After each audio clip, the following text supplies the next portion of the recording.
乌云翻滚，如浓墨晕染天际。在那铅块似的层云里，雷电如一条条银蛇穿梭其中，似乎要降下一场大雨。空气中是凝固成冰的寂静，没有一丝风，仿佛连水流都凝滞不动。数十个穿着麻布衣衫的少年少女走在崎岖的山路上，他们埋着头不停地赶路，似乎身后有什么洪水猛兽一样，连头都不敢回一下。快一点，马上就要到时间了，只剩下2刻。队伍里到处传来这样的声音，这些年轻的孩子急得脸上全是汗水，他们不断加快脚步，想要穿过这条山路，然而这山路好像永远都走不完一样，始终看不到尽头。四周是高耸入云的山壁，只有一条狭窄的山路在这断壁中间供这些孩子行走。很快就有许多少女体力不支的瘫倒下去，但是却有更多人咬着牙努力的往前走。轰隆隆，一道粗如水缸的闪电直劈下来，砸在了队伍前面的山路上，在地上劈出了一个深深的大坑。天空中渐渐的传来越来越响亮的雷鸣，直晃晃的电光将天地间打亮，也让走在最前头的那个高个少年害怕的颤抖起来。我不去了，我不去了，这雷要是劈下来，我会死的。我也不去了，我不要修仙了，我不要加入太华山，我要结束试炼。我也要结束试炼。只要说出结束试炼4个字，那些人的身上都会闪起银色的光芒，很快便消失在这条山路上。而其他人则是赶紧的上前继续自己的试炼。修真界第一宗门太华山每10年开启一次山门，接受全天下15岁以下孩童的试炼。只要通过3场试炼，这些普通的孩子就可以获得进入太华山的机会，甚至从此一步登天，成为凡人们心中最为敬仰的仙人。在太华山的3场试炼中，前2场是没有危险的，但是这最后一场雷霆路，每一届却都有孩童丧命。这些雷电都是真实的雷电，以这些孩子的凡人之躯，只要被劈到就必死无疑。而且走过这雷霆路还有时间限制，如果超过时间，照样不算通过试炼。还剩下最后1刻钟，雷霆路上只剩下了31个孩童，他们离终点还有1里多的距离，可是那天上的雷霆却越来越凶猛，每一道劈下来都震天撼地，似乎能把一座山劈穿。队伍中间的一个小姑娘吓得白了脸，胆怯道：陈哥哥，我们放弃好不好？这个雷会劈死人的。走在他前面的是一个大约14岁模样的少年。听了这话，少年转过头看向女孩。这少年长相算不上多么英俊，但是却十分耐看。他眼睛里闪烁着精明的光芒，神情古怪的看着眼前的小女孩，最后忽然笑了起来。阿妹，你也太胆小了，放心吧，我们都可以成仙的，你拉着我的手往前走就是了。小女孩还想再说些什么，但看着少年坚定的眼神，她只好把话吞进了肚子里。说时迟那时快，就在他们继续往前走的时候，一道粗壮的闪电轰隆隆的劈下，直直的往少年的身上劈去。女孩吓得浑身一颤，但是不知怎的她竟然鼓起了全身的勇气，忽然伸出双手拦在了少年的身前，大喊道：陈哥哥小心！雷电距离女孩只剩下不过10米的距离，可是这女孩却没见到被他护在身后的少年，微微勾起嘴角，露出一抹意料之中的神情。他的眼神里全是得意与期待，仿佛压制住了什么蠢蠢欲动的东西。然而就在那闪电即将劈在女孩身上时，却见一道青色的剑光破空而来，凌厉的剑气撞击上凶悍的闪电，激荡出银色的火花。那剑光冰冷无情，刺穿雷霆，青色的剑芒浩浩荡荡的传荡开去，震得山路上的所有孩童齐齐往后倒地，闪电也在顷刻间消失殆尽。31人全部瞪大双眼，惊骇地看着那个忽然出现在半空中的人。万千丈的悬崖断壁之间，只见一个白衣广袖的仙人正站在无数的电光雷鸣中，淡然的垂眸望着他们这群瘫坐在地上的试炼者。凤眸长眉，挺鼻薄唇，狭长的眼稍微微抬起，便如同墨染一般徐徐晕开，让所有孩童全部屏息，不敢喘气。黑发无法自动，在空中猎猎起舞，身后便是银蛇雷霆。这人却毫不介意的以一己之身抵挡住这千万道雷霆，而他所做的只有一件事，垂了眼睛，用平静的目光看着这群孩童。当真是高贵出尘，清俊秀雅到了极致。又是一道雷霆凶狠残暴的劈下，他翻手抬剑，便将那来势汹汹的雷电击成碎片。银色的长剑在空中舞出一道极美的剑花，那剑渐渐缩小，化为一道银光，嗖的一下便窜入这人的双眉之间，留下一道银色的花纹痕迹。整个雷霆路上没有人敢吭声。此时早已过了试炼的时间，可是却没有人想起这个问题。不过多时，三个穿着白色长袍的修士急匆匆的飞了过来，一见到那人便行了个礼，喊道：“骆师兄。”骆剑清轻轻颔首，向这三人点头示意。接着他转手看向雷霆路中的那些孩童，扫视了一圈后，很快发现那一对兄妹模样的试炼者。旁边的修士见状，立刻小声道：“这少年名为李修臣，今年14，根骨一般。这女孩名为柳潇潇，今年9岁，根骨算是3品。”话音落下，又道：“骆师兄，今天这雷霆路也不知道出了什么岔子，竟然难度陡增。如果不是您来得早，恐怕这个小女孩就该无辜的殒命在此了。太华山10年开一次山门，却不是每一次都能招收到徒弟。3品的根骨虽然比不上1品和2品，可是也算是比普通人更有修仙的潜质，按理说是可以进入太华山修仙的。”骆剑清闻言，目光轻飘飘的看了那一对兄妹一眼，接着转手启唇道：“我恰巧回宗门，只是顺便。雷霆路之事还需要你们细细审查，不可再出现任何差错。”这声音如仙乐奏鸣，弦玉相撞，低悦动人。那三人立即点头应命。片刻后，骆剑清御剑离去，不过一个眨眼的功夫便消失在雷霆路里。这一走，好像整个天地又恢复成了原来的模样，没有了那股震慑压迫的气场。柳潇潇吞了口水，拉着李修臣的袖子，小心翼翼的说道：“陈哥哥，那个大姐姐长得真好看，仙人是不是都这么好看？”李修臣脸色阴沉如水，没有回答。女孩并没有发现李修臣的异常，继续道：“那个漂亮的姐姐就是太华山的人吗？陈哥哥，我们一定要加入太华山，她救了我们，我们要谢谢她。走吧。”李修臣语气生冷的说道。柳潇潇倒吸一口气：“陈哥哥，你太用力了，抓疼我了。”李修臣慢慢将拉着女孩的手松开，他先是转手看了旁边的小女孩一眼，接着抬步继续往前走去。那女孩完全不知道是出了神妖事情，她嘀咕了一句：“难道陈哥哥还没有缓过来？”然后便赶紧跟了上去。不对，一切都不对。小女孩永远不知道，她的生命本该止于此处，为自己最喜欢的陈哥哥挡下那一道雷霆。雷霆路发生异样，难度陡增，根骨一般的李修臣差点被雷霆劈死，却被自己青梅竹马的妹妹柳潇潇救下。柳潇潇香消玉殒，李修臣痛苦的悲鸣嚎哭。这一幕被太华山的修士们看在眼里，决定破格收这个根骨一般的少年进入山门。以上便是求仙刚开头的情节。3年前，李修臣还不叫李修臣，一个意外让他穿越到了求仙里。当他发现自己穿越成了李修臣的时候，他激动的不能自已。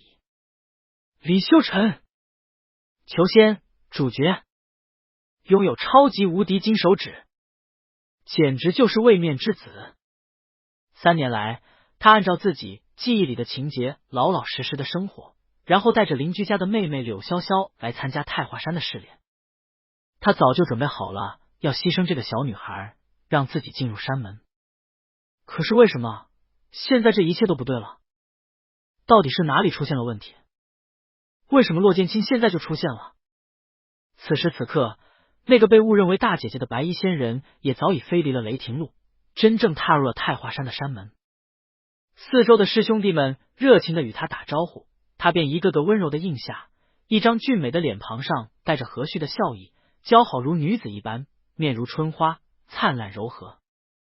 然而在骆剑清抬不进了自己的屋子后，他却猛地挥袖将房门重重的关上。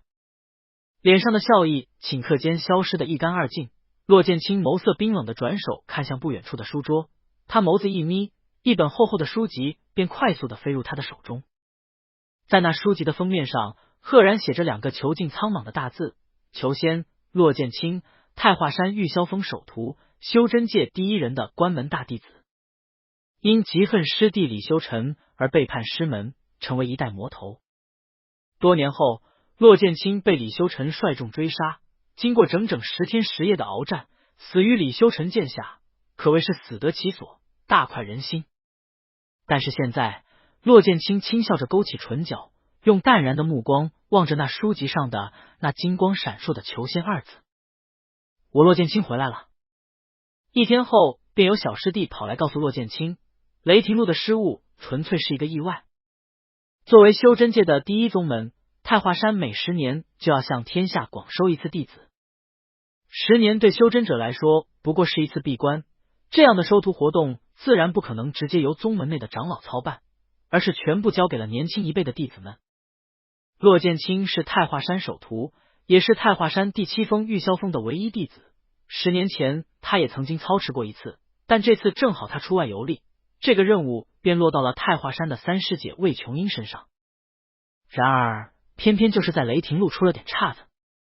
负责用灵石启动雷霆路的弟子一不小心错将中品灵石当作下品灵石放了进去，导致雷霆路难度陡增，也险些酿成大祸。魏琼英自知统帅有误，自己领了1个月的惩罚，跑到思过崖面壁去了。于是接下来的各峰大比便交到了骆剑清的身上。听着魏琼英的千里传音，骆剑清真是哭笑不得。骆师兄，太华山7峰就属你玉霄峰最清闲，这次事情是我的错，我必然得领罚。按掌门师伯意思，我想请你帮我主持一下各峰大比，感激不尽。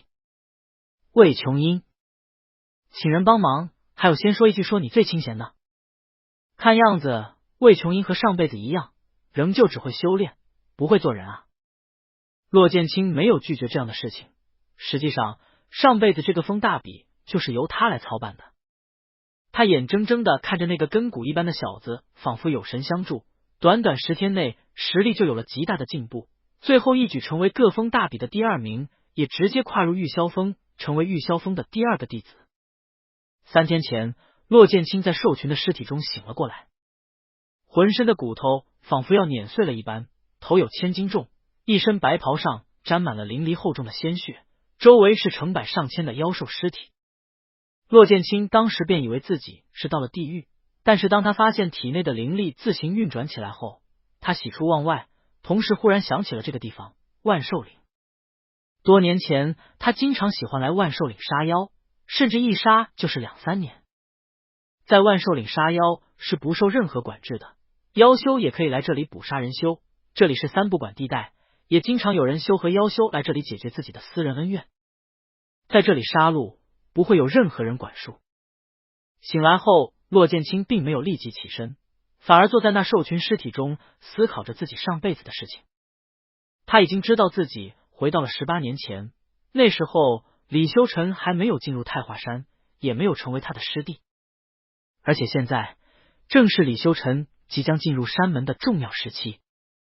想通这一点后，骆剑清便赶紧动身，准备回到太华山，阻止李修尘进入宗门。谁料他才刚刚起身一步，还没有御剑飞行，忽然便察觉到一样东西飞快的从天空中落下，准准的往他身上砸去。骆剑清举手一捏，便拿住了那样暗器。他低眸一看，裘仙。翻开这本书后，骆剑清的整个人生都被彻底颠覆了。他的世界是一本书，而且是一本无三观、无下限、无逻辑的种马书。李修尘那是抬头遇法宝，低头有灵兽。从进入太华山开始，他就如鱼得水，简直是把全天下的气运全部都抢夺过去。这书里的每个姑娘或许刚认识他的时候对他并无好感，但李修尘总有各种英雄救美的机会，让姑娘对他改变观念，甚至芳心暗许。看了这本书后，骆剑清整个人都不好了。俊美清雅的脸庞上全是怒气，一双凤眸也是紧紧眯起。他一挥剑便将一个准备偷袭的妖修斩杀在场，然后赶紧的御剑飞回了宗门。求仙这本书并不是很全，只写到了李修臣取代他骆剑清成为太华山人人喜爱的小师弟的事情。骆剑清知道，在这以后，他三番两次的被李修臣陷害，到最后怒极的斩杀了李修臣的一只灵兽，也让李修臣在秘境了受了重伤，于是他便被赶出了太华山。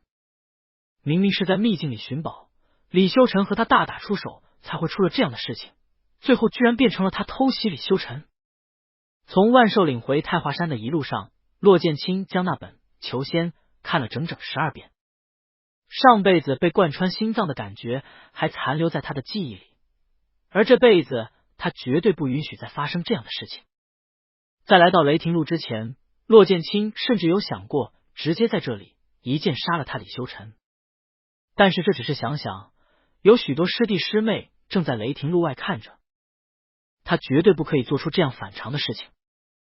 于是骆剑清便为那本该无辜惨死的小姑娘挡下了那道雷霆，改变了剧情发展。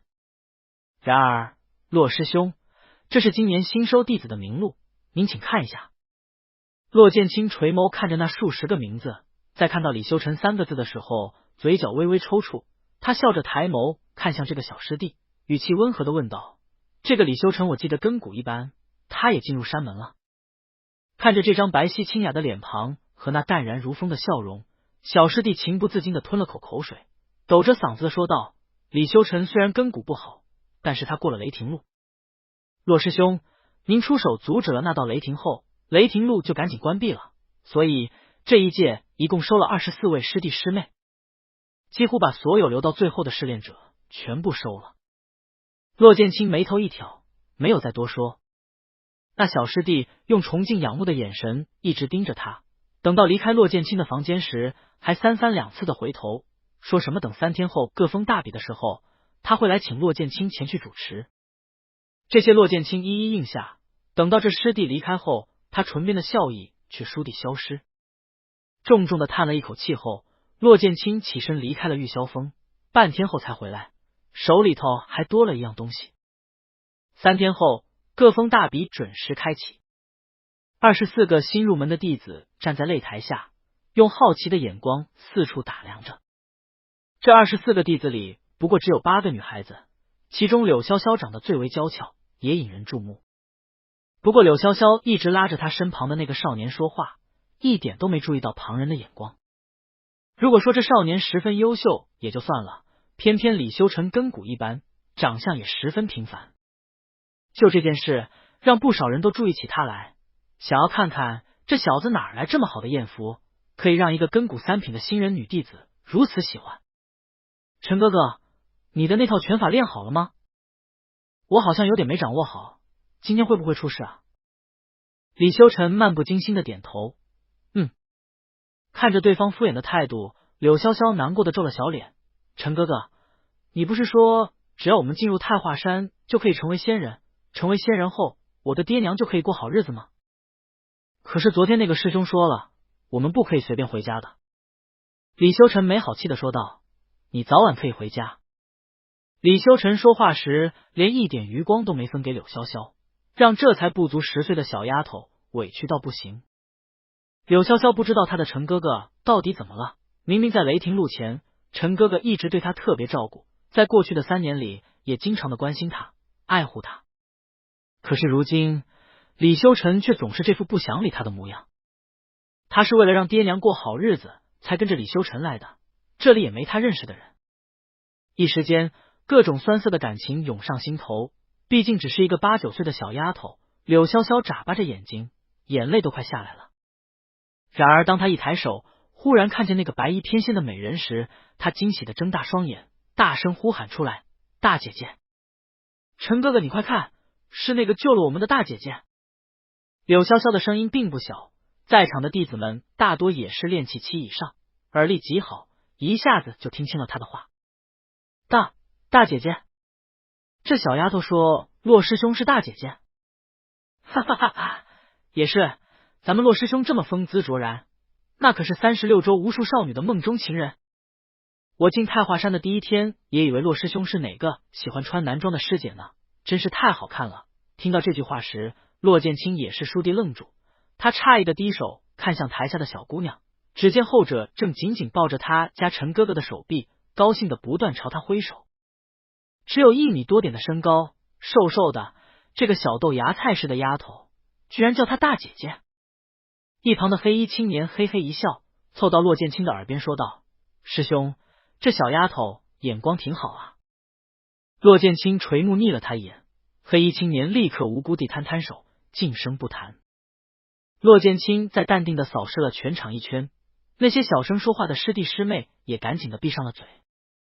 但也有人私下里传音入密，仍旧在悄悄地讨论着这种事情。骆剑清闭着眼睛都能猜出来，于是他浅笑着勾起唇角，抬步走到了高台中间，翻手从那戒中取出了一块白色的晶石。明媚灿烂的阳光下，挺拔清俊的青年穿着一件银线滚边的白色长袍，目光温和地看着台下的师弟师妹们。那张秀雅至极的面庞仿佛春风拂过，漂亮的让人移不开眼。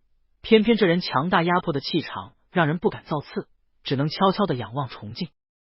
骆剑清轻轻晃了晃手中的白色晶石，道：“各封大比是太华山6峰收徒的大事，在这样重要的时候，你们私下里切忌做任何小动作。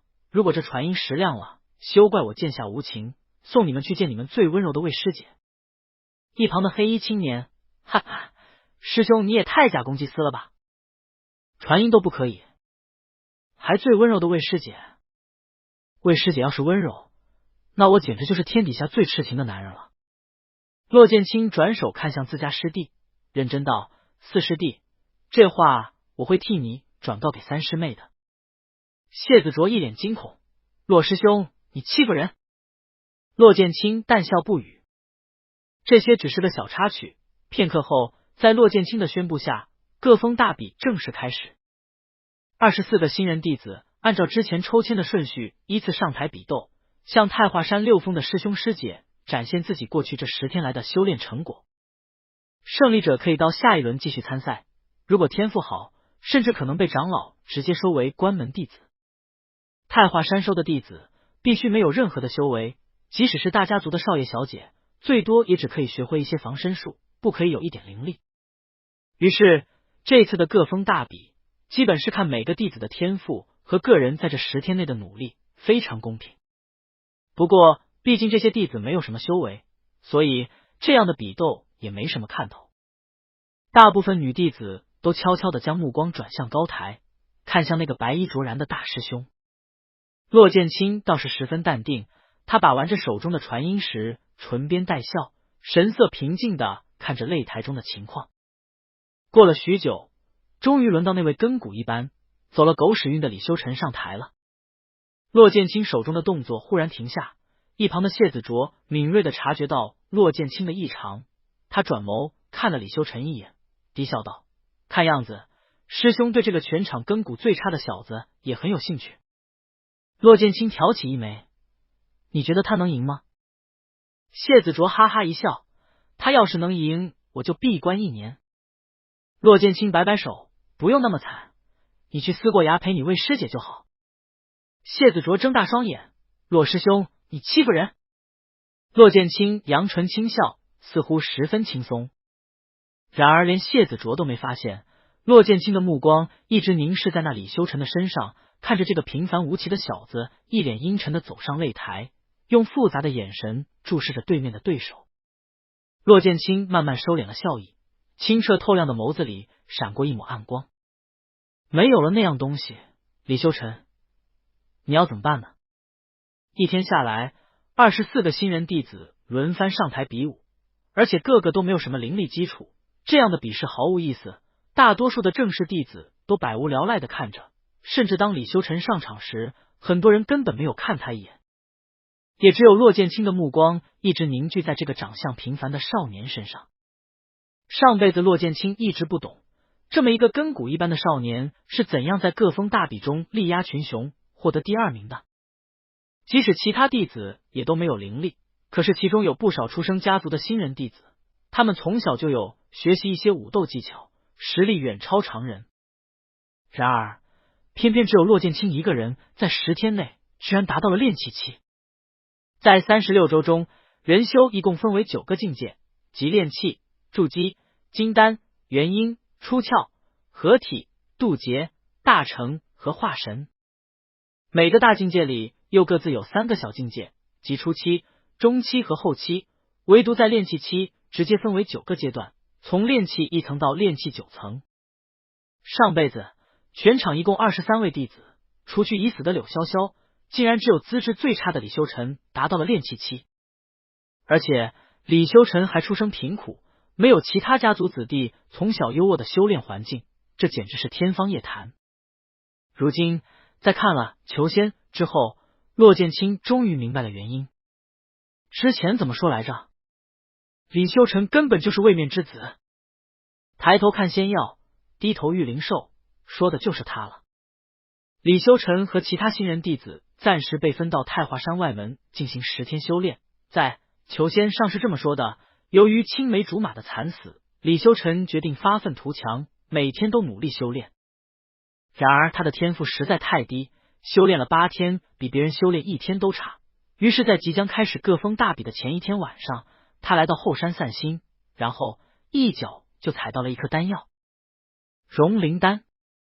这算是最普通的丹药了，也不知道是太华山上哪个炼丹师一不小心遗落的，居然被李修尘看到了。融灵丹是烂大街的一阶丹药，这种东西放1万个在骆剑清的面前，他都不会认真看一眼。可是，一切都架不住那金光闪闪的主角光环。这是融灵丹没错，可这居然是一颗天阶融灵丹。李修尘吃下以后，居然只花了1个晚上就洗净法髓，正式迈入炼气1层。天阶融灵丹啊！整个太华山也就青鸾峰峰主玄玉子尊者可以炼制出来，可是能炼制天阶丹药的炼丹大师，怎么可能去炼制1阶的融灵丹？而且，难道他老人家没事找事去外门弟子的后山散步，顺便再撒一撒天阶丹药？逻辑何在？道理何在？这压根说不通啊！于是3天前，骆剑清默不作声的离开了玉霄峰，来到外门弟子所在的后山搜罗了一番。人家李修尘是一脚就踩到了那天阶丹药，可是骆剑清却足足把整个后山全部翻了一遍，找了整整1个晚上，才终于找到那颗金闪闪的丹药。这就是差别待遇啊！天道的心偏的都看不见正脸了。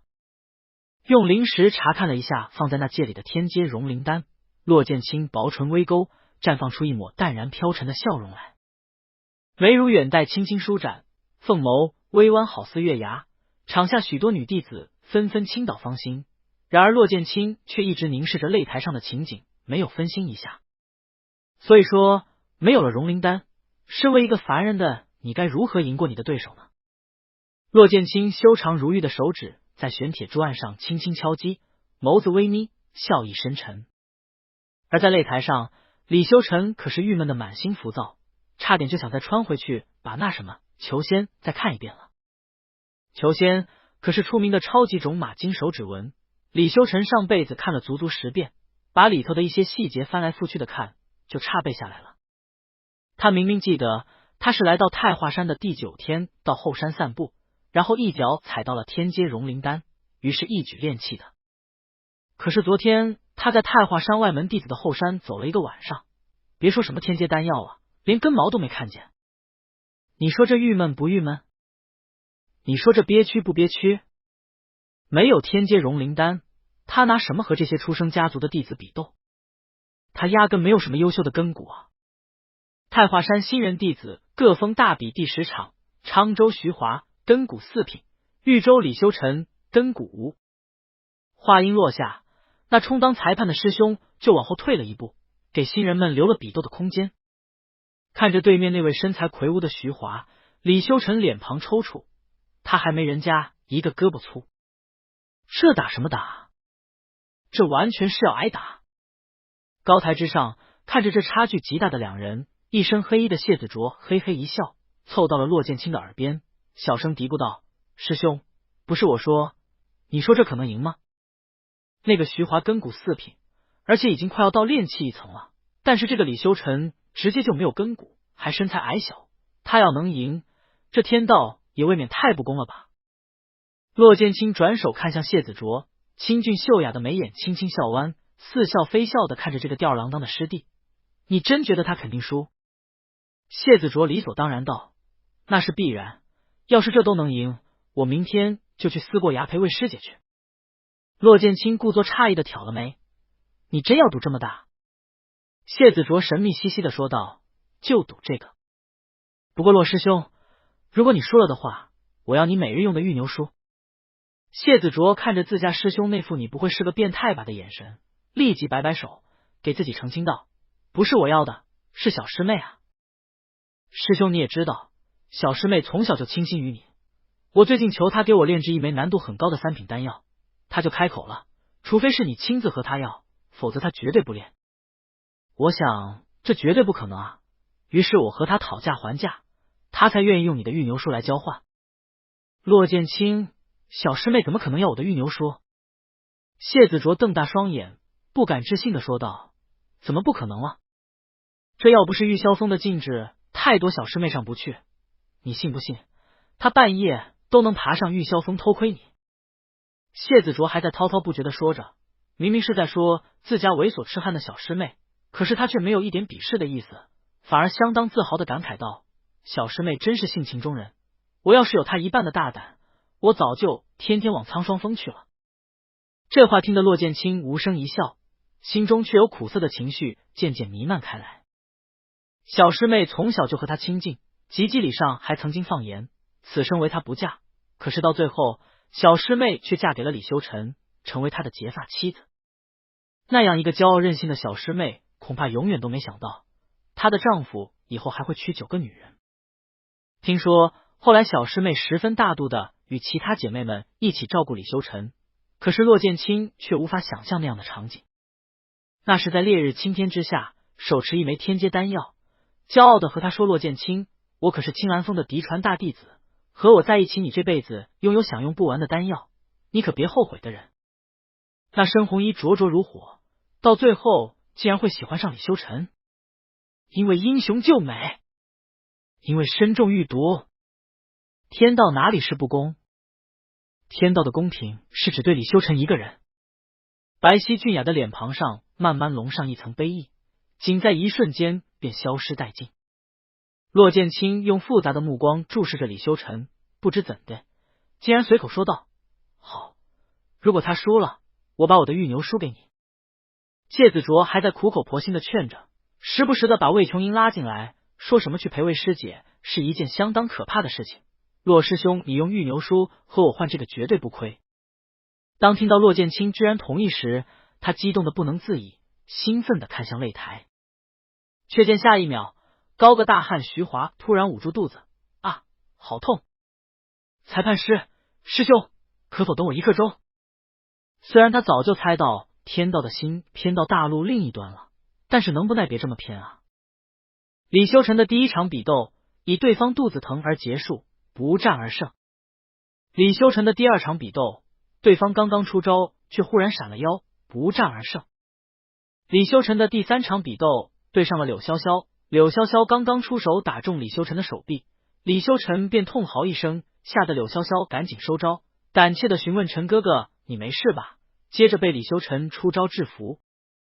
悲愤欲绝的谢子卓，这不公平，这是运气，这全部都是运气。骆剑清轻轻摇手笑道：师弟，对于我们修仙之人来说，运气向来就是实力。谢子卓咬牙切齿的盯着擂台，恶狠狠道：已经只剩下3个人了，另外2人全部都是8大世家的子弟，我就不信了，他们一个根骨1品，一个根骨2品，会比不上一个没有根骨的臭小子。李修臣的第4场比斗正好抽签抽到了免战，自然不战而胜。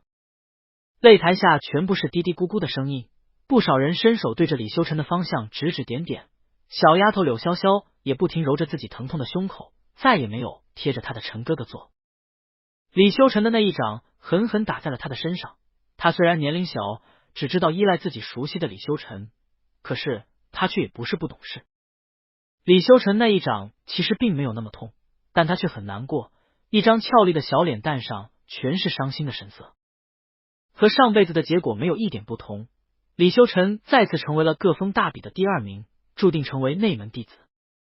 得到这个结果后，李修臣高兴的喜笑颜开，得意的小声嘀咕道：“这就是主角光环啊，这也未免太爽了吧！”嘿嘿嘿嘿。骆剑清看着李修臣一脸洋洋得意的表情，心中复杂，注视了许久后，才慢慢划开一个笑容。他抬手看向苍穹昊天，似乎透过这碧蓝的天空，看到了一些亘古存在的东西。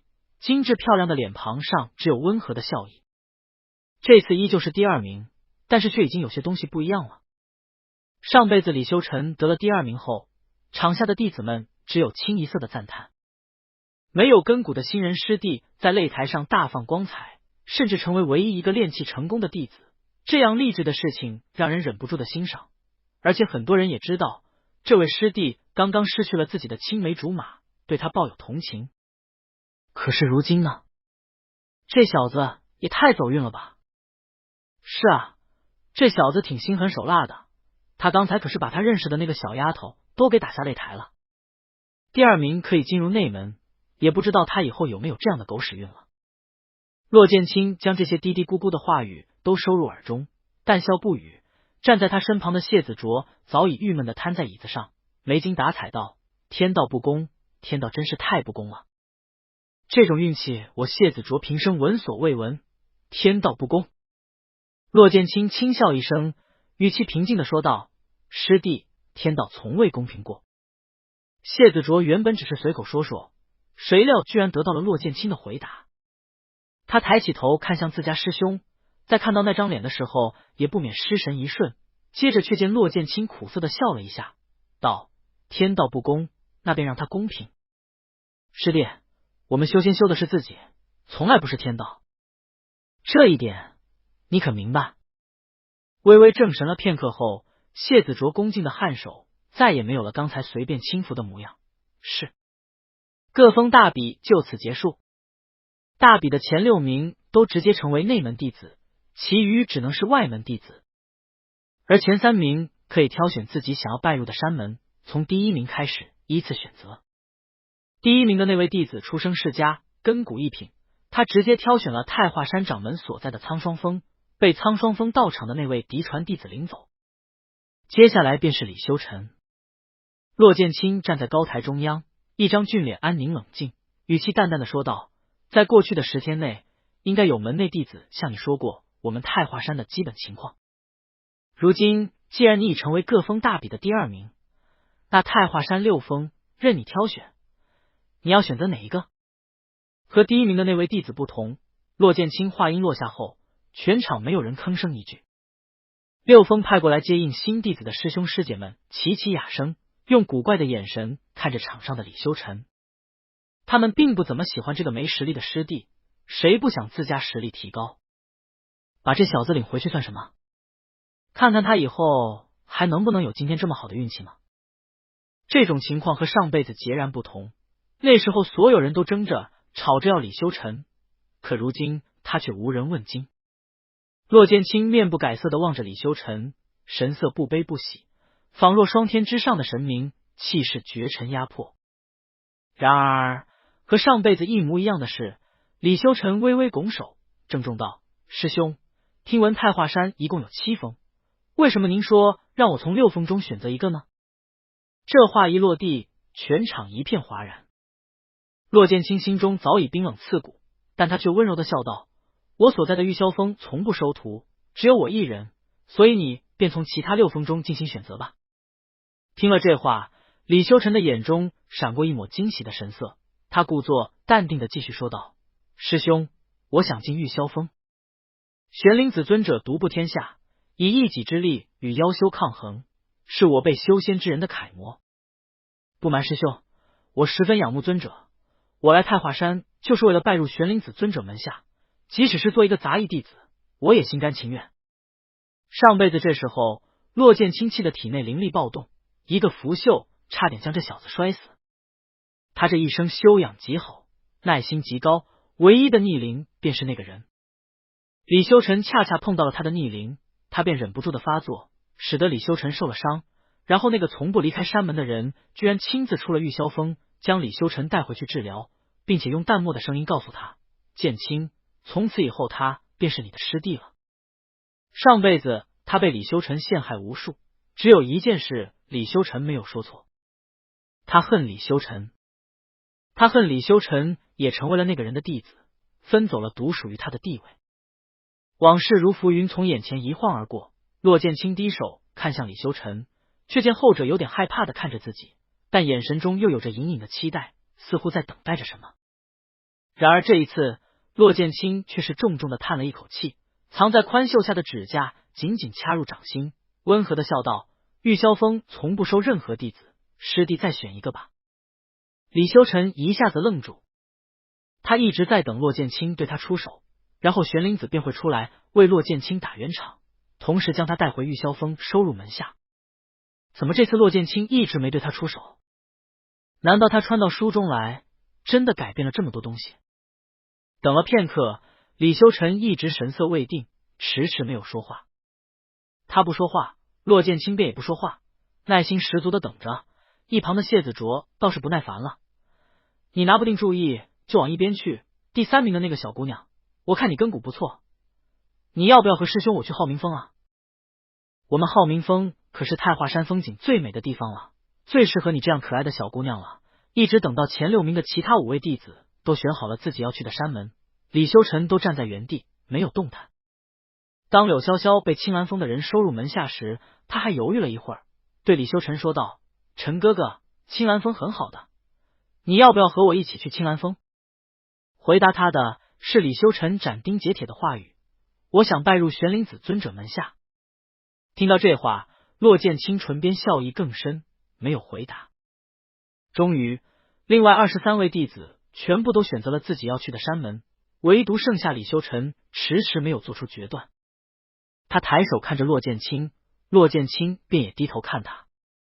两人一个站在高处，身穿白袍，气度雍容娴雅，俊美的仿佛容纳世间清光；一个站在地处，穿着抹布衣衫，长相普通，一双眼睛里全是精明的色彩。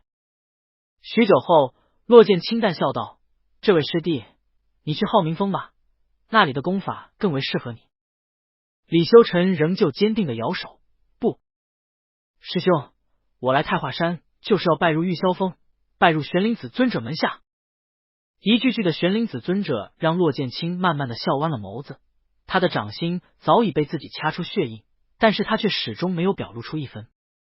到最后，骆剑清嘴角翘起，不再理会李修臣一下，反而转手看向身旁尴尬的介子卓，道：“师弟，你将他带走吧。”谢子卓本想再说些什么，但是看着骆剑清泛了血丝的眼睛，不知怎的，他竟然呆呆的点了点头。然而就在介子卓命人带着李修臣走的时候，李修臣还在大声嚷嚷着：“不，我要去玉霄峰，我要去玉霄峰，我要见玄灵子尊者，我要见玄灵子尊者。”苍天澄澈，太华山外门弟子擂台旁一片安静，高雅出尘的太华山大师兄神色淡然的站在高处，看着那位师弟叫嚷着被人拉走。谁料就在此时，却见天边青云翻滚，一道金色的剑光破空而来，以急速穿透空间。浩浩荡荡的剑气将整个太华山外门压制住，空气凝滞，流水停住。弥漫了整片天空的金色剑光，让在场所有人的佩剑都颤颤巍巍的抖动起来，似乎想要臣服下来。这些弟子也心生畏惧，一些道心不稳的甚至差点跪下。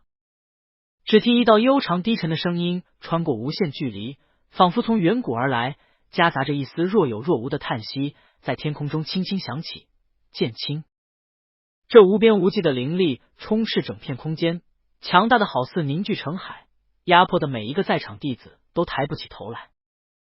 唯独只有站在高台中央的骆剑清微微抬手，仿佛早已习惯了这样可怕的威压，双眸凝起，注视着远方。人未至而生仙道。在那一片浩渺磅礴的金色剑光过后，一道白衣身影终于出现。黑色的长发用最简单的白玉冠束扎起，一身白色锦袍上缝制着繁复严密的纹路，薄衣宽袖映衬在青天之上，耀眼的令人忍不住仰望，心生崇敬。他就立于众生之巅，用平静淡漠的目光注视着脚下的这一群人，最后视线在高台上缓缓停住。骆剑清昂着头，隔了数百米的距离，一个在天，一个在地，凝视着那个人，仿佛错过了千百年的时光。骆剑清无声的凝视着，那个人便也淡然的望着他。过了片刻，掌心里被掐出来的血印热得好像快要燃烧起来。骆剑清抬手做了一个伏礼，郑重道：“师傅。”玄灵子站在云端，轻轻应声：“太华山玉霄峰峰主玄灵子尊者，当今修真界第一人。15岁筑基，28岁结丹，56岁成阴，如今修炼不过300年，却已成为全天下唯一一个迈入化神期的修士，放眼5000年，也是唯一一个有希望飞升成仙的修士。”无数弟子见到玄灵子时，都惊讶的睁大双眼，就连新入门的弟子都不敢置信的望着那个人。不过他们也只望了一会儿，就胆怯的移开视线。那可是化神七尊者的威压，仅仅是看一会儿，他们就胆战心惊。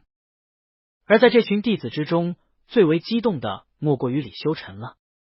他欣喜若狂的看着那个白衣长袍的高贵尊者，虽说他也无法看太久，但是他的心里却兴奋的难以自制。玄灵子来了，玄灵子要收他为徒了。清冷俊雅的脸庞上并无一丝表情浮动，玄灵子好像完全没有注意到四周的弟子，他的视线紧紧锁在自家弟子的身上，额间的金色剑纹在日光的照耀下散发着淡淡的金光，细眸长眉，鼻如刀削，唇色极淡，仿佛真的是淡雅出尘的仙人一般，令人敬畏。玄灵子仔细的望着高台上的徒弟，骆剑清便一直低着头，默不作声。片刻后，玄灵子眸子一缩，忽然便转移到了高台上。他这一出现，令骆剑清旁边的谢子卓心中一吓。谢子卓赶紧高喊了几句玄灵子师叔，玄灵子朝他轻轻颔首，谢子卓便赶紧走下高台，不敢与自己这位天才师叔站在一起。怎地不抬头？玄灵子声音淡漠的问道。骆剑清依旧保持着那伏礼的姿势，没有回答。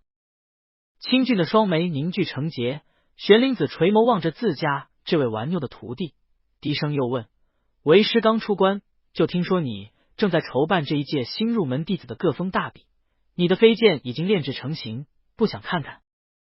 骆剑清依旧低手，没有一丝反应。这情况让玄灵子蹙紧了眉头，似乎不懂自家这位向来体贴的徒弟到底是哪出了问题。他薄唇微抿，刚想再问，忽然便听台下传来一道惊喜的喊声：“尊者，我是李修尘，我仰慕尊者多年，希望拜入尊者门下。”玄灵子仿佛没有听见一般，他单手竖在身后，依旧低眸看着自家弟子。半晌，强大凌厉的威压如同大海一般沉沉散去，所有靠近高台的弟子全部吓得脸色苍白，就连还在叫嚷的李修尘也惊恐的汗如雨下。而身处在威压中心的白衣大师兄更是被压迫的无法直腰，但是他却始终紧咬着牙，没有发出一声。玄灵子重重叹了口气，收回了威压，回玉霄峰。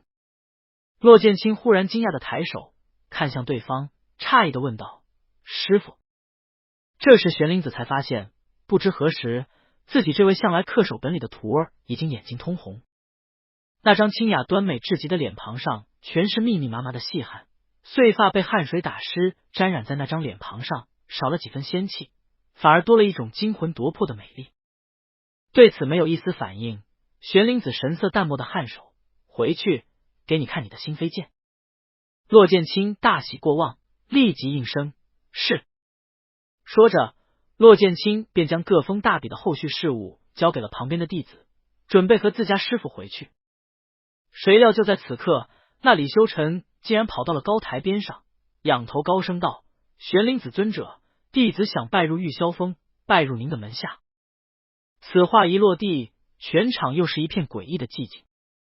骆剑清脸上的笑容瞬间消失，他握紧手指，指甲再次掐入刚才的血印中。原本那几道血印已然结痂，但是再一次的刺破，让血液又渗了出来，刺入血肉的痛楚也令骆剑清眯了双眼，看着台下的李修尘。李修尘表面上是一副诚恳认真的模样，可是心中早已雀跃不已。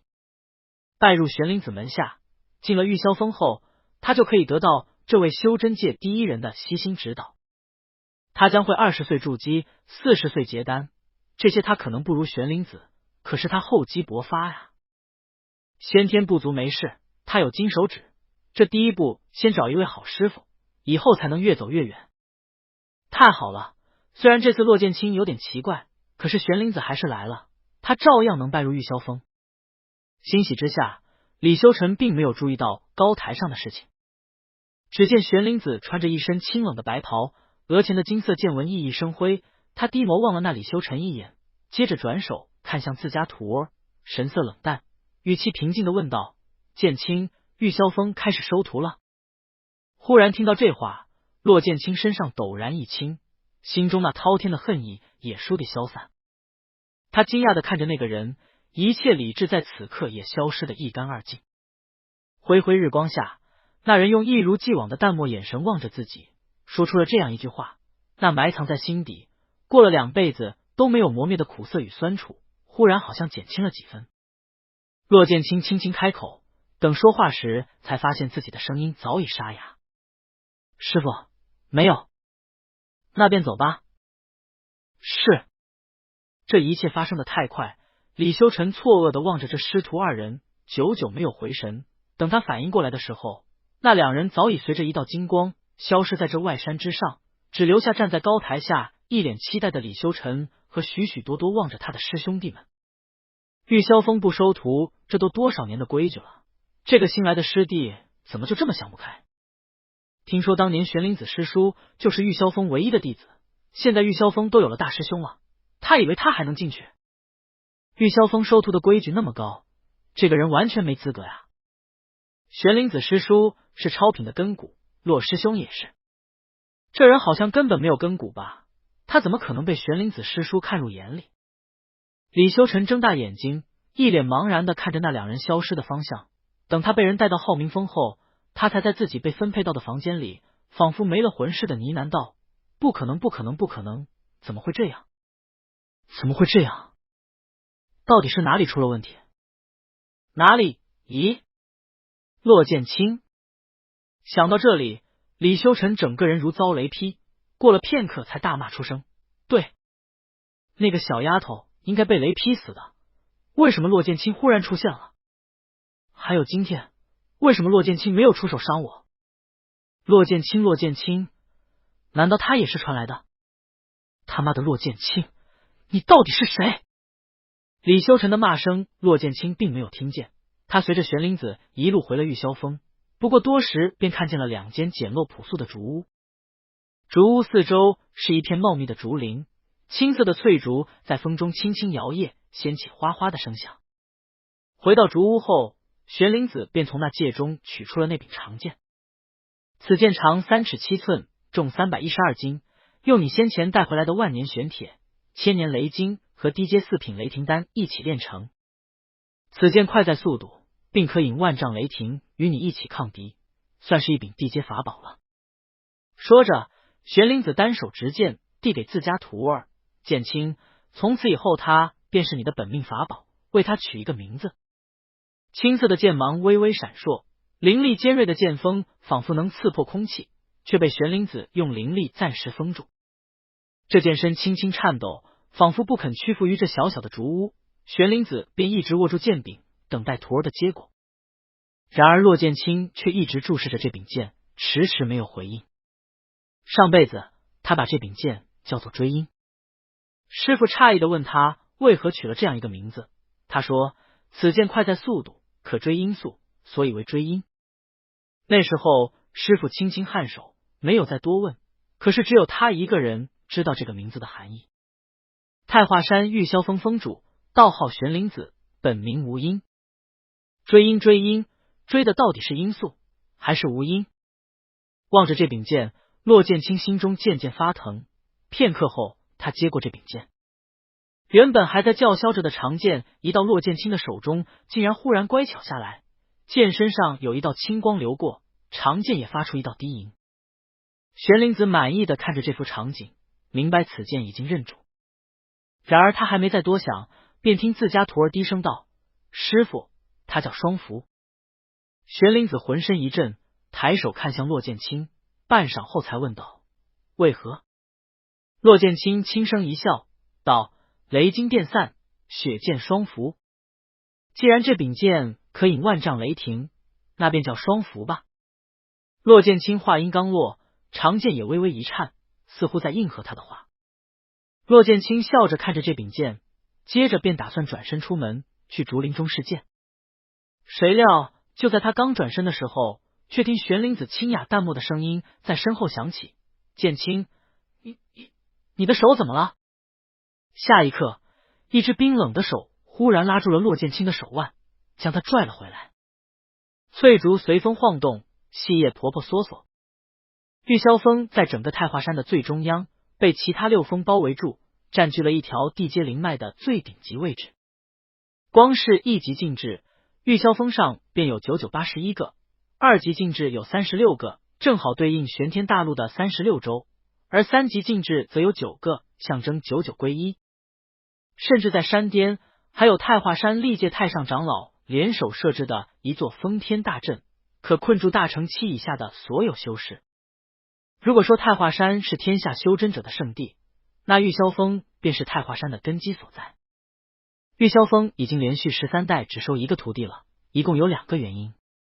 其一是玉霄峰的收徒要求太高，必须得是超品的根骨；其二是教养一个徒弟十分费心费力，如果只是单纯的收徒，那并没有任何问题。可是玉霄峰收徒是朝着培养宗门内的太上长老去的。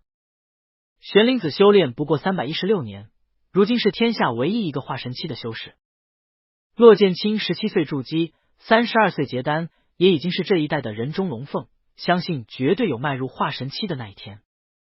而如今，玄灵子垂眸看着徒弟那血痕斑斑的掌心，沉默不语。金丹中期的修士，身体已经强硬如铁，轻易不可能伤害。这一道道如同月牙形的伤痕，明显是刚刚才留下，而且是被他的主人用自己的指甲留下。这得是怎样的决心，才能用根本没有指甲的手指，将这样坚硬的皮肤戳破，刺痛流血？玄灵子并未询问，只是拂袖从那戒中取出了一个白玉小瓶，将凝碧露取出一点，轻柔的涂抹在那一道道的伤痕上。饱满圆润的指腹轻轻摩挲过掌心细嫩的皮肤，骆剑清的身体微微颤抖，酥酥麻麻的感觉便顺着手掌传递过来。即使是在涂抹灵药的时候，玄灵子也依旧淡然平静，没有一点波动。那双狭长的眼睛稍稍垂下，一身白色道袍高冷卓然，额间的金色剑纹令他高雅出世，威严肃穆，令人不敢逼近。他仔细的将骆剑清左手掌心的伤口涂抹结束后，动作顺畅的便想再拿另一只手，谁料骆剑清却忽然缩了手，哑着声音道：“师傅，我自己来吧。”玄灵子的动作倏地一滞，片刻后，他轻轻颔首，将凝碧露递了过去。骆剑清沾起一点淡青色的药膏，便往自己的右手掌心涂去。他以右手执剑，身为剑修，这便是他最重要的一只手。左手已经那样敏感，倘若是真的让这个人帮他往右手掌心涂抹药膏，他不知道自己会做出什么事情。过了片刻，骆剑清便将药膏涂完。淡青色的药膏随即化开，骆剑清便感觉伤口处有点麻痒。等他抬手看去的时候，却见这些小小的伤口已经愈合，只留下一道浅粉色的疤痕。玄灵子低声道：“这瓶凝碧露你带着，不要再弄伤自己。”骆剑清点头应是。不过片刻，两人便来到竹屋外的空地上，准备试剑。骆剑清右手执剑，目光凝聚成线，冷肃的望着前方，似乎那里正有一个敌人。手中的双符剑响应着他的招呼，跃跃欲试的发出阵阵青芒，好像已然迫不及待。下一刻，剑招涌现，剑光大起，长剑飞舞，衣袂翩跹，青色的剑光在碧翠的竹林间如游龙般四处舞动，激起一阵阵的沙尘。凌厉的剑气浩浩荡荡的扫过整片竹林，却又把握好了分寸，没有伤害到竹子本身，只让它们剧烈摇摆。剑是地阶的本命法宝，舞剑的人是年轻一代的顶级人物。黑发无风自动，一张清雅绝世的面容，在一道道漂亮的剑招中若隐若现，气质出尘，剑气也逼人。如果让小师妹见到了这番场景，恐怕早已春心萌动。而此刻站在一旁观看的却是玄灵子，他只是淡漠的垂眸，没有任何评价。等待这一次的事件结束后，骆剑清执着双符回到了竹屋前。师傅，这柄剑与我心意相通。玄灵子淡然颔首，你好好练习。是。汗水早已将发丝打湿，一双明媚的眼眸中也荡漾着潋滟的色彩。骆剑清唇色嫣红，脸颊带粉，本就美若仙人的脸庞，此刻更是出现了惊人的美丽，如湖光山色中最摇曳绚烂的一抹烟霞，极尽天下美色，已然超脱性别的界限。然而对此，玄灵子并无反应，他稍微再嘱咐了一些琐事后，抬步便走。骆剑清微微怔住，下意识的喊道：“师傅。”玄灵子转手看他，何事？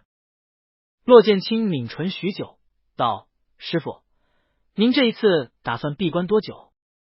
似乎被问住了一般，过了半晌，玄灵子才道：“短则半年，长则3年。”骆剑清神色一暗，这和上辈子截然不同。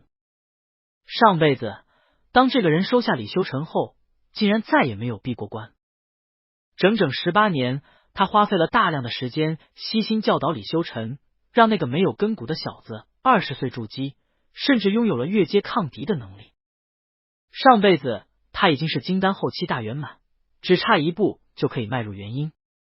然而那时候李修尘不过才34岁，也只是筑基后期，竟然带领一众正派人士，垮了整整一个大境界，将那柄剑刺入他的心脏。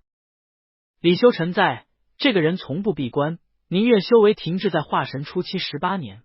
而如今李修尘不在了，这个人立刻继续闭关，只是嘱咐了他几句琐碎的事情，便再无任何话说。酸涩的滋味已经慢慢变得苦涩，到最后化为一道熊熊烈火，炙烤着骆剑清的心。俊美出尘的脸庞上再也没有了刚才的欣喜。骆剑清拱手行礼，面无表情的说道：“师傅，弟子希望得到您的太上长老令，将一位本不应进入太华山的新人弟子逐出山门。”骆剑清一直低手等待着玄灵子的回答，过了许久，他才听到对方声音平淡的问道：“为何？”骆剑清又道：“您不用问是谁吗？”玄灵子道：“是刚才那个想加入玉霄峰的小子吧？”骆剑清身子一紧，他的师傅从来不记人，太华山7峰的7个顶尖弟子，他师傅都没记全，如今却居然记得了李修尘。骆剑清垂眸敛眉，声音更加森冷：“是他。”师傅在雷霆路时，剑清亲眼看到他刻意往后退了一步，躲在了与他随行的8、9岁小姑娘身后，甚至还拉着小姑娘的衣角，让对方完全为他挡住了雷霆。这等不仁不义之徒，绝不应入我太华山，请师傅明鉴。骆剑清手指紧握，死死的等待着这个人的回答。过了许久，却听玄灵子没有起伏的声音响起：“既然他已经拜入浩明峰，那自然由广陵师兄代为查看。这件事，你与广陵师兄说，请他彻查此事。如果真有其事，不要心慈手软。”骆剑清紧咬着牙，心中的火焰早已烧成一团。“剑清，你万万不可插手这件事，记住，你应当潜心修行，不要再与那位弟子有过多牵扯。”话音落下，竹屋的门便被关上。骆剑清孤独一人站在那竹屋前，依旧保持着拱手行礼的姿势。又过了很久，他才慢慢的站直了身体，用一种苦涩复杂的目光注视着这间竹屋，仿佛能够看到里面的人。是啊，他都忘了，当初就是这个人的本命宝剑狠狠的刺入了他的胸口。那把剑太冷，冷的和这个人一样，数十年的师徒情竟然比不上那个相处18年的李修尘。如果没有那把天阶法宝玄灵剑，李修尘即使再被天道垂青，也不该跨阶斩杀他。可偏偏就是玄灵剑。胸中浊气翻滚，骆剑清双眸一缩，赶紧飞身进了一旁属于自己的竹屋。一进门，他便呕出了一口心头血，那自重生来一直在心间回荡的愤懑郁气也至此消散，被滔天的怒意取代。你是我的师傅，我是你的徒弟，我上辈子恪守本领，不越雷池半步，到最后换来的是什么？无因，无因，无因。接下来的3天，骆剑清在竹屋中打坐调养之前被气得翻滚的心头血。等到第3天下午时，远远的骆剑清便听到一阵吵吵嚷嚷的声音从玉霄峰下传来，他立即直剑下山去看，一眼便见着了那个不着调的芥子卓。骆剑清嘴角一抽，转身就走。谢子卓赶紧跟了上来，二话不说，突然就往下一趴，抱住了骆剑清的大腿。师兄。过了片刻，骆剑清甩甩腿上的家伙，谁料这家伙扒拉的相当紧，像块狗皮膏药似的，怎么都甩不开。骆剑清无语道：师弟，怎么说你也是金丹修士了，能要点脸面吗？谢子卓毫不介意的摇头：不，师兄，你不答应我，我就不起来。等到骆剑清将谢子卓一路拖着上了玉霄峰后，抱着玉霄峰上的竹青茶，谢子卓牛饮一杯，豪爽的直接拿了茶壶往自己的嘴里灌，相当的牛角牡丹。骆剑清没好气的斜了这人一眼，谢子卓仿佛没有察觉，等喝完后才又趴下去抱住了骆剑清的大腿。师兄救我！骆剑清无语的给了谢子卓一个暴力，接着才听他解释起来。原来之前谢子卓之所以要找小师妹炼丹，为的不是自己，而是五师弟的灵兽。那日谢子卓去玉寿峰找五师弟，没找到五师弟，倒找到了五师弟新驯服的一只6阶灵兽。谢子卓大饮一口茶，道：师兄，6阶灵兽啊，那可相当于元婴修士，而且是被驯服的。骆剑清挑起一眉：所以你把人家怎么样了？谢子卓嘿嘿一笑：我就和他干了一架。骆剑清可不信以谢子卓金丹初期的修为，能对一只6阶灵兽产生什么威胁，可是世事难料，谢子卓不知道这只灵兽身上有暗伤，五师弟离开就是为了给这只灵兽找丹药去的。面对谢子卓这等没脸没皮的挑衅，那灵兽早有灵智，肯定按捺不住，于是不顾暗伤的与谢子卓打了起来，最后被谢子卓打成重伤。谢子卓原本还想着我居然这么强了，然后便被闻讯赶到的五师弟打成了猪头。五师弟已经让整个玉寿峰的弟子见到谢子卓就要一顿暴揍，揍不过就喊他来揍。于是在骆剑清不在的这段时日里，谢子卓是人人喊打，已经惨到经常要闭关的程度了。谢子卓自知理亏，便想找小师妹炼丹救活那只灵兽，可小师妹才不管他，所以他今天又来找骆剑清了。谢子卓一把眼泪一把鼻涕的呜咽道：师兄，再过1年就是宗门大比了，如果不把那只灵兽的事情解决，五师弟肯定要把我往死里揍。他的修为不如我，可是他的那些灵兽也太可怕了，你一定要救救我啊！一边说着，谢子卓一边抱紧了大腿，开始从几十年前细数起来。他先是说自己小时候曾经陪着骆剑清在训剑门里罚过跪，一会儿又说他们2人有一起偷看三师姐洗澡的情谊。这些话听得骆剑清额头青筋直跳：你休得胡说，当年是你硬拉着我去的，我都不知道那是三师妹的，嗨嗨，而且不是你陪我罚跪，是我陪你罚跪。师傅他声音到此戛然而止。谢子卓没发现骆剑清的异常，他替骆剑清说道：是，我知道玄灵子师叔对你向来严苛，明明不是你的错，也要你和我一起跪。师兄，你这次就帮帮我吧，我不要你的玉牛书了，你只要……咦！一把棕黄色的玉质短书忽然出现在了谢子卓的面前。谢子卓赶紧的将那玉牛书抢下，他抬头腼腆一笑，本想向骆剑清道谢，却见自家这位被称为太化一枝花的大师兄淡然一笑，清雅澄澈的双眸里闪过点点星芒，仿佛能将人吸引进去。将他带给小师妹吧，告诉他我心有所属，让他不要再迟等了。这声音轻柔低悦，听得谢子卓渐渐入痴。等到骆剑清起身送客的时候，谢子卓才恍然回神。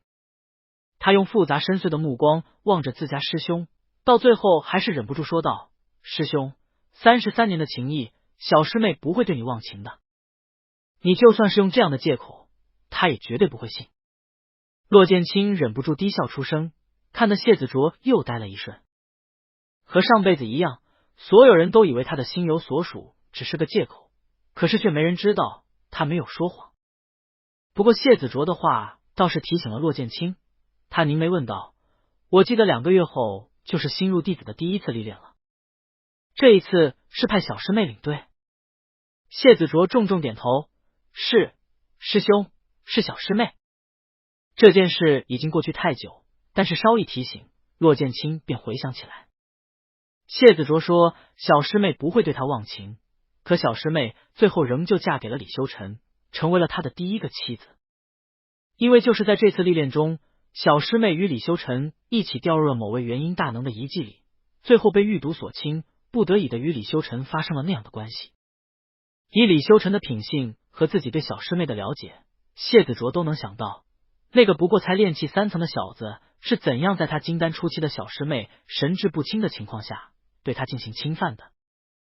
他记得上辈子小师妹回来后，足足闭关了5年，在闭关前还来过玉霄峰找他。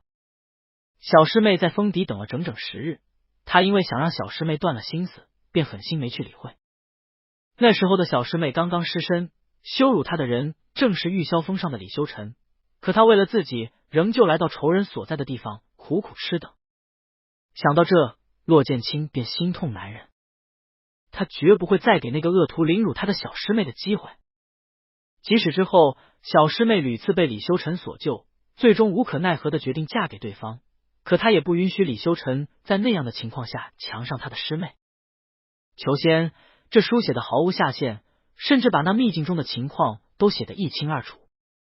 这师姐早已浑身发热，却死活不肯动弹，最终李修尘难以忍耐，拉住了师姐的手，师姐的眼角便划过一滴泪，过了许久，终于也拉住了李修尘的手。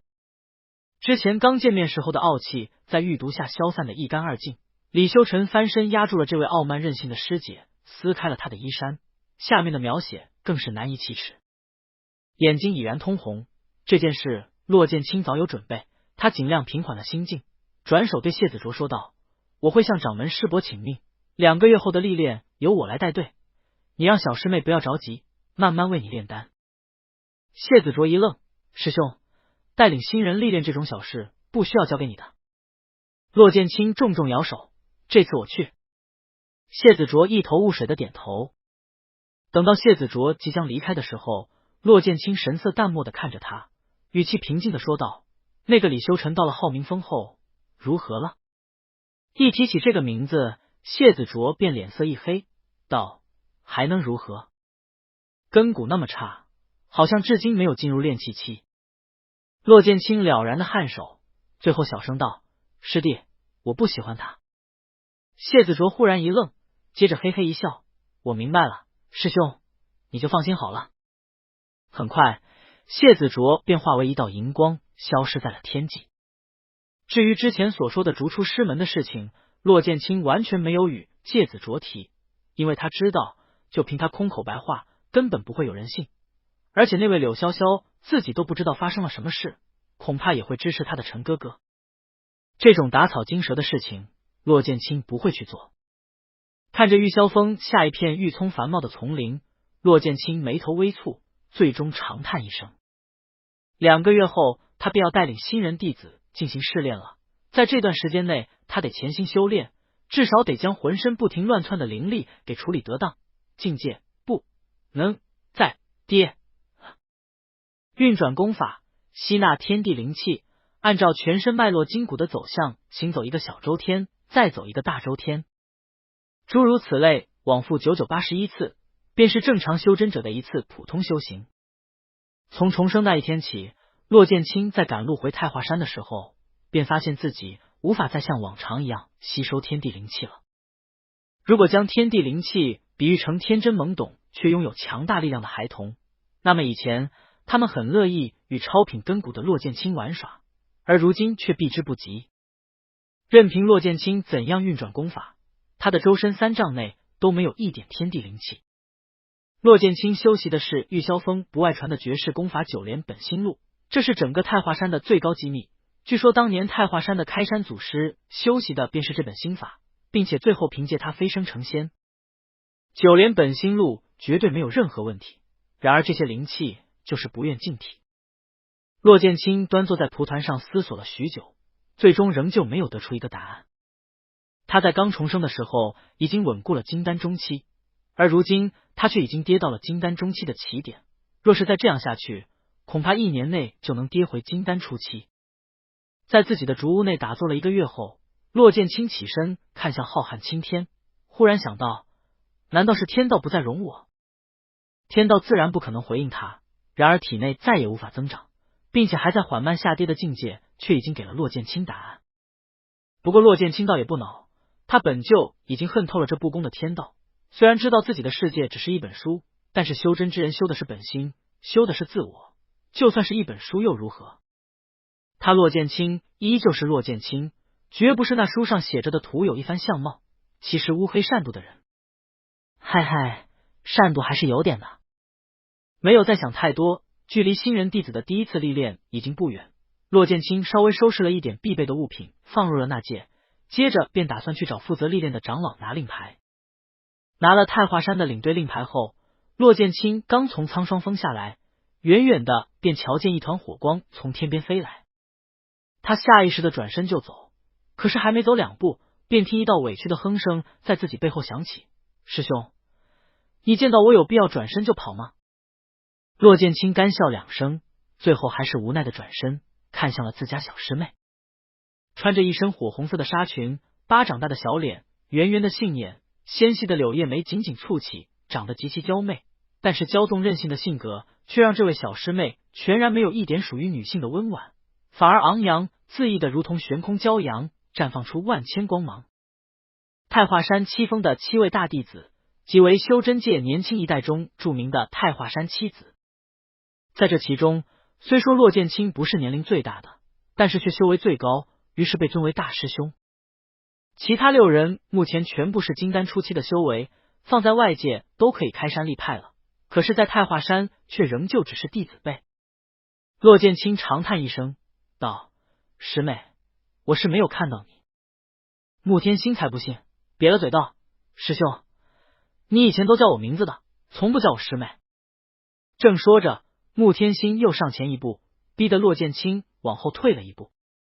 穆天星再往前，骆剑清便再往后，就这样2人在苍霜峰下的栈道上一个进一个退，眼瞅着就要再回到苍霜峰了。一些师弟师妹也好奇的看着他们。骆剑清终于停下脚步，正了神色问道：“仙儿，你是有什么事找我吗？”一听到仙儿，娇俏的小姑娘立即喜笑颜开，她故作镇定的咳嗽了2声，掩藏住自己的欣喜，道：“师兄，这次听说你要带我领队新人弟子的历练，我特意为你炼制了一些丹药，你路上务必小心。”骆剑清接过小师妹递过来的3只小玉瓶，哭笑不得道：“就是这样。”穆天星重重点头：“就是这样。”话音刚落，脸上便绽出一抹灿烂笑容，一双大大的眼睛死死凝在骆剑清的身上，双手在衣袖下不断的扭捏着，似乎担心骆剑清不接受自己的好意。看了这玉瓶半晌，骆剑清将其收到了自己的那戒里，道：“师妹，我记得4师弟好像请你去炼制一枚3品丹药的，你既然为我炼丹了，那4师弟的丹药该怎么办？”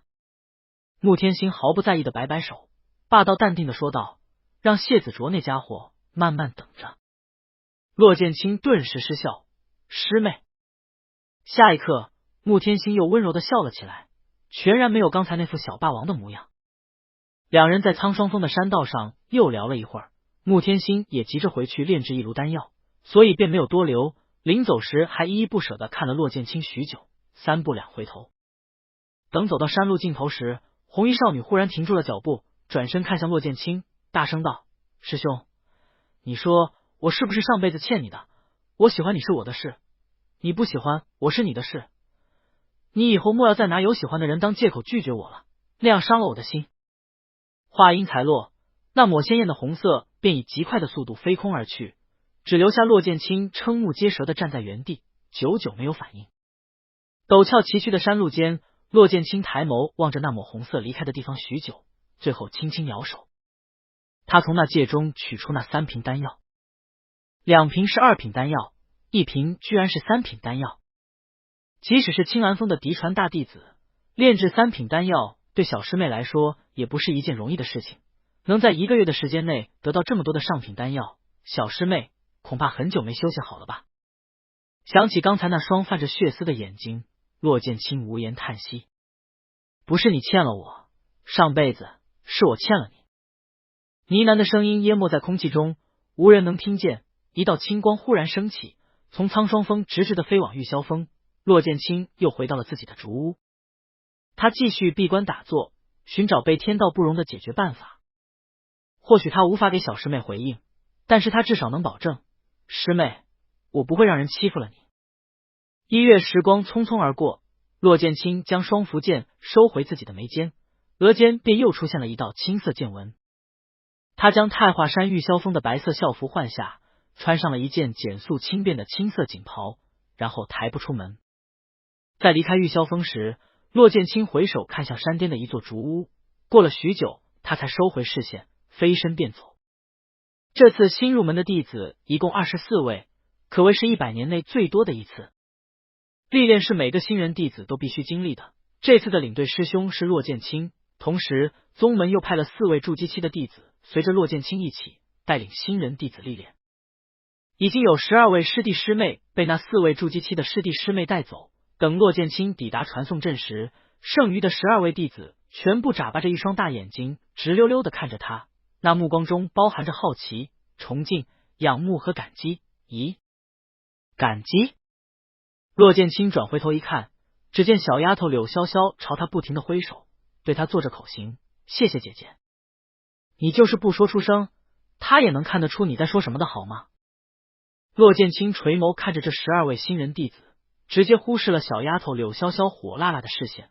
他单手负在身后，一股清冷沉着的气场便弥散开来，压得这群小萝卜头们无法喘气。骆剑清淡淡道：所有人都上了传送阵，手拉着手，切莫分开。你们都已经进了炼气期，进传送阵只会有点头晕眼花，熬过那段时间便好。现在一个个上去。小萝卜们乖乖点头，一个个屁颠颠的走上传送阵。等最后一个人也上去后，骆剑清抬步上去，站在12人的身前。他转手看向2个负责传送阵的弟子，轻轻颔首，那2人便拱手向他行礼，道了一声大师兄，接着开始将灵石放入凹槽内，准备开启传送阵。白光刹那间充斥世界，磅礴雄厚的灵气冲天起，将骆剑清和12只萝卜包裹在内。这种传送阵的威压对骆剑清来说自然是小事，但是对于萝卜头们来说却是一次灵力冲击。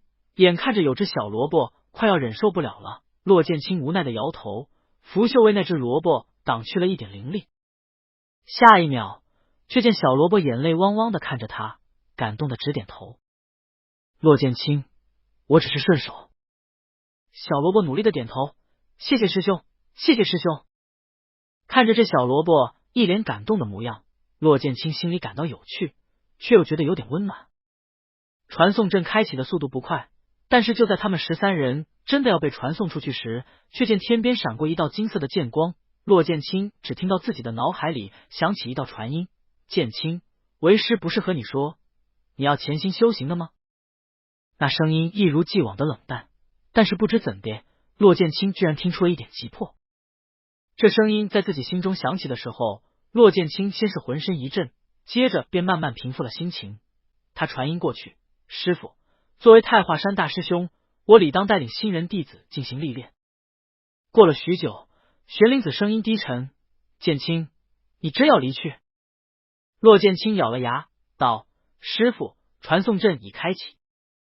等候了几息时间，骆剑清本以为自家师父已经不想再与他说话了，谁料忽然一道金色的剑光直直的劈向他的额间。骆剑清双眸一缩，正准备拿剑抵抗，却听玄灵子清冷淡漠的声音在他的脑海里响起：这道朱砂印带了为师一点意念，在途中你若是敢不潜心修行，为师自会知道。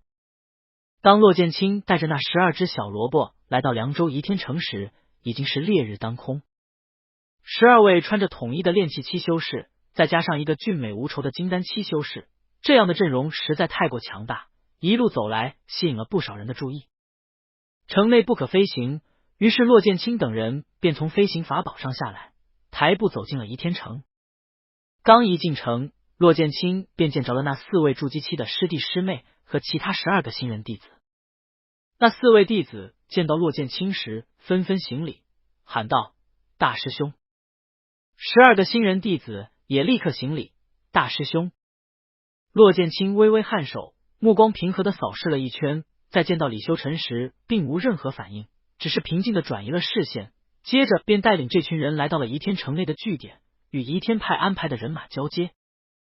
在全城最大的一家客栈内，一个人高马大的汉子见到骆剑清时，眼中闪过一抹惊艳，然后拱手道：“这位道友，我是倚天派长老刘东，关于秘境的事情，我派已经派人前去探查过，今天就请大家在这家客栈暂时歇下，明日一早再由我带领大家前去秘境入口。”顿了顿，那汉子道：“不知道友该如何称呼？”对外人，骆剑清神色淡然，平静道：“骆剑清。”那汉子猛然怔住，双眼睁大，过了半晌才低手道：“骆道友。”等4个筑基期的弟子将24个新人全部安排妥当后，那位刘长老才姗姗离去。临走时，他还悄悄地打量了骆剑清几眼，眼神复杂，不知道在想些什么。骆剑清不曾理会这种小事，不过他也知道那长老在想什么。太化妻子的名号早已传遍整个玄天大陆，在《求仙》一书中也有写道，当这位刘长老听说领队的人是太化妻子之末的小师妹时，大概也是这种反应。毕竟对于倚天派这种小宗门来说，他们宗门中面前实力最强的也不过是金丹后期，刚才那位刘长老更是只有筑基后期。在太华山，只有达到金丹后期并立下大功，才有可能当一个长老，正常的长老都是元婴期以上。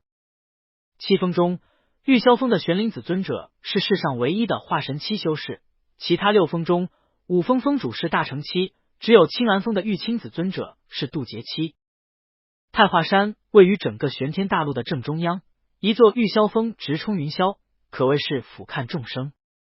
在太华山周围100万里的地方，所有门派都受到太华山的庇佑，唯一的要求就是当这些门派发现任何遗迹、秘境的时候，都必须通知太华山的人前来勘察。像这次倚天派发现的元婴修士的遗迹便是其中之一。元婴修士的遗迹太华山还看不上，但是恰巧到了10年一次的新人历练，所以掌门便决定让新人弟子来这里历练一下。这种类似于上供的行为对这些小门派来说也是好事，怀璧其罪。以他们的实力是无法守住宝物的，只有在太华山的保护下，他们才能得到一些有利于自己的东西。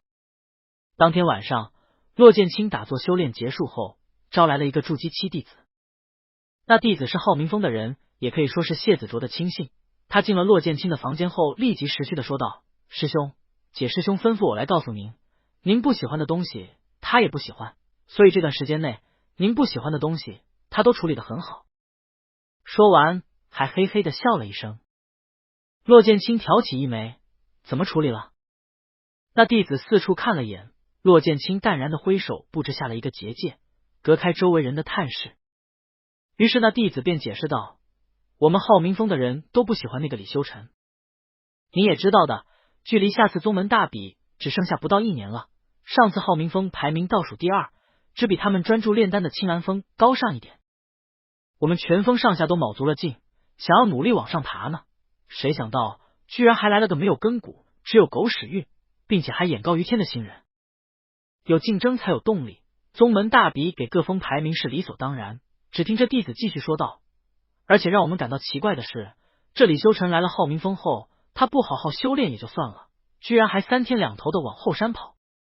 新来的弟子全部都达到炼气期了，他还在浪费时间。”闻言，骆剑清终于蹙了眉：“今天我看到他现在已经炼气2层了。”那弟子立即点头：“可不是。奇怪的就在这里，明明他没怎么修炼，半个月前突然就迈入了炼气期，再过7天又迈入了炼气2层。谢师兄也觉得很奇怪，不喜欢他，还安排一些弟子去挑衅他，也克扣他的餐食。不过他很生气的与我们对峙，还说到这那弟子停了停，想了半晌，才道：“对。李修臣还说什么30年河东，30年河西，莫欺少年穷。”他一边说，还一边趾高气扬的踩在石头上看着我们，又说我们终究会被他甩下，成为他的垫脚石。所以解师兄对他很无语，安排几个新人弟子把他揍了一顿。那弟子一脸崇拜地说道：“解师兄不愧是解师兄，他只说了一句话，就让那个李修臣再也没办法吭声了。他说：老子是金丹期，你是炼气期，咱们浩明峰实力称王，信不信老子一个小指头把你碾死？”骆剑清终于破功，噗！这弟子又说了一些李修臣在浩明峰上遇到的倒霉事情。等过了半个时辰，他才从骆剑清的房间中离开。在离去前，那弟子诧异的看着骆剑清额间的剑纹，过了片刻，才忍不住问道：“骆师兄，不知道您这是？”骆剑清察觉到那弟子的目光，拂袖将房门打开，淡淡道：“只是一点东西，你不用注意。”骆剑清送客的意思如此明显，那弟子当然也不敢多问，他拱手行礼，立即离开。等房间里只剩下自己一个人后，骆剑清才抬手在空中做了一个水镜，目光幽静的看着水镜中的自己。玉霄峰的无上功法九连本心路，修行它之后，如果再修行剑法，就会在额间形成一道剑纹。这道剑纹状若九连，从筑基期开始开出第一瓣花纹，金丹期再开第二瓣，等到化神期时一共开了8瓣，最后飞升成仙，达成第9瓣，化身9连，从此驰骋天地，无人可挡。骆剑清额间如今正有2瓣青色剑纹，而玄灵子却已有了8瓣金色剑纹。此时此刻，在他的青色剑纹中央，只见一颗嫣红的朱砂痣正点缀在其间，鲜红如火，灼灼其华。一颗鲜艳的朱砂痣仿佛让这张清雅绝世的脸庞都鲜活起来，让眉眼间更多了一丝不可侵犯的仙气。玄灵子的那抹意念打入骆剑清的识海中后，就形成了这枚朱砂印。骆剑清赶来夷天城的一路上都有仔细探查这枚朱砂印，可是却始终无法遮掩，更不用说消除。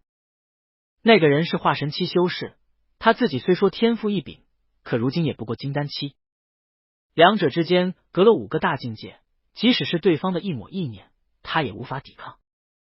望着水镜中那颗朱砂印许久，骆剑清慢慢的敛了眸子，挥袖将水镜撤去，继续转身打坐，按照那人所说的潜心修炼。等到第2日，他看着4位筑基期弟子，再看着24位新人弟子，接着满意的点头，开启飞行法宝，让所有人踏上去，一起往遗迹而去。这次来为骆剑清引路的不再是昨天那位筑基期的刘长老了，一位金丹初期的老者朝骆剑清一拱手道：“夷天派不知这次太华山居然派了骆道友领队，昨日真是有失恭敬。”在下是夷天派的3长老曹海宁，这次专门前来为道友引路，望骆道友海涵，切莫生气。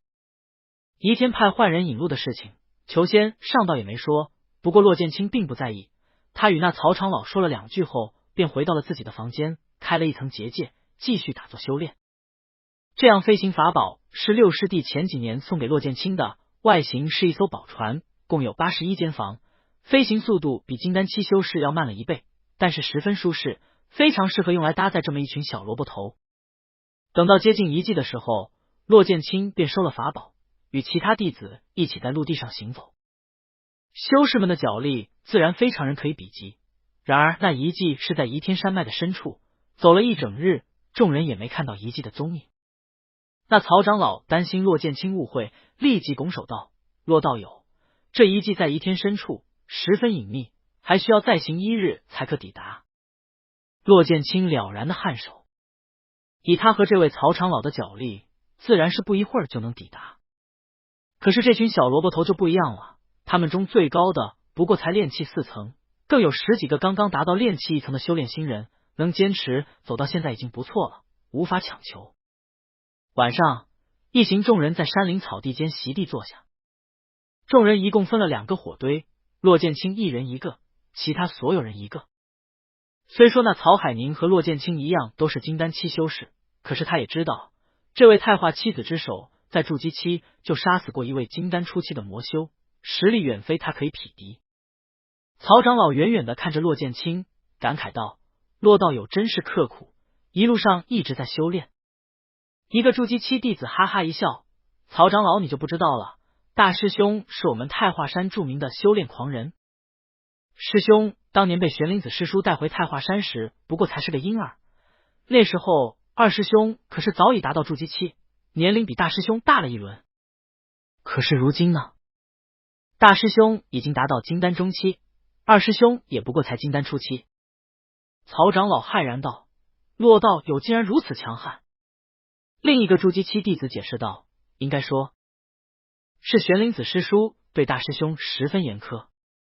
据说大师兄当年本可以破了玄灵子师叔的筑基记录，可是玄灵子师叔却说大师兄根基不够稳，硬是让大师兄去万寿岭杀了3年妖兽，才允许他筑基。”顿了顿，那人感慨道：“当年的大师兄才不过10几岁啊！”曹长老惊恐的睁大双眼，玄灵子尊者真是有气魄。众人朗声笑开。八卦这种事，就算修炼到金丹期，也不免为之沉沦。很快，这些老油条的筑基期弟子就开始讲述一些太华山上的绯闻趣事。除了曹长老外，其他炼气期的新人弟子们也好奇的竖起耳朵聆听。在漆黑的夜色中，并没有人发现李修尘竟然悄悄的起了身，来到了不远处的火堆旁。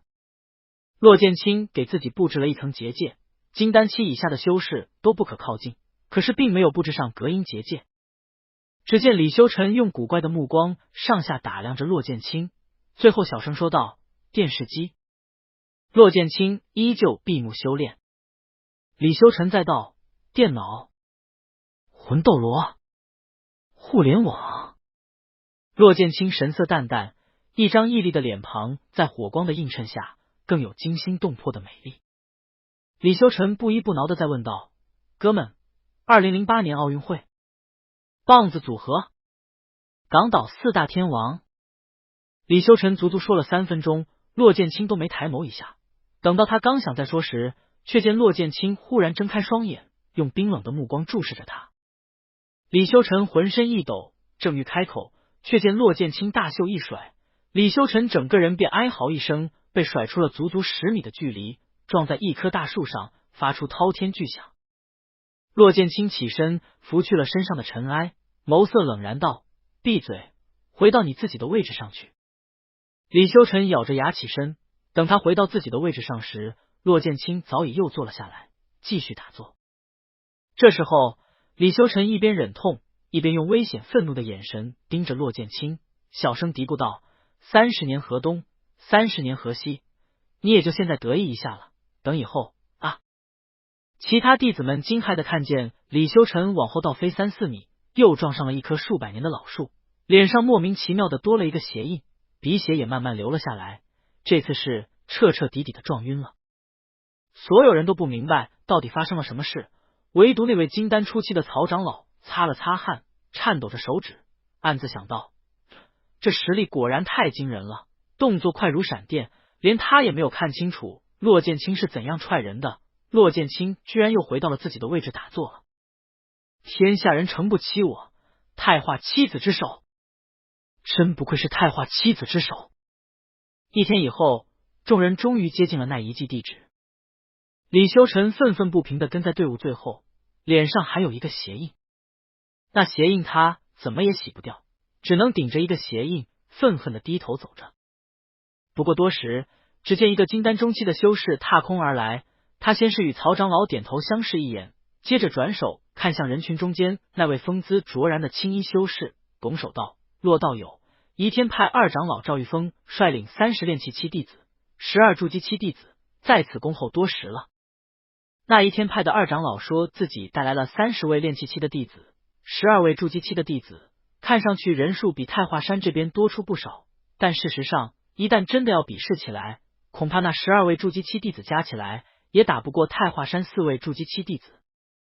太华山这4位筑基期的弟子，年龄最大的也不过才修炼50多年，最小的甚至才不到30岁。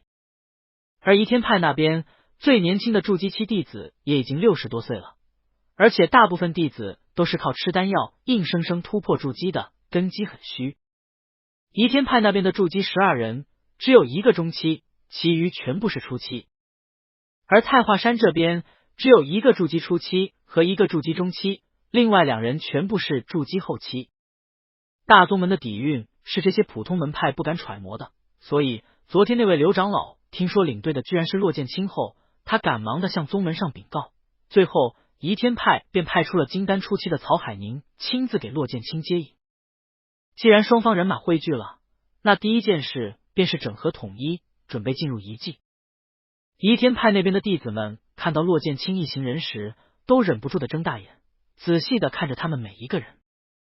许多少女更是情不自禁的把视线向骆剑清的身上投去。只见在青山朗日下，一袭青衣的大师兄身姿轻挺，眉间剑纹中点缀着一颗小小的鲜红朱砂痣，当真是风神俊朗，仙风道骨。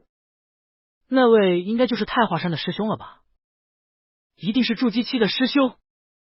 我觉得肯定是筑基后期了，那可是太华山啊。对，一定是筑基后期。真是太厉害了。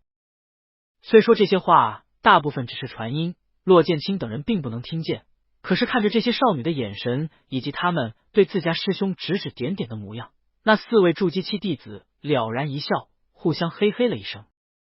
两方队伍整装完毕后，便由仪天派的赵长老带队，引大家进入。只见在一条重峦叠嶂的山脉中，群山蜿蜒曲折，如同溪流汇聚大海，最终集齐在一座高耸入云的山峰处，猛然止步。骆剑清开了飞行法宝，带领所有弟子飞上青天，众人齐聚在甲板上，一起俯视下面的嶙峋山群。宝船上，仪天派的赵长老忽然腾空飞起，拿出了一颗圆润的白色玉珠。见状，太华山的弟子们好奇的多看了几眼，唯有骆剑清淡然的扫了一下，便移开视线。赵长老将那白珠抛到半空中，手指接连动作，形成虚影。白珠发出刺目光芒，一束耀眼的光穿透云层，直直的射那座高峰的山巅。须臾后，天地间传来一道轰隆隆的声响，一层白色的光幕陡然出现在了众人眼前。赵长老拱手道：“骆道友，前方便是这次我们发现的元婴真君的遗迹，在下还可带领大家再往前走一段，请。”骆剑清颔首，请。很快，飞行宝船便穿过光幕进入其中。所有人顿觉天地变幻，骆剑清将宝船收入那戒里，抬手看向了这一片奇异的地方。一扇高达33丈的玄铁大门矗立在众人面前，散发出重重威压。说是大门，这门却没有任何门板，大敞开的任由他人进入。众人站在这门前，渺小的仿佛沧海一粟。忽然见到这样一扇门，弟子们不由左顾右盼，有些茫然起来。赵长老高声道：“北斗真君最擅长的阵法就是北斗七星阵，这扇门是遗迹的第一关，名为瑶光。在门旁有许多小字，写清楚了进入此门的要求。进入此门者，年龄不得超过100岁，修为必须在元婴以下。先前我仪天派也派出了不符合条件的修士进去，都被此门弹了出来，受了重伤。”话音落下，骆剑清淡然的颔首，转头看向太华山的一位新人弟子。那弟子便是之前在各峰大比中得到第1位的世家子弟。他识趣的点头，抬步便迈入门中，没有受到一点阻碍，很快进入。接着他转身道：“大师兄，没有任何问题。”一句大师兄刚刚落下，仪天派那边的弟子如遭雷劈，个个呆立。大师兄，太华山的大师兄。众人用不敢置信的目光看向那站在人群最前端气定神闲的青年，骆剑清却仿似什么都没察觉到。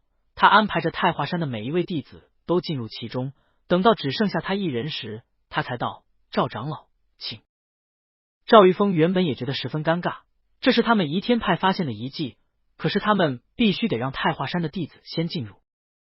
当骆剑清依旧停留在原地，没有率先进入时，这赵长老感激的看着骆剑清，拱手行了一礼，接着才让自家弟子进入。等到最后一位仪天派弟子进入后，门外只剩下了仪天派的几位长老和骆剑清。骆剑清淡然的朝仪天派的长老看了一眼，接着脚尖点地，身影化为青光，倏地进入门中。自此，门内的事物与门外人再无关系，倚天派的接引使命也就此终止。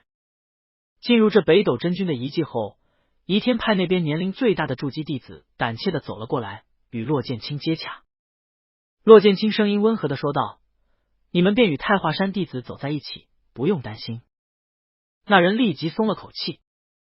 玄铁门内是一条幽静到没有光芒的小路，太华山的弟子拂袖取出一枚月光时，浅浅暗暗的光芒便悠悠地散发出去，虽说不如日光般明亮，但也足够照明。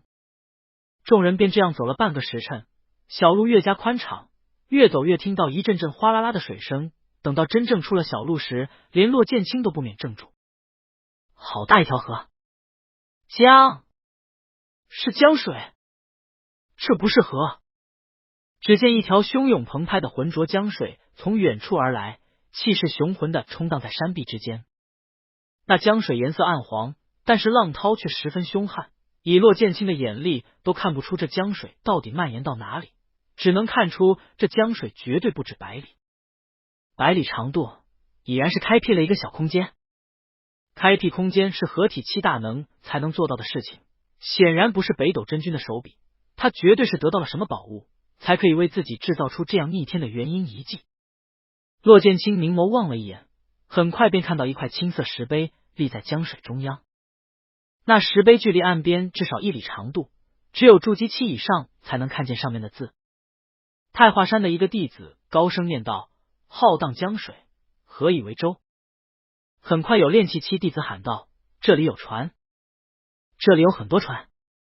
筑基期弟子继续念道：“7品可载1人渡1里，6品可载2人渡2里，5品可载4人渡4里，4品可载8人渡8里，3品可载16人渡16里，2品可载32人渡32里，1品可载64人渡64里。天道超品可载128人渡128里。”话音刚落，所有弟子全部噤声，唯有骆剑清眉头微蹙，李修臣猥琐一笑。这石碑上的话说的太简单了，天下所有修士分为9类根骨，一是像李修臣那样压根没有根骨的，2是4品到7品的下等根骨，3是2品和3品的中等根骨，4是优秀的1品根骨，最后是那千万人无其一的超品根骨。超品根骨的难得已经是逆天行，亿万人中才有一个适合修炼的，而千万修士中才会有一个超品根骨。就算是太华山，如今也只有2个超品根骨，一个是玄灵子尊者，一个便是骆剑清。李修臣顶着一个乌黑的鞋印，眼睛里放出晶亮的光芒，看向站在江边的青衣大师兄。虽然没有得到验证，但是李修臣相信这个骆剑清肯定和自己一样是穿过来的，要不然按照原著，此时他们所有人都不可能全部渡江，应该是有小师妹，也就是他的第一个后宫，载了整整64人，再让2位1品根骨的弟子载了5位弟子，大家费尽辛苦，用力许多法宝，才好不容易的渡了江。可是现在不一样了，小师妹穆天心那是1品根骨，虽说是1品中的极品，但也不是超品。可骆剑清可是超品根骨啊，那这第一关过得就太轻松了，让骆剑清驾船带他们所有人走，简直是小菜一碟啊。想到这，看着倚天派弟子们踌躇烦恼的神色，李修臣哈哈一笑道：“不用怕，天下皆知，我们太华山的大师兄可是超品根骨，在我们这70个人过去是绰绰有余。”李修臣的声音直直的传入在场每个人的耳中，倚天派的弟子齐齐一愣，太华山的弟子更是神色古怪的看向他。原本有些倚天派的弟子还不大清楚这个脸上顶着邪印的人到底是什么情况，但是听了他这话后，许多弟子都忍不住的小声嘀咕道：“我们都知道太华山大师兄是超品根骨，可是人家凭什么要带我们走啊？就是他又不是超品根骨，他那么得意干什么？太华山的这个弟子是什么根骨？难道是1品？”这些人的声音很小，李修臣不过也是炼气2层，根本听不见。但是太华山中几个炼气4层的弟子听着这些话，都羞恼的低下了头，4个筑基期弟子更是嘴角一抽。其中那个浩明峰的弟子一巴掌扇在了李修成的脑后，打得他一个踉跄，差点摔倒。让你说，就你知道这件事？就你知道？我浩明峰的脸都被你丢光了。李修成捂着头，一脸愤怒的看向那位浩明峰的师兄，完全不明白自己说错什么了。既然已经有人点明了情况，骆剑清自然不好隐藏。他挥手招来了最大的一艘船，淡淡道：所有人都上船吧，此将超越百里距离，我也不知能带领大家到哪儿，先走一步算一步。倚天派的弟子个个感激的看向骆剑清。等到所有人都上船后，李修成才一脸愤恨的走上来。他刚踏上甲板，只听骆剑清语气平静的说道：19师弟，把这个人的嘴给我堵起来。浩明峰的19师弟高兴的一拱手：是，大师兄。李修成惊骇的睁大双眼，还没回过神呢，嘴巴里便被人塞上了一整块的麻布。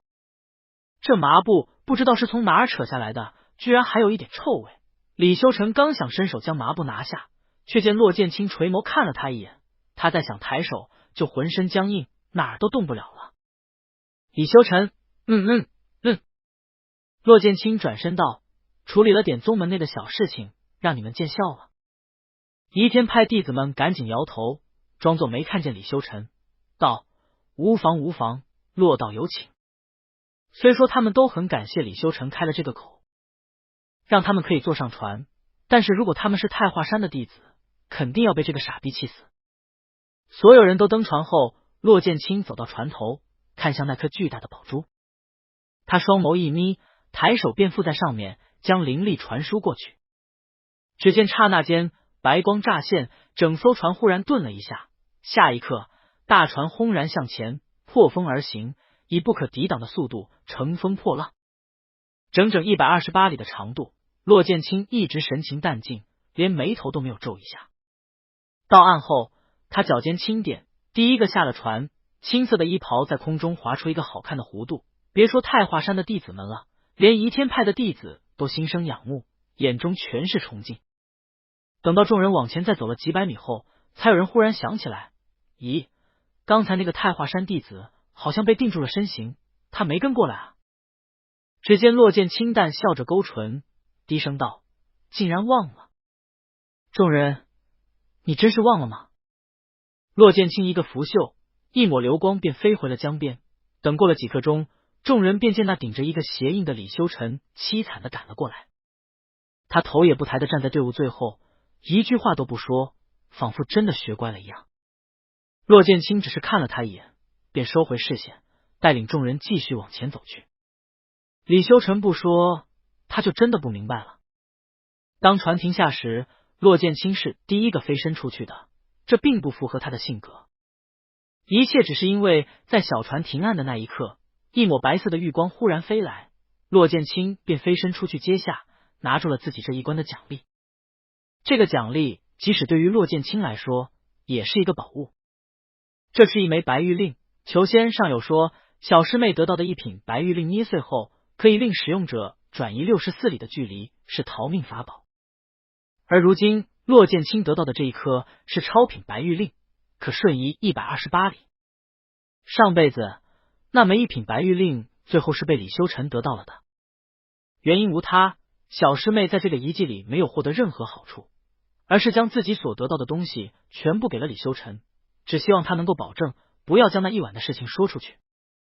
可是如今骆剑清淡笑着弯了眸子，继续往前走去。如今李修成休想得到任何东西，这元婴遗迹的大小完全出乎骆剑清的预料。裘仙书上有说过，北斗真君的遗迹是按北斗七星阵摆开的，入门第一关即为瑶光星，刚才众人渡过的那条大江则为开阳星，再往下走理当是北斗第3星玉衡星。谁料众人走了小半个时辰，都迟迟没有走出这条路。骆剑清作为整支队伍里唯一的金丹修士，义不容辞的走在了最前方。越往前走，温度越低，所幸在场所有人最低的也是炼气1层的修士了，还是能抵御寒冷的，所以并无大碍。然而当他们彻底走出刚才那条小路时，望着眼前这白茫茫的一切，无数弟子纷纷感慨惊叹。难道这就第三关？隔着一层白色光幕，出现在众人眼前的是一片冰天雪地，大雪凶猛的刮飞，狂风怒吼，即使没有踏入其内，众人都可以感受到一阵阵刺骨的寒意从脚底板往脑心里窜。这一次的石碑直接竖在了雪地前，白雪茫茫，可有尽头？19师弟看了半天，转手对骆剑清说道：“师兄，这应当就是北斗七星阵的第三关玉衡了。”骆剑清轻轻颔首道：“你可敢进去？”19师弟哈哈一笑：“抬步就进，大师兄，那我就为大家探探路。”话音刚落，当这19师弟的身影彻底进入光幕后，令众人惊讶的是，他完全消失在了所有人的眼前。茫茫大雪中，丝毫没有19师弟的身影，雪花依旧纷飞，怒风咆哮而过，似乎将人给吞噬了。人群中顿时发出一阵哗然，许多人害怕的往后退了一步。骆剑清却转手道：“19师弟已经进了一片异空间，从此处开始，这次历练应该是每个人都分开进行了，再也没有人可以帮助你们。你们如果实在承受不下去，记住及时回头，不要逞强。捏碎一开始在那玄铁门处得到的碎玉，应该就可以转移出这处遗迹，结束历练。”众人齐齐拱手：“是，大师兄。”移天派的弟子们听了这话，也是点点头，似乎是为了打消别人的猜疑。骆剑清淡然的扫了众人一眼，接着忽然抬步进了光幕，消失在了这片空间。当骆剑清再次睁眼时，他已经踏入了这第三关，四周没有他人，只有看不见尽头的大雪。骆剑清想要提起灵力，却发现自己的修为在这里竟然被压制到了筑基期，无法在凌空飞行。沉着冷静的看了周围一眼后，骆剑清眯了双眼。第一关是年龄和修为的限制，第二关考验天赋，第三关是压制修为，考验毅力吗？片刻后，骆剑清抬步向前走去。这雪还不算太厚，骆剑清一脚一脚的踩在其中，雪堆只淹到了他的脚踝。如果是普通人到了此处，就算不被冻死，看着这样洁白的大雪，恐怕不要多时就会患上雪盲症。骆剑清知道，如今那些跟他进来的炼气期弟子们全部都被压制了修为，成为了真正的普通人。按照那本书上所说，越是根骨好的弟子，接受到的考验便越艰难。比如太华山各峰大比第一名的那位世家子弟，他原本是炼气4层的修为，如今被迫成为凡人，再加上一品的根骨，他在书中是渡关最艰难的弟子了。可是如今，这个最艰难的称号恐怕得落在骆剑清身上了。骆剑清提起身体里的灵力保护住心脉，其余的精神全部放在了脚下，不断的往前走。他也不知道自己走了多久，好像是走了一个时辰，又好像是走了一天，周围的景物完全没有变换，他仿佛是在原地踏步，但是身后那密密麻麻的脚印却在告诉他，他已经走了太久。大雪更加暴虐起来，狂风席卷着满地雪花，如同刀子刮过骆剑清的脸颊。骆剑清垂着眸子看地，似乎没有注意到这疯狂的风雪，只是依旧往前走。他在心里暗自的计数，如今他已经走了足足100里路，接着他又走了1000里路。当他走到第9000里路时，大雪终于淹没到了他的胸口。骆剑清并无任何反应，淡定的用灵力将这些雪花驱逐。他的行为好像引起了这片天地的愤怒，疾风暴雪奔腾而下，仿佛倾覆一样往骆剑清所在的领域浇灌而来。这雪也与之前不一样，骆剑清再也无法用灵力将其推开。等到骆剑清走了整整10000里路时，大雪已经快要将他的身体全部淹没。按照骆剑清如今筑基期的修为，他已经可以辟谷，也可以短时间不用呼吸，但是这绝对不代表他可以被大雪埋没。恰恰走到第10000里的时候，只听天地间传来一道悠长的叹息：天道超品，逆天行，这里是1品的极限，但对于超品根骨来说，只是刚刚开始。现在你还可回头。骆剑清右脚踩地，周身的大雪便被猛烈的剑气撞开。他抬头看天，道：区区元婴一计，又奈我若何？说话间，眉间青光大现，青色剑纹似乎要冲破石海，咆哮天际。那颗小小的朱砂痣也鲜艳如火，令风雪都停滞了一瞬。话音落下，骆剑清竟然加快速度，再往前走去。等到走了足足100万里的时候，就算是骆剑清也喘气不止，体内的灵力有快要枯竭的趋势。所幸在他踏出最后一步后，这雪窖冰天仿佛化为幻影，消失不见，也象征着他终于过了这一关。修为一下子暴涨回了金丹中期，骆剑清接住了从天边飞来的一枚符箓。他查看了自己这一关的奖励，接着打坐休息了一会儿后，再次抬步进了第4关。狂风卷刃，为时不晚。刚一踏入第4关，如同野兽般的烈风便轰然而至，骆剑清一时没准备好，竟然也往后退了一步。这一关要走的路道没有那么多，只需要走10里便可过了这关。然而此时此刻，骆剑清面对的狂风却十分残暴，每一道都达到了金丹初期修士的攻击的程度。这一次，骆剑清倒也无法再等闲对待了，他直接取出了自己的一个防御法宝，接着小心翼翼的往前走。谁知走了不过1里路，那玄阶法宝便轰然炸开。骆剑清双眸一凛，反手拿出了小师妹送给自己的一瓶丹药，吃了一颗。北斗七星阵的第4关名为天泉，也不知这北斗真君是从哪儿得来这么多的宝物，竟然将一颗7品妖兽的内丹放在了第4关的尽头。这妖兽的内丹散发出无数妖风，越是靠近，攻击性就越强。这妖兽必然是风系妖兽，本身又是出窍期的修为。如果最为接近时，恐怕妖风已经达到了出窍期修士一击的程度。骆剑清眉头紧锁，停在了3里的位置，没有再往前进。7品的风系妖兽，出窍期吗？眸光灵光一闪，骆剑清翻手取出了一把油纸伞。这油纸伞状若普通，伞面上只有淡淡的金色，并无其他任何花纹修饰。伞骨所用的材料也是看似平凡的青竹，清清淡淡，简简单单，仿佛真的只是一把凡人用的油纸伞罢了。然而就在这伞出现的一瞬间，天地间的狂风忽然停滞了片刻。骆剑清目光复杂的看着这把伞，将其缓缓打开，撑在了自己的头上。当这伞打开之后，刚才那肆虐狂暴的烈风全部避开，再也不敢侵袭。伞面上的金光轻轻流淌，骆剑清执伞向前，一步步走到了尽头，取下了那枚7品妖兽内丹。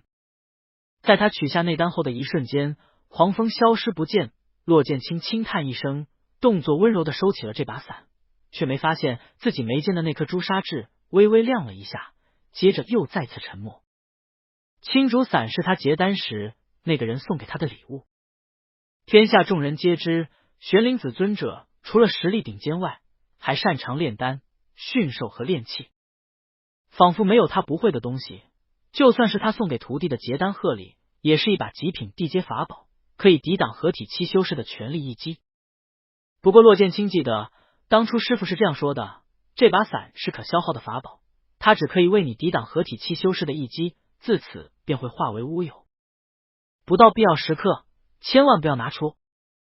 拿了这把伞后，骆剑清从未使用过它，只是偶尔会抚摸着伞身，若有所思。上辈子他被赶出太华山时，便将这把伞交给了小师妹，让小师妹送还给他的师傅。他上辈子就算遇到再危险的死境，也绝不肯拿出这把伞来使用，可是如今他却看开了，法宝不用，那就只是个装饰。刚才骆剑清收伞的时候便发现这把伞已经断了一根伞骨，想必再多用几次，这把伞便会真的化为乌有，成为一堆废物。对此，骆剑清并无太多感伤，他原地休整了片刻后，抬步走到第5关天机星的石碑面前。万里荒原，无限猛兽。似乎听到了这话，石海里的双符剑兴奋雀跃地动了2下，骆剑清便勾唇轻笑，一抹青色剑光从他的眉间猛然冲出，化为一柄玄铁宝剑，落在了他的掌心。我们得快一点了，双符。双符剑轻轻颤动，似乎是在回答。浩渺天地间，俊美清朗的修士双眸微眯，望着眼前白色光幕后的辽阔荒原。他右手执剑，青袍无风自动，眉间一颗朱砂痣灼灼如火，仿佛要燃烧了整片天地。他必须得快一点，因为这个遗迹按照根骨划分关卡难度，71人中唯独李修成没有根骨，遇到的关卡也是难度最低的。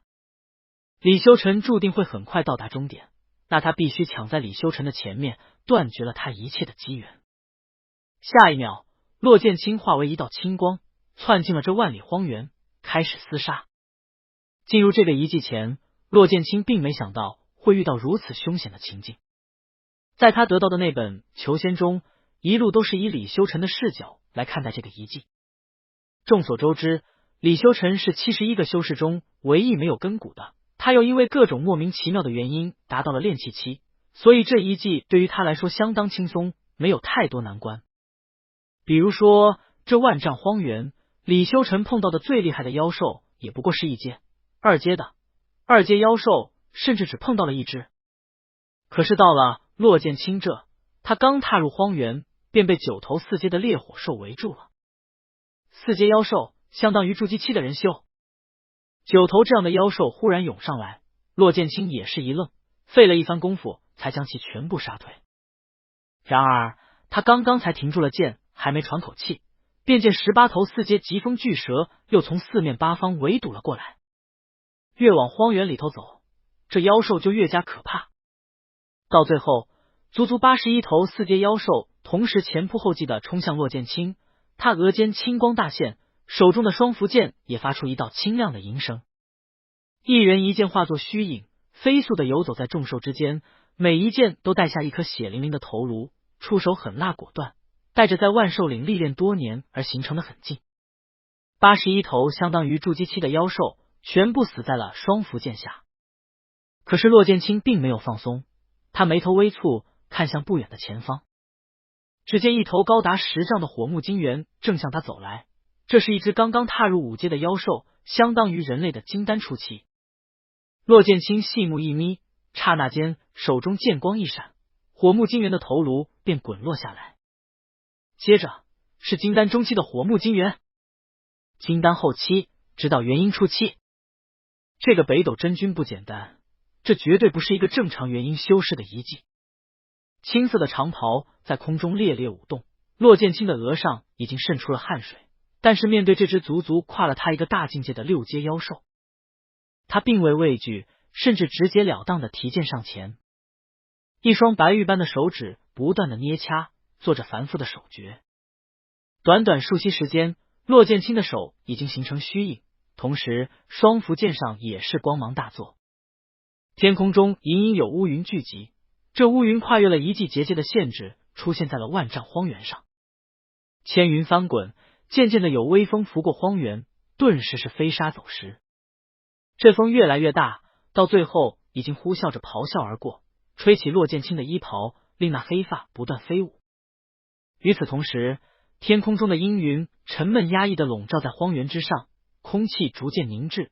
那6阶的火木金猿愤怒的朝骆剑清嘶吼，他快速的拍打着自己的胸口，然后奔驰过来。就在此刻，双符剑青光四起，天空中响起回回雷鸣，一根粗壮的闪电轰隆隆的从空中劈下，骆剑清直剑而上，那闪电便劈在了火木金猿的胸口，令后者痛苦的嘶嚎。一剑化9连，骆剑清将剑抛至半空中，长剑便化为9柄，直直的刺入这火木金猿的身体。长剑穿体而过，火木金猿也痛嚎了一声，轰隆倒地。他庞大的身体抽搐了2下，最终不再动弹，鲜血将整片荒原染红。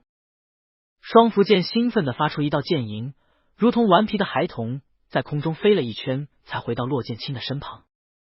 然而此时此刻，骆剑清早已脸色苍白，他轻轻地喘着气，凤眸微敛，警惕地防备四周。一剑化9连是9连本心路的剑招之一，按理说是到元婴期才能使出来的。玄灵子很早就将这剑招交给了骆剑清，然而直到金丹中期，骆剑清也没有成功过一次，刚才也是凑巧才使出了这道杀招。不过那一招却将骆剑清浑身上下的灵力全部掏空。假设现在突然出现一只2阶妖兽，恐怕也能对他造成重创。骆剑清并不后悔使用那一招，刚才那头火木金猿实在太过凶悍，他必须先发制人，才能将对方杀死。大概也觉得放出一只元婴期的妖兽实在太夸张了，一刻时间内，万丈荒原内没有再出现任何妖兽的身影。骆剑清恢复了一点灵力，便赶紧打开那戒，取出了小师妹为自己炼制的那瓶3品丹药。这丹药名为聚灵丹，内里储存极大的灵力，服用后可以恢复修士的灵力。骆剑清直接吃了5颗，终于感觉身体里的灵力恢复了70%。很快，他提着双符继续往前走。这次没有再碰到变态的元婴期妖兽，但是金丹后期的妖兽却是碰到了几只。到后来，妖兽越来越多，虽说都是金丹期，可也逼迫得骆剑清不得已的拿出了青竹伞，一手执伞，一手执剑。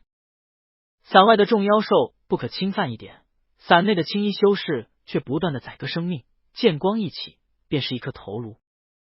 这一路走来，骆剑清的速度极快，他一直在寻找李修尘的身影。求仙中有说，就是在这万丈荒原，他那小师妹被传送进来的时候，竟然和李修尘传送到了一起。毕竟是同门，小师妹不是个圣母的人，但照顾一下才练气期的新人师弟也是理所当然的，于是两人便一起往前走。李修尘无法给小师妹提供任何帮助，小师妹却带着李修尘一路离开了万丈荒原。就在即将离开时，小师妹碰上了一只6阶的魅影妖狐。6阶妖兽有多么难缠，刚才骆剑清已经体会了10成时，更何况这魅影妖狐擅长幻术。小师妹用尽了丹药法宝，好不容易才重创了这魅影妖狐，带着李修尘离开了万丈荒原。小师妹却不知道，魅影妖狐遁走前向他和李修尘喷了一口紫色的妖雾。妖雾一时间没有动静，小师妹便没在意，谁料这妖雾却隐藏在他们2人的身骨里，等到最后一关天书星时才彻底发作，令2人都遇毒发作，造成了那样的事情。而骆剑清如今的想法很简单，按照常理说，这万丈荒原应该只有他和李修尘2人。李修尘虽说实力低下，但是他没有根骨，遇到的关卡都很简单，所以走得快。而他自己这一路下来，耗费心力的加快速度，为的就是赶在这万丈荒原上一剑杀了那李修尘。遗迹里的事情谁都说不清，李修尘在捏碎玉牌传送出去前被妖兽杀死也是极有可能的。而且李修尘不过是一个普通弟子，这世上只有化神期大能玄灵子一人可以回溯时光，回溯时还会受到天道极大的反噬，所以绝对不可能有人知道李修尘真正的死因。万丈荒原便是你的埋骨之地。俊美淡漠的青衣修士飞速疾驰，在万丈荒原里寻找起来。一把青竹伞为他挡住了所有攻击，他便毫无顾忌地穿梭在妖兽之间，最终在一处盆地里，骆剑清终于发现了李修尘的身影。李修尘此时正在面对2只1阶妖兽的攻击。1阶妖兽不过相当于炼气1层到3层的修士，并且没有什么灵智，只会靠本能作战。这李修尘已经炼气2层，居然还应付得如此吃力，让骆剑清十分厌弃。眼见着李修尘即将杀死其中一头妖兽，骆剑清收了青竹伞，唇角一勾，提剑便向下刺去。谁料就在他刚刚拔剑准备暗杀时，却听到一道妖媚的兽吟在自己的身后响起，心中顿时警铃大作，浑身的汗毛全部竖起。作为金丹期修士的敏锐直觉让他赶紧往右侧一闪，就在下一刻，一道深嵌下去的沟壑出现在了骆剑清原本的位置。骆剑清赶紧取出青竹伞，将伞打开，可是空中却有一阵阵的精神波动袭来，直直的穿过青竹伞的防御结界，向骆剑清袭来。骆剑清不停闪躲，那精神攻击却从未停止。等飞到距离盆地有了5里地时，骆剑清赶紧收了青竹伞。精神攻击，青竹伞可挡合体7大能的全力一击，然而却只是灵力攻击，不是精神攻击。这世上很少有修士能使用精神攻击，精神上的招式大都是妖兽的天赋技能，极为罕见。骆剑清提起双符剑，警惕地看向四周，浑身戒备。却听天地间忽然传来一道妖娆妩媚的笑声，声音略有点尖锐，来者轻轻地笑着：“好一个俊俏的郎君，这般美丽的皮相怎地会长在你们脏臭的人类身上？不如你把这副皮囊扒了给我，我就饶你一命，你看如何？”宽广平整的荒原上，四处无山，只有一些坑坑洼洼的小塘。骆剑清右手执剑，眉头紧锁，仔细地打量四周。尖锐的兽吟声从四面八方响起，仿佛鬼魅一样的追随着骆剑清。紫色的魅影形成虚雾，速度极快，快到骆剑清无法看清对方的模样，但也大概猜到了这只妖兽到底是谁。六阶妖兽，魅影妖狐。狐族向来聪慧，五阶、六阶就可以倾吐人言的比比皆是。小郎君，你倒是给奴家笑一个呀！你这人类怎的还拿着那把剑，看得奴家心里慌张。不如你随了奴家吧，奴家可以饶你一命。银铃般的笑声在天地间回荡，这声波如同武器，狠狠地刺入骆剑清的耳中。青莲剑心诀。骆剑清不停地变换手诀，双符剑慢慢飞起，化为四口锋利的宝剑，将骆剑清护在其中。四把一模一样的剑在空中不停颤动，形成一道青色的屏障。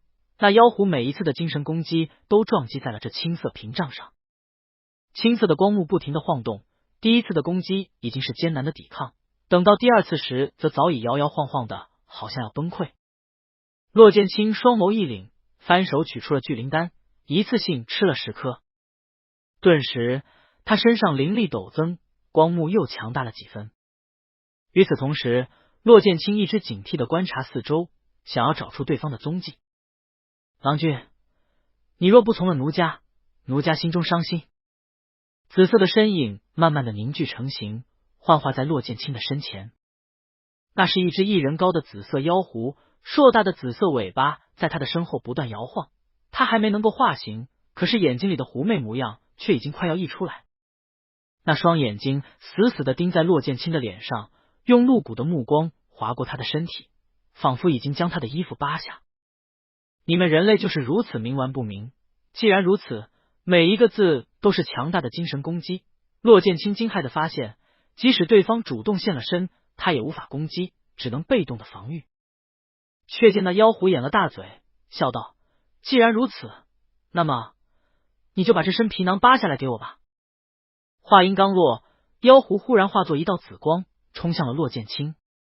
骆剑清凤眸一抬，唇边勾起一抹笑容，4把剑变成1把双符剑，出现在了他的右手。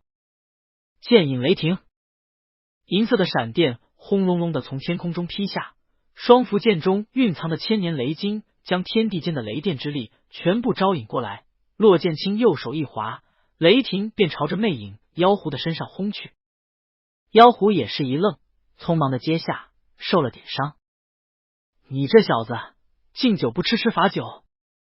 妖狐眼中妖光一闪，紫色的尾巴忽然变大，一瞬间便刺向了骆剑清。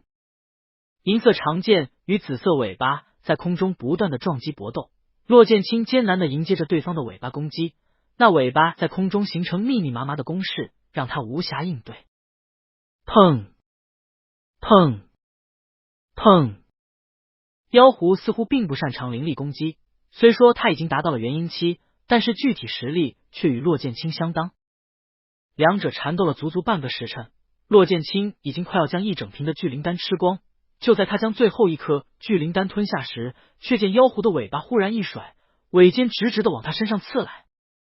电光火石间，只见一道金色的剑光从骆剑清的身后亮起，妖狐的尾巴顿时被砍成了2半。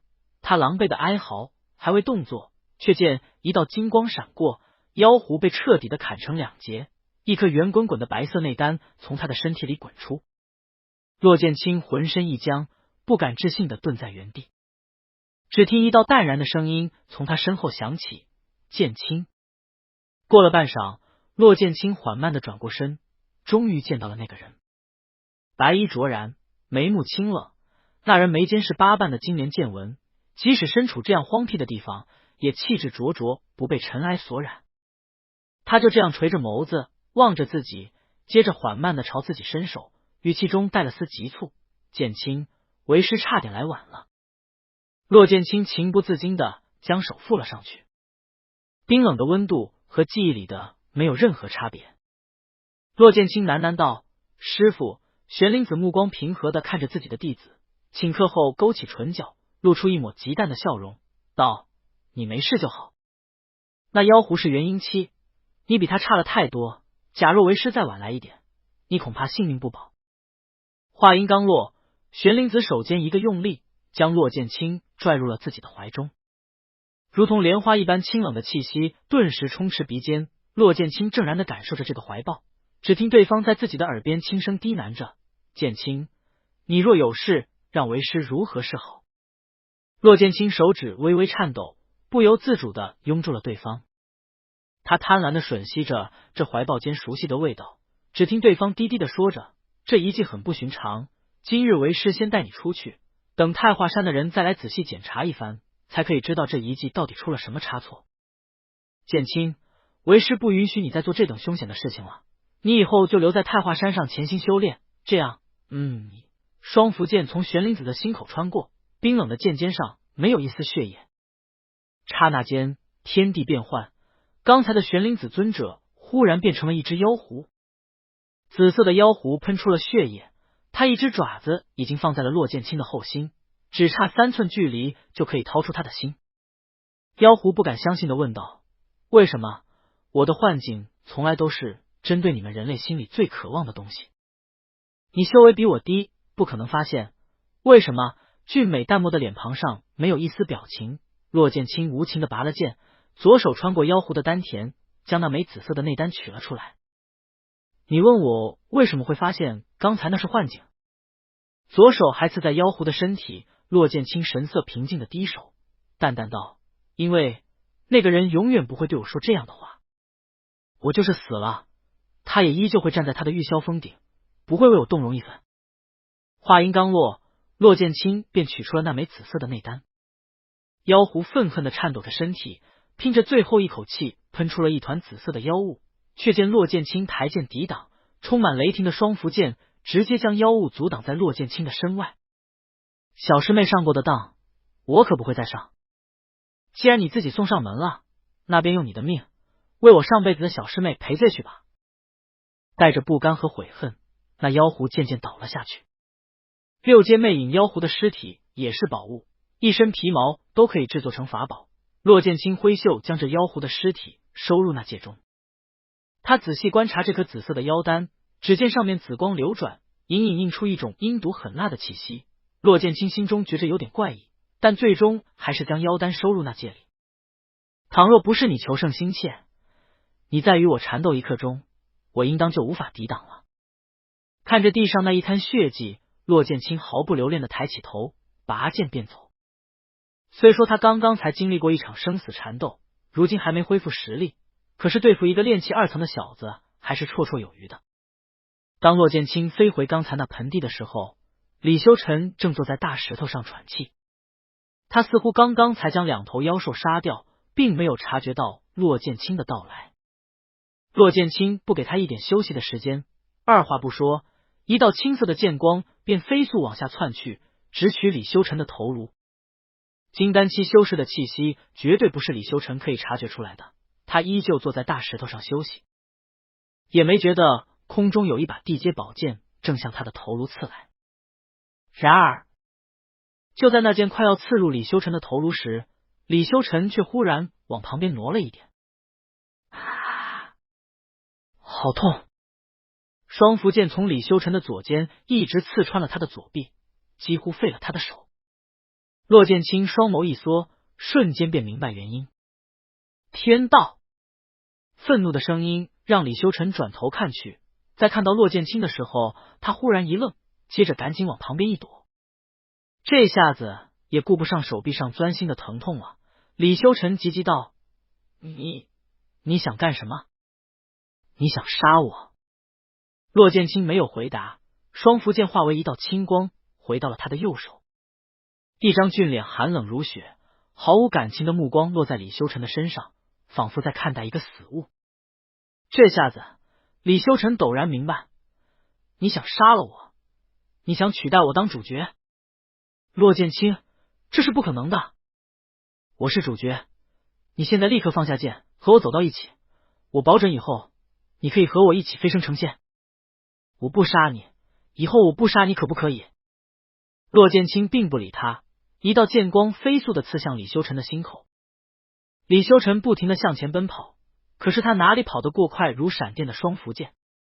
眼见那剑尖快要刺入李修臣的心口，骆剑清也没有放松，他双指并拢，3道剑气从指尖涌现，将李修臣的另外3个方向也堵死了。双符剑的剑尖已经刺破李修臣的衣衫。骆剑清双眸睁大，等待着那一刻的到来。直到天地间轰然一声巨响，白光充斥了整片空间。当骆剑清再次睁眼时，李修臣已经消失在万丈荒原里。骆剑清怔愣地看着这一幕，过了许久，他右手一握，收回了双符剑，愤恨的剑指苍穹。天道！下一刻，白光在骆剑清的身上闪烁，万丈荒原里也没有了他的身影，四处全是黑暗。骆剑清脸色阴沉的快要滴出水来，手中紧紧握着双符剑。他无法看到周围的任何东西，因为他被传送到了这第6关天玄关。求仙上面有说过，这一关是最好过的关，只需要站在原地等上片刻就可以过关。无尽的混沌中，骆剑清听到一道迷茫沙哑的声音响起，那声音粗粝难听，不断的重复4个字，一直说着，一直说着，仿佛永远不感到疲倦。是人是妖，是人是妖，是人是妖。那声音只有一道，却夹杂着古老的气息，在这片空间里不断的回荡。骆剑清沉着脸色，没有去理会这个声音，直到那声音在自己不远处忽然停下，低低的说了一句：“你是人。”骆剑清立即挥剑过去，却只能斩到空气。是的，李修臣是人，所以他被传送到了第7关。是人是妖，是人是妖，是人是妖。那声音缓缓的向骆剑清的方向走来。此时此刻，再多的愤怒也多成为了无望。骆剑清坦然的收起了双符剑，等待接受这一关的考验。声音也终于来到了他的身边，他似乎隐隐觉得有什么东西在自己的面前停下，只听对方呢喃着问道：“是人是妖？”声音戛然而止。过了片刻，那声音陡然尖锐起来：“你是妖！”话音刚落，一股雄厚的灵力便向骆剑清攻击过来。在听到“你是妖”3个字的同时，骆剑清早已双眸一缩，反射性的从那戒里取出了青竹伞。那澎湃浩瀚的灵力攻击在青竹伞上，居然硬生生的让青竹伞断了一根伞骨。见状，骆剑清心中警铃大作，立即拔剑迎战。一片朦胧无光的混沌中，骆剑清闭了双眼，仔细聆听，提剑迎击从各方而来的攻击。对方的攻击全部撞击在青竹伞上，而骆剑清的攻击则落在虚渺的空中，根本没击中对方。砰砰砰！那些攻击虽不如第一次那么强悍，直接断了青竹伞的一根伞骨，但是基本也能在10招以内断一根伞骨。即使骆剑清现在已经不心疼这把伞，可是他也知道，再这样下去，他早晚会被对方逼到绝路。这种攻击至少是一位元婴后期的高手使出来的，甚至是后期大圆满。脑中迅速运转，骆剑清一边艰难的回击，一边思索到底是出了什么事。他可不信自己会是妖，自古人妖不两立，如果连化神期的玄灵子尊者都看不出他是妖，还收他为徒，那这一季里绝对不可能有谁能察觉出他是妖。那么问题到底出在那枚妖丹？骆剑清纸伞停住，也不理会对方的攻击，高声喊道：“前辈，在下并不是妖。”那声音里夹杂了一丝灵力，传得极远，终于也让攻击停住。只听那声音依旧嘶哑难听，哑着嗓子喃喃的说道：“是妖，是妖，是妖。”骆剑清翻手从那戒中取出了一枚紫色妖丹，恭敬道：“前辈，这是在下刚才从万丈荒原上取得的一枚6阶妖兽的内丹。事实上，在下先前还杀了数百头妖兽，也都取了他们的内丹，您是否误会了？”混沌中沉寂了一会儿，骆剑清心中也渐渐放松下来。谁料就在此时，那声音陡然尖锐起来，刺耳的尖叫着：“你是妖！你是妖！你是妖！”又是一番铺天盖地的攻击向骆剑清袭来。就算骆剑清有青竹伞能抵御这些攻击，他也不知道自己的敌人到底在哪里，根本无法进攻。骆剑清只觉得这声音实在太不讲理了，凭什么断定他是妖？他若是妖，那太华山上的众位尊者长老岂不成了一个笑话？眼见着青竹伞又断了一根伞骨，骆剑清牙齿一咬，将青竹伞抛至半空中。金色的温和光芒从伞面上洒了下来，将骆剑清包裹在其内。骆剑清的手指在双符剑上点了几下，长剑便慢慢飞离了他的掌心，剑尖直至向外，悬浮于半空中。骆剑清双手快速的捏掐手诀，青色的光芒在他的双手间闪烁，星星点点，双符剑上的光芒也更加耀眼。在这片混沌之上，好像有隐隐的雷鸣声响起。骆剑清掐手诀的速度更快了一些，双符剑也飞速旋转，等待攻击敌人。却见此时，他双手中的青色光芒似乎暗淡了几分。骆剑清毫不犹豫的右脚跺地，一口滚热的精血便喷在了双符剑上。顿时青光大作，骆剑清掐着手诀，唇边留下了一道血丝。一剑化九连，一柄剑变换成九柄，急速向前飞去。双符剑已经形成虚影，九天雷霆也从空中轰隆隆的劈下。正是因为有着万年玄铁、千年雷金铸造而成的双符剑，骆剑清才能在一天之内使出2次一剑化九连。但此刻的他也早就是灵力枯竭，只能靠青竹伞保护自己。紫色的闪电充斥在整片空间里，那闪电如同银色的细蛇，疯狂地蜿蜒爬行。九柄剑并没有找到攻击的对象，那便形成一个剑阵，以不可抵挡之势扫过空间里的每一寸地方。骆剑清已经别无他法，假设他真的无法过了这关，那他只能捏碎玉牌，转移出这个遗迹。不过那样的话，他便也无法在暗杀李修尘，这一次算是白来了。骆剑清右手捂着心口，已然感到身体里彻底枯竭的灵力。可惜他的聚灵丹在对抗魅影妖狐的时候便全部用光，因此望着双符剑此刻盲目的攻击，骆剑清只能苦涩的笑道：难道说我真的止于此处了？下一刻，白光在骆剑清的身上亮起，再一睁眼，他忽然来到了一座石室。骆剑清怔愣的待在原地，他的第一反应就是检查一下双符剑的下落。当感受到那柄剑在自己的识海里雀跃的欢舞时，骆剑清终于松了一口气。他抬眸一看，忽然愣住。李修尘看着此刻狼狈不堪的骆剑清，也是傻傻的呆住。两人就这般大眼瞪小眼。过了片刻，骆剑清双指并拢，一抹青色的剑气凝结于指尖。李修尘正跪在一个蒲团上，见状，他赶紧的爬了起来，声音急促道：你真要杀我？我们来自一个地方，我们是老乡。我保证，就算我以后应该杀了你，我也不会杀你，你饶我一命吧。骆剑清双眼眯起，提着剑气继续往前。李修尘又道：我不和你抢了，我把主角让给你好不好？你也知道的，第7关就是奖励关了，我不要这个传承了，我也不要宝物，我全部让给你。以后我就是你的小弟，我的东西全部都是你的。此刻，骆剑清已经走到了李修尘的身前，他冷笑着勾起唇角，看着眼前这人的模样，忽然便想起了很久以前，在那断情崖上，也是这张脸用轻蔑的神情俯视着自己。那时候，李修尘说：骆师兄，我今日再叫你最后一声师兄。你已堕入魔道，还残害了2师兄和6师兄，可谓是天道不容，大逆妄为。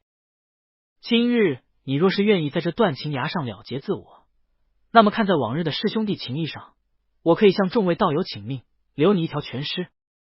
那时候的李修尘有多么张扬肆意，如今的李修尘就有多么卑微低贱。眼泪和鼻涕在李修尘的脸上横流着，他讨好的眼神令骆剑清心中厌恶，但他也不愿意再浪费时间。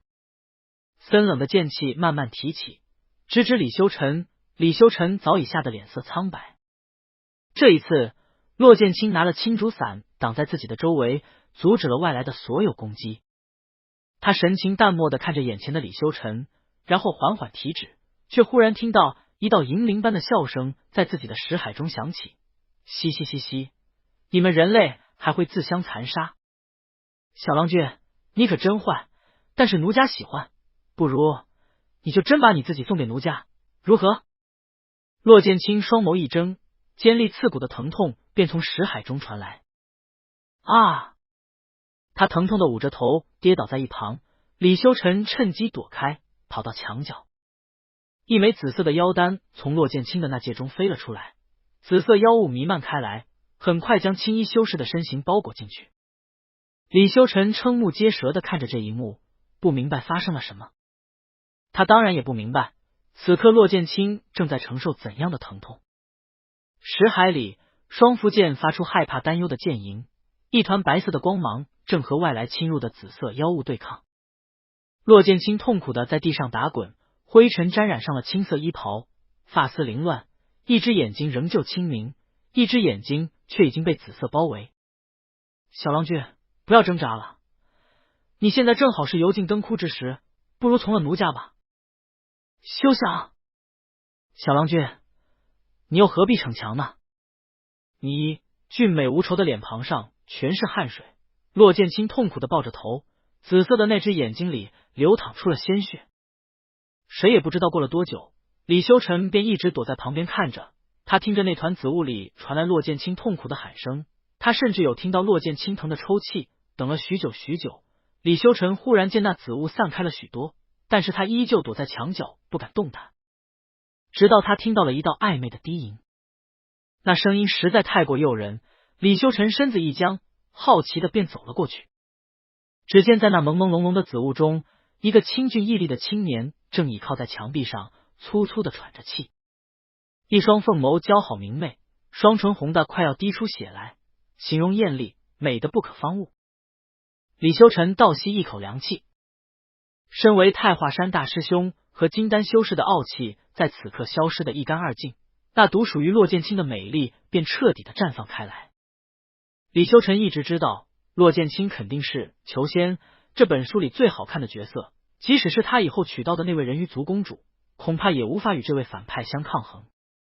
以往李修臣并未太注意骆剑清的长相，因为这人的气场太强，此刻的他也没有与这人对抗的实力。可是如今，骆剑清浑身无力的倒在紫雾中，黑发披在青衣上，眸色潋滟，脸颊粉红的望着前方。这一刻，李修臣总算明白了什么叫做雌雄莫辨的美。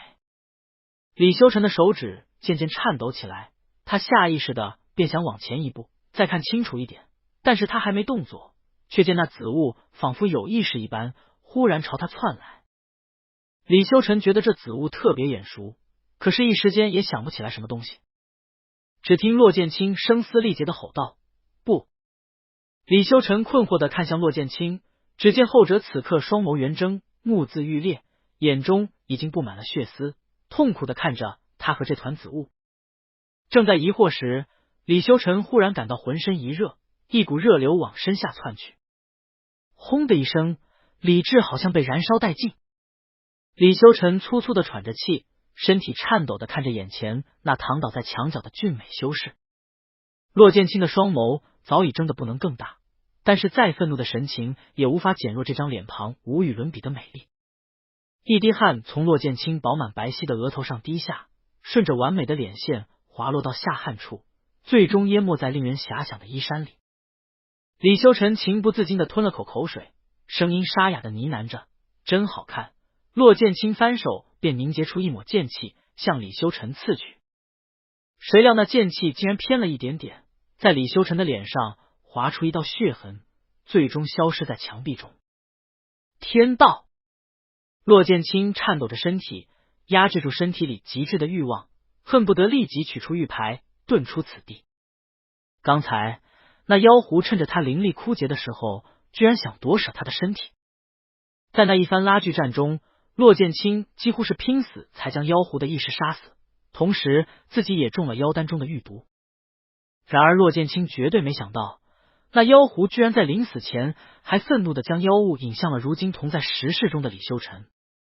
妖狐临死前的话语仿佛在耳边响起：可恶脏臭的人类，你便也尝一尝雌伏于男人身下的滋味吧。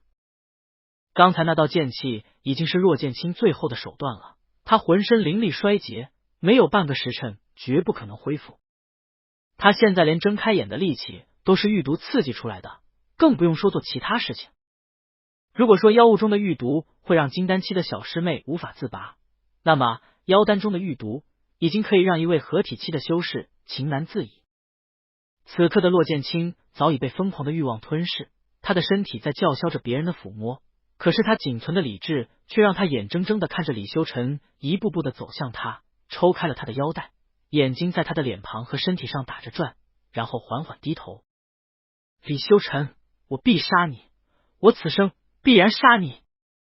唇边渗出一抹血丝，骆剑清用尽心力地说这话，每说一下便有鲜血从口中泛出。李修尘哪里还听得到他这话，他贪婪的目光在这张美艳的脸庞上流连着，最后看向那眉间一点鲜艳的朱砂痣。这嫣红色的朱砂痣红的仿佛快要燃烧起来一样，让李修尘看了许久。等过片刻，他情不自禁地低下头，想要吻上那张饱满的嘴唇。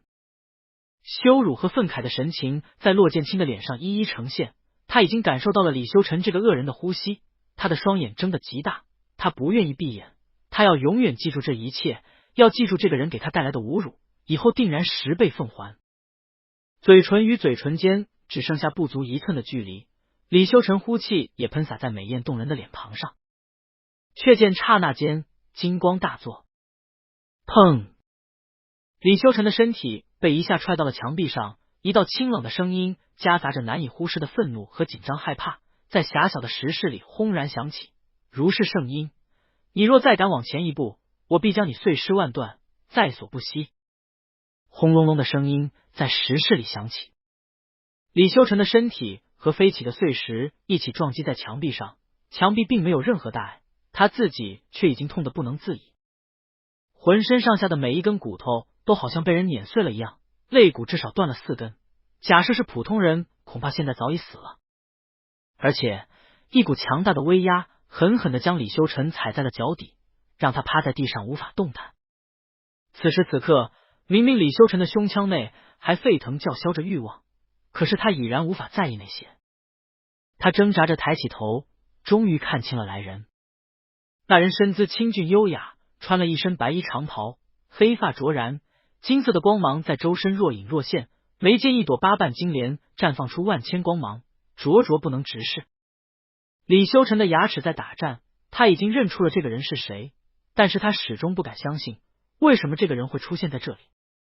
玄灵子淡然的垂眸看着地上狼狈不堪的李修尘，他的眼中无悲无喜，也没了刚才的愤怒怨恨，而是用一种看待死物的目光看着李修尘，让后者浑身发寒，感觉自己只要动一下，这个人就可以毫不犹豫地杀了自己。刚才你便是用这双手碰了我徒儿的衣衫吗？低月清冷的声音平静地响起。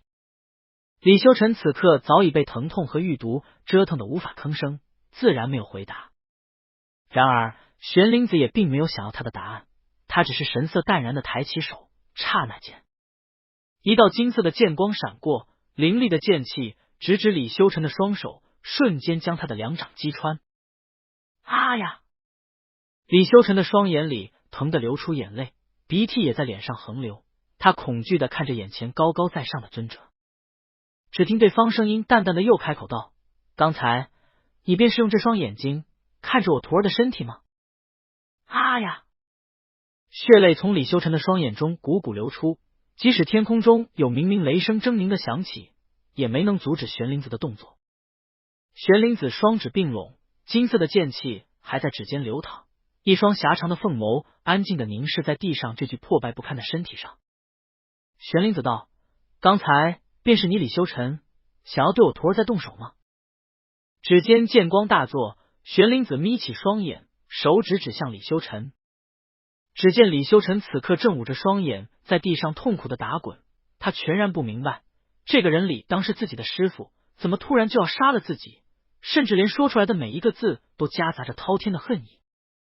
眼见着那剑气已经快要逼体而出，却听天空中的雷鸣声更加凶猛。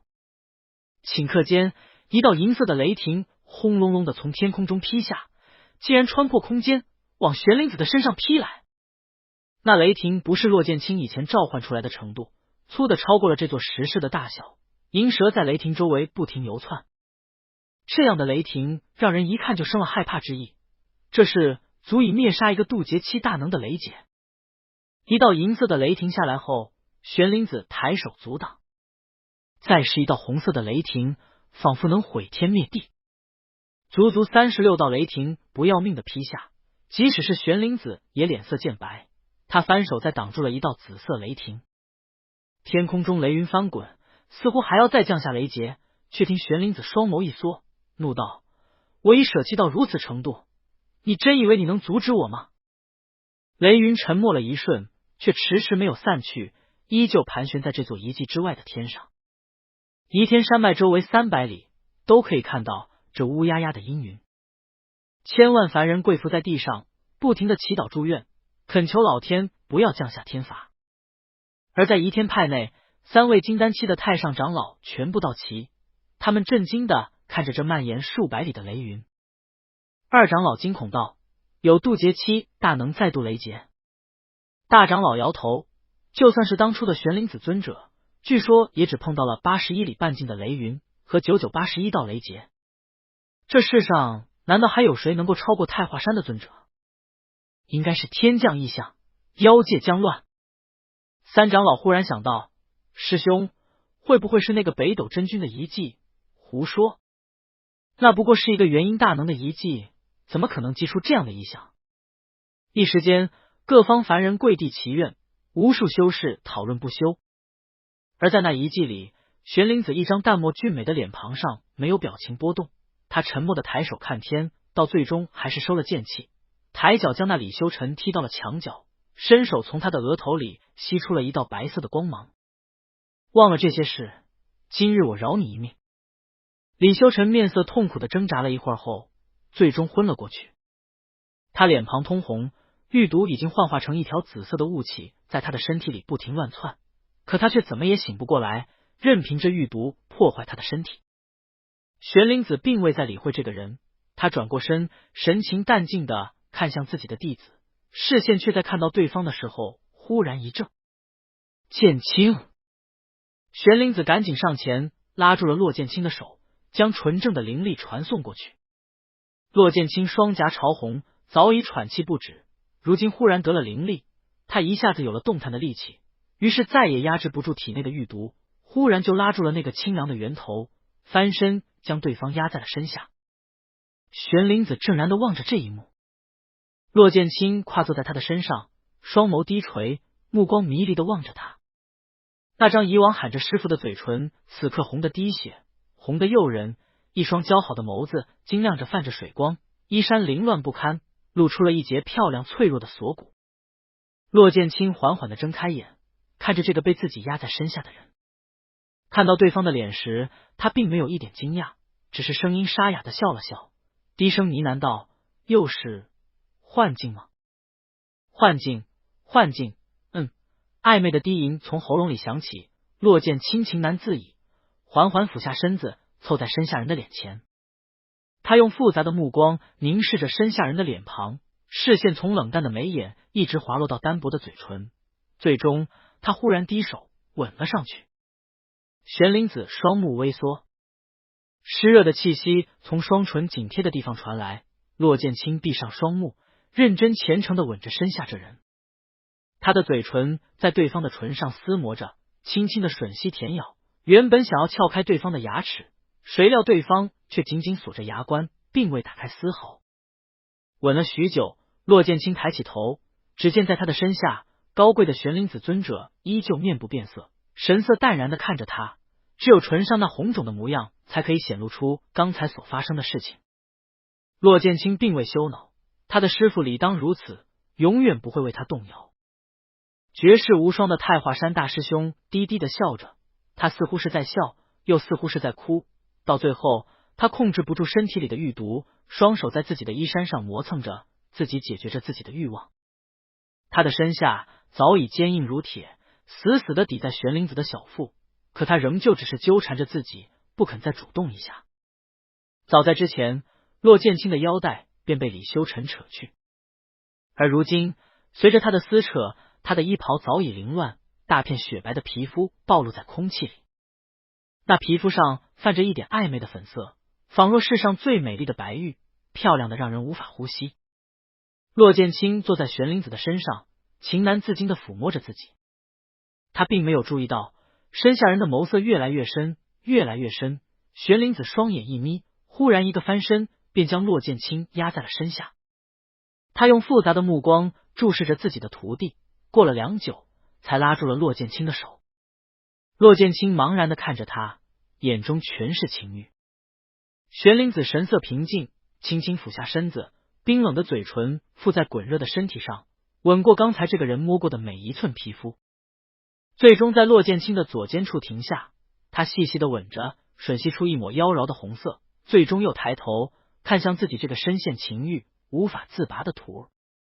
在玄灵子动作时，骆剑清早已低喘不止，如今他更是眼波潋滟的望着对方，声音略有苦涩，喃喃道：“师傅，师傅。”炙热的吻倾覆而下，封住了骆剑清接下来的话。冰冷的舌尖穿过火热的嘴唇，舔舐着口腔内每一寸滚烫的肌肤，将那饱满的唇瓣吸吮的啧啧出声。骆剑清不由自主的发出呻吟，他动情的拥住了身上的人，将自己凑了过去，想要对方抚摸抚摸自己。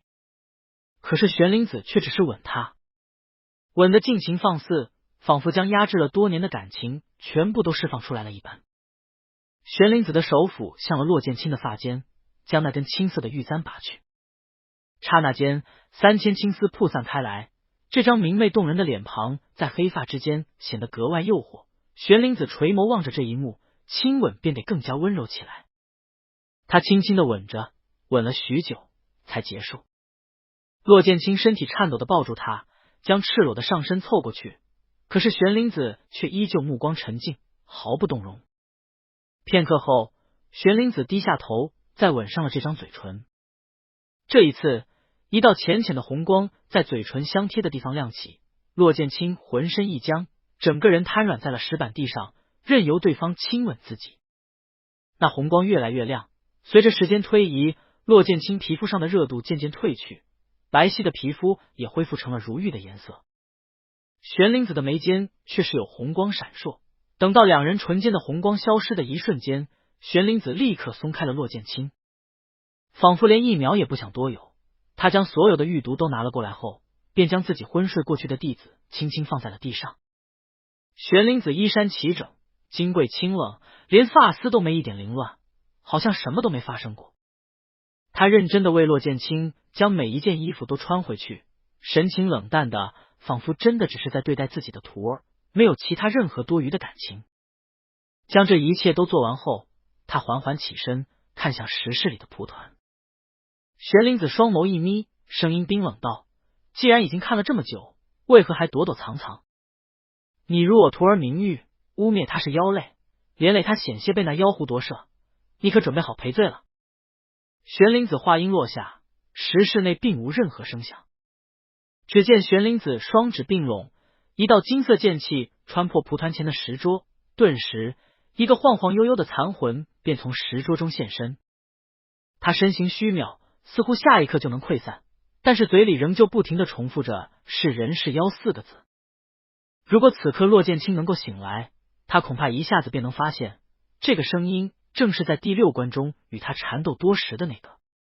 这只是一抹残魂，甚至可以说是没有太多灵智的残魂，却包含着原主人的执念，久久不散。是人是妖，是人是妖。玄灵子淡漠的脸庞上并无表情浮动，他眉间的8瓣金莲忽然绽放出万丈光芒，那残魂便痛苦的嚎叫了一声，接着颤抖的抬起头看向他，打量了许久后，尖锐的叫喊道：“你是妖？”玄灵子轻哼一声，冷笑道：“我为何是妖？”那声音仿佛什么都没听见，张扬无爪地就往玄灵子的身上扑来。玄灵子剑气一指，那残魂便惨嚎起来，他眼睛里的色彩渐渐清明。又过了半晌，他才忽然抬头看向玄灵子，语气惊讶地问道：“元神？”片刻后，残魂惊恐道：“一半的元神，你是大成期以上的修士。”玄灵子并不理会这残魂的话语，一张清冷的脸庞仿若冰莲般的冷漠。他淡淡道：“你既已恢复神智，那便为冤枉我徒儿是妖的事情赔罪去吧。”不等对方攻击，残魂便声音嘶哑的吼道：“他是妖，他是妖，他是妖！”玄灵子冷笑：“一派胡言。”残魂声音颤抖的说道：“不被苍天81大道和3000小道所容，他不是妖还是什么？不为人修的天道所容，便是妖。”是。玄灵子长袍一甩，点点金光在石室里落下，他声音淡然的问道：“那我呢？”那残魂一下子哑口无言，须臾后，他仿佛再次疯魔，开始不停的念叨着：“大成期的妖修，大成期的妖修，妖尊，是妖尊，你是妖，你是妖，你是妖。”细长的凤目在这个疯子似的残魂上落了一瞬，玄灵子神色漠然的望着这个残魂在自己的面前痛苦抱头。那残魂根据本能似乎想对他进行攻击，但是每当抬头看向他，便胆怯的转过视线。到最后，这残魂慢慢飞起，在石室中不断撞击。他并没有实体，只是一边喊着妖尊，一边喊着是人是妖，一边不停的用自残的方式虐待自己。对此，玄灵子只是安静的看着。即使这残魂撞到李修尘的身上，让昏迷过去的李修尘打了个寒战，他都没有阻止。直到残魂即将撞到骆剑清的身上，玄灵子才双眸一缩，拂袖将残魂卷了回来。化神期大能的声音如同恢恢雷鸣，在狭小的石室回荡。既已死去，又何必执念？人妖自古不两立，这一代我以为人族做了一切能做的，人妖两族早已和平100余年。如今你也该离去，这才是你的归宿。是人是妖，妖尊，你是妖尊，你污蔑我徒儿是妖，害他险些被夺舍，连累他到如此地步，也是该做出赔偿了。妖尊，你是妖尊，你啊！玄灵子长袍一拂，一抹金色的光芒便穿过那残魂的身体，让他痛苦的嘶吼。一盏茶的功夫后，残魂的惨叫声戛然而止，他沉默的低下了头，看着地面，仿佛没了意识。玄灵子低声道：“除了那个人，将其他人该有的奖励送给他们。”残魂看了墙角处的李修尘一眼，轻轻点头：“是。”天空中的雷云更加厚重，发出轰隆隆的声响，似乎在谴责玄灵子的这句话。然而玄灵子并不理会，他再道：“对我的徒儿做出你该有的补偿。”残魂点头：“是。”玄灵子拂了长袖，只见那宽大的薄袖中忽然飞出了一道血红色的光芒。天空中的雷云更是凶狠澎湃的叫嚣起来，一道道的雷霆在夷天山脉附近劈下，甚至有一道粗壮的毁天灭地的红色雷霆目标精确的往玄灵子身上劈去。玄灵子眉间金光一闪，玄灵剑出现在了他的手中，他剑指苍穹，磅礴的灵力冲天而上。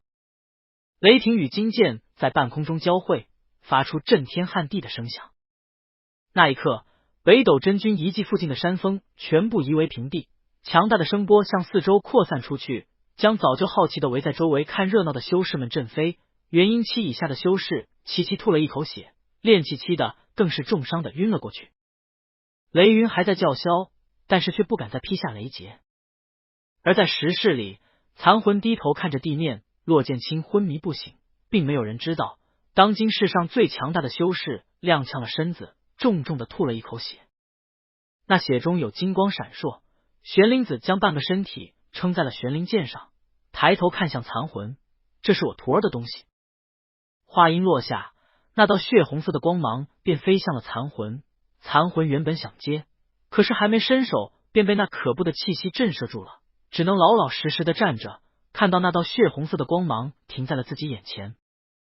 残魂毕恭毕敬道：“是。”玄灵子看着那抹血红色的光芒，沉吟许久，最终还是俯首擦去了红光中的一点东西，接着他抬步走到骆剑清的身旁。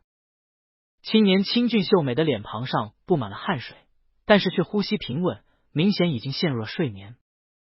玄灵子沉默地看了许久，轻叹一声，手指点向骆剑清的额头，像之前对付李修尘一样，取走了一道白色的光芒。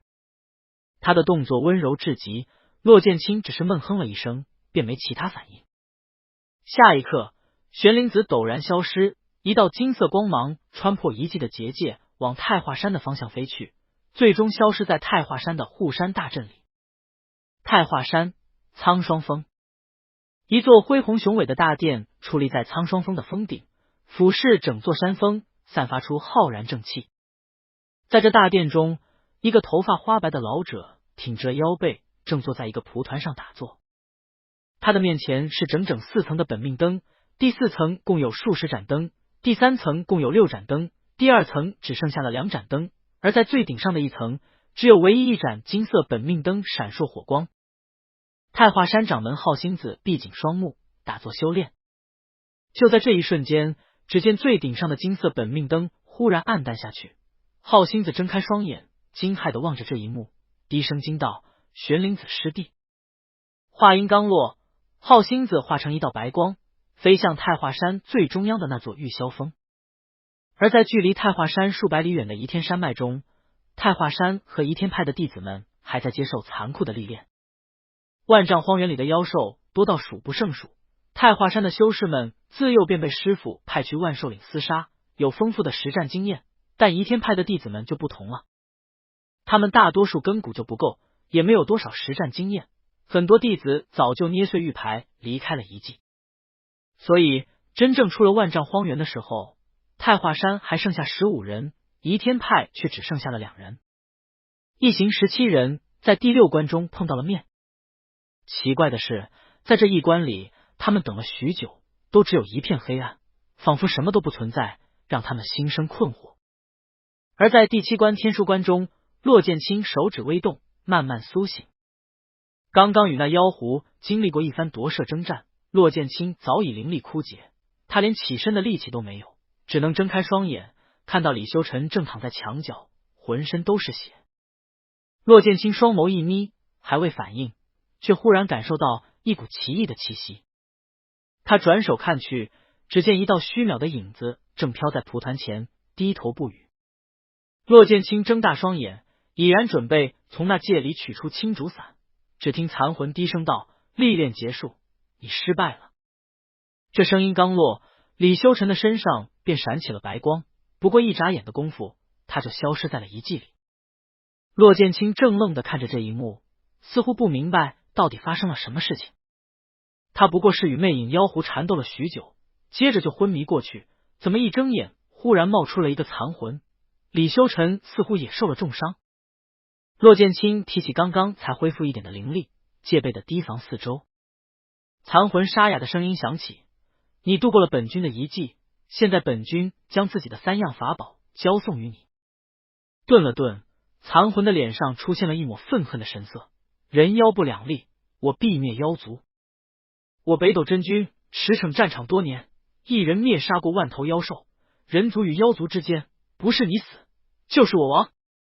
这3样法宝对妖兽最为灵敏，可助你斩妖除魔。”3道白光出现在了骆剑清的面前。所以说这是怎么了？残魂并未说完，他继续道：“这里还有本君的1样秘籍，也同时交付于你。”这一次残魂说的很简单，没有再说其他废话。一道血红色的光芒直直的飞到骆剑清的面前。此刻的骆剑清已经恢复了3成灵力，他抬手抓住了那道红芒。这是一块血红色的玉牌，只有巴掌大小，却仿佛是鲜血凝结出来的一般，色泽鲜艳，刺骨夺目。抓在手上好像能灼伤了手似的，即使此刻他平静的等待着主人的翻阅，可是强大的威压却从这玉牌上散了出去，让空气凝滞。骆剑清眉头紧蹙，转手看向残魂，道：“前辈，不知这……”声音戛然而止，在骆剑清惊讶的目光中，那残魂茫然的抬起了头，身形也化为无数个白点，渐渐消失在这石室里。只有一道低沉嘶哑的声音还在久久回荡：是人是妖。这声音夹杂着穿越时光的执念和遗憾。既然残魂已经消失，那骆剑清别无他法，只能打量起自己得到的这4样东西。白光里的3样东西，有一样是地阶法宝，2样是玄阶法宝，虽说都挺珍贵的，但也是一个元婴修士可以拥有的。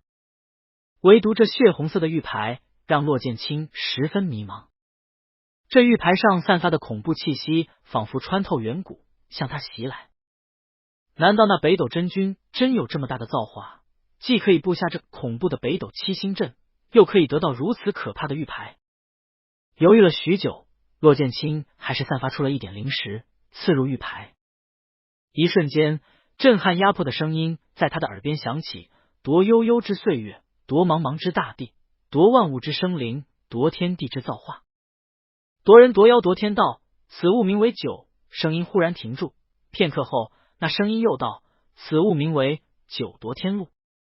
浩渺苍茫的云雾中，太华山掌门浩星子尊者飞速地穿破云海，到了位于太华山最中央的玉霄峰。他在玉霄峰下传音给自家师弟，谁料对方一直没有反应，于是掌门尊者皱起了花白的眉毛，直接上山。所有太华山弟子都知道，玉霄峰上到处都是禁制，更有封山大阵保护，就连太华山七子中的小师妹穆天心也没法上去，每次只能在峰底等骆师兄下山。不过他们倒不知道，除了小师妹外，就连其他几位尊者和所有长老也没法上玉霄峰。玉霄峰是太华山最重要的禁地，只有峰主玄灵子尊者、大师兄骆剑清和掌门浩星子尊者可以进入，其他人未经允许，只要踏入其中一步，便会被封山大阵直接轰杀。当浩星子来到竹屋前，他一下子就嗅到了空气中混乱的灵力和一丝若有若无的血气。浩星子双眸圆睁，赶紧破了师弟留下的结界，破门而入，然后在看到屋内场景的时候猛然怔住。俊美清冷的白衣尊者此刻半撑在竹榻上，脸色惨白，额上全部都是汗水。他胸前的衣襟上全是斑驳刺目的血迹，竹榻前的地面上也有一滩鲜血，里头有金色的灵气闪烁。见状，浩星子瞪大双眼，惊呼：心头惊血！师弟。玄灵子没有说话，但是苍白的神情已经回答了浩星子的问题。浩星子赶忙从那戒里取出了一瓶丹药，在这碧绿色的丹药出现在空气中的一刹那，芬芳的丹香弥漫开去，屋外的花草竹木触碰到一点点的丹香，都兴奋的不停舞动。浩星子手掌一拍，那丹药便飞入玄灵子的口中。过了1刻钟，玄灵子才将身体里错乱的灵力调养完毕。浩星子忍不住道：师弟，这到底是怎么回事？你难道是走火入魔了？不可能，你修炼300余年，虽说时间很短，但一向心思纯正，从未遇到过心魔，今日怎么会有这样的反应？玄灵子淡淡道：掌门师兄。浩星子此刻神情严峻，他思索了许久，忽然惊道：心魔？当初师叔曾经命令你立下心魔，誓死守护那样东西，难道是那样东西出了差错，所以你才会如此？师弟，那是我太华山最重要的禁物，九连夺，掌门师兄。玄灵子冷声打断了浩星子的话，道：和那东西没有关系，他现在很好。话音落下，玄灵子翻手取出了一道血红色的光芒。在这东西出现在天地间的一刹那，天空中流淌的云絮都仿佛凝滞了，隐隐有雷云往玉霄峰的上方云集。等玄灵子将东西收回去后，雷云立即散去。浩星子这才松了口气，道：只要这东西没事，那便好。顿了顿，他忽然想到，那师弟，你到底是因为……玄灵子神色平静的说道：这一次的新人历练出了点差错，那个遗迹不是普通元婴修士的遗迹，我将元神附在剑清身上，与他一起进了遗迹，见到了那个修士的残魂，他是一个出窍期的修士，应当是生前遭遇了什么差错，才跌到了元婴后期。浩星子不敢置信的问道：师弟，你不是立下约定，不可以离开太华山的吗？你怎么将元神带出去的？玄灵子语气淡然的说道：我分裂了一半的元神，也不算是真的离开了太华山。短短几个字，让浩星子哑口无言。修炼到元婴期的修士都可以凝聚元神，但此时的元神不过是一个小婴儿，没有太多的攻击力。等到出窍期，元神便可离体。修炼到大成期，元神可以被随意分裂，修为越高，分裂的越多，每一个元神都可以充作战力。所以之前在遗迹里，那个北斗真君看出玄灵子是一半的元神后，脱口而出的便是大成期以上的修士。然而这些都是理论上的东西，大成期修士极少分裂元神，原因无他，只因分裂元神的疼痛绝非普通人可以体会。元神是一个修士最为敏感的东西，仅仅是让外人触碰一下，都会敏锐到浑身发麻。比如说肉身和元神如果受到同样的碰撞，肉身可能会疼痛不已，那元神更是有100倍的疼痛。想到分裂元神，浩星子便觉得头皮发麻。良久，他才叹气道：“你对剑清是否太好了些？”玄灵子清俊的面容上并无表情浮动，他淡淡道：“剑清是我的徒儿。”看着自家师弟这番模样，浩星子原本想说的话都咽进了嗓子里。那不过是一个出窍期修士的遗迹，只要愿意放弃，任何人都不会有生命危险。更何况剑清还拥有那么多的法宝丹药，你这样分裂元神随着他离去，是不是太过关心了？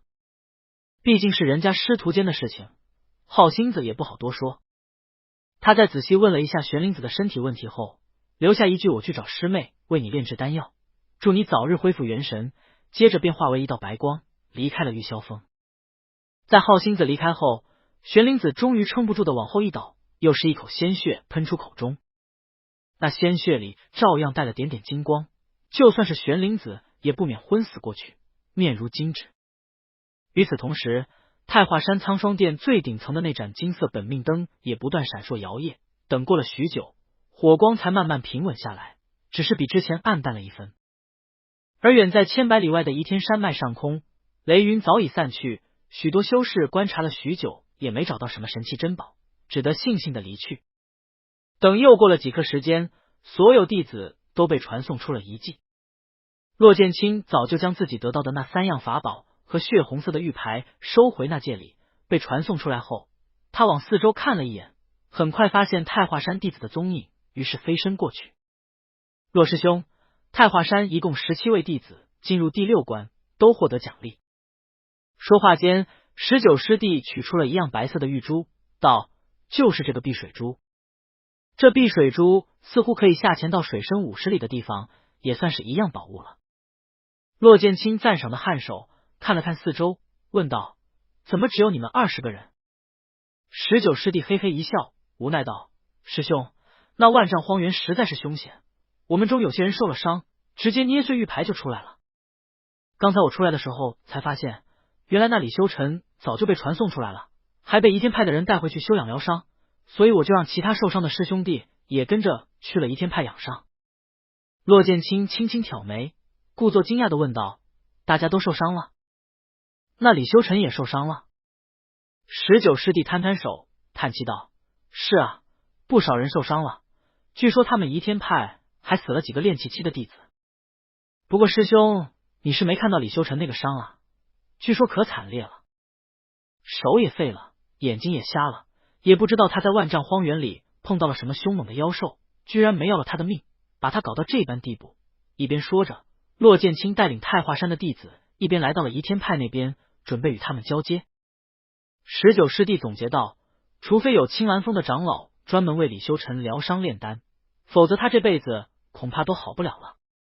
不过他也只是一个新入门的弟子，宗门不会为他做出这么多事情的。哎，师兄，你说他怎么就不捏碎玉牌？什么样的实力就该得到什么样的奖励，真是。”骆剑清笑了笑道：“历练从来都伴随着危险，富贵险中求，你以后不要学他，该放弃时就要果断放弃。”19师弟笑眯眯的点头，咧嘴露出一口洁白的牙齿。等见到夷天派的那位赵长老后，骆剑清轻轻拱手，对方立即受宠若惊的还礼。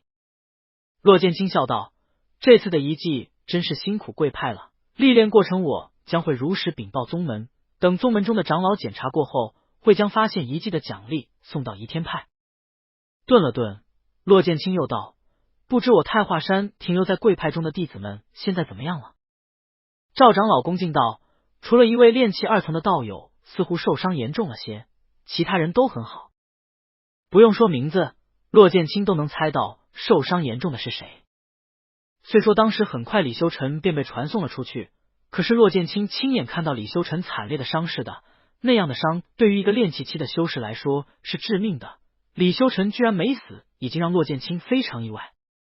心里是这样想的，可是表面上不能露出来。白皙清雅的脸庞上露出一抹难色，骆剑清叹气道：既然师弟伤得如此严重，那不知可否借贵派的地方让他休养休养？以他现在的状况，恐怕不适合长途跋涉。赵长老立即道：好。各位太华山的道友刚经历过一番险境，恐怕现在都身心疲惫。骆道友，不如移步我移天派山门，我派愿意款待道友，让道友们修炼调息。闻言，骆剑清凤眸微睁。他原本只是想把李修尘留在这移天派，没想到赵长老居然提出了这样的建议。思索了片刻后，骆剑清笑着颔首：那便麻烦道友了。不过多时，一行众人坐了骆剑清的飞行宝船，浩浩荡荡的往移天派山门飞去。这一休息就休息了3天之久，移天派好吃好喝的招待着这些太华山的弟子，即使面对炼气期1层的新人弟子，也不敢有一点怠慢。等到第3天时，一身青衣的俊美修士站在床前，抬手望着庭院里葱葱绿绿的绿树。只见一只浅黄色的千纸鹤慢慢的从天边飞来，晃晃悠悠的穿过绚烂繁花，最终停在了骆剑清的面前，然后口吐人言：骆师兄，你要查的消息已经查好了。骆剑清薄唇微勾，绽出一抹夺目的笑容：二师弟，麻烦你了，不知到底是什么情况？这只千纸鹤是用高阶传音符做出来的，连人的语气和声线都模仿得惟妙惟肖。只听这千纸鹤里传来一道温柔的声音：太华山二师兄左云墨淡笑道：北斗真君是1000年前的一位出窍期修士，曾经参与过长达230年的人妖大战，后来被一位9阶妖兽追杀，修为从出窍期跌到了元婴期。自古以来，人族和妖族便势如水火，硝烟四起。妖族都是由妖兽修炼而成，正所谓非我族类，其心必异。为了争夺资源，从上古时期开始，人族和妖族就屡屡开战，到如今已经是仇深似海，再也没有任何回转的余地。左云墨所说的那场持续了230年的大战，骆剑清还是知道的。那场大战是2族战争史上的血书，妖族陨落了3位妖尊，人族也陨落了2位大成期的修士，其中一位还是太华山浩明峰峰主骆剑清的一位师祖。然而骆剑清修炼至今不过36年，他所在的时代早已太平，和亲海晏，2族已经足足100年没有发生过战祸。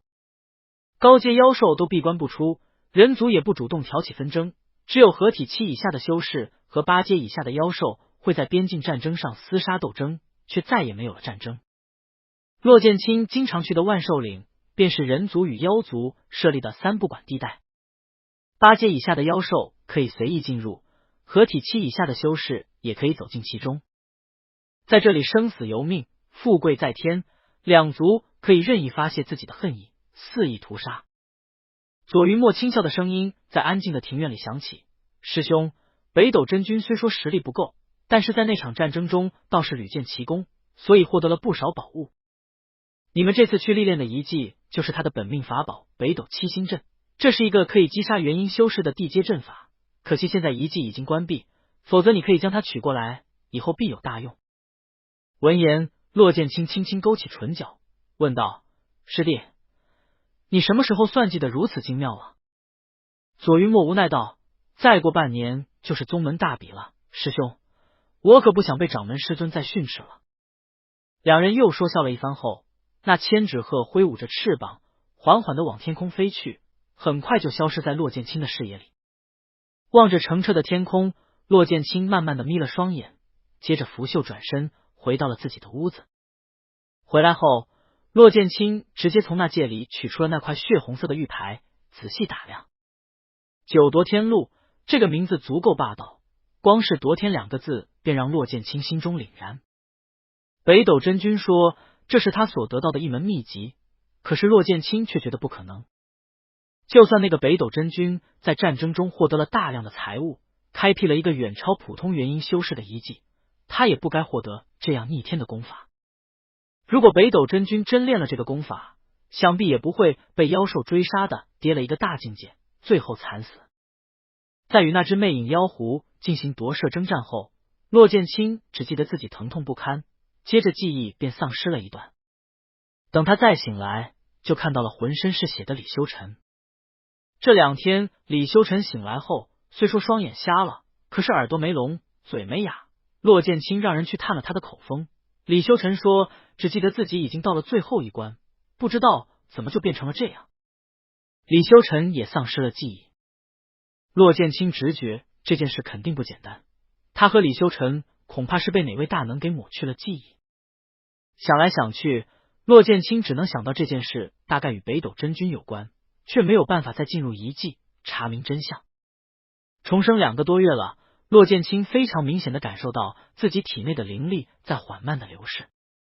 按照这样的速度，半年后的宗门大比他绝对不可能比过一向刻苦修炼的2师弟左云墨，甚至连3师妹魏琼英都有可能战胜他。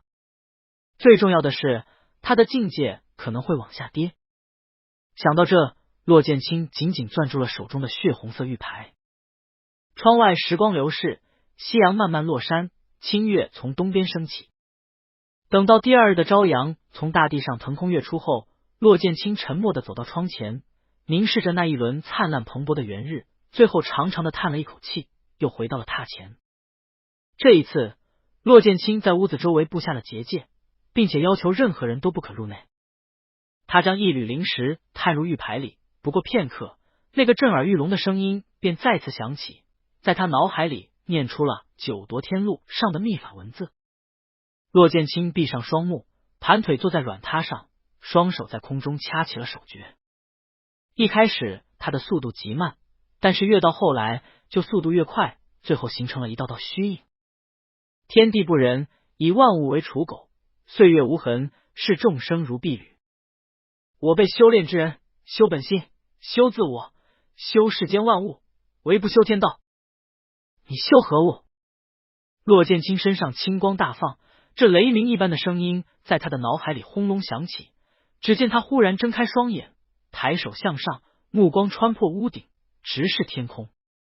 我修夺天道之法，我逆天道，我便是天。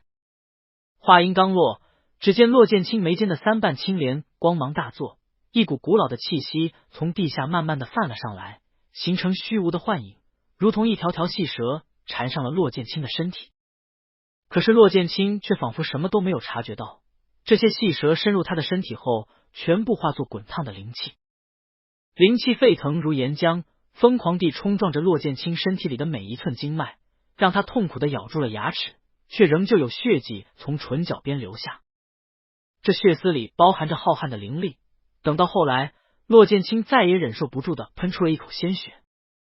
鲜血中的灵力广阔如江河，所幸骆剑清的结界是用6师弟送给他的法宝布下，可以阻挡元婴期修士的探寻。这移天派的大长老也不过金丹中期的修为，根本没有发现异常。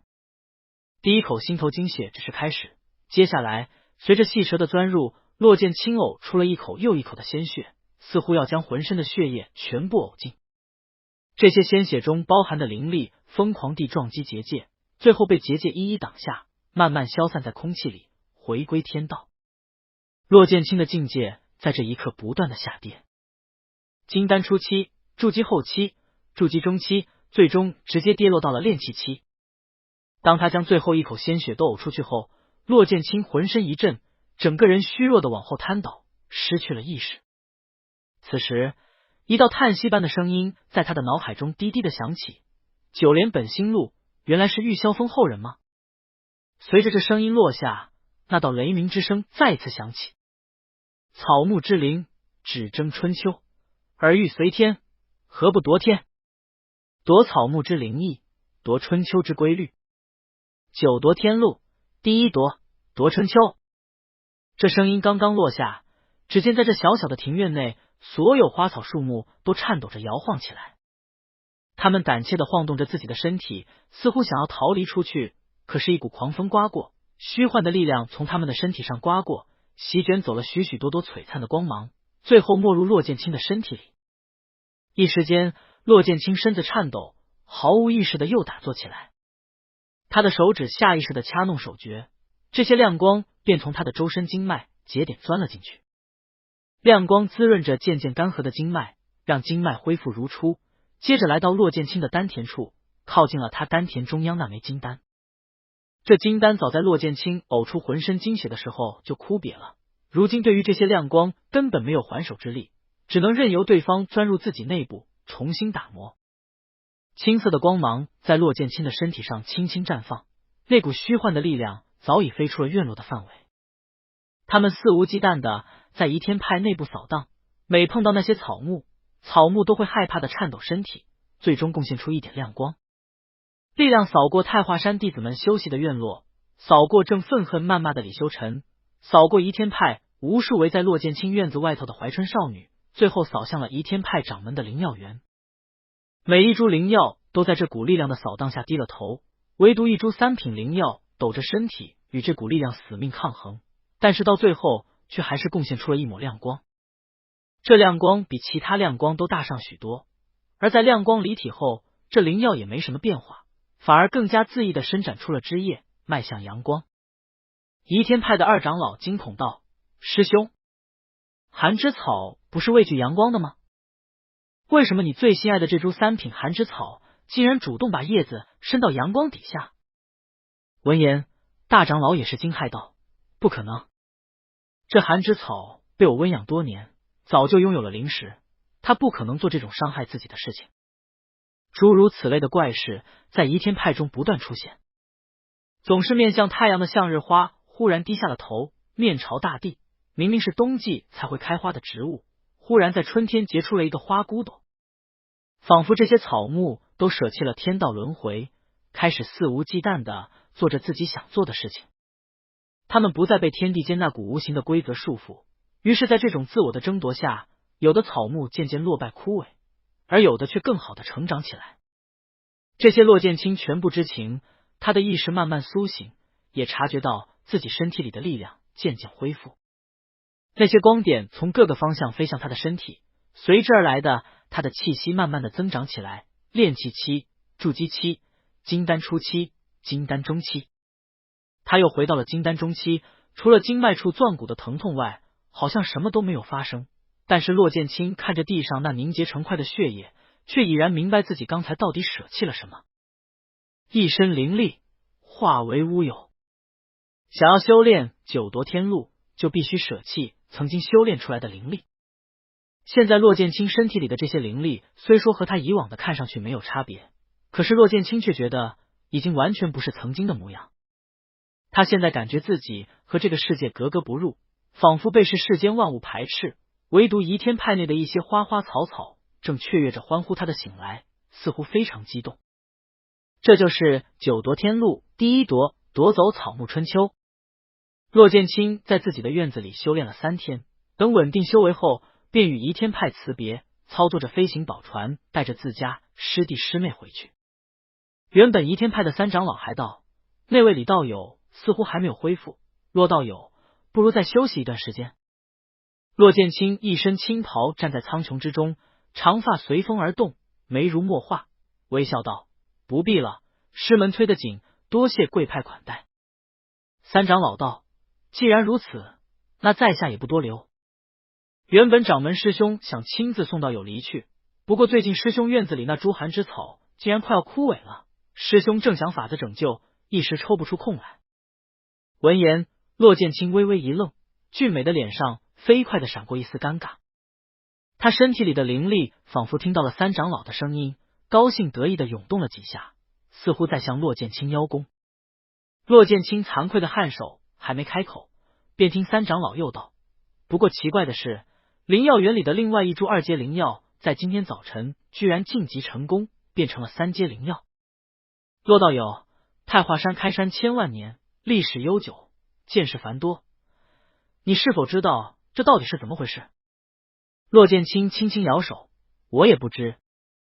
两人又寒暄了一会儿，骆剑清挥袖操作飞船，正式离开了移天山脉。飞船上，19师弟悄悄来到了骆剑清的房门外，敲门进入。毕竟是要回宗门了，之前在外面还可以没有规矩，但是现在19师弟却恭恭敬敬地对骆剑清拱手道：“大师兄，明日就要回到太华山了，不知那李修尘。”骆剑清此刻正垂眸看着一株青色仙草，闻言他淡淡道：“李师弟的伤势非常严重，你之前也说过，至少得有渡劫期的长老出手，或许才能让他恢复如初。”听着这话，19师弟困惑地皱起眉头。骆剑清声音平静地说道：“长老们是宗门的中流砥柱，为他恢复身体会损害长老们的修为。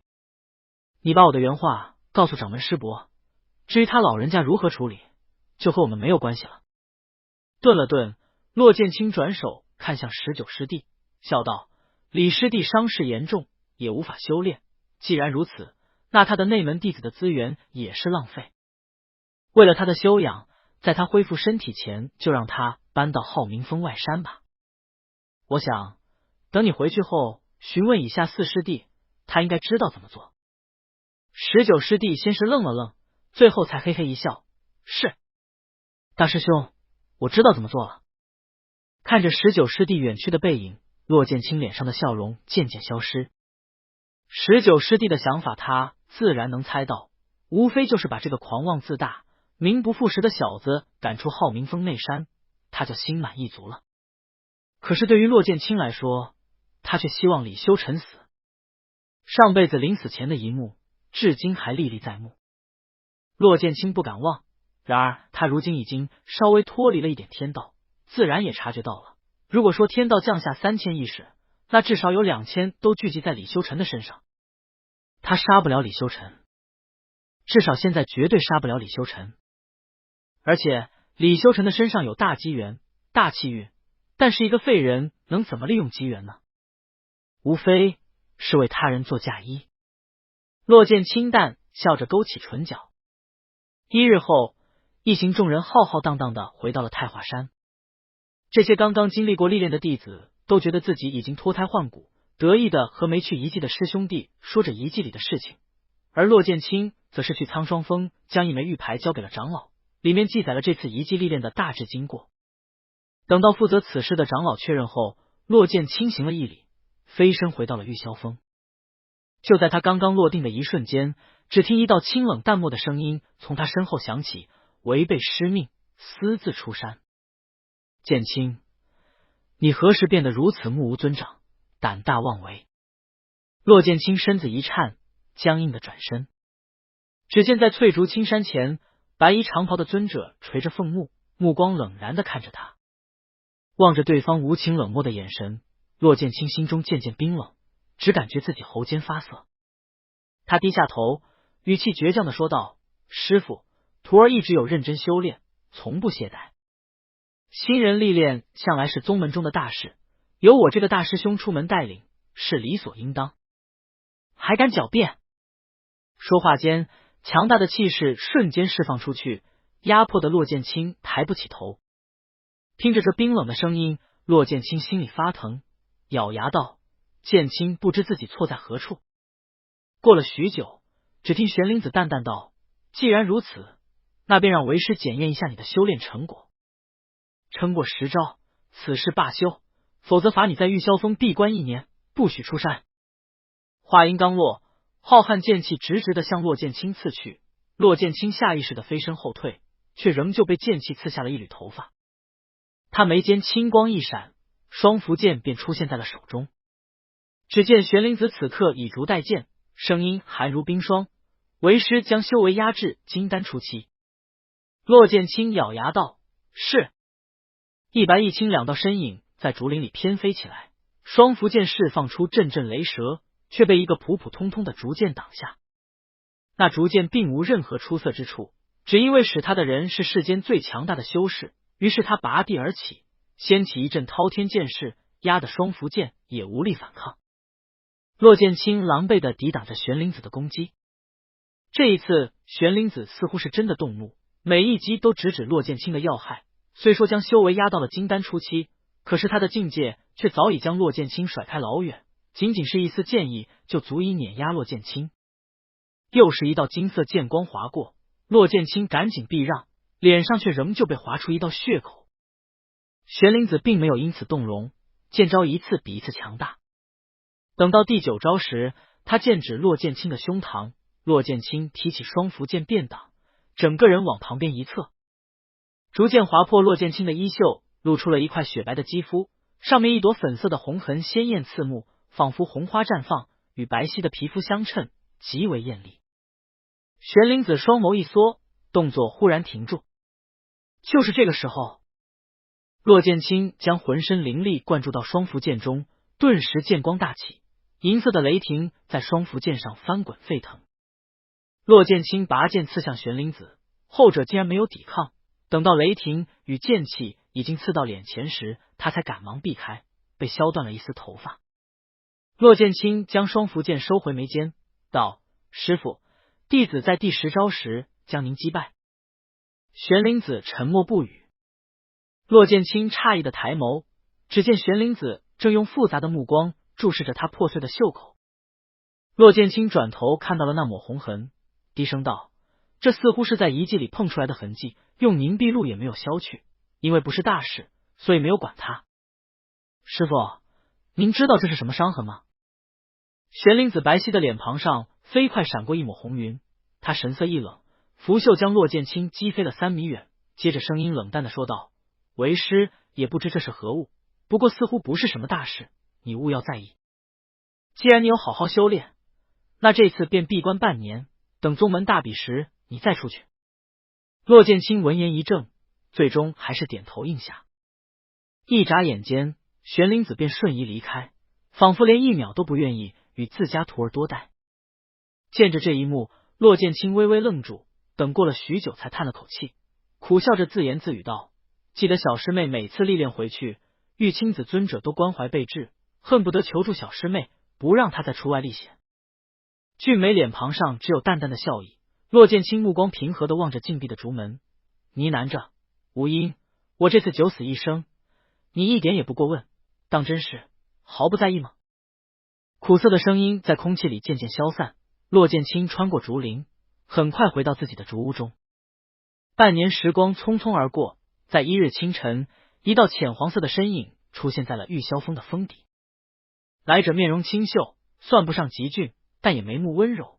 只听他高声道：“大师兄，宗门大比只剩3日便要开始，师尊命我前来通知你，不要误了时辰。”此人正是太华山7子之2，苍霜峰的嫡传大弟子左云墨。外界修士一直将太华山7峰的7个嫡传大弟子称作为太华7子，不是没有源头的。这7人是太华山弟子辈中最杰出的存在，除了小师妹穆天心专攻炼丹，在修为上稍差一筹外，其余6人都是太华山近100位弟子中最先结丹的，每次宗门大比也都位列前茅。年龄对于修真者来说已然是浮云，在骆剑清结丹前，他其实是小师弟。然而太华山有规矩，结丹便意味着可行走天下，不堕太华山之名，所以在嫡传弟子中，谁先结丹，谁就是大师兄。左云墨比骆剑清大上1轮多的年龄，却仍旧只能排名第2，正是因为他比骆剑清晚了1年结丹。重生以后，骆剑清还是第一次见到左云墨。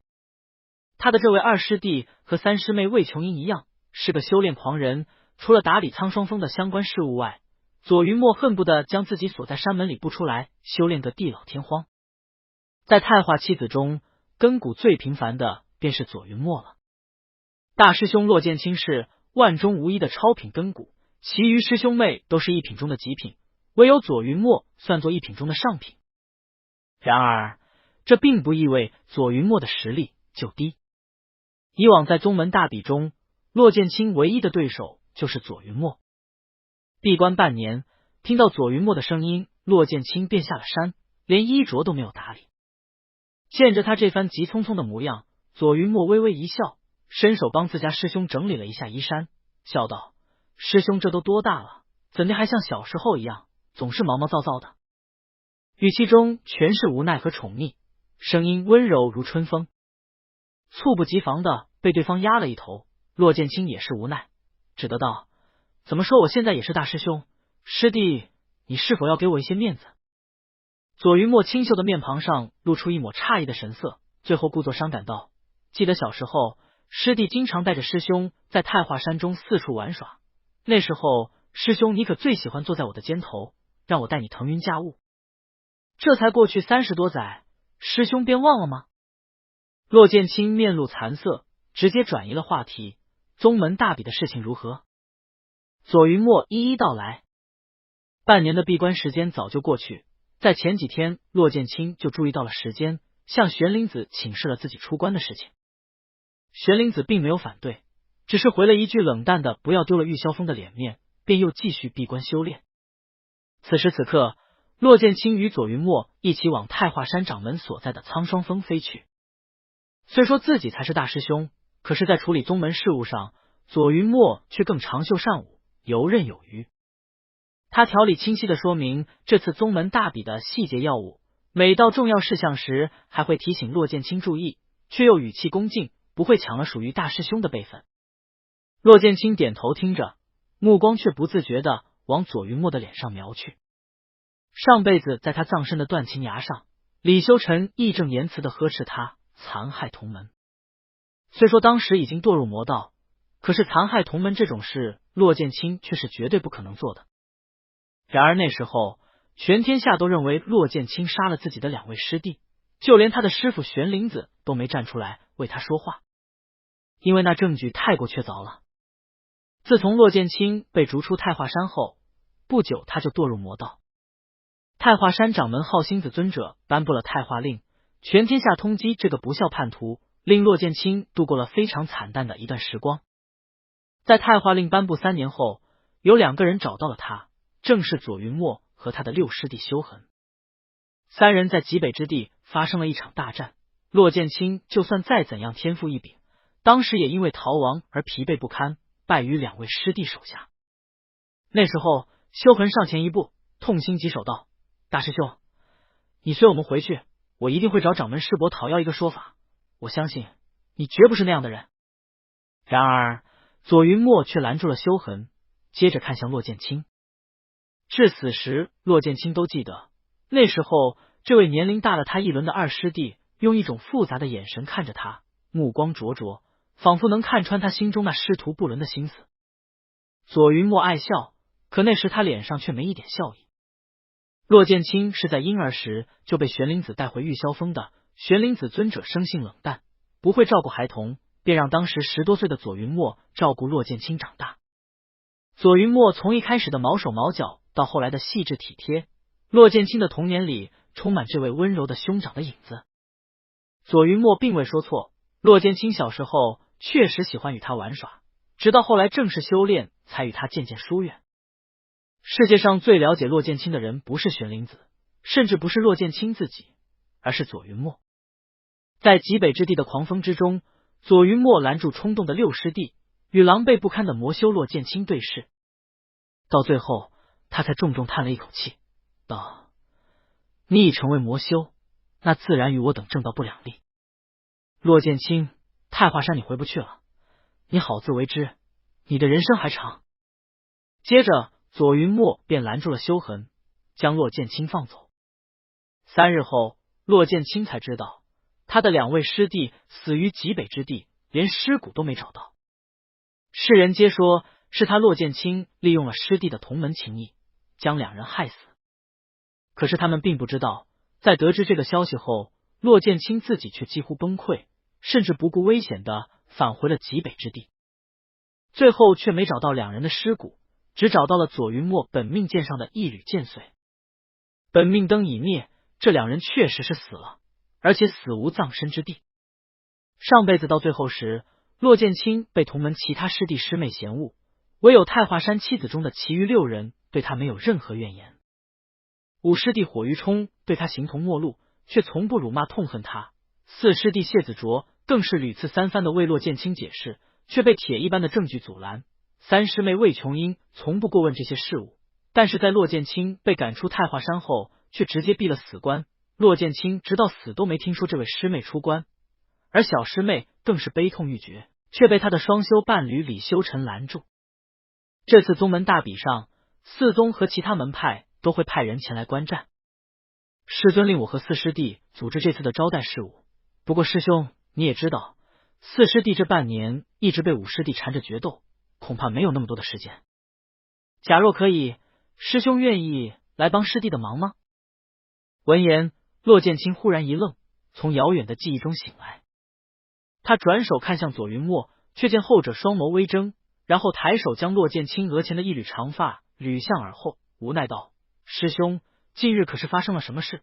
怎的神色如此？”顿了顿，左云墨笑道：“神色如此伤感。”骆剑清很快调整了表情，道：“无事，不过师弟，你刚才说什么？我正在想事，没有听清。”左云墨也不嫌烦，又继续说了一遍。骆剑清道：“好，既然四师弟有事，那便由我和你一起组织吧。”左云墨笑着颔首。两人很快来到了苍霜峰顶的大殿广场上，一起往大殿走去。走到一半，骆剑清忍不住低声问道：“师弟，这件穗似乎有些旧了，你怎么一直不换？”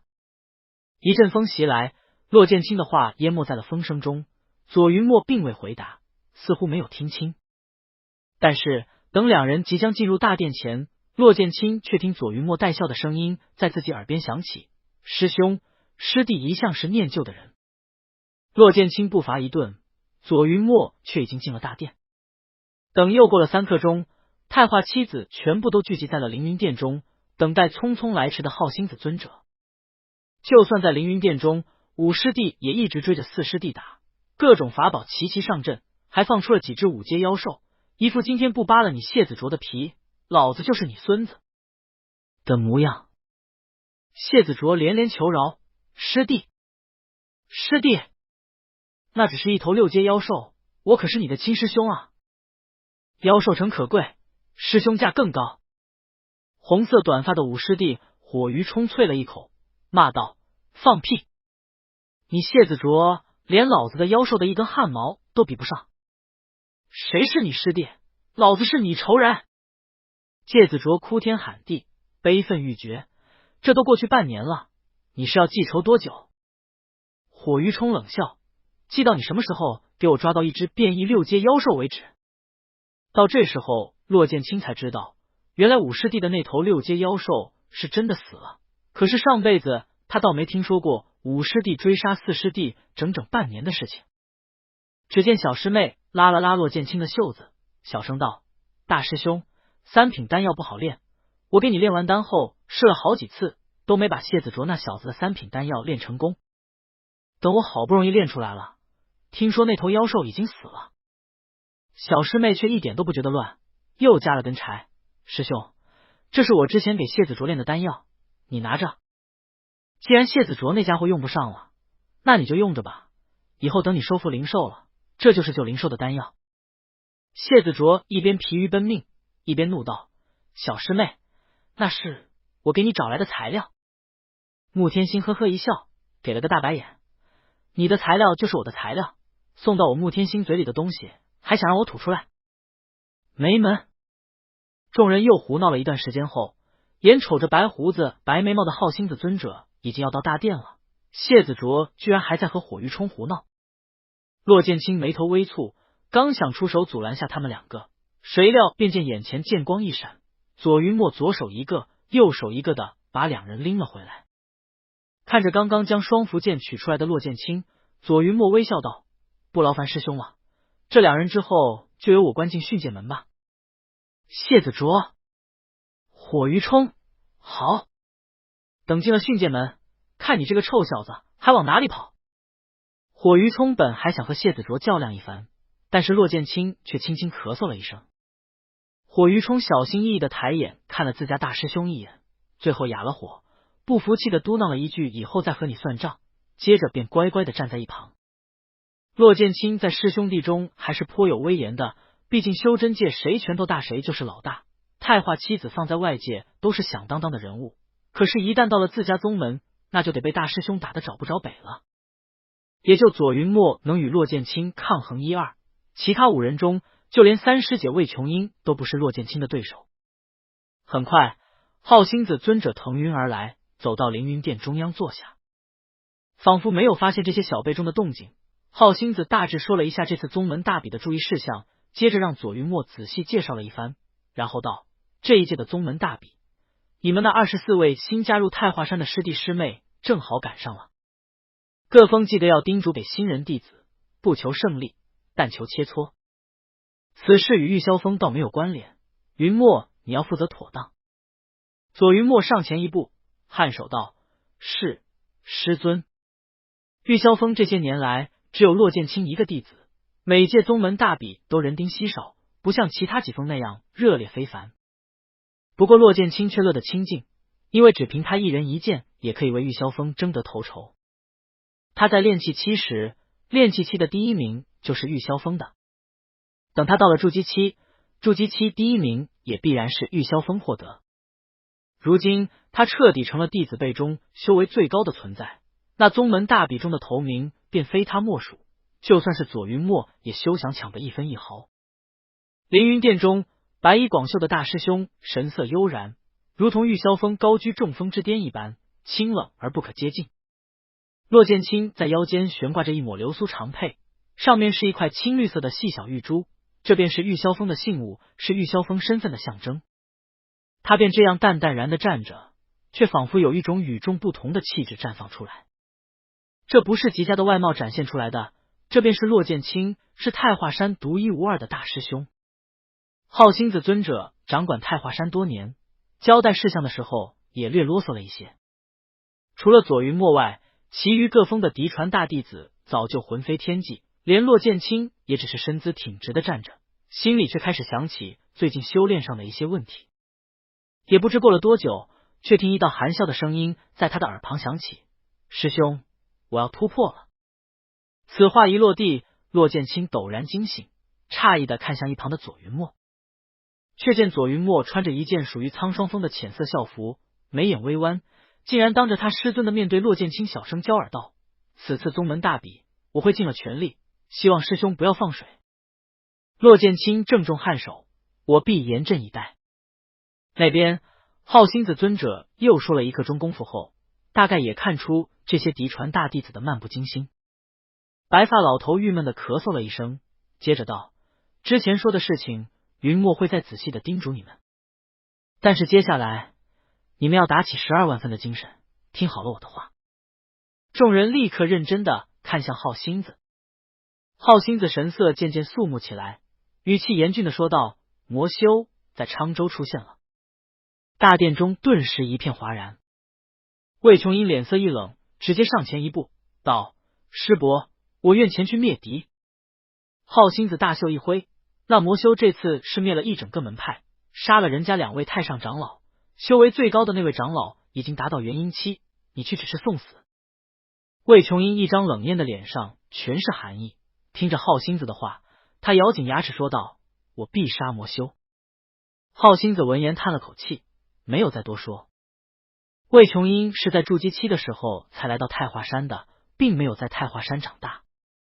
按理说太华山只会收没有修为的新人弟子，可是魏琼英的父母与太华山毕身峰峰主是生死至交，于是当魔修灭了魏琼英一家后，毕身峰峰主排除万难，将魏琼英收入门下。天下修士共修81大道，3000小道，其中人修可分为道修、佛修、鬼修和魔修。道修以修炼大道为根本，佛修则是普度天下苍生，鬼修是由人死后的鬼魂修炼而成，而魔修却是一个例外。玄天大陆上魔修很少，少到普通修士找不到他们的踪迹，但是他们却实力强悍，修炼手法极为狠辣恶毒，天下修士人人诛之。虽说在人族与妖族的大战中，魔修也会联手其他修士努力抗敌，可是只要不与妖族对战，魔修便会反过头来猎杀人族修士。骆剑清知道魔修一向孤僻，很少集合起来，但是天下魔修却共同尊敬一位大成后期的魔修为魔尊，此人的修为仅在玄灵子之下，可谓是天下第二人。那位魔尊一手创立了魔道宫，有许多魔修都投靠在他的旗下，除他以外，魔修再无任何组织门派，全部都是散修。不过即使是一个散修，也足够让正道人士头疼，因为在元婴期以前，魔修们与其他修士没有任何差别，可是实力却比普通修士高。而一旦到了元婴期，魔修更是实力强悍，寻常同等级的修士见到对方只能是死。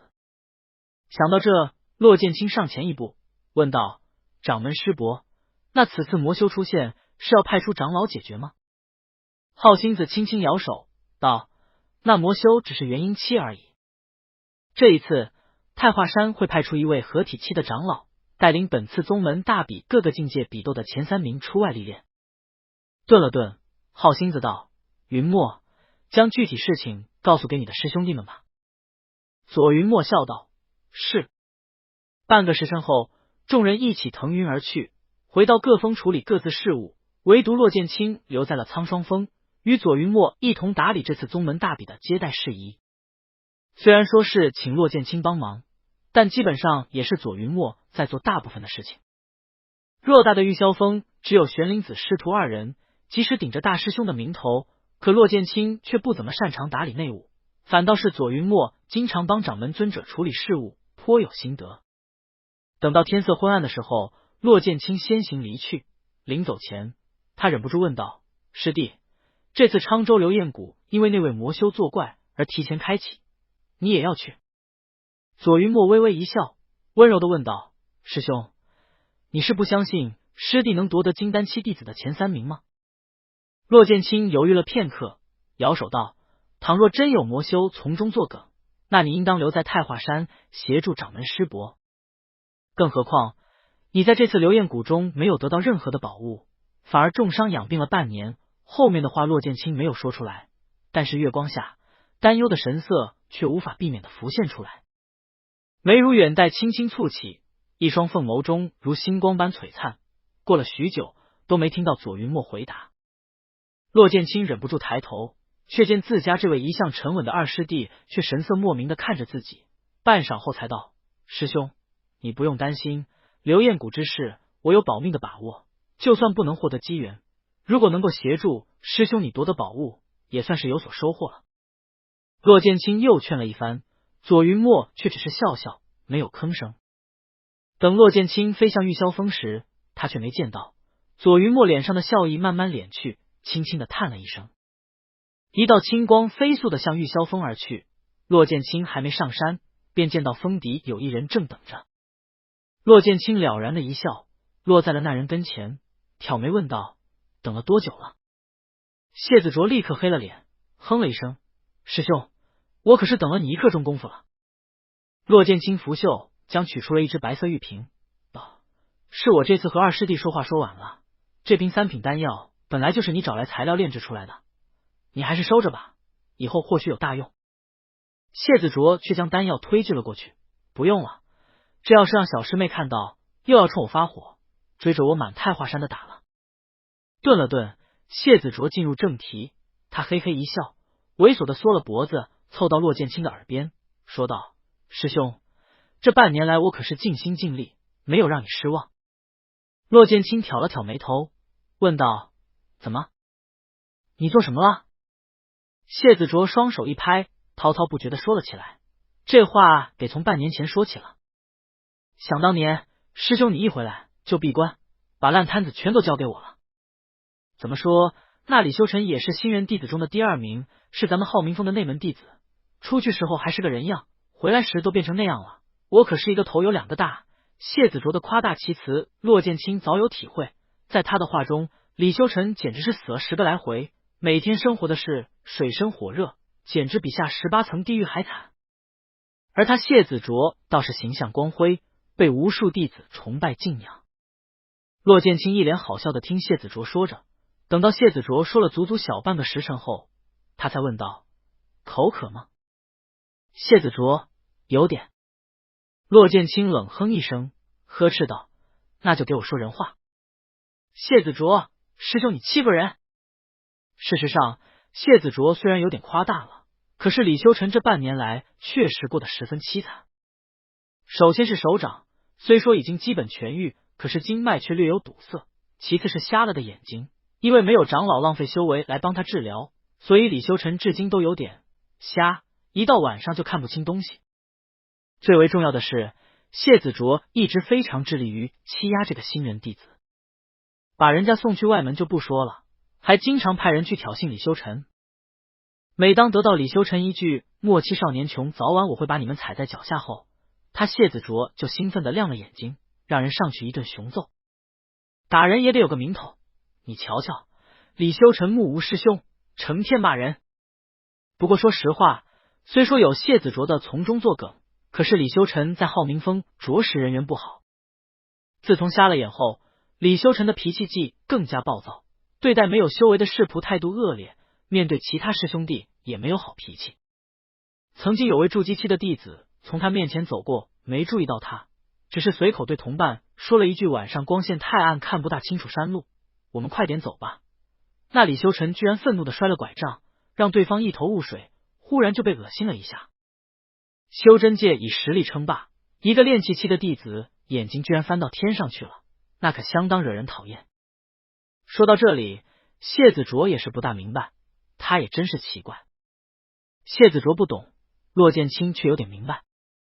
李修成再怎么说也只是一个10几岁的少年，心性又不坚定。在过去的相处中，骆剑清早就发现了，李修成似乎也知道自己以后会得到很多奇遇机缘，有很多法宝，于是骆剑清便有猜测，李修成也像他一样得到了那本求仙。然而李修成似乎没有上辈子的记忆，这点也让骆剑清颇为诧异。不过只要李修成有了求仙，他这番莽撞的行为就说得通了。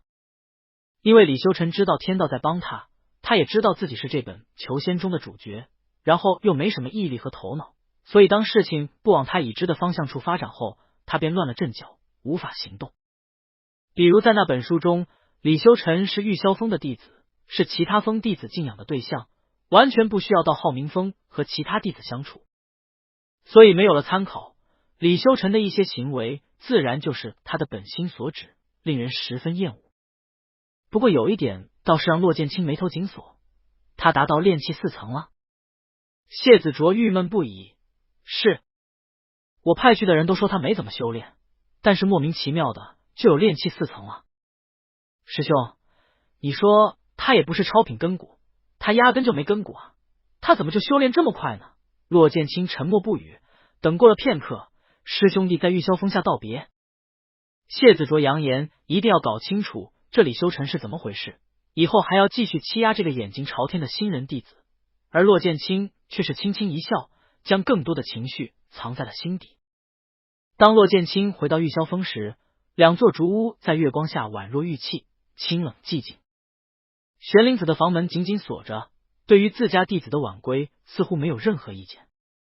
骆剑清闭关半年，而玄灵子更是一直闭关，只在骆剑清有修炼问题的时候才出来指导他一二，其余时间从来不出门。骆剑清转手看了那大门紧闭的竹屋一眼，接着抬步进了自己的屋子。7日后，各大门派齐齐到来，骆剑清和左云墨一起出外款待。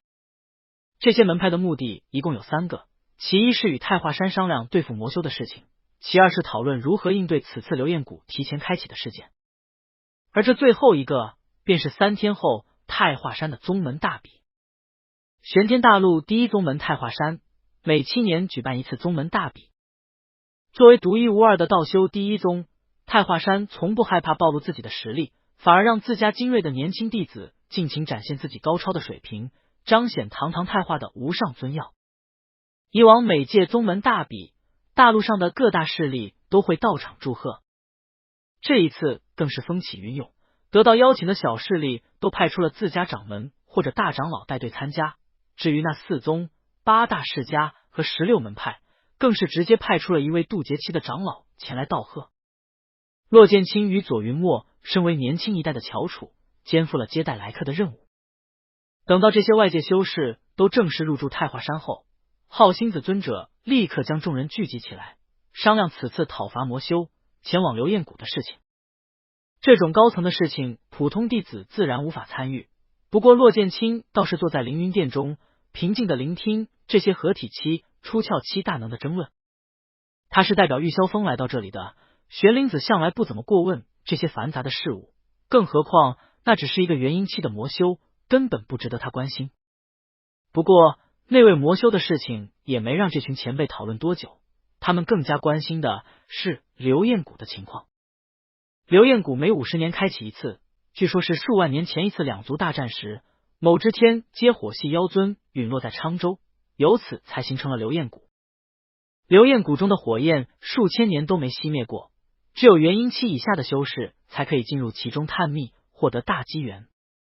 天阶妖兽相当于人修的化神器，只要再进一步，天阶妖兽就可以飞升成仙，成就金身。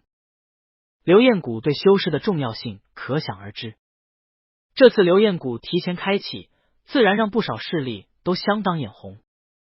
讨论了整整1天1夜，浩星子才挥袖写下了一份契书，其余门派的代表们在契书上签了字，留下临时后，众人总算在此次流焰谷探秘的事情上达成共识。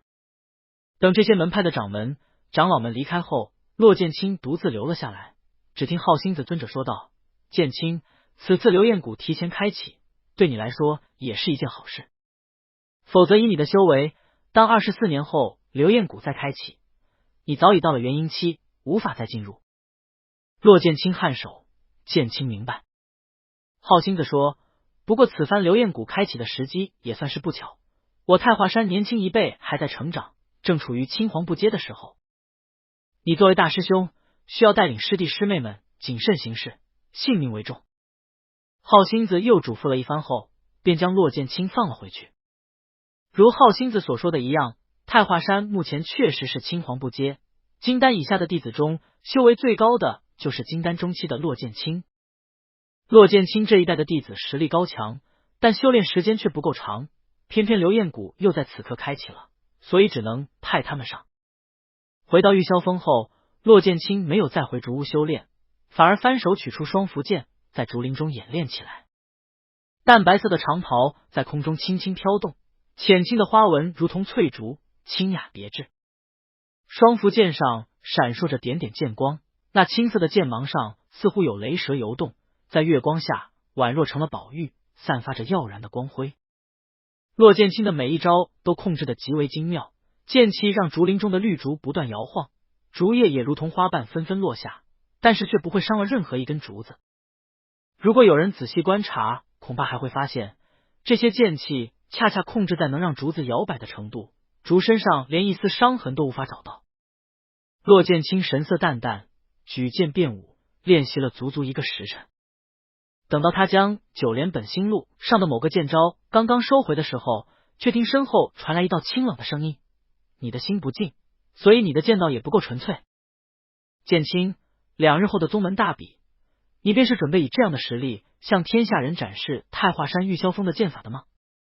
骆剑清浑身一僵，他立即转过身，低手道：“师傅，徒儿知错。”玄灵子穿着一身白色翻领长袍，黑色长发自然垂落，目光平静地看着眼前的弟子。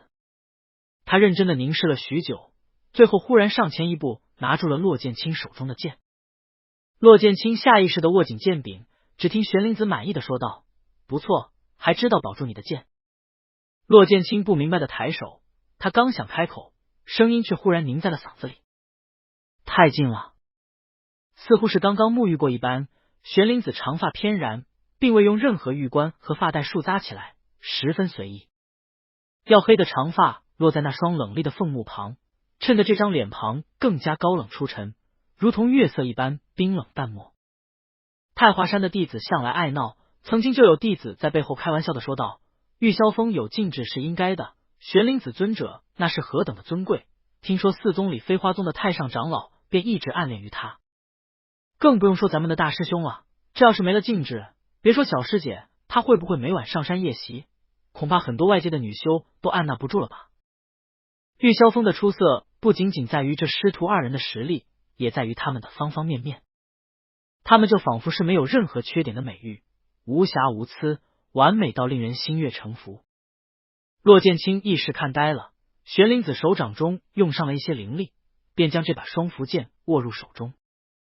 骆剑清下意识的想要夺剑，双符也非常不满的震动了2下，但是玄灵子却稍稍用力，便让双符沉浮下来。玄灵子道：剑清，你且看好。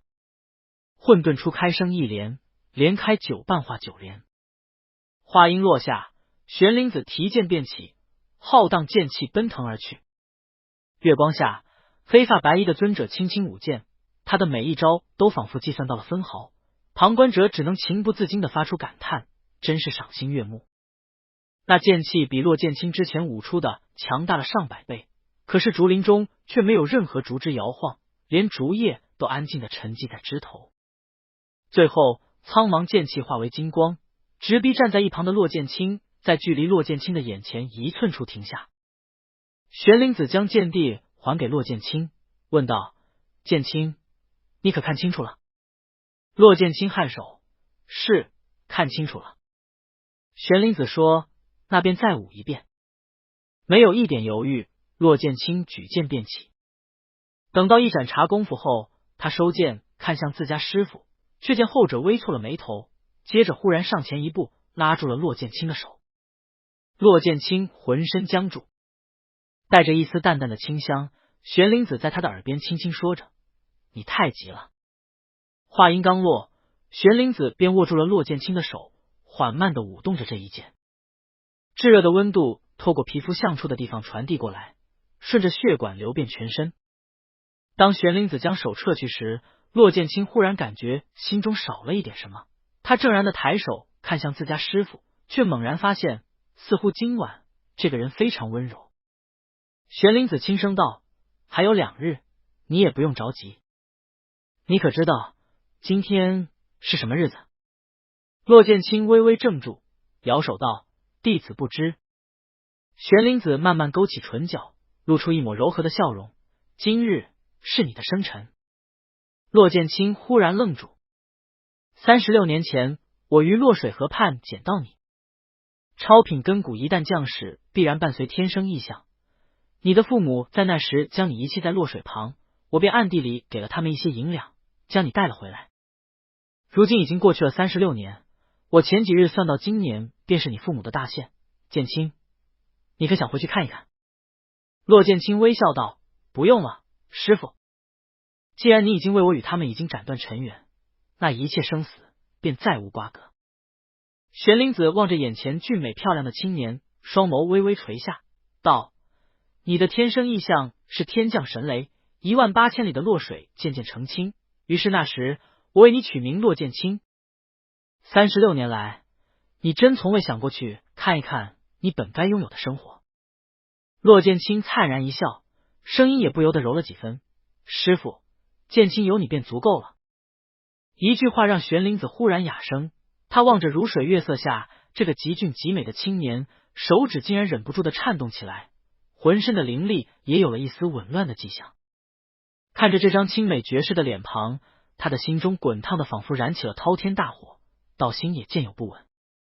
玄灵子忽然冷了神色，道：为师为你度过这一次的生辰，从今年往后，你与尘世再无纠缠。你可忘却红尘，从此一心向道，早日飞升成仙。骆剑清脱口而出：怎样才能忘却红尘？玄灵子顿了片刻，道：斩断尘根，心存大道。骆剑清又问：如何斩断尘根？沉默了许久，玄灵子道：你与尘世毫无牵扯，从此便也算斩断尘根了。闻言，骆剑清倒是笑了：师傅，我从未斩断尘根。我的心中有太化，有2师弟3师妹，有太华山每一位爱护我的长老尊者。话止于此，忽然停住。骆剑清轻轻抬眸，一双灿然的眸子带着灿烂的笑意，紧紧的凝视着玄灵子，那声音清越动听，仿佛说着世界上最甜蜜的情话：师傅，我的心中还有您。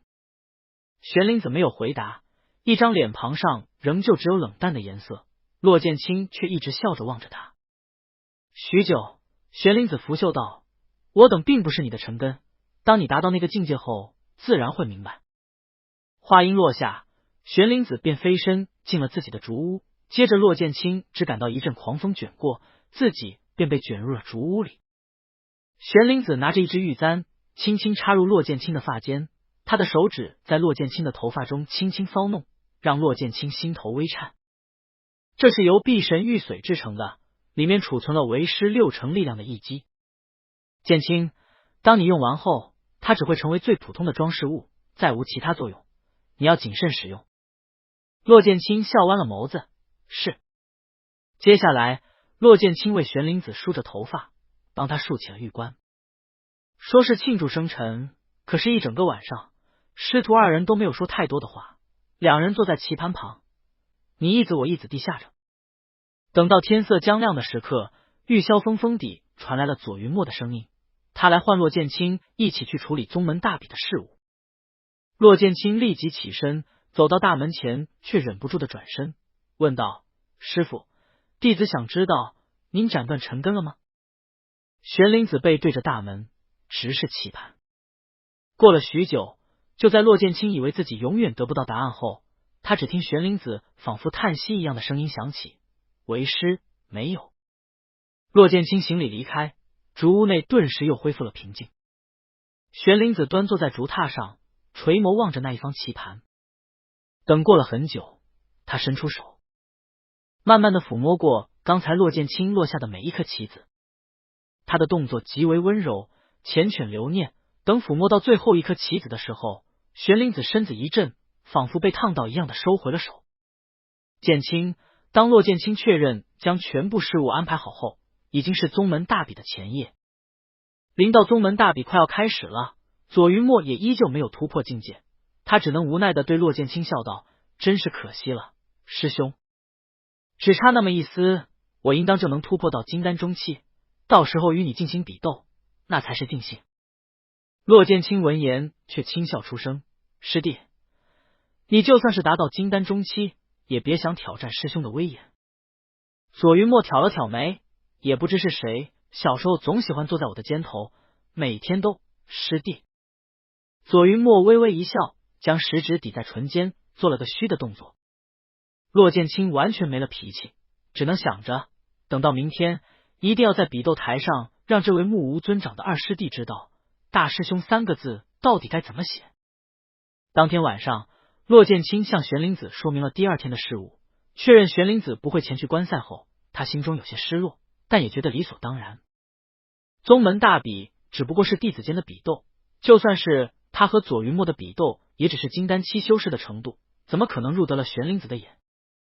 然而在骆剑清临走前，玄灵子却诞生道：“不要落了玉箫峰的脸面。”骆剑清应声离去。夜幕降临，明月东升，整个太华山笼罩在一片寂静的夜色中，安静的能听到山林中的妖兽嘶叫。第二天就是宗门大比了，许许多多的弟子都一夜未睡。有的人打坐修炼，想要尽量的稳定修为；有的人不断训练自己的灵兽，确保万无一失；而有的人则与熟悉的师兄弟比划切磋，提升自己的实战能力。漆黑的夜色中，玉箫峰上闪过一道黑影，穿过重重禁制，离开了玉箫峰。骆剑清飞速在山峰间穿梭着，他穿着一身黑色的夜行衣，除了用黑布蒙了自己的脸外，还特意吃下了一枚2品附容丹，出窍期以下的修士都无法探查他的真实面貌。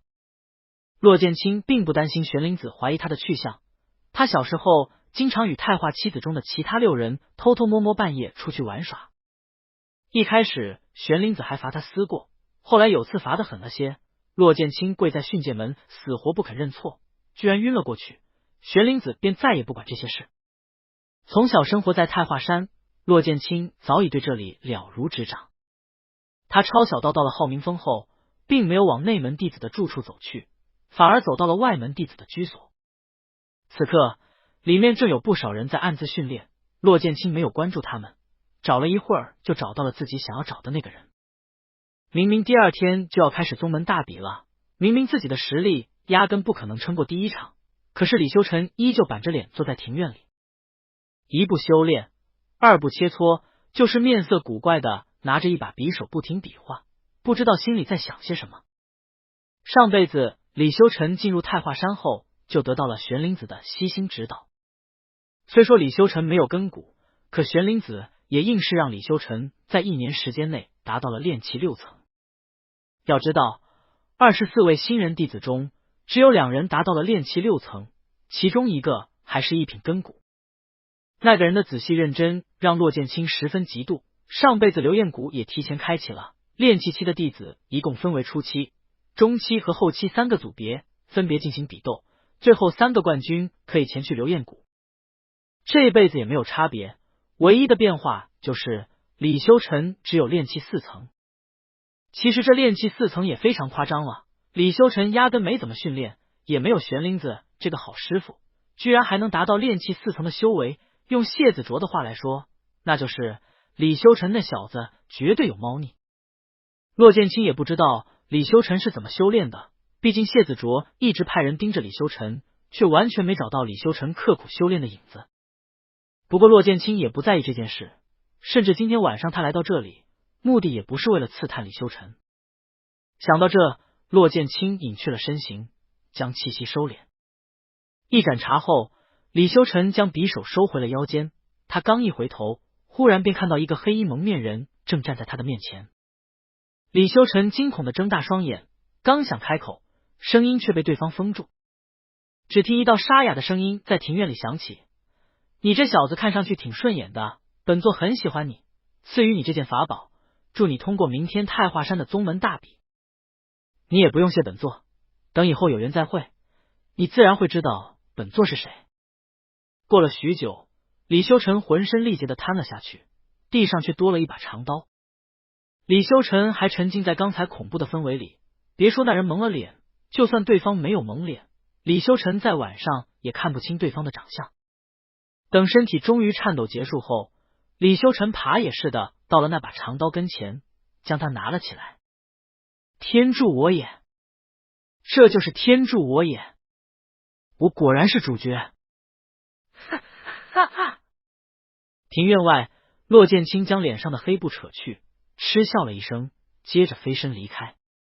第二天，太华山7年一度的宗门大比准时开启。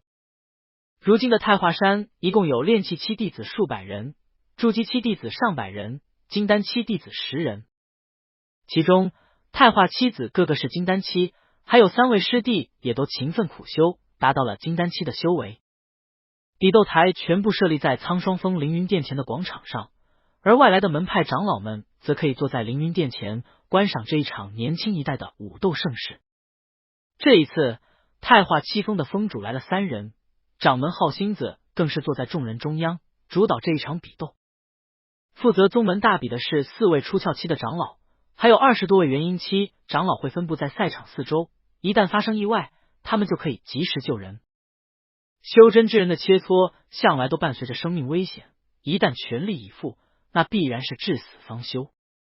所以在宗门大比中，必须得有高境界的长老在一旁看着，否则很有可能酿成大祸。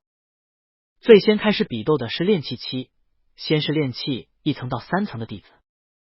这比斗并没有什么看头，等到所有比试全部结束后，弟子间传来一阵惊呼，不是为了那获得胜利的小师弟，而是为了忽然出现在比斗台周围的7个人。太华七子全部到齐。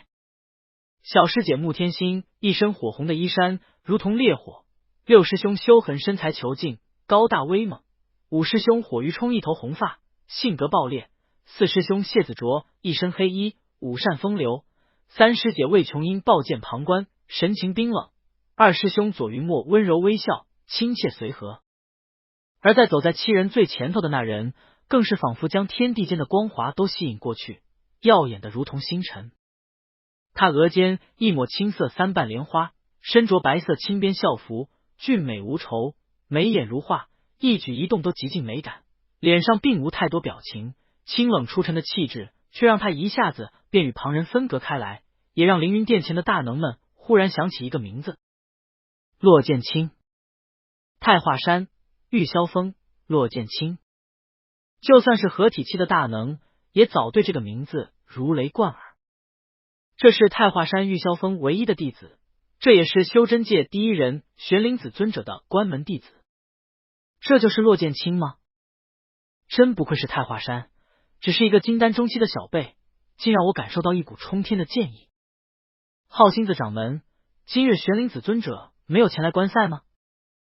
这样的情况，浩星子早有准备，即使他的修为比这些人高，可他此刻是以太华山掌门的身份与对方对话的。浩星子声音平和，淡然道：“是，这便是我太华山的大师兄骆剑清。”这些人又是齐齐感慨了一阵，就算是四宗、八大世家和16门派的渡劫七长老，都紧紧盯着骆剑清的身影，没有将视线移开。而此刻在比斗台中，骆剑清正看着炼气中期的弟子们比斗，一共数十人上台比试，最终大浪淘沙。当那个长相平凡的少年获得胜利时，连裁判长老都愣在原地，久久没有出声。片刻后，裁判长老高声道：“炼气中期胜者李修尘，炼气4层。”这话一落，弟子间立即嘀嘀咕咕起来。谢子卓更是嘴角一歪，跑到骆剑清身旁小声道：“师兄，这都什么玩意儿？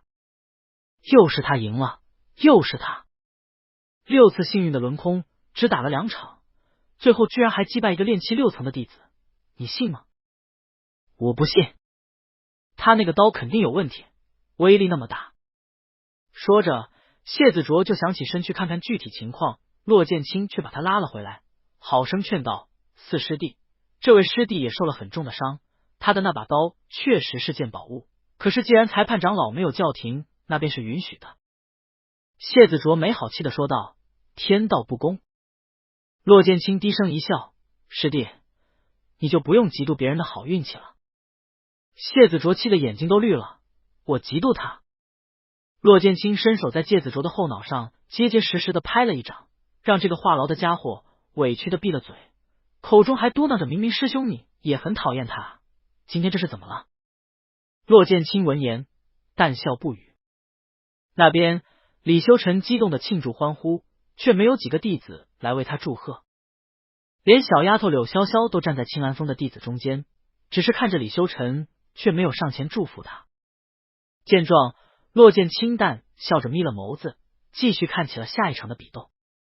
很快，炼气期弟子的比斗告一段落，筑基期弟子的人数明显少了很多，不过多时也结束了他们的比斗。到最后，只剩下金丹期10个弟子的比斗。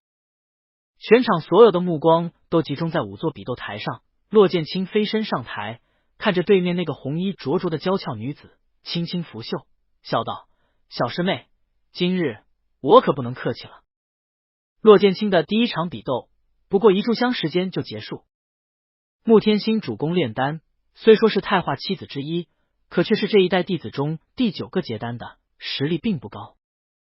宗门大比，没有人会放水。这一次，穆天星正巧对上了骆剑清，即使使出浑身解数，各种法宝，丹药齐齐上阵，都没能对骆剑清造成一点伤害。太化七子间差距也大到如此地步。等到这一场结束后，穆天星拉着骆剑清的袖子，轻哼道：“师兄，你都不让一下我。”骆剑清无奈道：“小师妹，我已经给你时间扔出你的法宝轰天雷了，你还希望我怎样让你？”言下之意是，骆剑清可以在更短时间结束比斗，为了自家小师妹的面子，已经非常努力的让穆天星出招了。穆天星郁闷的瘪了嘴，转头过去不再看骆剑清一眼，似乎真的生了气。可是等骆剑清第2次上台时，他却还是从自己的那戒里取出了一瓶丹药，塞进骆剑清的手里，小声道：“反正我现在也用不到了，师兄你就拿去用吧。”骆剑清哭笑不得。骆剑清这次上台碰上的弟子并不是太化七子，九师弟刚刚迈入金丹期不过1年，如今见了骆剑清，他小心翼翼的行了一礼后，还没等骆剑清对他做什么，这位九师弟就胆怯的往后一退，一个失足自个儿落下了比斗台。谢子卓目瞪口呆，原来大师兄你运气居然这么好啊，难怪你不嫉妒了。凌云殿前，跟随自家长老前来观战的弟子们也被眼前这几幕给惊住了。第1局对战穆天星，他们只看到骆剑清闪躲了许久，最后用一道剑气逼退了穆天星。而这第二局，骆剑清才刚刚站稳，连一句话都没说，对手他就自个儿掉下去了。这太华山的大师兄真有传说中的那么厉害？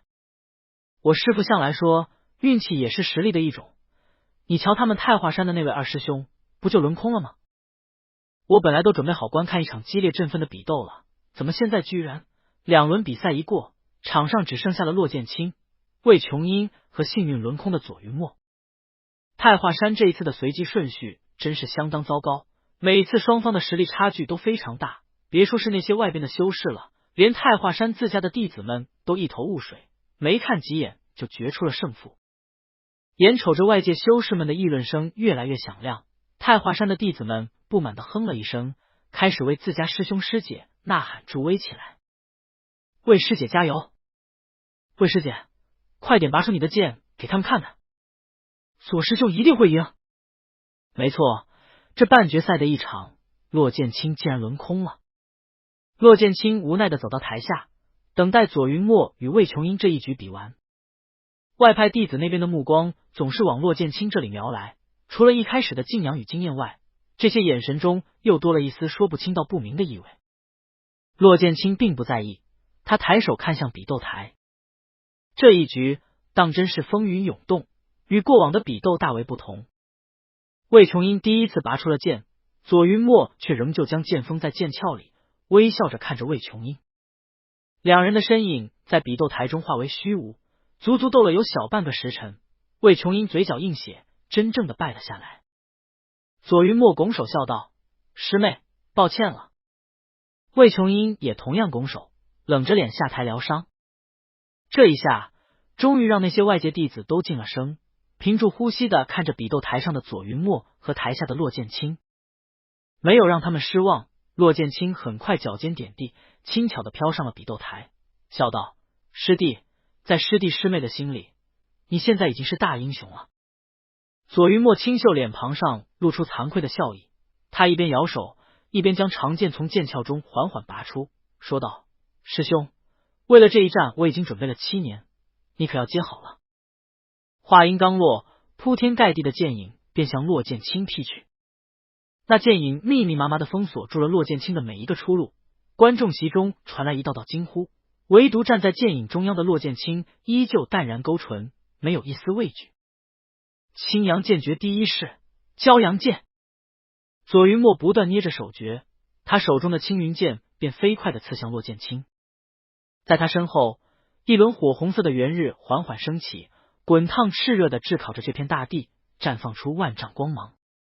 骆剑清闪身躲避那滔天的剑影，似乎无暇顾及那可怖的剑招。那轮圆日终于从地平线上彻底升起，瞬间化为一只火球，窜向不断闪躲的骆剑清。比斗场外，弟子们都感到空气中温度陡升，许多人甚至热得开始擦汗。凌云殿前，浩星子尊者满意的摸了摸胡须，抬手将比斗台上的结界又加固了一层，顿时温度又降了下去。眼见那圆日已经向着骆剑清的身体压去，似乎快要烧成焦炭，骆剑清眉间却青光大作，须臾间，一把长约3尺7寸的宝剑便出现在他的手中。剑身上闪烁着琉璃般的色彩，骆剑清执剑抬手，没有任何招式，就这么挡在了那轮圆日之前。砰！一把剑便挡住了圆日的攻势，顷刻间烈日化为乌有。然而下一刻，骆剑清却忽然往旁边一闪，一把剑已经刺入了他刚才所在的位置。左云墨执剑微笑道：“师兄可得小心了，切莫轻敌。”骆剑清淡定道：“师弟，你才得小心。”话音落下，金属撞击的铮铮声忽然响起，两人的身形已经快成了虚影，在比斗台上不断碰撞，就连魏琼英都看不清楚他们的动作。其他外派前来观战的弟子也困惑不已，唯独凌云殿前的长老们齐齐惊叹出声。这竟是金丹期修士的比斗，太化妻子名不虚传，真不愧是临落水剑清的骆剑清。比斗台上，骆剑清脚尖点地，镇定从容地应付左云墨的每一次攻击，他表现得十分潇洒，如同前一天晚上玄灵子尊者说的一样，没有落了玉霄峰的脸面。然而就在骆剑清又一次挥剑向上的时候，左云墨却轻轻的笑了一声。骆剑清双眸一睁，心中顿觉不妙，然而他还没有来得及后退，便听左云墨低声道：“师兄，你还是大意了。”这话一落地，却见一片湛蓝辽阔的天空浮现于比斗台上。浩星子低声惊呼：“云墨竟已修炼到如此境界！”那天空越来越宽广，用磅礴独断的气势将整个比武台充斥，浩浩荡荡的凛然正气从这天空中洒下。原本左云墨已经在刚才的比斗中消耗了不少灵力，如今竟然又全部补充了回来。只见他站在这青色苍穹下，衣袂飘舞，青云剑上释放出浩瀚灵力。青阳剑诀第二式，青云剑。随着左云墨这话落下，那天空竟然直直的往骆剑清身上砸来。这等攻势激荡的那结界微微颤动，连骆剑清都双眸眯起，飞快的掐弄起手诀，双符剑也兴奋的伏在他的面前。苍穹压下的气势在比斗场中激起一阵气浪，骆剑清也不由倒退2步才稳住身形。就在那青天即将压下的那一刻，却见双符剑忽然变化为9柄剑，旋转着向那苍穹刺去。一剑化9连，那苍穹中忽然飘来了大片的乌云，将青色天空遮住，阴云沉重，降下一道道粗壮的雷霆，随着双符剑而去，与青云剑在半空中交汇。一时间电闪雷鸣，苍穹与雷霆相撞。浩星子赶紧挥袖，又加固了结界。只见比斗台上一阵烟起，众人紧张的看向比斗台，却见白衣长袍的俊美大师兄指尖滴血，不停的喘着气。而在他的面前，刚才还言笑晏晏的左云墨却喷出了一大口血，整个人踉跄的后跌10几步，索性用青云剑撑着才没有倒下。骆剑清捏紧了手指，血液流淌下来，道：“师弟，认输吧。”左云墨微笑着扬起唇角，目光温柔的看向身前的白衣青年，喃喃道：“怎么可以就这么认输？”话音刚落，却见一片苍穹再次升起。骆剑清惊骇的看着这一幕，急道：“师弟，你这样会灵力枯竭，何必做到如此？师兄，我等切磋定当不留余力。而且，剑清，你不是说过必然全力以赴吗？”看着左云墨的笑容，骆剑清陡然怔住。骆剑清抬头看向那片辽阔无垠的青色天空，双眼一眯。他忽然五指引地，一股虚渺的力量便从他的掌心凝结出来。那力量以不可抵挡之势穿破比斗台结界的阻隔，在面对凌云殿前的尊者长老时，怕悚的往一旁躲开，但是面对那些弟子们，则直接穿透过去。这力量疯狂地攫取着苍霜峰顶方圆1里中的所有草木春秋。无数普通人看不见的星光从空中飞起，聚集到了骆剑清的身上。这些力量嚣张的带着星光从浩星子尊者的眼前飞过，后者却全然不知，仍旧屏息看着比斗台上的场景。下一刻，骆剑清的气息开始增加，1成、2成、3成。当他恢复到全盛时期后，这飙升的气息并没有就此停止，反而继续疯狂地叠加。断魂宗的渡劫七长老惊道：“这是什么功法？”浩星子拧紧眉毛道：“剑清修炼的是我太华山的无上法门9连本心路。”众人立刻明悟，原来是传闻中的9连本心路，难怪如此。骆剑清手掌击地，一个长达10米的手印便出现在了比斗台上。夺春秋，一剑化9连。骆剑清剑化青莲，飞速刺天。砰砰砰！璀璨耀眼的剑光刺破苍穹，强悍霸道的将那青天刺破，变成无数碎片。那气势轰然而起，撞击着比斗台旁的结界，一切都在眨眼间便彻底变换，结界陡然破裂，浩瀚的剑气直接冲着观众席而去。浩星子双眸一缩，脚一跺地，结界便又出现在了比斗场外，正好拦住了散出去的剑气。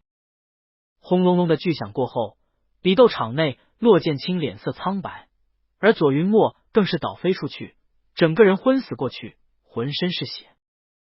骆剑清立即上前查看，小师妹也赶紧拿了丹药喂进左云墨的口中。不过多时，青兰峰的人便将左云墨抬了出去。全场是一片寂静，外派弟子、太华山弟子都用惊骇的目光注视着那个白衣清雅的修士。许久后，裁判长老才如梦方醒的喊道：“金丹七胜者，骆剑清，金丹中期。”宗门大比的最后结果在一天之内传遍了整个太华山。外派长老们带人离开时，还有不少外派弟子小心翼翼地望着那个儒雅清俊的太华山大师兄，全然不敢相信，就是这么好看的一个人，居然有那么可怕的杀伤力。骆剑清虽说也受了些伤，但比起左云墨来说，却只是小伤。他送完所有宾客后，又被浩星子尊者唤去了凌云殿，叮嘱他要好好休养，7天后出发去流焰谷。骆剑清全部应下后，飞身回了玉霄峰。这一次，玄灵子并没有继续闭关，他穿着一身和骆剑清极为相似的白衣，衣袖处绣着一道道繁复的金色花纹，双手负在身后，站在悬崖边，抬手望天。见状，骆剑清微微一愣，恭敬道：“师傅。”玄灵子仍旧站在崖边，狂风卷起他的衣袍，发出烈烈声响。骆剑清便一直站在玄灵子的身后，也不知过了多久，他才听到一道淡漠的声音轻轻响起：“剑清，你今日在宗门大比中是如何将你二师弟击成重伤的？”玄灵子的话如同一盆冷水从骆剑清头上浇下。整个太华山，就算是掌门浩星子尊者，都对九莲本心路一无所知，而玄灵子又需要闭关，所以骆剑清才放心大胆的使出了九夺天路。然而现在玄灵子却问他：“你是怎么赢的？”骆剑清身子僵硬，竟然不知道回答什么。等过了片刻，玄灵子淡然的声音再次响起：“听掌门师兄说，你用了一剑化九莲，那是元婴期才可以使用的剑招，你已掌握熟练，将它使出来给为师看看。”骆剑清浑身一松，后背早已布满了冷汗。他取出双符剑，十分熟练的使出了一次一剑化九莲。只见双符剑化为9道青色剑芒，狠狠的刺向玉霄峰对面的一座山峰，顿时乱石飞溅，泥沙奔走。当初在北斗真君的遗迹中，骆剑清还不能熟练的使出这道剑招。然而随着他这半年仔细钻研九夺天路，他发现自己身体里的灵力与以往30多年大不一样。按照常理说，骆剑清被天道所不容，早已不可以吸纳天地间的灵力。可是修炼九夺天路后，他的经脉中却多出了一种奇妙的力量，这力量横扫大地，夺走草木春秋，更是在夺走天道对这些草木的规则限制。凭借着这些抢夺过来的规则，骆剑清的身体可以与天道争抢灵力，不再是从你那里获取，而是直接抢过来。九夺天路是在与天道作对，是在夺天。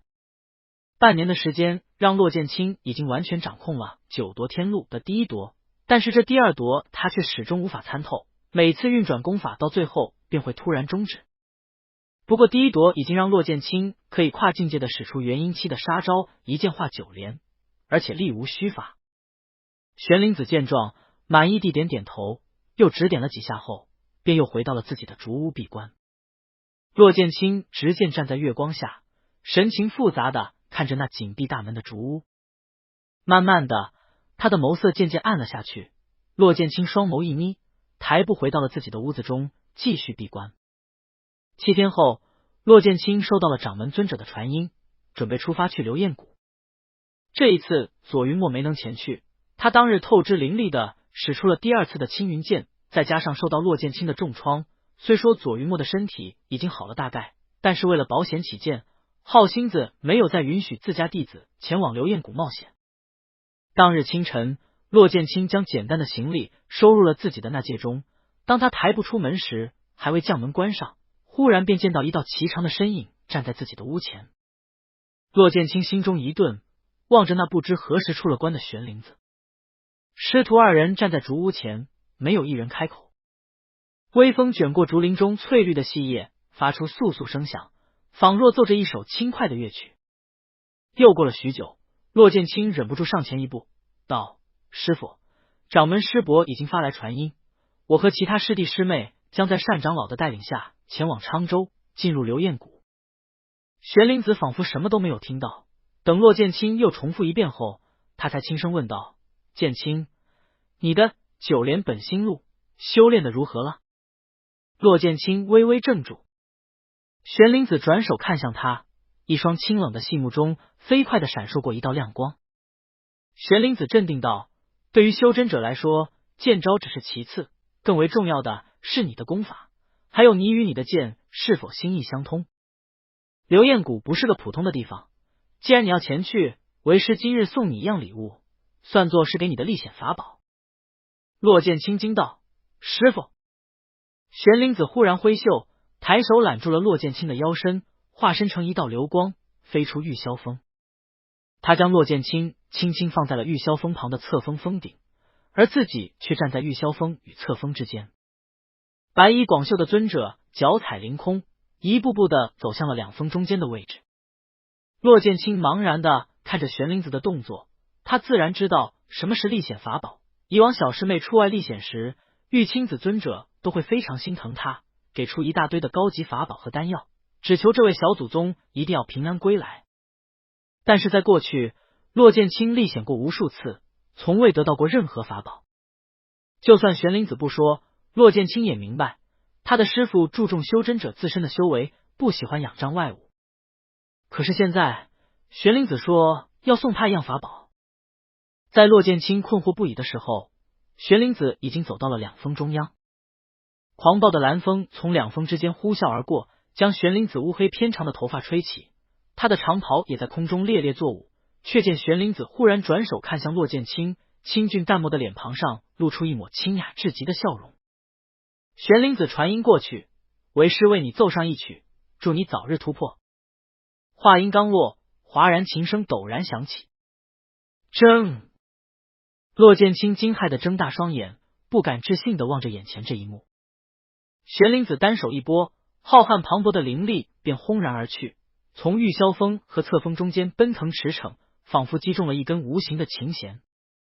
骆剑清立即走到崖边，低头看去，只见在两峰之间，一道道金色的灵力化作琴弦，在日光下闪烁着纯金的光辉。以山为琴，灵力为弦。玄灵子高居于九霄之上，那琴声便仿佛从天上来的一般，美妙动人。他每一次的挥袖击弦，动作都顺畅的在空中划出一道弧形，行云流水，一气呵成。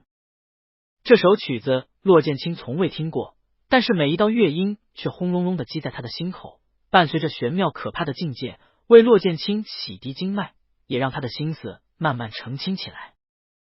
乐声在山峰之间化为实物，有仙鹤飞起，有彩带飘扬，有祥云笼罩。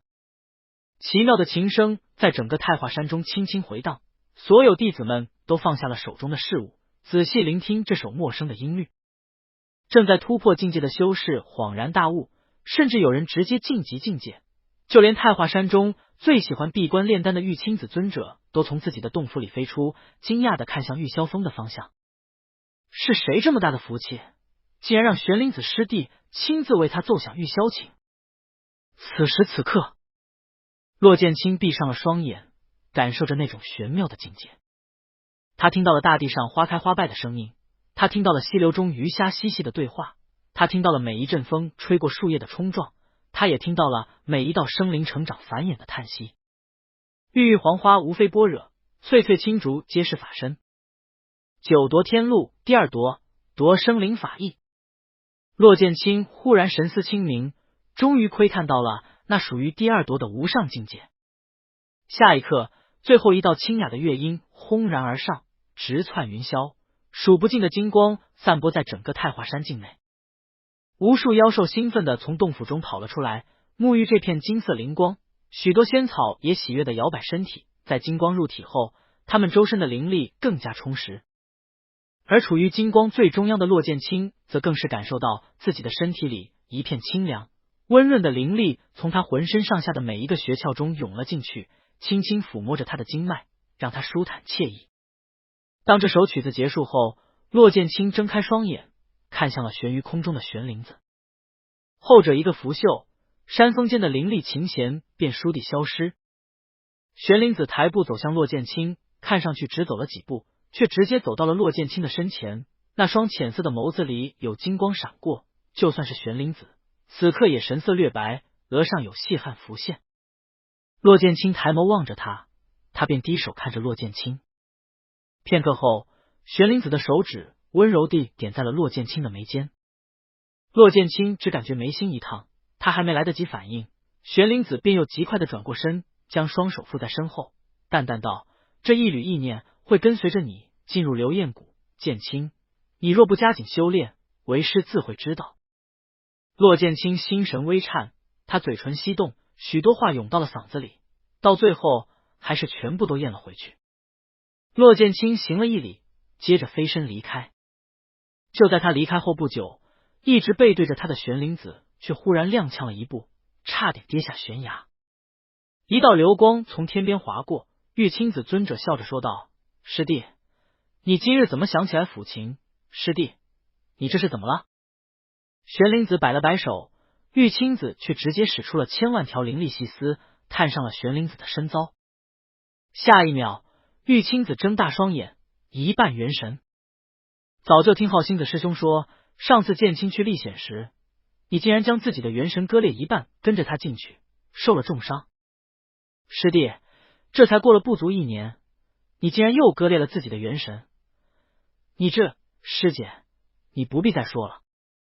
玉清子气急，那里可是流焰谷，不再是一个小小的元婴修士的遗迹。你的一半元神没有实体，实力大减，恐怕只是大成初期，甚至渡劫期。假若你在里面遇到危险，你还逃不出来。师弟，失去了一半元神，就算是你，也有性命之忧。玄灵子虽然脸色苍白，却没有答话。等玉清子叫嚷着趁剑清没走，一定要那一半元神取回来时，玄灵子才剑气大盛，拦在了玉清子的面前。俊雅的尊者淡然道：“师姐，那是我的徒儿，你若是敢对他做出任何我不允许的事情，我定会在你徒儿穆天星身上一一讨回。”玉清子震惊的睁大双眼，一时哑言。一刻钟后，一行弟子跟随着长老离开了太华山结界。从太华山到流焰谷路途遥远，虽然有长老的飞行法宝，众人也在路上行走了整整10天，才终于抵达昌州流焰城。此时流焰城里早已集结了不少修士，有许多门派人士，更多的却还是散修。流焰谷开启后，只要修为在元婴以下，任何人都可以进入。不过散修大多数都九死一生，无法在其中得到宝物，而门派人士则经常抱团，往往能获得更多的收获。当骆剑清一行人来到流焰城时，单长老熟门熟路的走到了城中唯一一家客栈，取走了属于太华山的门牌。这间客栈是流焰城城主专门开来招待外来修士的，客栈50年不开张，一开张就吃50年。每次都专门为一山四宗8大世家16门派预留了相应的房间，其余修士则是各凭实力竞争获取。当太华山众人进入客栈后，另外4宗的长老便上来与丹长老交谈。5人相谈甚欢，骆剑清便开始着手安排每个弟子居住的房间。他细心的为每个女弟子都留了单人房，男弟子则是2个3个的挤在一起。就连他自己都与谢子卓合住一间，没法再多分出来。对此，谢子卓赶紧摆摆手：“师兄，你就自己住一间吧，我正好有事要和小师九说，我和他以及18师弟挤一间房好了。”“对吧，小师九？”嘿嘿。19师弟偷偷一笑：“是的，大师兄，我和解师兄有很多话要说。”看着2人猥琐的笑容，骆剑清挑眉道：“那也可以，不过你们晚上不允许出门。”谢子卓顿时苦了脸：“师兄，我们好不容易下山一次，你怎么能禁足呢？”骆剑清冷笑道：“你们要去哪儿，我还能不知道？小心我将此事告诉你们的师尊，看回去后他怎么收拾你们。”谢子卓等人立即蔫了。那边单长老和其他宗门的4位合体7长老还在交谈，他将接下来事务交给了领队洛剑清，自己则进了楼上的雅间，和其他长老交换这次流焰谷的情报，商量等弟子们都进了流焰谷后，他们该如何找出那个元婴期魔修，并将其诛杀。洛剑清让弟子们都坐了下来，点了几样菜给大家先填填肚子。虽说修真之人达到筑基期后就可以辟谷，可是这家客栈所用的食材却都是上好的灵植，贵也有贵的好处，再加上这小菜做的十分有味，洛剑清也多吃了几口。不过菜还没吃完，众人便听到客栈大堂里传来一道金属撞击的声音。洛剑清依旧低手夹着自己面前的菜，谢子卓和其余弟子则好奇的看了过去，只听一道低柔的声音响起，所以说是没有房了。那声音轻柔妖娆，声音略高，尾音处又有点微微上扬，如同羽毛扫过众人的心脏。谢子卓低声惊呼：师兄，世上居然还有男子长得这么美，和姑娘一样。下一刻，一道风声破空而来，直直的向谢子卓射来。谢子卓一时惊讶，竟然没有反应。洛剑清抬起筷子轻轻一夹，便夹住了一根细针。只听对方低低的笑了两声，反问道：你这不识相的小子，你旁边的人长得比我更好看，你为何只说我像女子，却不说他？洛剑清抬手看向对方，一身血红色的长袍上绣着深红色的暗纹，对方用一根白色玉簪挽住了一头长发，姣好漂亮的桃花眼含笑弯起，暧昧的目光便凝视在洛剑清身上。笑脸红唇，再加上这么一个纤细的身躯，此人怎么看怎么像一个女子，但是修真之人却不可能将最基本的性别弄错。这是一个男人，而且是一个长得太像女人的男人。谢子卓终于反应过来，作为太华山一霸，他哪里受过这种气？他一拍桌子道：你这是什么意思？我师兄自然长得比你好看，但我师兄不像你这样娘娘腔。那人眯了眸子，还未开口，便听洛剑清淡声道：此事确实是我师弟先出言不逊，但是阁下既然用上了毒针，也未免太小题大做了。红衣男子冷笑道：这位小美人，你师弟说我是娘娘腔？谢子卓刚想开口再骂，不过他才说了个娘字，便被洛剑清封住了声音。洛剑清手指一动，那毒针便化为一道幽光，再次飞了回去。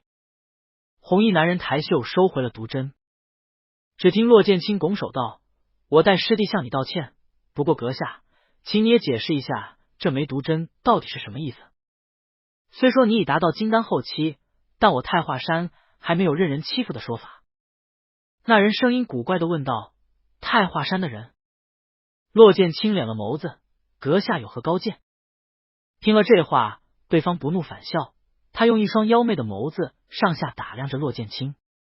洛剑清毫不在意，但是谢子卓等人却十分恼怒，连魏琼英都拔出了自己的剑，危险的看向对方。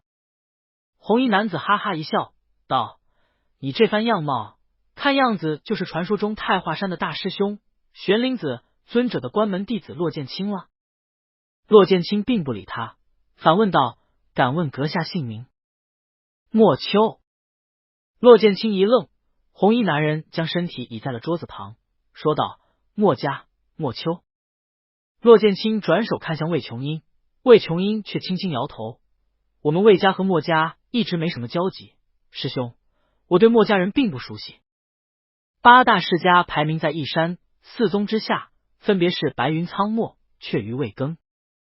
白家实力最强，有2位大成期的老祖，而莫家也是上4家中的一个，有1位大成中期的老祖。洛剑清虽然知道这8大世家年轻一代顶尖者的消息，却从来没听说过这个莫秋的名字。更让人惊讶的是，这居然是一个金丹后期的修士。这莫秋的根骨看上去怎么也不足50岁，放在修真界绝对是1等1的天才。魏琼英仿佛看穿了洛剑清的心思，小声道：师兄，他们莫家派系繁多，我听说有一脉莫家人曾经犯下罪过，被本家放逐到寒漠荒原，不到元婴期不可以回归本家。或许这莫秋就是那一脉的人。洛剑清轻轻颔首，毫不在意的转手看向莫秋，淡然道：阁下的道歉呢？这莫秋微微一愣，下意识的说道：我要道歉。洛剑清冷冷道：既然先动了杀招，那必然要给我们太华山一个说法。若不道歉，那便战。莫秋勾唇笑道：“小美人，你要和我战？你是金丹中期？”骆剑清挑眉：“阁下是不愿道歉了？”莫秋冷笑道：“笑话！敢评论我外貌的人，全都该千刀万剐。今日看在你太华山的面子上，我就饶了那小子一次。等到下次见面，我定要扒了那小子的皮，让他一道青色剑光拔地而起。”莫秋的声音陡然停住，他手中忽然多了一条血色长鞭，抬手挡住了骆剑清的攻势。剑光和鞭影在小小的客栈里不断闪烁，浩瀚灵力互相撞击，激起一阵阵的灵力波动。早在骆剑清和莫秋争执起来的时候，一些识相的散修就往旁边散去了。其余四宗的弟子都各自观望着，有4个金丹后期的修士更是用打量的目光扫着骆剑清和莫秋。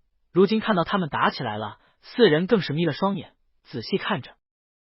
太华山弟子一代青黄不接，可是在其他4宗和世家门派中，他们年轻一代的顶尖者几乎都是金丹后期的修为，而这4人便是4宗的大师兄、大师姐。青色剑光带着森冷气息，血色长鞭又鞭鞭致命。2人争斗的是难舍难分，谢子卓却特别放心，因为他知道自家师兄虽然是金丹中期，可却是元婴下无敌。修为很重要，但实力才是一个修士的根本。浩星子尊者早就说过，天下唯2的超品根骨给了骆剑清这样常人无法匹敌的实力，他可以跨阶杀人。然而随着时间的流逝，旁观的4人都拧紧眉头，提防的看着骆剑清和莫秋。谢子卓更是惊讶不已，他万万没想到这个墨家之系的人居然能与骆剑清缠斗到如此地步。啪！砰！骆剑清身形一震，停了下来，脸上多了一道鞭痕。红衣莫秋也微微喘气，左臂上多了一道血口。2人都冷了神色看着对方，过了许久，却听莫秋低低一笑，道：“我活到现在，还是第一次有人要逼我向别人道歉。”骆剑清举起双符剑，直指对方眉心：“你还要再战？”莫秋危险的眯了双眼，看着眼前的白衣青年。半晌后，他冷笑一声，转手看向介子卓，道：“这次放毒针是我不对，但以后你这小朋友见着我，最好绕路走。我莫秋手下还从未有过活人，你不要让我动手第2次。”谢子卓被封了嘴，只能愤怒的在心里骂道：“这么嚣张，你根本就没打赢我师兄！”话音落下，莫秋转手便走，只听骆剑清淡声道：“莫道友，既然误会已经解除，那不如言归于好。方才你似乎没有找到房间，我太华山还有一间空房，可以让给你。”19师弟惊讶道：“师兄，不是已经没有空房了吗？”骆剑清说：“我和别人挤一间就可以了。”见状，莫秋却是好笑的看着骆剑清，不发一言。骆剑清神色平静，问道：“莫道友觉得如何？”莫秋反问道：“你这是在拉拢我？”骆剑清避而不答。莫秋哈哈一笑：“太华山真是有意思，太华山的人真是有意思，哈哈哈哈！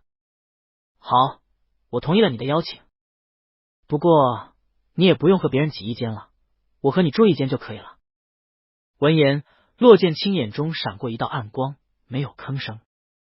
一餐饭结束后，骆剑清将魏琼英换到别处，仔细询问了关于墨家的事情。听着魏琼英的话，骆剑清慢慢的暗了眸色，最后笑着说了一句：“原来如此，我倒不知道墨家在上古时期是8大世家之首。”接着便回了客栈。当天晚上，骆剑清打了地铺睡在地上，惹得那莫秋古怪的笑道：“小美人是怕我睡姿不好呢，还是怕我半夜骚扰你？”骆剑清神色淡淡，冷声道：“是在下睡姿不好。”莫秋笑了一声。半夜，骆剑清并没有睡着，他合衣躺在地上，睁着眼睛看着天花板，想起了很久以前的一件事。上辈子骆剑清得知2位师弟的惨死后，不顾危险回到了极北之地，想要寻人，最终只找到左云墨的剑髓不说，还遭到了许多正道人士的袭击。骆剑清原本就受了伤，那时候更不是这些人的对手，于是他惨败的逃亡离去，逃进了一道山谷。进山谷容易，出山谷难。骆剑清可没李修成那样的好运，他跌入山谷后，没得到任何法宝灵药，只看到了一具骷髅尸骨和一封血书。那血书上说，这具尸骨是墨家的修士，他知道自己这次失败后，自己那一脉的族人定然会遭到其他族人的孤立，甚至屠杀。血书中没交代这位前辈做了什么事，居然令其他族人会迁怒到他那一脉的人员。不过血书里的恨意却足以撼天，即使跨越万年岁月，都令骆剑清十分震撼。无知罪，不涉及后代。望君助无后人一臂之力，此间法宝灵药和一切物件皆赠于君。灵药和法宝骆剑清是一点都没看见，他的面前只有一具骷髅。然而骆剑清却依旧记着要还恩，因为到最后他实在已经油尽灯枯，无奈之下，他只能用魔修功法将这具骷髅中残存的灵力全部吸纳，让自己恢复实力。这位前辈是一位化神期的大能，他的尸骨中也蕴藏浩瀚灵力，不过当灵力被吞噬干净后，枯骨便会化成一堆灰，随风而散。临走前，骆剑清跪在血书面前磕了3个响头，并且暗自立誓，今日我骆剑清令前辈尸骨不存，但我若有机会，一定帮前辈找到您的后人，庇佑他们。那位前辈姓莫，而墨家有一个支系被放逐到了寒墨荒原，据魏琼英说已经被放逐了数万年。如果真的没错，那莫秋恐怕就是那位前辈的后人。虽然这一切已经是上辈子的事情，可骆剑清至今都无法忘记自己是因为前辈的尸骨才获得生机，是对方给了自己逃出山谷的机会。让莫秋给芥子卓、给太华山道歉是一回事，可他也更要还前辈的恩情。不过也不知道血书中的那些法宝和灵药到底是被谁取走了。小美人，你在说什么？骆剑清微愣，他一抬眸便见莫秋趴在床边，笑眯眯地看着自己，一张美艳漂亮的脸庞上全是笑意，可是那笑容怎么看怎么让骆剑清觉得奇怪，总觉得对方看待自己时似乎不像在看同辈，反而像在看晚辈。不过按照凡人的算法，骆剑清比莫秋小了10几岁，也算是差了辈分了。骆剑清并未回答，他闭上眼道：莫道友，你是要进流焰谷吗？莫秋笑嘻嘻地说道：怎么，你也要进？也对，流焰谷开启，太华山怎么可能不进？骆剑清问道：你怎么不随着墨家人一起进去？我听说这次墨家嫡系3公子墨风也来了，他会带领墨家很多人一起进去。莫秋并没有回答，但是骆剑清却已经替他想好了答案。莫秋那一脉的人被放逐上万年，恐怕这次他也是自己偷偷来流焰城的。墨家人不可能接纳他，所以他就想以散修的身份进去。想到这，骆剑清道：莫道友，你不如和我们太华山的队伍一起进去，就算不能得到多少法宝，但生存的几率也大一些。莫秋轻轻一笑，忽然问道：太华山的骆剑清，你对我这么好，做什么？骆剑清喉间一滞，他睁开双眼，却见莫秋竟然探了半个身子下床，正弯着眸子看着自己，两人之间的距离不足3寸。骆剑清眉间青光一闪，片刻后他道：你若不愿意，那就算了。莫秋倒没有立刻回答，他仔细地打量着骆剑清眉间的剑纹，最后视线停在那一枚小小的朱砂痣上。莫秋问道：你这眉心还有一颗朱砂痣？骆剑清轻轻嗯了一声，没有解释。莫秋饶有兴趣地看了好几眼，最后移开视线，说道：我作为一个散修自由惯了，就不劳你费心了。我想以我金丹后期的修为，在流焰谷里保命还是没问题的。骆剑清没有再劝，赶路实在辛苦，他慢慢地睡了过去。等到第二天，骆剑清刚一睁眼，便发现房间里早已没了莫秋的身影。骆剑清拿起了桌上的几块灵石，看着压在灵石下面的纸，无奈一笑。真当几块灵石就可以让他骆剑清睡在地上一整夜？如果不是为了还那位前辈的恩情，他早就让这莫秋为自己昨日的言行负责了。第二天，众人即将进流燕谷，魏琼英找到骆剑清，告诉他自己昨天查到的一些消息。墨家确实有一位叫做墨秋的天才弟子，而且正是被放逐在韩墨荒原那一脉的人。那位墨秋只要修炼到元婴期，就可以被本家接纳，在墨家年轻一代中也颇有名气。不过一直生活在韩墨荒原，从来没有在36州出现过。骆剑清想了想，道：墨秋快要突破金丹期了，他恐怕是来流燕谷寻找突破契机的。另外，他只要晋升元婴，就可以留在墨家，不用再回那荒僻的韩墨荒原了。魏琼英点头称是。太华山的弟子们整装待发，一大早就随着丹长老来到了流燕谷外的平地。此时，数以万计的散修早已云集到此，数不尽的小门派也派了自家最精锐的弟子，不求得到天大的法宝，只求获得一点机缘。骆剑清在单长老的带领下，与4宗、8大世家和16门派的人都见了面。在见到那位墨风时，骆剑清仔细的打量了对方几眼，问道：墨道友，不知你可认识墨秋？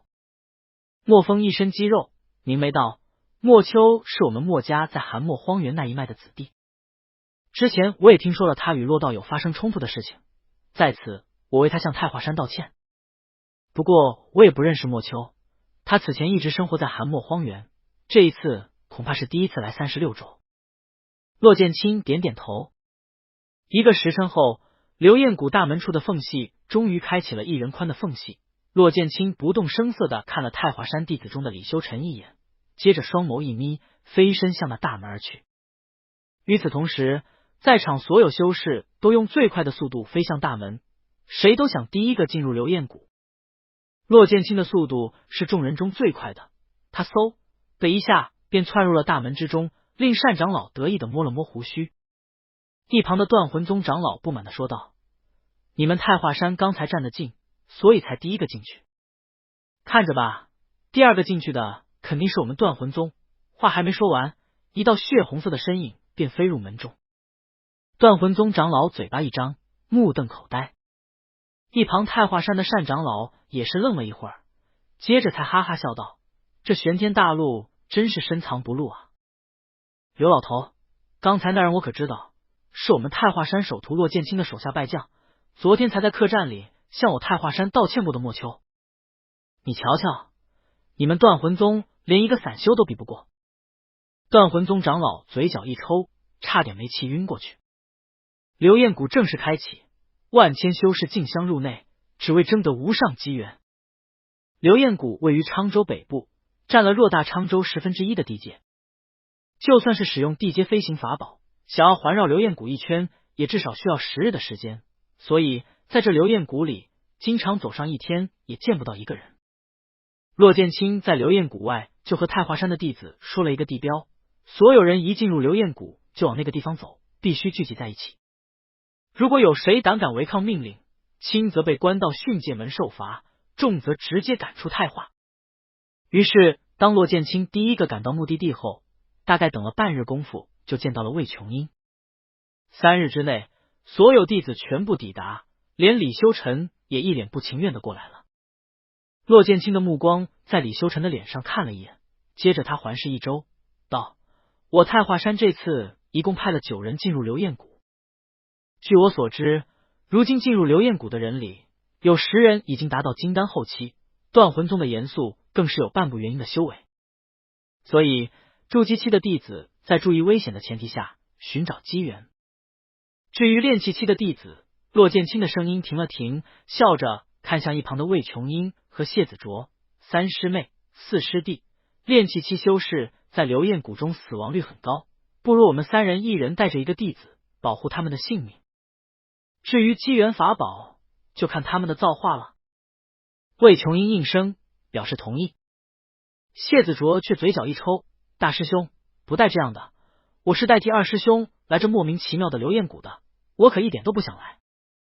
现在我来了就算了，还要带着一个拖油瓶。我可事先声明，在这里我是所有人的师兄。众人的目光立即聚集到李修臣身上。3个炼气期弟子里，一个是苍霜峰的，一个是碧深峰的，只有李修臣是浩明峰弟子，谢子卓这话是在说什么？真是再明显不过了。虽然李修臣是浩明峰的弟子，可浩明峰大师兄谢子卓却表示自己是所有人的师兄，那当然是不想被迫带领李修臣历险。骆剑清十分大度的说道：“那四师弟，你便带苍霜峰的这位师妹吧。”谢子卓嘿嘿一笑：“师兄真好。”骆剑清才不理他：“三师妹，碧深峰的这位师弟就由你带着了。至于浩明峰的这位师弟，你就跟在我身后吧。”李修臣下意识的往后缩了一点，但是看着骆剑清的笑容，他仍旧无奈的点了点头。骆剑清微笑看他，很快众人就分为6路，各自寻找机缘。筑基期的3个弟子一人一组，金丹期3个弟子每人带一个炼气期的。苍霜峰那位师妹看着骆剑清乘坐飞行宝船离开，羡慕的吞了口水，小声道：“能和大师兄在这流焰谷单独共处1年，那人怎么就这么幸运呢？”谢子卓闻言顿时瞪直了眼：“这位小师妹和我在一起不好吗？”流焰谷一旦开启，便会开启3天，3天后大门再次关上，等到1年后再自动将活着的剩余者传送出去。听着谢子卓的话，那炼气9层的师妹羞涩的低下了头，轻声道：“四师兄自然也很好，但是我们太华山的弟子都知道，大师兄常年待在那玉霄峰上，我们平常都看不到他。而且大师兄他脸上的红晕又艳了几分。”这师妹继续说道：“大师兄他长得那般俊朗，实力又那么高，太华山仰慕他的女弟子数不胜数。我也是其中一个。”过了片刻，谢子卓不死心的说道：“我长得虽然没大师兄那么好看，但也算玉树临风。”说着，谢子卓一甩折扇，问道：“而且你看，我现在是金丹初期，我还是浩明峰的大师兄，师妹，我是不是也不一样的？四师兄，大师兄在我们心中那就是神。”仿佛没看见狱卒的谢子卓，这师妹双手紧握，捧心道：“咱们太华山不是还有首山歌吗？”谢子卓一愣，忽然脸色古怪的笑了笑：“你说的难道是那首？”这师妹立即猛点头：“是啊，正是那首唱给大师兄的山歌。”谢子卓哈哈大笑，他开启了自己毯子一样的飞行法宝，带着这师妹就走。一边走还一边故意说道：“师妹，等1年后你见到大师兄时，请务必将这首歌唱给他听。”这师妹一头雾水。这一厢，谢子卓和师妹是最后一个离开聚集地的，而那一厢，骆剑清早已开着飞行宝船走了数十里。宝船上，骆剑清一直打坐修炼，完全不理会李修臣。他并不担心李修臣会对自己做什么事，就不说李修臣那炼气4层的修为了。而且骆剑清知道，李修臣并不记得自己在秘境里要杀他的事情。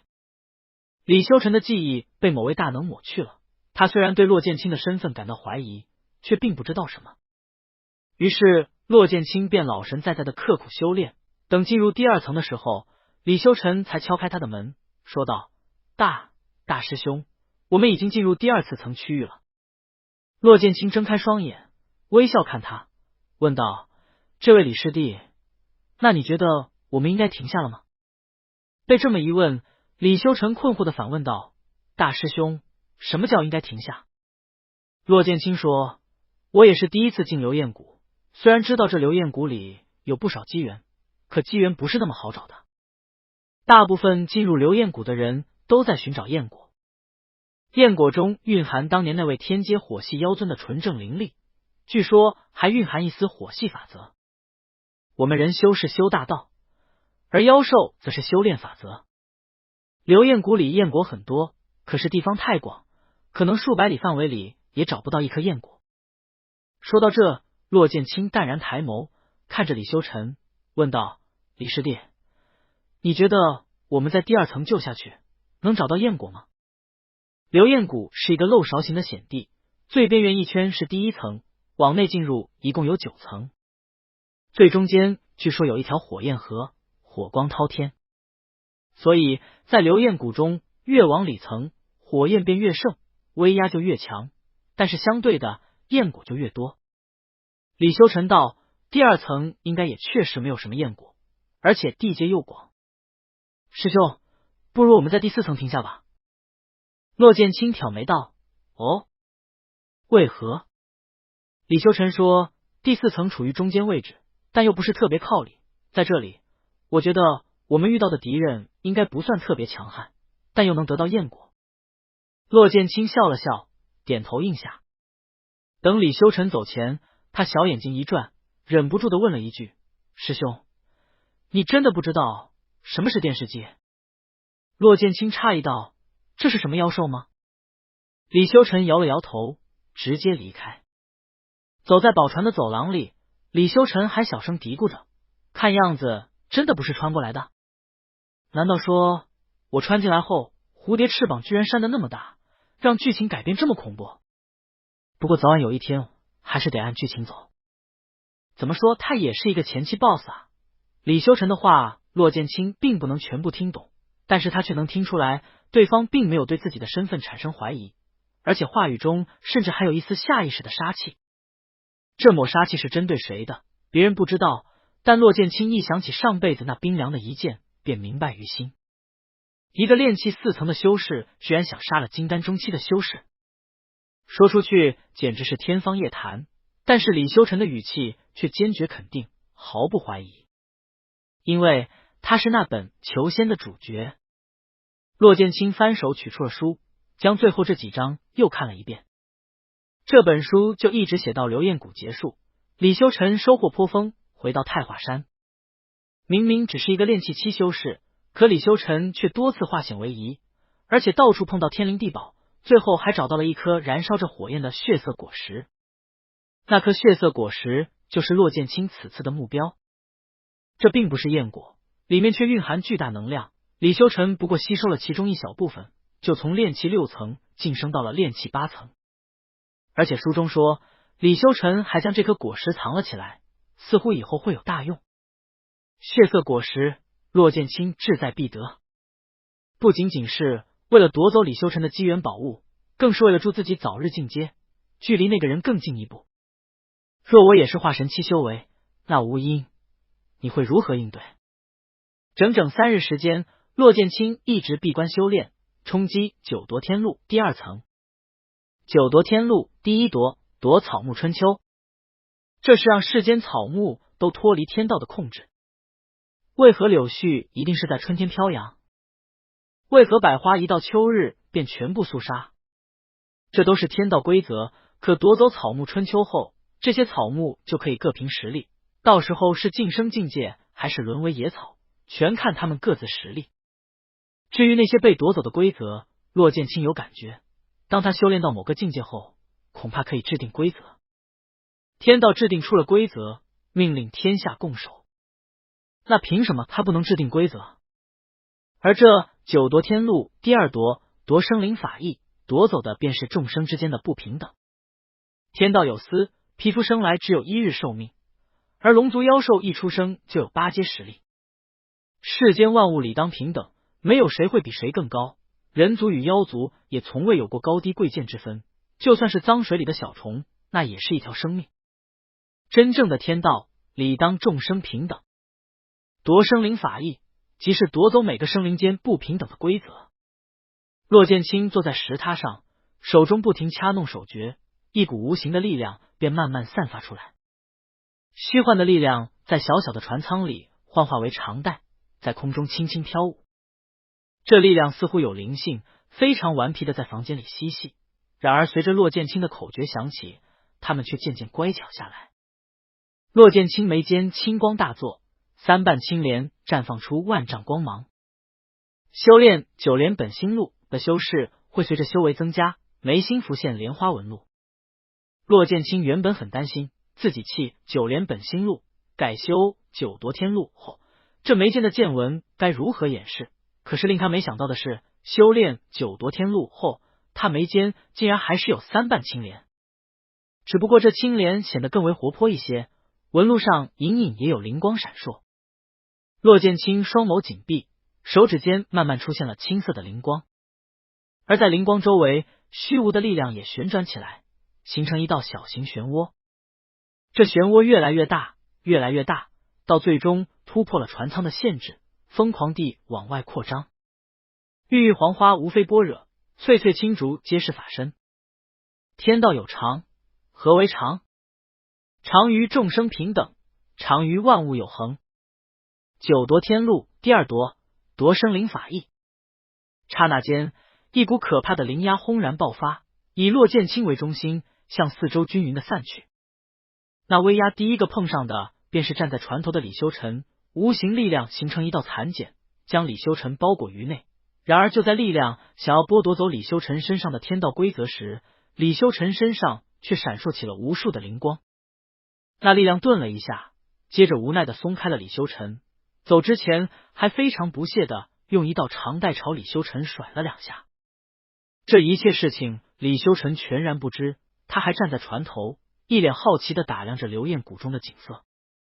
在此之后，力量暴增而去，席卷过流焰谷中无数的低阶妖兽，甚至卷上了一头五阶妖兽的身体。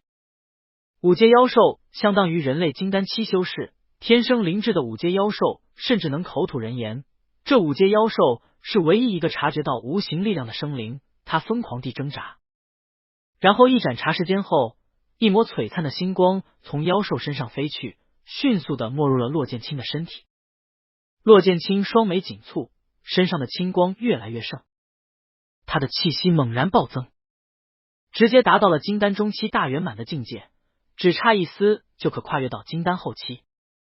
九夺天路，第二夺，夺法意，终于练成。飞行宝船不停的往前行驶，走到哪儿，那虚无的力量便乐颠颠的扫荡过哪儿。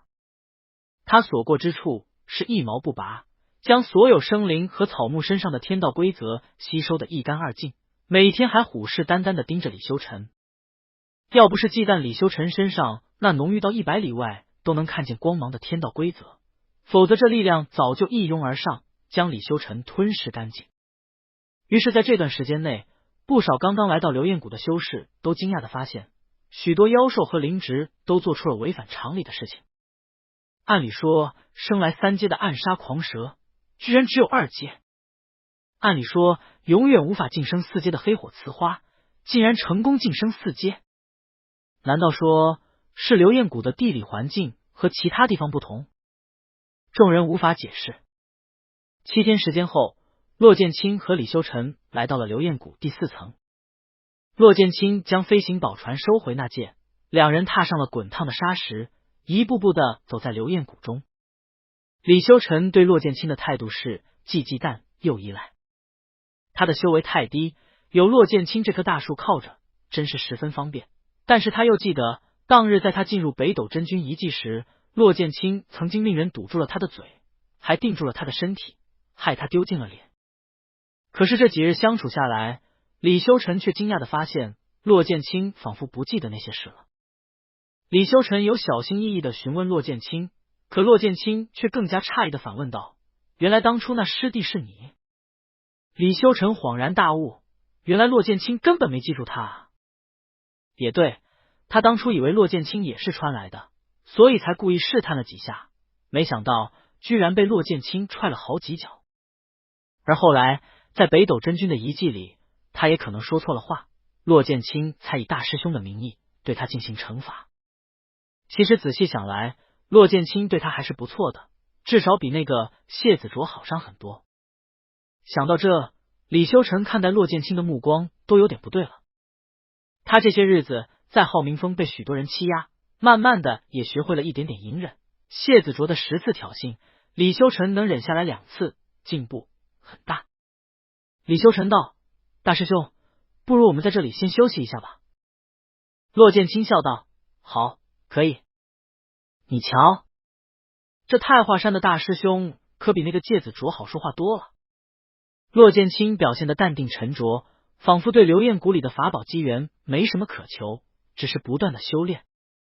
李修臣让停下他就停下，李修臣让走他就走，让李修臣渐渐放松下来，心中的戒备也少了许多。不过这一路下来，骆剑清倒是碰上了不少燕果。说好的3日都见不到一颗的燕果，两人居然1天之内就找到了7、8颗。对于这些燕果，骆剑清十分大度。李修臣能够拿到的，他全部不要；李修臣拿不到的，他再取走。这让李修臣更加感激他，连之前的踹脸之仇和堵嘴之恨都忘得一干二净。甚至李修臣有一次半夜还嘀咕着以后推 boss 的时候痛快一点好了。李修臣不知道，骆剑清的耳力绝非普通金丹期修士能够比拟，甚至连很多元婴期修士都比不上他。就算李修臣没有说出声音，只吐出几个气音，骆剑清也能听出他在说什么。两人便这么一路走着，李修臣大感自己攀上了一个好乘凉的大树，简直是随地捡宝物。骆剑清也不慌不忙，路上遇到的散修一看到骆剑清身上的太华山白色校服，再感受到他的金丹中期修为，就悻悻的离开。一直走了1个多月，两人收获颇丰。李修臣非常感激的看着骆剑清，骆剑清却淡然从容。李修臣感激骆剑清，可骆剑清却知道，虽然他把遇到的宝物分给了李修臣一点点，可这1个月下来，自己的收获却超过了上辈子的半年。天道就是如此不公，李修臣停下来休息，一脚就踩出了一个焰果。骆剑清只有击杀5阶妖兽，才夺得一枚焰果。两人又走了3天，终于碰上了断魂宗的人。断魂宗没有像太华山这样分为6组，以便寻找更多的机缘，他们所有人都聚集在一起。为首的严肃更是半步元婴的修为，当他忽然出现时，骆剑清睁开双眼，抬手看向对方，两人的视线在空中交汇。过了许久，严肃拱手道：“骆道友。”骆剑清拱手：“严道友。”严肃问道：“看样子太华山的道友们是都分散下来，各自寻找机缘了？”骆剑清淡笑不语，没有回答。正在此时，严肃身旁的一个青衫女子忽然开口，声音尖锐：“师兄，就是那小子，我看到他先是捡到一颗焰果，然后又从沙子里挖出了一颗焰果。”断魂宗弟子火热的目光立即落到骆剑清身旁的李修臣身上。骆剑清也颇为诧异的看向李修臣。李修臣才出去散步散了1刻钟，居然就拿到了2颗焰果。断魂宗的9人全都目光炙热的看着李修臣，那青衫女子嫉妒的表示，那小子只是炼气期，怀璧其罪，他根本没资格拥有那么多的焰果。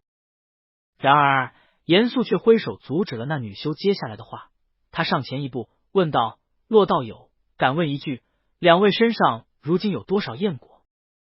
这话一落地，骆剑清神色瞬间冷了下去。严肃又道：“在下也知道这个问题相当无理，那在下可以告诉骆道友，我们断魂宗一共9人，找了整整2个月，如今才找到4颗焰果。”骆剑清不怒反笑：“你们得到4颗焰果，与我有何干系？”严肃道：“骆道友，在下一向钦佩太华山首徒的威名，但师弟师妹们此次进入流焰谷，也都是冒了生命危险的。在流焰谷中，杀人夺宝是常有的事情，更有规定，一切争端出了流焰谷，就当做什么都没有发生过。太华山与我断魂宗也都签署了契书，流焰谷中生死由命，富贵在天。”骆剑清淡淡道：“所以呢？”严肃一脸诚恳的说道：“那位道友似乎有大气运，想来之前也得到了不少焰果。骆道友，我严某向你保证，只要你给我5颗焰果，我断魂宗在流焰谷里绝对不与你为敌。”砰！一道青色剑气腾空而去，严肃赶紧取出了自己的鬼斧抵挡，连话都没来得及说完。骆剑清直接取出了双符剑，他一脚将李修臣踹到远处，一个人迎了上去。严肃赶紧提起大斧上前迎击，短短一息时间，两人便交战数个来回。严肃自认为好言相劝的说道：“骆道友，大人不过是个炼气期弟子，你又何必为他与我等为敌？”骆剑清忽然笑了：“你认为我是为他与断魂宗为敌？”严肃点头：“是。”骆剑清一道剑光劈了过去，厉声道：“我太华山绝不向任何人认输，更何况是屈服你尔等之下。为了太华山的威名，我定要尔等赔罪。这世上只有太华山欺负别人的份，万万没有太华山被别人欺负的份。”青色身影和黑色身影在空中不断交战，长剑击上巨斧，迸溅出金属火花。严肃的8位师弟师妹都赶紧的想要去追李修尘，谁料骆剑清居然一道巨剑劈了过去，阻拦住他们的路。严肃神色一冷，骆道有想以一敌9。骆剑清抬步向前，手指一勾，双符剑便回到了他的掌心。他淡笑道：“有何不可？”黄沙烈日下，一道青色身影翩然耀眼，执着一柄寒光长剑挡在9人身前。一夫当关，万夫莫开。那磅礴气势直接压了断魂宗9个弟子一筹，就连金丹后期大圆满修为的严肃都被骆剑清的气场压了一头。双方沉寂了一瞬，下一秒同时开打。骆剑清一道剑光过去，直接将断魂宗那边3位筑基期弟子的右手废了，短时间无法使用。其他3个炼气期弟子更是没有加入战局，一下子只剩下2个金丹初期的弟子和1个金丹后期的严肃站在骆剑清的面前。阴魂开天斧，剑影雷霆。这场斗争基本上是骆剑清与严肃的斗争。然而，即使浩星子尊者说骆剑清是元婴以下无敌，可是这严肃也已经到了半步元婴的境界。更何况旁边还有2个金丹期的修士时不时暗算，就算是骆剑清也受了不少伤，渐渐有些落了下风。严肃手中的大斧上凝聚了黑光，无数鬼魂从他的斧头上飞来出来。天空渐渐变得阴暗下来，阴风阵阵，鬼魂凄厉的惨叫着，数以千计的鬼魂飞快的向骆剑清飞来。骆剑清双眸一缩，一脚蹬地，夺春秋，一剑化9连。9道青色剑光形成青莲大阵，刺向那无数的鬼魂。在青莲大阵撞上鬼魂后，两者缠斗了一会儿，那严肃一咬牙，喷出了一道金血，令鬼府上的鬼魂气息大涨。正在此时，另外2个金丹期的断魂宗修士从两边向骆剑清包抄过来。骆剑清的额上渐渐渗出汗水，可是他却没有精力再应对旁人的偷袭。就在他打算破釜沉舟，耗尽体内灵力的使出9夺天路的第2夺时，却听一道凌厉的破风声从远处传来。啊！好痛！是谁？红色的血鞭刺穿1个金丹初期修士的肩膀，再从另1个金丹初期修士的掌心穿过。伴随着低柔的笑声，那血鞭被他的主人收了回去。只见一道血红色的身影从黄沙飞舞之间缓缓走来，对方低声笑道：“9个人打1个人，真是有意思。”断魂宗修士高喊道：“你是谁？不要插手我们断魂宗的事情！”听着这声音，骆剑清双眸一缩，严肃更是冷了脸色。严肃赶紧收了巨斧，飞身来到了其他断魂宗弟子的中间，警惕的看着那个突然到来的血衣男子。我是谁？你还没有资格知道。莫秋轻笑着掩了唇，他几步走到骆剑清的身旁，说道：“我不过是看你们几个人欺负1个人，实在看不过去罢了。”断魂宗弟子不满道：“骆道有伤了我断魂宗的3位炼气期弟子。”莫秋语气古怪的说道：“不是说什么流焰谷内，生死由命，富贵在天？你们技不如人，还有脸活着？”你！骆剑清转手看向莫秋，拱手道：“莫道友，多谢帮忙。”莫秋摆摆手：“不过是一点小事，我一向看他们断魂宗的人不爽。”骆剑清诧异道：“你和断魂宗还有渊源？你来过36州？”莫秋忽然眯了眼睛：“你查过我的消息？”骆剑清沉默不语。这下子，骆剑清和莫秋之间的气氛顿时僵硬下来。见状，严肃握紧手中大斧，刚想暗自进攻，谁料东边天空处忽然爆发出了一阵血色红光，排山倒海般的力量轰隆隆的降临下来，将沙尘卷起，狂风袭来。骆剑清、莫秋和严肃3人各自看了对方一眼，有重宝出世，3人忽然化作流光，直接向那威压中心而去。骆剑清的飞行速度是最快的，让他没想到的是，莫秋竟然紧随其后，甩开那严肃老远一截。骆剑清赶紧加快速度，莫秋却依旧紧紧跟着。很快严肃就被两人甩得看不见踪影了。遇到这等重宝，大家都是各自行事，就像那严肃也留下了自己的师弟师妹。当骆剑清赶到时，恰巧见到李修臣被一位筑基期修士砍了一刀。骆剑清的视线没在李修臣身上停留一秒，他直接看向位于沙坑最中央的那颗血色果实。骆剑清双眸睁大，连呼吸都停了一瞬。一旁传来莫秋调侃的声音：“前面那个人好像也是你们太华山的弟子，他被人砍了一刀，性命垂危，你来得及救他的，怎么不去救他？”骆剑清淡声道：“莫道友，你看错了，我没见到我太华山弟子。”莫秋讶异的挑了眉，没有再多说。这里是一处凹陷下去的沙丘，半径足足有10里之广。骆剑清的目光一直凝在那颗血色果实上，但是他却没有动作，因为他知道，别看这莫秋现在与他好声好语的说话，但是只要他一动，这莫秋绝对会使出长鞭，立刻阻止。反之，只要莫秋动作，他也会立即拔剑。为了报答上辈子那位莫家前辈的恩情，骆剑清绝对不会对莫秋动杀招。可是这并不意味着骆剑清会把这样的重宝拱手相让。双方一时僵滞住了。原本守在旁边的筑基期散修忽然见到2个金丹期修士，都是齐齐惊住，更加不敢动作。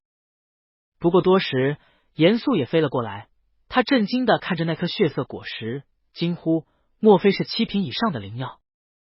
天下灵药共分9品，7品以上的灵药大多结出了自己的意识，8品可有天赋技能，9品甚至能化为人形，最近1000年来无人见过。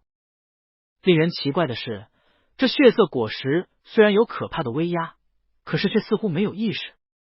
但毫无疑问的，这样恐怖的威力绝对至少是6品以上的灵药，远非普通的焰果可以匹敌。刚才这颗果实出世的动静实在太过浩大，慢慢的不少修士都聚集了过来。骆剑清终于明白，为什么他上辈子完全不知道这果实的动静了。这样可怕的果实居然在流焰谷第4层，而不是最里层。上辈子这时候他费尽心思的进入了流焰谷第8层，怎么可能知道第4层发生的事情？这一辈子他终于看到了对方。刚才莫秋说的不错，骆剑清确实可以救下李修臣，但是他却完全没有去做。李修臣这一路唯一的作用已经结束了，既然找到了这颗灵药，那骆剑清不一剑刺穿他李修臣，已经是看在天道庇护的面子上，不再与自己过不去。至于李修臣接下来是如何的遭遇艰险，那就和骆剑清没有关系了。书中说李修臣是渔翁得利，最后拿到这颗果实的。可是这一次骆剑清却不会给他机会。凹陷下去的沙丘四周慢慢的聚集了上百位修士，金丹期的修士全部凌空飞行，筑基期和炼气期的修士在不死心的待在四周，想要找机会看看自己能不能夺宝。一开始是骆剑清和莫秋的相互制约，后来再加上了严肃后，就是3人鼎立。就这样僵持了半日功夫，8大世家中也来了3个金丹后期的嫡系公子，飞花宗金丹后期的大师姐名花仙子也来到此处，一共6个金丹后期修士，再加上一个骆剑清，7个人警惕的望着对方，谁都不肯先动一下。就这样，7方势力和数以百计的散修在这沙丘处僵持了足足3日。等到第3日清晨，却见那血色果实忽然轻轻动了一下，然后猛地飞向莫秋，落入他的怀中。莫秋似乎早有准备，他拿着血色果实转身便跑。骆剑清距离莫秋最近，见状他立即拔剑追上，在莫秋离开沙丘前就将他拦下。下一刻，无数的灵力攻击径直的往红衣莫秋身上砸去。阴魂开天斧，百花音，白雪无尘枪，天凤神玉煞，穿云破日剑。忽然察觉到如此多的攻击向莫秋袭来，骆剑清双眸一缩，仅仅是1秒钟的犹豫，他居然硬生生的转了方向，对着那5位金丹后期修士直剑而上。夺春秋，夺法翼，一剑化9连，轰轰轰！青莲九剑大阵与无数灵力攻击撞在一起。那些站在底下的筑基期、炼气期修士的攻击，对骆剑清来说只是隔靴搔痒；一些普通金丹修士的攻击也没有太大效用。唯有那5位金丹后期修士的攻击，排山倒海一般的向他袭来，五者叠加在一起，将青莲大阵打破。骆剑清也闷哼了一声，嘴角渗出血丝。站在5人之首的是断魂宗首徒严肃。严肃上前一步，冷脸看着骆剑清，语气森冷的问道：“骆道友，你这是何意？”骆剑清站在莫秋身前，即使嘴角渗着血丝，但是依旧淡然从容，气势上不落下风。他声音平静的说道：“莫道友刚刚救了在下一命，在下绝不会看他将死而不顾。”一旁的白家嫡系七公子轻笑了一声，将手中折扇收起，笑问：“所以骆道友是想要以一己之力对抗我们这些人了？”此话刚落，便听莫秋低柔的声音响起：“谁说只有骆剑清一个人的？还有我。”骆剑清身子微颤，心中稍感欣慰，总算这人还不至于背信弃义，没有趁着刚才自己为他拦住众人攻击偷偷离去。白七一身白色长袍，原本在流焰谷入口时也是风神俊朗，气度非凡，可是如今白衣上却沾了不少沙土，脸上有黄扑扑的。听着莫秋的话，他眼中金光一闪，问道：“你就是莫家那个莫秋吧？我听说过你，你是莫家罪人一脉的天才弟子。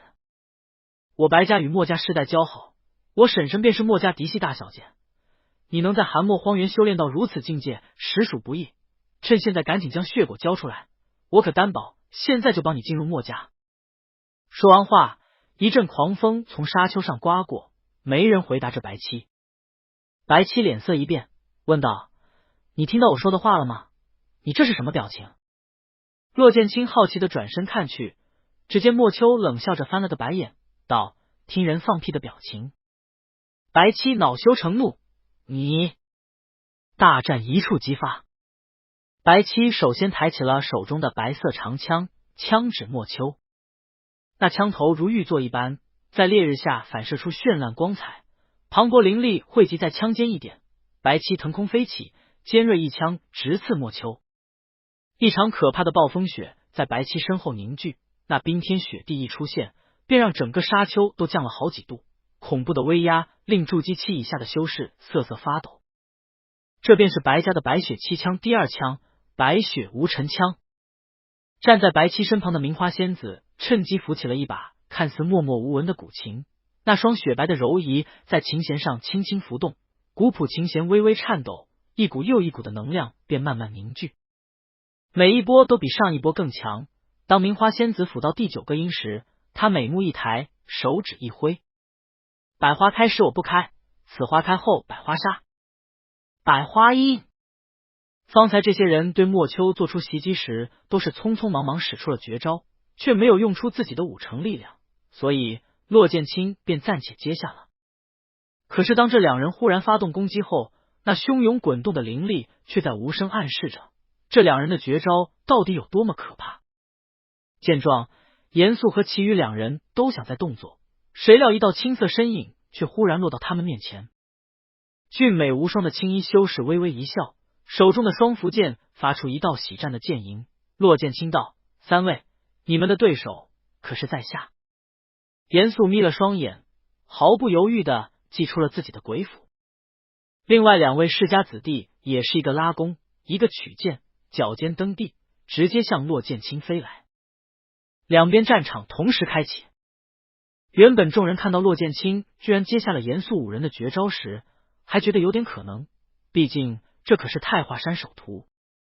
然而当莫秋也挥舞着血色长鞭，将白七和名花仙子的攻击接下来后，他们却惊骇地睁大双眼。36州居然还有这样一匹黑马！骆剑清挥舞长剑，毫不藏拙的一开始就使出了9夺天路的第2夺。四周磅礴的灵力向他的身体汇聚，夺生灵法意，令众生平等。骆剑清的青莲9剑大阵轰隆隆的砸向每一个袭击者，而莫秋则也不知为何竟然不将血果收入那戒里，他一边用守护着那血果，一边挥鞭击退白七和名花仙子的夹攻。滔天的灵力源源不断的砸了下来，将沙丘击出一个又一个的小坑。原本还有许多修士躲在沙丘附近，想要寻找机会夺宝，但是当几个修士被严肃的鬼斧无差别攻击致死后，他们便赶紧又往远处夺了一些。白雪无尘的枪决，绵里藏针的花音，鬼哭神嚎的鬼斧，日月暗淡的一剑，还有那血一般的鞭影和仿佛要刺破苍穹的青莲剑阵。整个玄天大陆最优秀的年轻一代人杰在这里开战。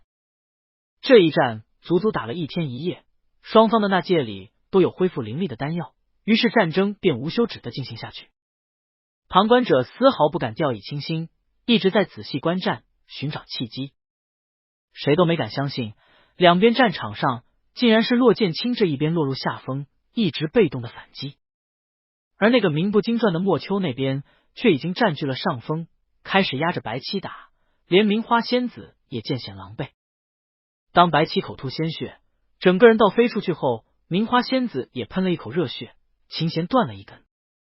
莫秋一道长鞭挥到了骆剑清的跟前，将严肃的鬼魂符影打散。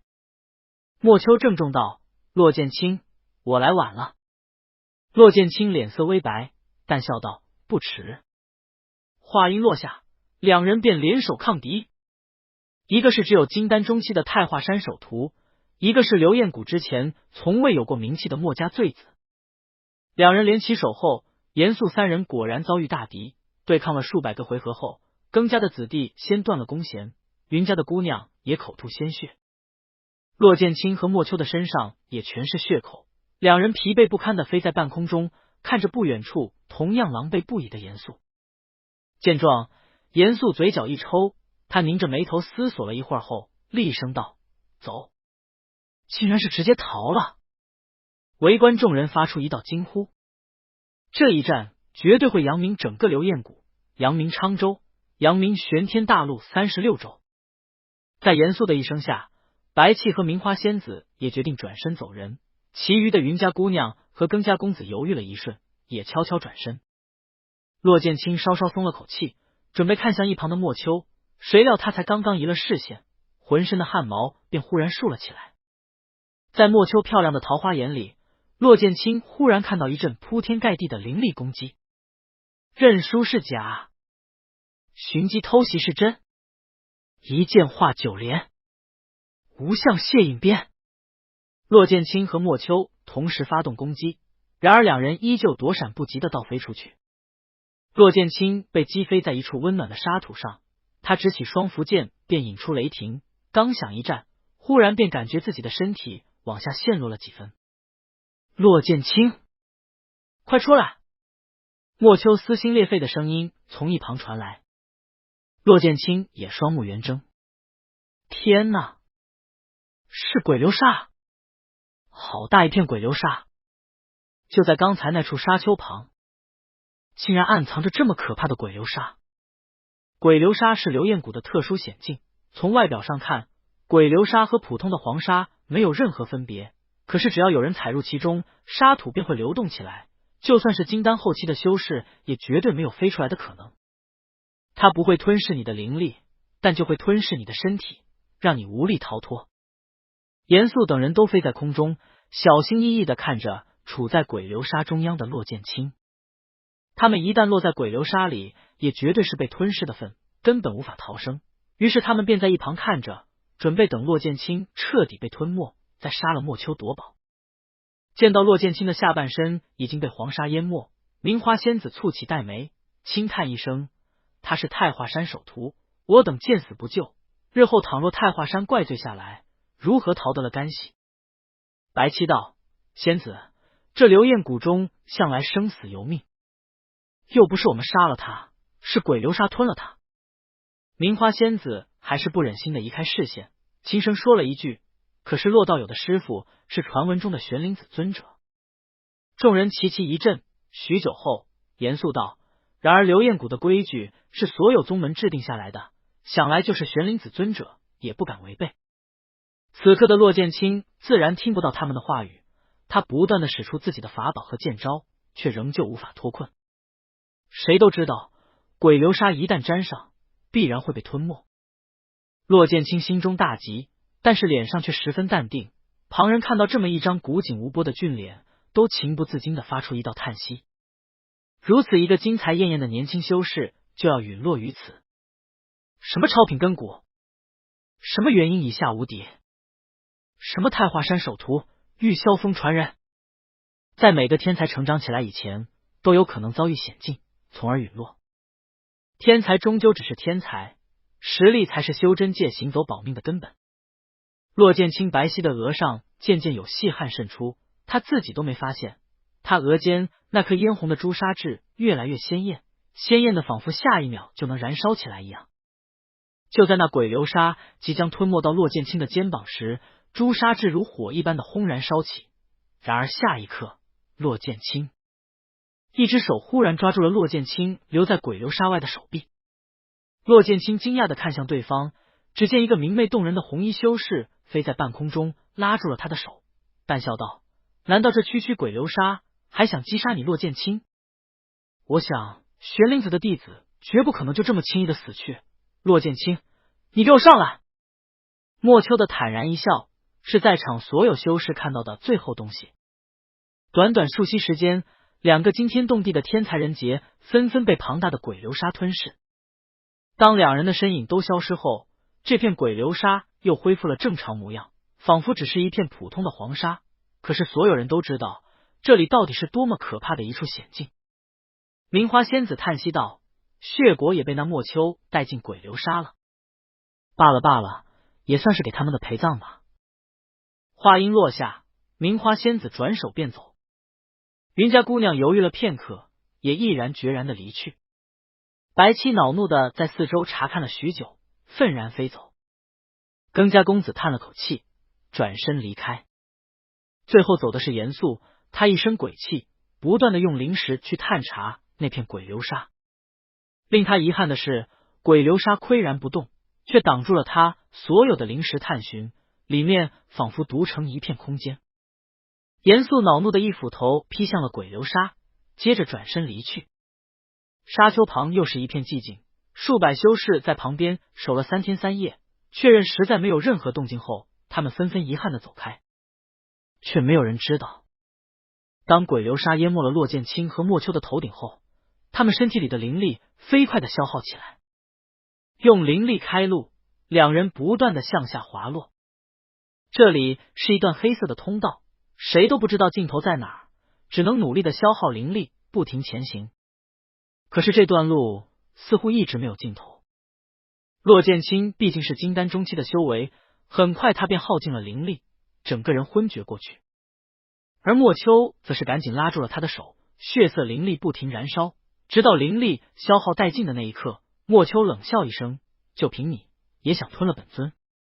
下一刻，滔天魔气轰然而起，两人下滑的速度又快了几分。原本骆剑清眉间的那颗嫣红朱砂痣已经有了要觉醒的征兆，但是慢慢的竟然又暗淡下去。黑色魔气疯狂燃烧，带着两人飞快的下滑，似乎是一天，又似乎是1个月。当两人终于离开黑色通道后，骆剑清忽然落地，摔在了一条火焰般的河流旁。莫秋更是灵力枯竭，脸色惨白，吐出了一口带着黑色灵光的血，接着昏死过去。他怀中的那枚血果慢慢滚落到了骆剑清的身旁，停在了他的左手处。3天时间过去了，7天、10天、100天，两人都沉沉昏迷着。莫秋身上黑色的魔气不断涌现，修复着他体内破损不堪的经脉。而骆剑清那边则更是可怖，与严肃5人的大战早已让他是强弩之末，被鬼流沙吞噬了那么久，又将灵力透支干净，这令他的丹田渐渐枯萎。太华山凌云殿内，那放在第2层的一盏本命灯也慢慢暗淡下去。就在那灯苗即将熄灭的一刻，火焰河旁，骆剑清眉间的朱砂印忽然烧起，一道白色的身影出现在了硕大空间里。清冷俊雅的白衣尊者见到徒儿此番模样，脸色大变。他刚想直接调用元神之力修复骆剑清受损的经脉和丹田，谁料便看到了骆剑清左手处的血果。玄灵子双眸一缩，好强大的灵力。接着玄灵子右手一吸，将这血果吸入了自己掌中，他毫不迟疑地掐起了手诀，血果便在空中慢慢旋转起来。不过多时，一道道血色力量从血果中飞出，一点点地没入了骆剑清的身体里。足足旋转了10个时辰后，这血果已经小了2圈，只剩下拳头大小。此时骆剑清的脸上也恢复了血色，呼吸渐渐平稳，那本来枯萎的丹田再次活跃起来，浑身经脉续上。玄灵子垂眸打量着这血果，眉头紧蹙。最后他用灵力探测后确定，这血果真的只是纯正的灵力聚集物后，才放心的将其打入了骆剑清的丹田里，用化神期修士的威压逼迫血果与骆剑清签上协定，让这颗血果在骆剑清的体内轻轻旋转，不停地溢散出灵力。这时候玄灵子才转身看向不远处那个身着红衣的陌生男修。元神离体会极度消耗精神，而且是一半的元神，就连玄灵子都颇为疲惫，难以应对。所以当他把自己的一半元神用归西之法封在那颗朱砂痣里时，只要骆剑清没有生命危险或者极大的情绪波动，他绝对不可能出现。因为每一次出现对玄灵子本体都有极大的伤害。流焰谷距离太华山足足有100万里之遥，连玄灵子都不知道自己的元神可以救骆剑清几次。在沉睡时，玄灵子只能大概感知到骆剑清遇到的事情，比如说这个陌生的男修，玄灵子就没有太多的印象，却也知道刚才似乎这位男修救了自己的徒儿好几次。望着对方周身那漆黑的魔气，玄灵子叹息，元婴之下就凝结出了魔气，可惜了，这等修炼天赋居然是一个一品下品的根骨，而且还是魔修。若是根骨再好上一些，未来注定不可限量。确认这位陌生男修也正在被魔气修复身体后，玄灵子转身便走，没有再看对方。他坐在骆剑清的身旁，用温和的目光注视着自家弟子。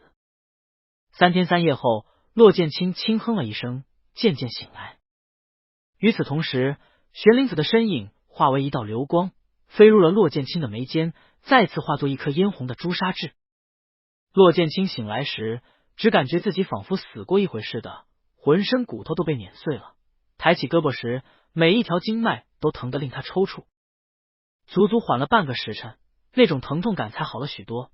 接着骆剑清便惊讶地发现，自己的伤势居然全好了。怎么会这样？难道我之前不是受了重伤，灵力也枯竭了吗？骆剑清立即审视起自己的身体，他的灵识顺着经脉一条条视察过去，最后在丹田处发现了那枚不断旋转的血色果实。骆剑清惊骇地睁大双眼，这果实不知为什么竟然与他产生了一种心脉上的联系，就如同灵兽一样，已经认他为主。任凭骆剑清怎么想都不明白到底发生了什么，不过也没让他多想，他很快便发现了不远处的莫秋。莫秋！此刻的莫秋还紧闭双眼，昏迷不醒。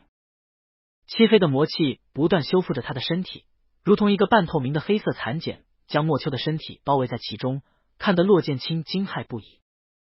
没想到你竟然是魔修，这一切都说得通了。为什么莫秋居然在50岁前就到了金丹后期？为什么他在寒漠荒原那么贫瘠的地方长大，居然能有如此可怕的修为？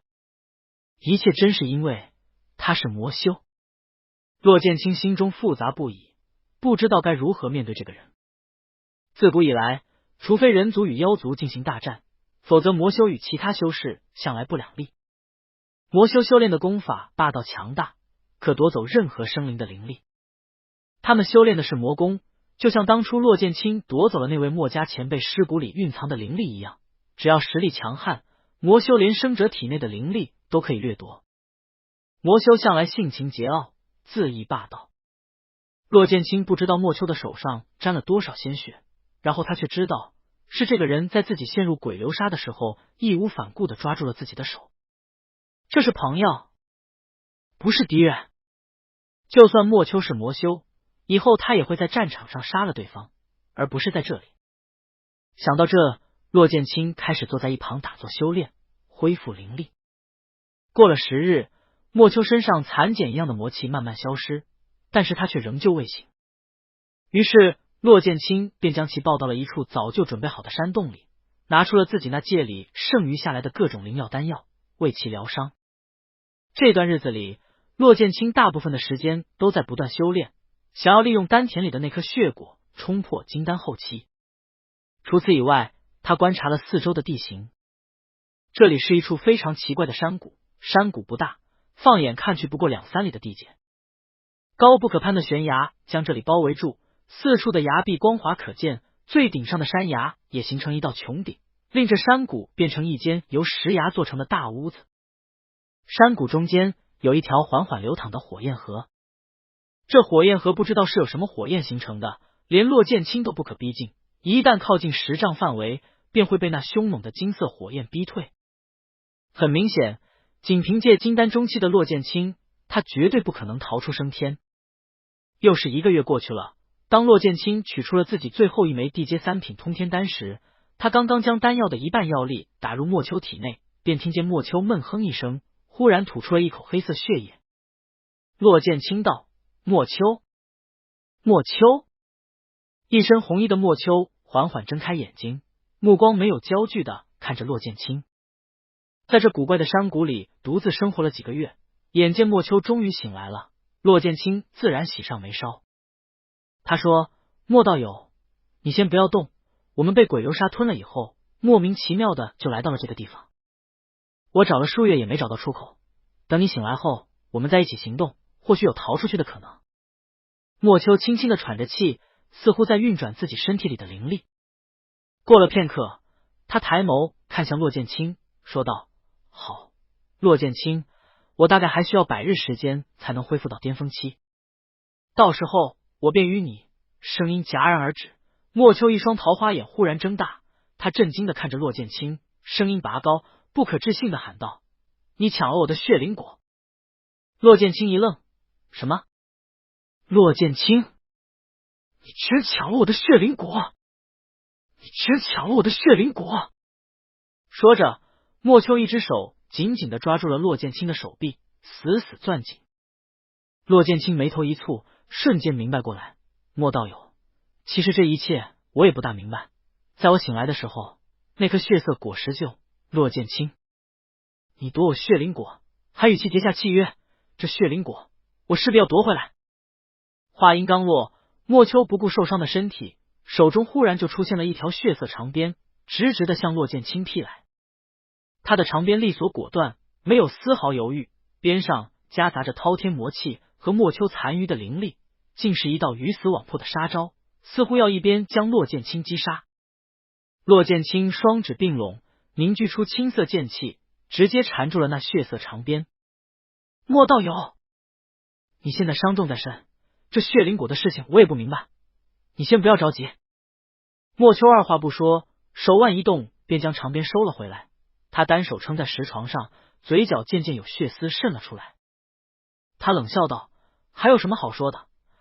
你既然已经与血灵果建立契约，除非杀了你，否则我此生得不到它。”话音刚落，又是一道鞭招劈头就来。骆剑清还是第一次如此直面莫秋的无相血影鞭，而且是毫无保留，直接用上黑色魔气的无相血影鞭。这长鞭飞舞在空中，宛若无数道红色血蛇，不停的蜿蜒游动，形成密密麻麻的血色暗影。骆剑清也不敢夸大，直接取出双符剑。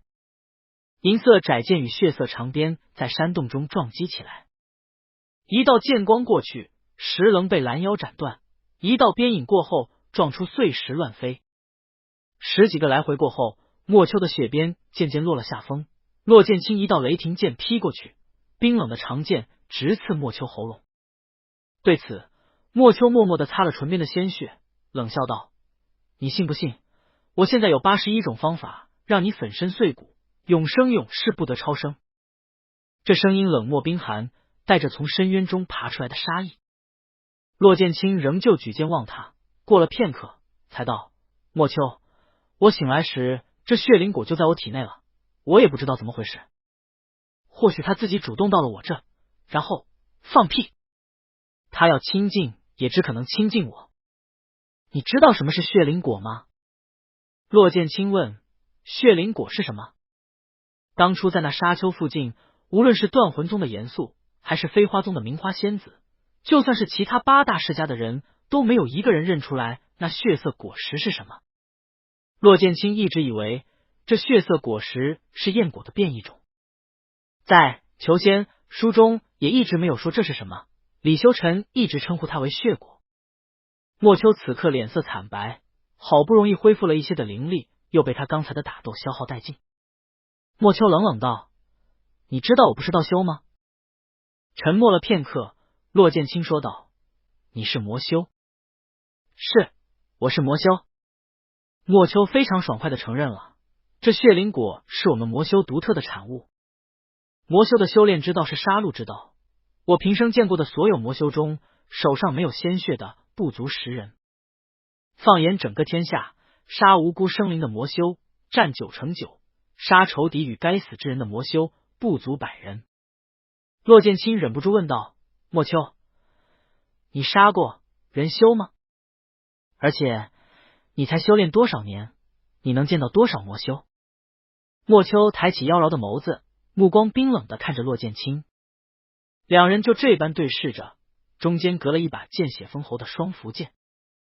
片刻后，莫秋轻轻勾起唇角，莫秋没杀过人修。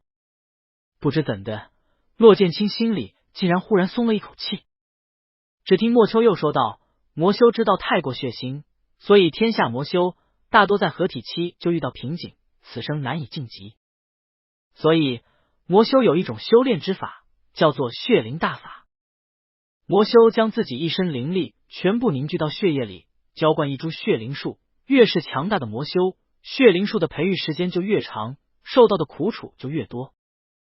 等血灵树结出血灵果之后，魔修吃下这血灵果，便开始进行血灵大法。骆剑清诧异道：只要吃下去就可以了？言下之意是竟然如此容易。莫秋嘲讽的笑了一声，道：你懂什么？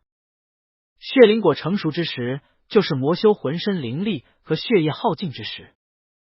而魔修如果想要修炼血灵大法，就必须趁着自己和血灵果中的灵力还有心灵感应的时候立即吃下。也就是说，身体里没有一点灵力，并且失去血液的魔修要吃下装满他灵力的血灵果。你知道结果是什么吗？骆剑清不假思索道：爆体而亡。没有灵力，甚至连鲜血都失去，那本就是一具行尸走肉，只是比普通人强，不过就此死去，但是却也是危险至极。莫秋点头道：对，所以吃下血灵果获得新生的魔修百中无一。天底下多的是血灵果，就看你们找不找得到。顿了顿，莫秋的眸子里闪过一道感伤无奈的神色，叹气道：魔修之路前期强大无比，后期却是无尽的艰难。血灵大法说的容易，可是用它来突破境界的魔修，成功者的最强境界也不过是合体期。听到这，骆剑清渐渐沉默了。一个执剑，一个垂手，两人久久无言。到最后，还是莫秋首先坚持不住，忽然倒了下去。骆剑清这才发现，对方其实早已是强弩之末，只是一直撑着，不想在自己面前倒下。莫秋浑身无力的靠在石榻上，用古怪复杂的眼神看着骆剑清，仍旧不停的说着：骆剑清，你把我的血灵果还给我。骆剑清沉默许久，说道：你也说我不死，这血灵果回不到你的手上。而且莫道友，天下重宝并没有属不属于谁的说法，能者得之。虽说这血灵果不是我自愿抢过来的，但是恕我难以从命。莫秋慢慢闭上双眼，嘴角却勾起了一抹笑容。骆剑清站在石榻前也不动。顷刻后，只听莫秋哑着嗓子说道：你给我滚！骆剑清犹豫片刻，最后在莫秋的身边放了3个小玉瓶，接着转身便走。石榻上，莫秋眼角渐渐有些湿润，但是眼泪始终没流下来。就在骆剑清走到山洞口的时候，莫秋厉声喝道：骆剑清，你此生不要再出现在我的面前，否则我定要杀你，将你千刀万剐，割肉离骨。骆剑清脚下步子一顿，最后还是走了出去。接下来的日子，骆剑清找了山谷里的另外一处洞穴，继续修炼。其实那血灵果压根就不属于莫秋，莫秋也只是抢到而已。骆剑清有句话说的没错，天下重宝，能者得之。无论如何，修真界实力为尊，退一步说，就算这血灵果是骆剑清用了诡计抢过来的，那也是理所应得，不容置喙。他说他有很多种法子能杀了我。想到红衣魔修躺在石榻上无法动弹的模样，骆剑清轻叹生气，摇摇头，看样子是气晕了，异想天开。日子一天天的过去，莫秋那边的情况骆剑清并不知道，也没听到对方山洞里传来任何声音。这一天早晨，骆剑清一如既往的走向金色火焰河，其一是为了探寻出去的方法，其二是为了增强自己的实力。当骆剑清逼近金色火焰10丈距离时，那火焰便忽然凶猛起来。火焰化成一道金色巨鹰，从天空中飞下，直着骆剑清的眼睛。骆剑清举起双符剑，将其一剑斩断。9丈距离时，火焰化作一只金色猛虎，呼啸着向骆剑清袭来。骆剑清剑影雷霆，将其劈碎。当骆剑清咬紧牙关来到火焰河3丈处时，只见那火焰幻化成了一条金色的长龙，龙有5爪，鳞片栩栩如生，气息古老而雄浑，盘旋着从火焰河中冲了出来，微微垂下那偌大的龙头，低手望着骆剑清。此时这龙忽然口吐人言：道修，你是人类的道修。骆剑清双眸一缩，立即抬剑，剑影雷霆。你是谁？那金色火龙却喷出一口火热的龙息，将骆剑清引下的雷霆融化。剑修，本君最讨厌的就是你们道修中的剑修，尤其是那个什么山的剑修，真是无比讨厌。既然你到了这里，那本君就杀了你好了，免得看着你心烦。话音刚落，一口滚烫炙热的龙息扑面而来，温度火热的让山谷四围的崖壁都有融化的趋向，空气灼热的渐渐翻滚起来，一道道的热浪向四周翻腾出去，触碰在许多普通的植物上，很快便将其烧焦。骆剑清毫不犹豫的掐起口诀，双符剑悬空飞起，一剑化9连，一朵9剑青莲直刺向龙息，碰撞出惊天白光。这朵花，就是这朵该死的花！你是那个人的传人！我要杀了你！更加滚热的龙火直冲向骆剑清，那火焰已经变成金色，用肉眼可见的高温刺向骆剑清。骆剑清毫不犹豫的往后退去，退出了3丈范围。刹那间，金火倏地湮灭，空气中的温度也慢慢降了下来，那金龙的身体也逐渐消失。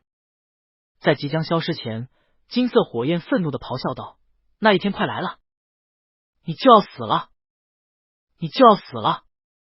我不服，我要杀了那个人的传人，我要杀了那个人的传人！火焰又回归了金色火焰河里，骆剑清倚靠着双符剑，粗粗的喘着气。这火焰河实在太危险了，若不是只要退出一定范围就可以躲避攻击，骆剑清毫不怀疑自己绝对会被那条火龙杀死。龙族天生7阶，那这条龙至少是出窍期的修为。那个人如果也使用9连本心录上的剑招的话，难道是我玉霄峰的某位师祖？还有，那一天是哪一天？一切谜题都无法解答。前2个问题以骆剑清目前的修为还无法得知，但是最后一个问题，当那一天忽然来临时，骆剑清浑身汗毛竖起，整个人惊恐的看着火焰河流出山谷的2边洞口，心中警铃大作。下一刻，数不尽的猛烈罡风从那小小的山口中刮了过来，铺天盖地，黑夜笼罩。为了害怕那火焰河泛滥，骆剑清早就在崖壁旁边钻出了一条地洞，用无数玄阶法宝和一个地阶法宝布下大阵。如今他便打算赶紧进去躲避，但是就在他即将进入地道时，他忽然抬头看向另一边的山洞。骆剑清犹豫的握紧双符剑，他一咬牙，忽然脚尖点的窜入了那处山洞。骆剑清！莫秋恼怒的声音响起，骆剑清才不给他说话的机会，直接把人拦腰举起，扛在了肩膀上，飞奔着往山洞外而去。此时此刻，罡风已经刮入山谷，一出洞口，一道罡风便迎面刮来。骆剑清双眸一缩，立即侧身避开。轰！身后的山洞化为乌有。莫秋忽然睁大双眼，惊道：天阶妖尊烈风鹰嘴兽的天赋罡风！骆剑清根本听不清莫秋的话，他扛着莫秋没有力气的身体，莫秋的头便悬在他的身后。骆剑清直接取出双符剑，一路劈开各种山石，为自己开出一条径直走向地道的路。砰！山谷里的一切都被这可怖罡风吹成齑粉。10丈，5丈，1丈，1尺，轰隆隆！一小股罡风忽然从骆剑清的身侧吹来，直直的劈向莫秋。骆剑清紧咬牙齿，直接转身抵挡。双符剑发出惊骇的剑吟，罡风还没近身，无数道威压已然逼近，将骆剑清袖口的衣服搅烂。细小的锋刃擦过骆剑清的手指和脸颊，划出一道道血口。就在最后关头，骆剑清长叹一声，忽然取出了一把青竹伞。当青竹伞撞上猛烈罡风时，青色伞骨瞬间化为乌有，伞面也成了粉末。骆剑清却没有再看一眼，趁着这短短一息的时间，他带着莫秋便躲入了地道，并且立刻掐弄手诀，将地道里的大阵开启。顿时，一片片金色的法印在黑暗的地道中亮起。莫秋早就在刚进入地道的时候就被骆剑清甩在了地上，如今他忽然看到这番情景，嘴巴张大，竟然不知道说什么好。许久后，他才低低的笑了一声，说道：太华山的骆剑清，你用的是我魔修的手法，结出了这地阶天魔大阵。好笑，真是太好笑了。这要让玄灵子知道他唯一的徒弟竟然堕入魔道，不知道他会是什么表情。话音还没落下，一把冰冷的双符剑便逼在了莫秋的脖子上。莫秋脸上的笑意慢慢敛去。骆剑清面无表情的说道：你立下心魔誓言，绝不将今日之事说出去。莫秋讽刺道：凭什么？骆剑清动了动双符剑，在莫秋脖子上划出一道血痕，道：凭我现在可以杀了你。莫秋沉默不言。一盏茶后，他低声道：我立下誓言，此生不将今日所看到之事说出去。若为誓言，心魔反噬，永世不得超生。骆剑清满意的放下双符剑，莫秋却笑了起来。骆剑清，你为什么救我？我说过，我若是再见到你，我定要杀了你。就算我现在还没有恢复实力，我也能在一息时间内将你碎尸万段。听着对方低柔的笑声，骆剑清睨了他一眼，道：那你现在杀了我了吗？莫秋哑口无言。漆黑的地道十分狭窄，两人的身体微微靠着。修真者的视力都极好，骆剑清能看清楚莫秋的所有动作，也可以在对方作怪的前一瞬发动攻击。而在这地道外，罡风还在不断刮着。那罡风撞击在这地阶天魔大阵上，令大阵轻轻颤动。骆剑清慢慢闭上双眼，恢复刚才损耗的灵力。就在此时，他听到一道沙哑的声音响起：谢谢你。骆剑清依旧闭着眼睛，仿佛什么都没有听到。但是莫秋却也没再吭声。这罡风足足刮了3天3夜，确认地道外着实没有动静后，骆剑清才探出身子观察了一番。山谷里早已被那罡风刮得破败不堪，草木花朵全被罡风绞杀，就连石头都被磨成了齑粉。唯独四周光滑的崖壁和那条悠悠流淌的火焰河依旧十分平静，仿佛什么都没有发生过。骆剑清提着莫秋的后领，将他从地道里提了出来。把人一放在地上后，骆剑清转身就走，看也不看他一眼。谁料莫秋却高声道：骆剑清，你这就走了？骆剑清才不理他，继续往前走。莫秋柔声一笑：如果我说我大概猜出来这里是什么地方了，你还要继续走吗？骆剑清忽然停下步子，转过身来。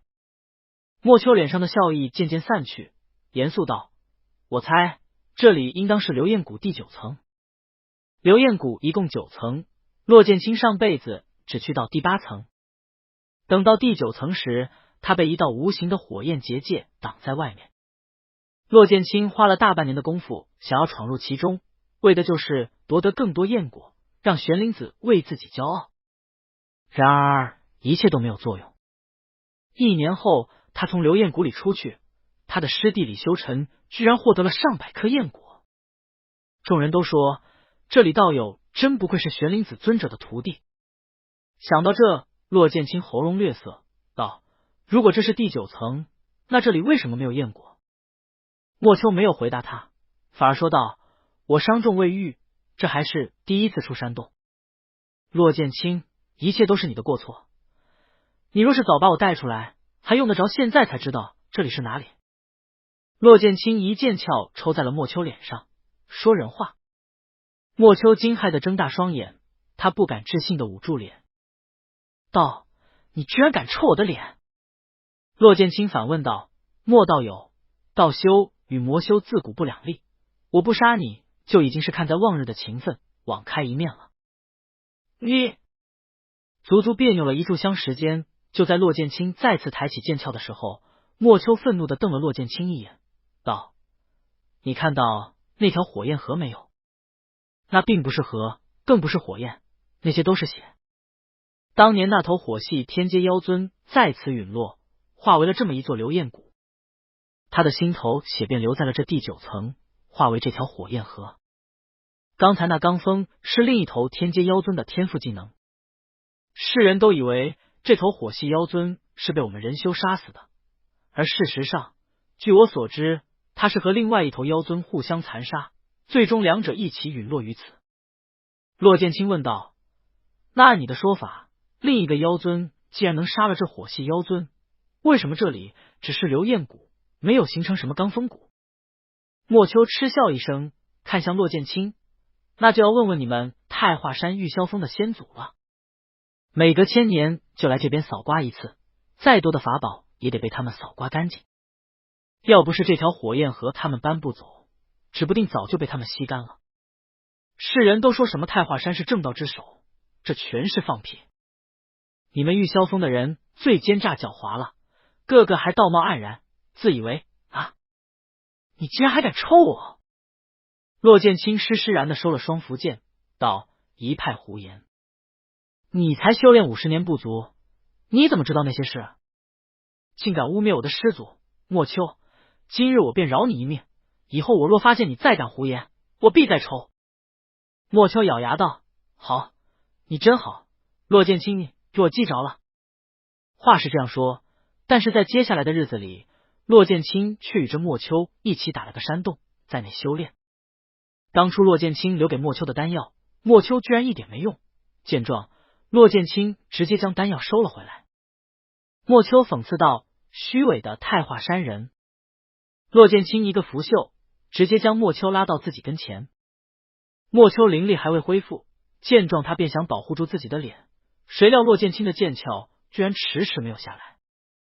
莫秋惊讶的移开手，只见骆剑清运转起灵力，忽然开始为自己疗伤。骆剑清冷声道：“莫道友，你早点好，我们早点出去。”莫秋低笑了一声，暗自想到，这还差不多。4个月后，莫秋伤势恢复，他伤好后所做的第一件事就是压着骆剑清打。这一次骆剑清没有再打得过莫秋，然而当莫秋的鞭子即将甩到那张俊美绝世的脸庞时，他却忽然收了鞭。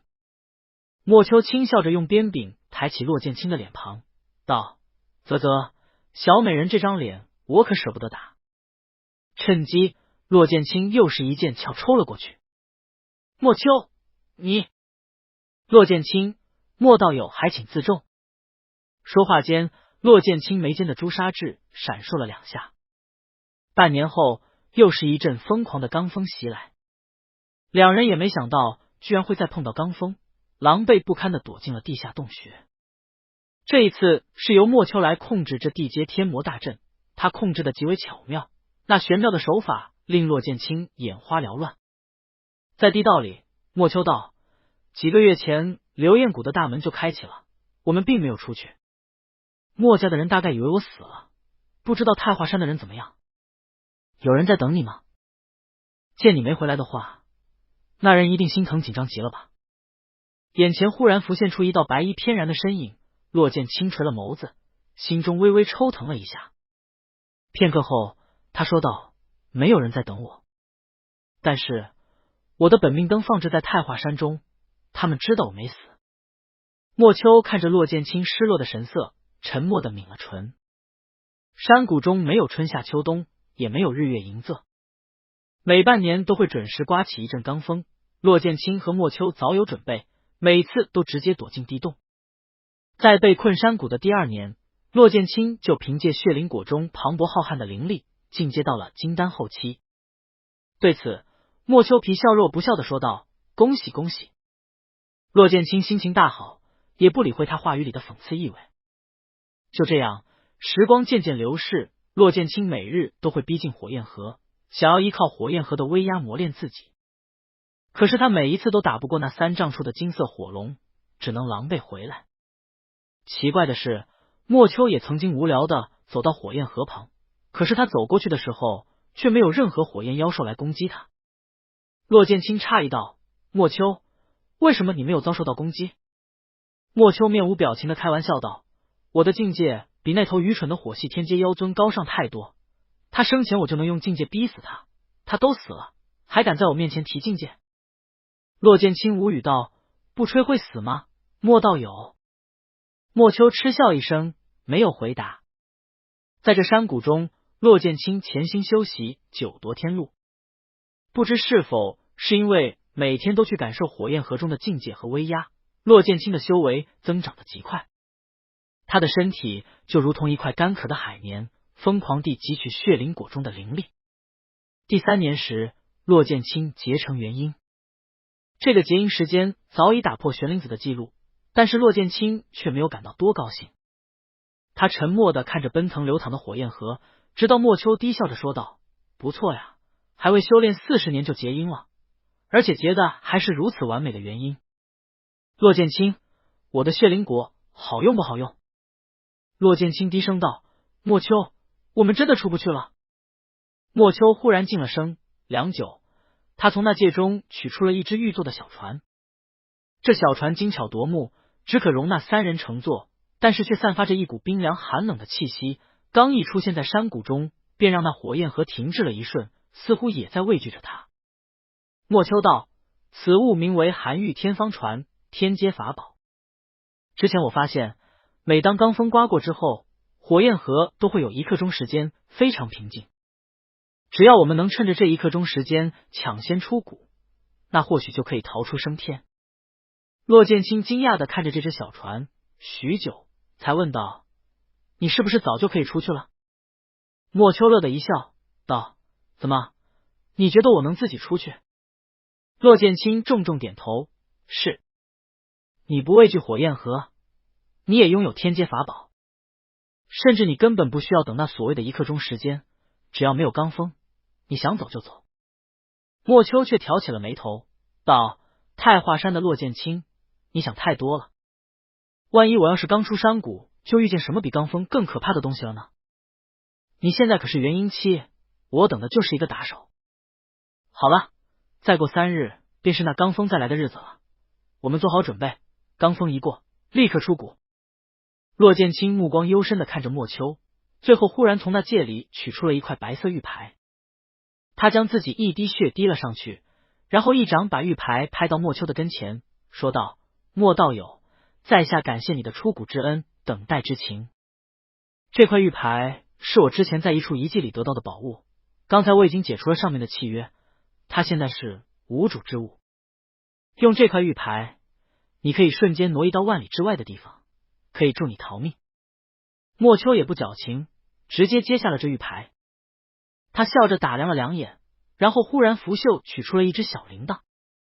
这铃铛通体血红，莫秋摇晃它的时候竟然没有发出任何声响，小巧玲珑。莫秋道：那也巧了，我这铃铛名为9窍魔音铃，是我无聊时候练出来的，没有其他作用，就是如果有人将它放入自己的心脏处，当他遇到生命危险时，只要我在万里距离内，我就能听见铃声。要是我心情不错的话，可以跑过去救他一命。说着，莫秋便把这9窍魔音铃扔给骆剑清。骆剑清神色复杂的看着这精美的血色铃铛，久久不动。莫秋道：“怕我害你啊？随你喽，反正我还不一定高兴去救。”莫秋的声音戛然而止，只见骆剑清忽然将这铃铛一掌拍入了自己的心口。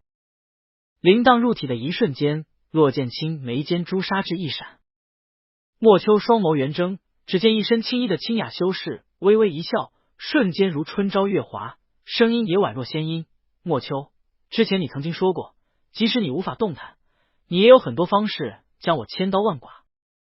你真的信了？”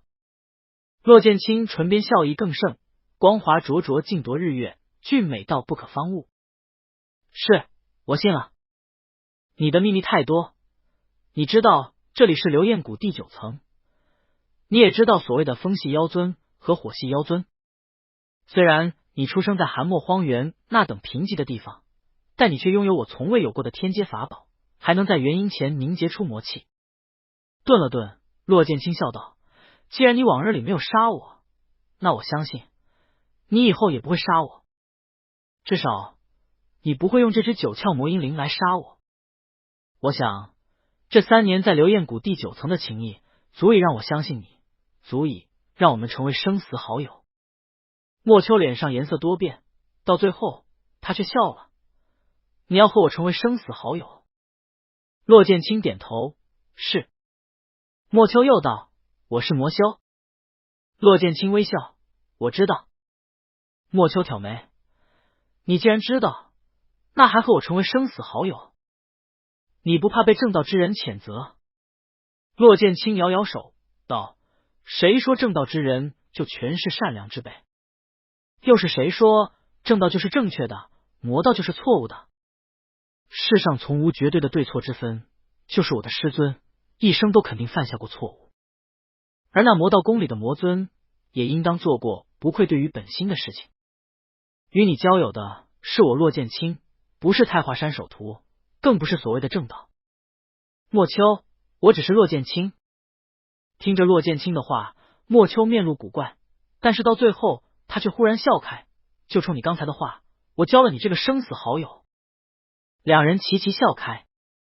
3日后，又是一次罡风刮过，两人躲在地道里逃过一劫，接着立即跑到火焰河旁。莫秋祭出那艘天阶宝船，两人对视一眼，走。寒玉天方船一放入火焰河中，便散发出一阵冰冷苍白的寒气。火焰河微微停滞了几息时间，接着又更加汹涌澎湃的流淌起来。天阶宝船上则闪烁着浅蓝色的光芒，似乎在与这条金色火焰河对抗。两者不分上下，小船周围的火焰渐渐有凝结成冰的趋势，而小船的船身也渐渐变得有点发红。莫秋厉声道：“这头妖尊的心头血着实厉害，这船恐怕撑不了多久。”骆剑清了然的颔首，上船。两人脚尖蹬地，身影如电。莫秋轻巧的便上了船，可是骆剑清那边，从他逼近火焰河的10丈时，一个接一个的火焰妖兽便冲他扑来。骆剑清早有准备，他抬起双符剑，一剑便是一个。元婴期的修为，再加上罡风刚过，火焰河极其虚弱的一刻钟，骆剑清如同斩草一般的斩断这些妖兽，直到来到3丈处时，又碰上了那头金色火龙。火龙一见到骆剑清，便咆哮的大笑道：“又是你这讨厌的剑修！来吧，这一次本君一定要将你啊！”骆剑清淡定的挥剑斩去，青莲9剑大阵直接将虚弱跌到6阶的火龙砍成2半。这不可能！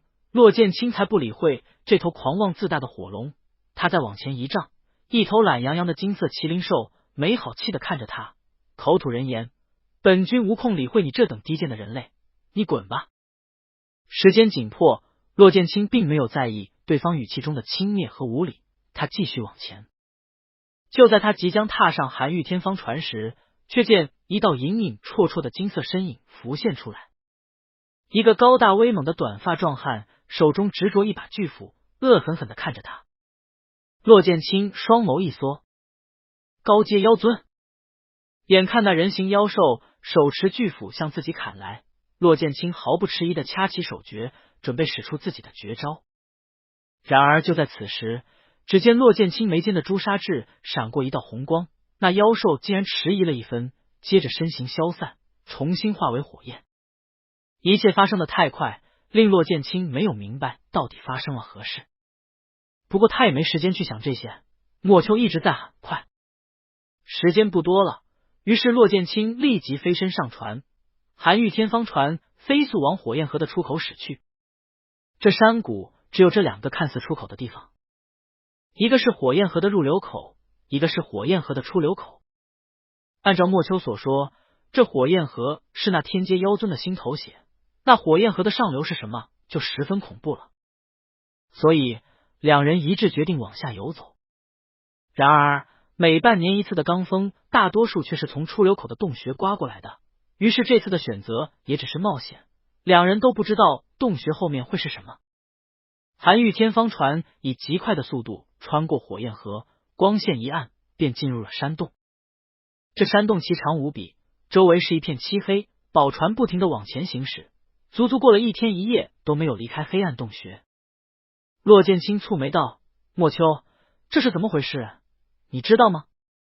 莫秋没好气的打了个哈欠：“骆剑清，你当我什么都知道啊？”两人继续往前行驶，周围的温度越来越低，但是却慢慢的贴近了正常人的体温。骆剑清这才知道，之前在火焰河山谷时，他们已经习惯了山谷中炙热的温度。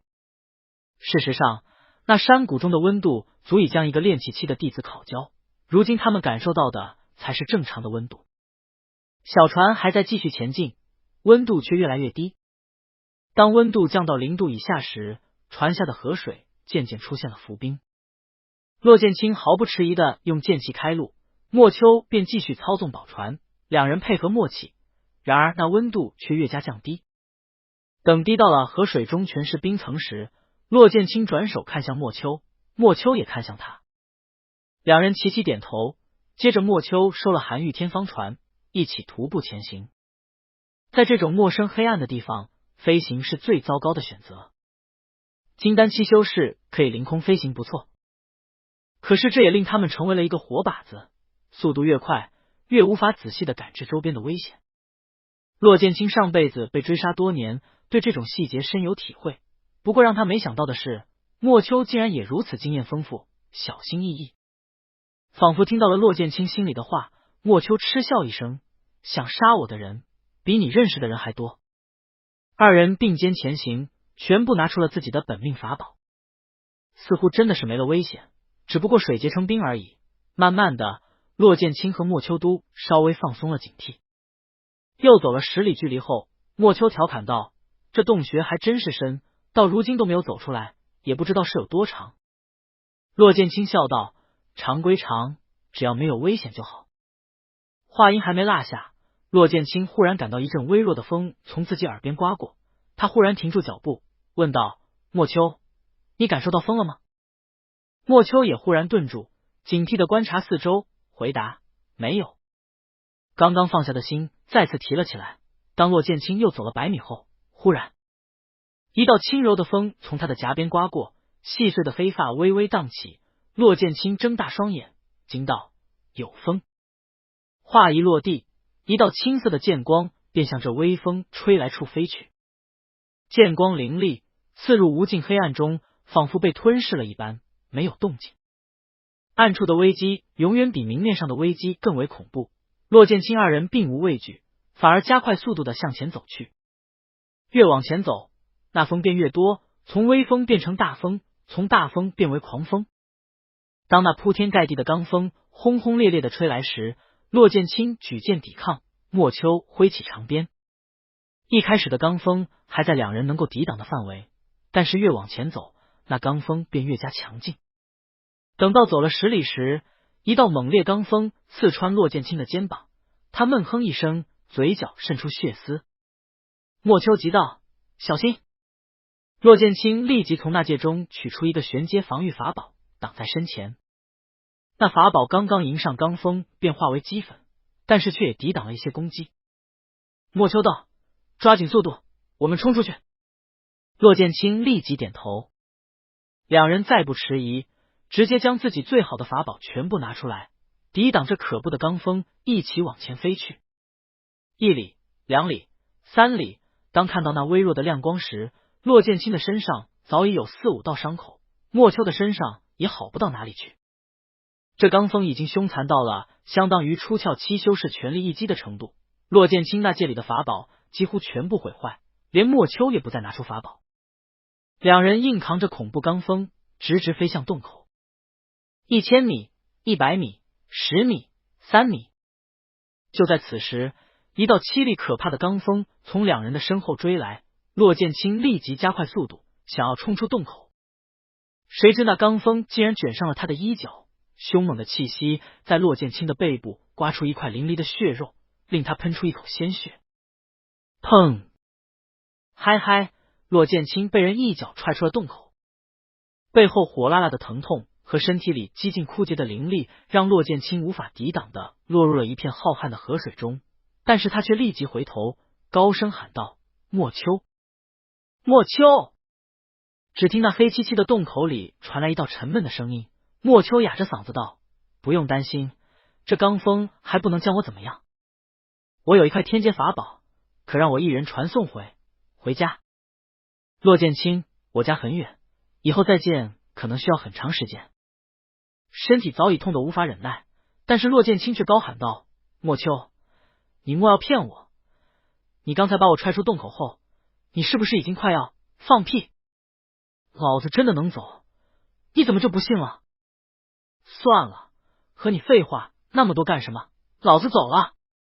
话音落下，一道血红色的光芒从那黑漆漆的洞口闪起，一阵玄妙的气息渐渐弥漫开来，带着天阶法宝独有的恐怖威压。红光渐渐暗下，骆剑清也清晰的感受到莫秋还真是走了。先是无语的抽了嘴角，最后却又慢慢的大笑出声。骆剑清放肆的笑了许久，最后精疲力尽的昏死过去，任由自己仰躺在那看似无边无际的大河中，随着波浪往前游去。他的眉间一颗鲜艳的朱砂痣镶嵌在4瓣青莲中央，每当有不识相的地阶妖兽逼近时，朱砂痣便微微闪烁一下，将妖兽逼退。背后的伤口慢慢的止住了血，骆剑清却仍旧沉沉昏迷着。他完全不知道自己在这条大河上漂流了多，也不知道他竟然随着这条河从流焰谷的第9层一路飘到了第1层，最后流经一道偌大湍急的瀑布，忽然便穿透了一道淡红色的结界，继续往前。四周的景色渐渐变幻，一身青衣的俊美修士紧闭着双眼，面色惨白，躺在缓缓流淌的河水中。从荒无人烟的深山老林到逐渐有了人气的乡村，当一个正在河边洗衣服的老妪忽然看到河中央的青年时，他惊恐的往后一瘫：“死人了呀！”骆剑清醒来时，一睁眼便是一片简陋粗糙的小茅屋顶。屋子里传来淡淡的米香，骆剑清尝试着动了一下自己的手指，又动了动自己的手臂。他慢慢的支起身子走下床榻时，忽然便见一个头发花白的老妪弓着腰走了过来。对方一见到骆剑清，手中的碗勺忽然落了地。过了许久，那老妪才小心翼翼的问道：“你醒了？”接下来骆剑清才知道这一切到底是怎么回事。这处村庄叫做顾家村，意味着落水的一条支流。村里只有不过46口人家，所有人都靠着村头的落水过日子。那一日，这顾奶奶去河中洗衣服，忽然便看到了躺在河心的骆剑清。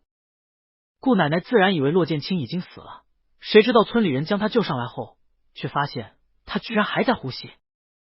好心的顾奶奶便将骆剑清带回家照顾，这一照顾便是40天。一边给骆剑清盛粥，满脸皱纹的姑奶奶一边说道：“今天清晨我家那口子去了田里插秧，得等晚上才能回来。阿清，你如果不介意，不如在我这再待一段时间，好好休息一下。”骆剑清盛情难却的接过那碗米粥，柔声道：“谢谢您。”顾奶奶立即摆手道：“哪里用谢我？你这般俊俏的孩子，一定是遇到什么困难，背后才会被弯曲那么大一块肉的吧？我这老太婆虽然是个乡野村妇，但是也知道你不是普通人，你可以躺在河中心不死咧。对了，阿青，你今年多大了？”骆剑清想了想，最终还是说出了自己的真实年龄：“我今年40了。”顾奶奶立刻睁大双眼，不敢置信道：“你这番模样，顶多才20岁，怎么会40了？”骆剑清淡笑不语。40啊，其实我家大儿如果还活着的话，今年也是40了呢。顾奶奶给骆剑清夹着菜，说道：“不过阿青，你这孩子也是仙人吧？听说那仙人是长生不老，都漂亮的和你一样呢。”骆剑清夹菜的动作微微一顿，他抬手看向慈善的老妪，问道：“我算不上什么仙人，但是奶奶，你见过仙人？”顾奶奶不停点头：“是啊，就是3年前，那仙人半夜忽然降临到了我家院子，给了我和我家老头一株草药。那仙人长得真是太好看了，他说我和我家老头已经到了大限，这草药可以给我们延续寿命。”心中轻轻颤动了一下，骆剑清问道：“为什么仙人要给你们延续寿命？”顾奶奶道：“那仙人说以后会有个谁，好像是他的徒儿，要来和我们2口子断什么缘分。我也听不懂这些东西，但是仙人的东西真是好，我家那口今年都70了，身体还是那么好，还能下田插秧。”啪！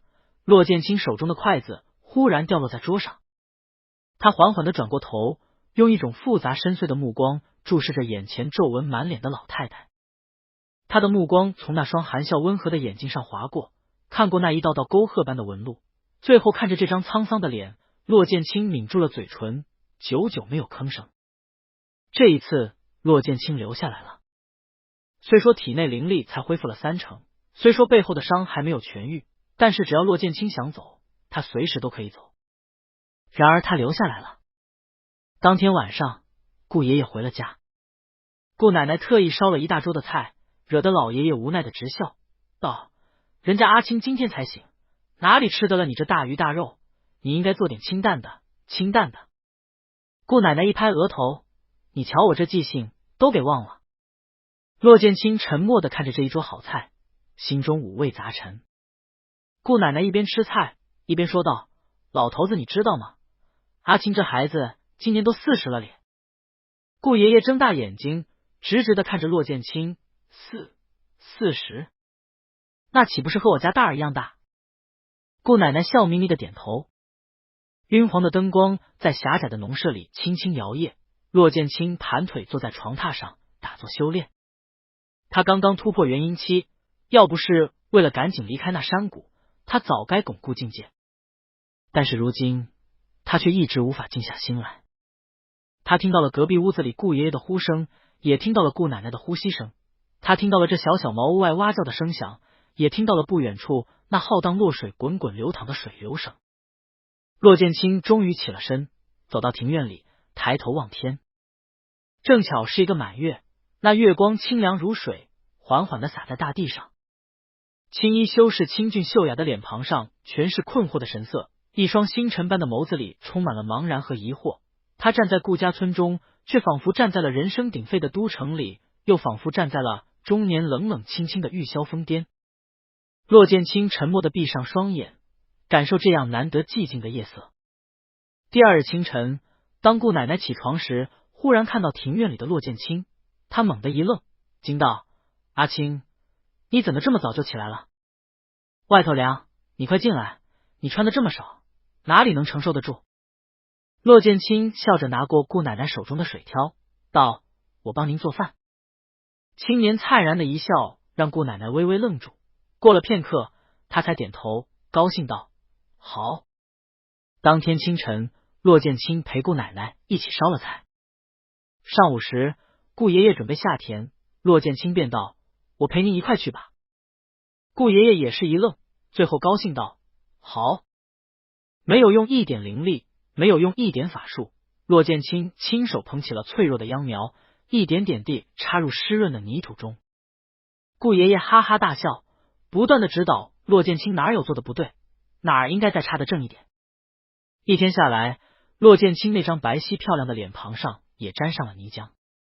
日子便这样一天天过去。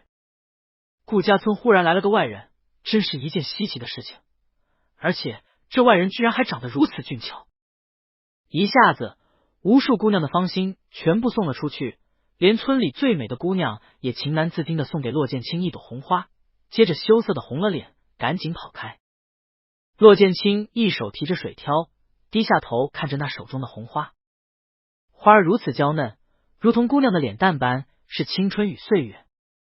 骆剑清拒绝了所有媒婆的提亲，也拒绝了每一个想要为他介绍对象的村民。他一直住在顾奶奶的家中，做饭、洗菜、下田、打扫，就仿佛真正融入了这个家庭里一般。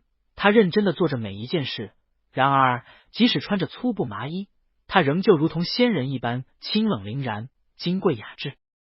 入冬的时候，顾家村忽然下了一场大雨，落水反季节的泛滥。那天晚上，骆剑清和顾爷爷一起去田里查看，顾爷爷从田埂上摔了一跤，骆剑清下意识的用手去接，没有接住。他忘记了自己是一个修真者，所以他没有用灵力，只是以一个凡人的身体想要去接住对方，然后失败了。顾爷爷这一跟头摔得很大，一直卧床不起。顾奶奶始终在床头照顾着他，骆剑清也寸步不离。村里人送了很多东西过来，那送过红花的漂亮姑娘给顾奶奶家送了一床棉被。临走时，她微微垂着头，轻声道：“那日在落水上，我也看到你的，我一时吓着了，没有来得及喊出来。”骆剑清敛着眸子，没有回答。10天以后，顾爷爷的病越加沉重。在刘彦谷的3年，让骆剑清的那界里早已没了任何丹药。他本想用自己的灵力为顾爷爷续命，谁料就在他打算这样做的那天傍晚，顾奶奶一边给顾爷爷擦着身体，一边状若无意的呢喃着：“那仙人说他的徒儿要来找我们2口子断了缘分。我家老头子已经要不行了，怎么就还不来呢？”骆剑清一时哑然。3日后，顾爷爷病入膏肓，已经目不能视。他本就该在3年前过世，硬是靠灵药撑到现在，也算是提着一口气。在回光返照时，顾爷爷拉着顾奶奶说了很久的话，他说着2人的相识，说着2人刚成亲时候的事情，说着多年没有孩子时顾奶奶的懊恼，又说着2人当初将那孩子遗弃在落水中的回忆。骆剑清一时在旁边听着，没有吭声。等到顾爷爷招手让他过去时，他才坐在了床边。顾爷爷粗糙的大手摸着他的手，轻轻的揉着，那动作温柔轻巧，脸上的笑容也慈祥包容。顾爷爷一直认真的望着骆剑清，他也不说话，就是看着。也不知过了多久，才哑着声音说道：“阿清，这1年来，我也把你看作了我的儿子。我要走了，到这时候，你可喊我一声爹吗？”骆剑清紧抿着嘴唇，顾爷爷却也不恼，只是摇摇头，这确实强人所难了。说着，顾爷爷又招手让顾奶奶过来，他轻轻的说：“我知道的，他不是妖类，他是我们的儿子。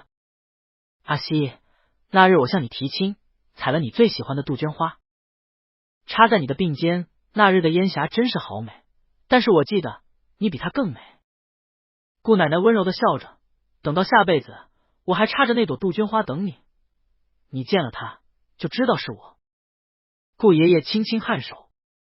2位老人家互相倚靠着，床榻上，顾爷爷脸上露出了一抹欣慰的笑容，他慢慢的开始闭眼，却听一道沙哑的声音忽然响起：“爹！”顾爷爷眼中闪过一道亮光，最后闭上了双眼，一滴泪滑落。顾爷爷去世后10天，顾奶奶的身子也渐渐弱了下去。骆剑清开始照顾这位孤独的老人，他听顾奶奶说着自己和顾爷爷年轻时候的事情，也听顾奶奶说他那去世多年的可怜女儿。等到3个月后，顾奶奶躺在床榻上，已经无法起身。那一日，他拉着骆剑清的手，和曾经的顾爷爷一样，回光返照似的有了精神，继续认真的唠叨着：“我年轻时眼光很高，阿清，别看我现在这样，年轻时却是10村8里最美的姑娘。那一日在夕阳下，我看到了那个老头子，他傻乎乎的捧着一大束的杜鹃花，乐颠颠的对我笑。那时候我就觉得这个傻大个真有意思，然后我就嫁给了他。我们成亲后12年，我没有生出孩子。老头子一直不介意，但是村里人却说我是个铁公鸡。等到12年时，我终于怀了个孩子，他一出生就会睁开眼睛对我们笑。他的眼睛真漂亮啊，笑起来的时候就像月牙，产婆都说我生出了一个大姑娘呢。但是他笑起来的时候，天上就开始打雷。那雷好亮，我这辈子没见过这么可怕的雷，劈了整整3天3夜，就劈在我们顾家村的头顶，好像永远都不会停。然后村头的落水渐渐变得特别干净，特别干净，干净到我从来不知道落水底下还有那么多的虾，还有那么多的鱼。然后我们将它放在一个木桶里，放在了落水里。只要它的木桶沾过的地方就会突然平静下来，鱼虾都躲开去，连雷都慢慢跟着它往其他地方劈。说到这时，骆建清仍旧淡淡的笑着，而顾奶奶却已经咳嗽了2声。骆建清递给他一杯温水，顾奶奶喝了一口后喘了口气，笑着看向骆建清，说道：我和老头子当时给他取了个名字，叫顾念生。骆建清轻轻颔首，这是一个好名字。顾奶奶笑了笑，又喝了口水。窗外不知何时又开始下起了雨，春天的雨淅淅沥沥，没有声音。等到骆建清走过去将窗户关上的时候，他还没转过身，便听一道慈祥苍老的声音在自己身后响起：念生，这些年你过得好吗？骆建清浑身一僵。你的父母对你好吗？你有兄弟姐妹吗？你生活在什么样的地方？你娶了妻子了吗？骆建清依旧僵着身子，没有回头。顾奶奶一边咳嗽一边笑着说道：我都给忘了，你去当仙人了。你的师傅一定对你很好，他是不是顾奶奶？忽然听到这个称呼，顾奶奶身体一颤，嘴巴慢慢的闭上了。沉默了很久，顾奶奶擦了擦眼睛里积蓄起来的泪水，哑着嗓子说道：我的第2个孩子是个女娃，我们给她取名叫做顾阿梅，小名念生。她长得很漂亮，16岁时候嫁给了隔壁村的一个小伙子，在生孩子的时候难产去了。他家汉子在他去世后守了3年，后来发了笔财，又娶了个老婆。可惜我那女儿从来没过过好日子。我小时候就听祖辈的说，人这一生是有因果报应的。我家念生刚出生几天就走了，所以阿梅成了他的名字，和我们2口子一样，受到了报应。骆建清沉默着低头，依旧面对窗户，没有转身。村里人都说我和老头子人好，但是他们不知道我们晚上总是惊醒。我梦见我家念生回来了，他还说我娘，那雷劈的他好害怕，那落水底下真的好冷。在那位仙人来之前27年了，我和老头子没睡过一场好觉。我们做了亏心事，而且对不起的还是我们的孩子。声音忽然哽咽起来，一道低低的抽泣声在骆建清的身后响起。到这时，骆建清终于忍不住的转过头去了，只见那位头发花白的老人正掩面低泣，厚厚的被子上早就被泪水沾染，他不停的哭泣，不停的颤抖。骆建清咬牙上前一步，还未开口，便听顾奶奶又道：3年前仙人说我和老头子大限到了，我和老头子都说不想再续命了，我们只想下去好好看一看我家阿梅，看一看我家念生。但是那仙人说我家念生还在等着我们，等着我们和他斩断这一世的父母之缘。我们问他念生在哪里，他说时间到了，我们自然就知道了。为了这个念头，我们提着一口气熬了整整3年。那诛仙药其实我们没有吃，那是个好东西，是要留给念生的，我们吃不得。这3年来的每日每夜，我们都在想我家念生会是什么模样。他30多岁了，他或许生活得很好，娶了妻子，生了孩子，又或者他和那位仙人一样长得那么好看，然后某一天就突然飞到了我家庭院里，说要和我们斩断父母之源。那一天来的时候，我在洗衣服，我突然就看到一个人飘在水中央。当那个人被捞上来后，我看到他的第一眼，我就知道这是我的念生。我的念生比我想的还要好看，比我想的还要好。他那么好，我们配不上他。我知道，等我死了之后，他要去当仙人了。那样真好，他就应该是那样的人。他哪里需要这样的爹娘？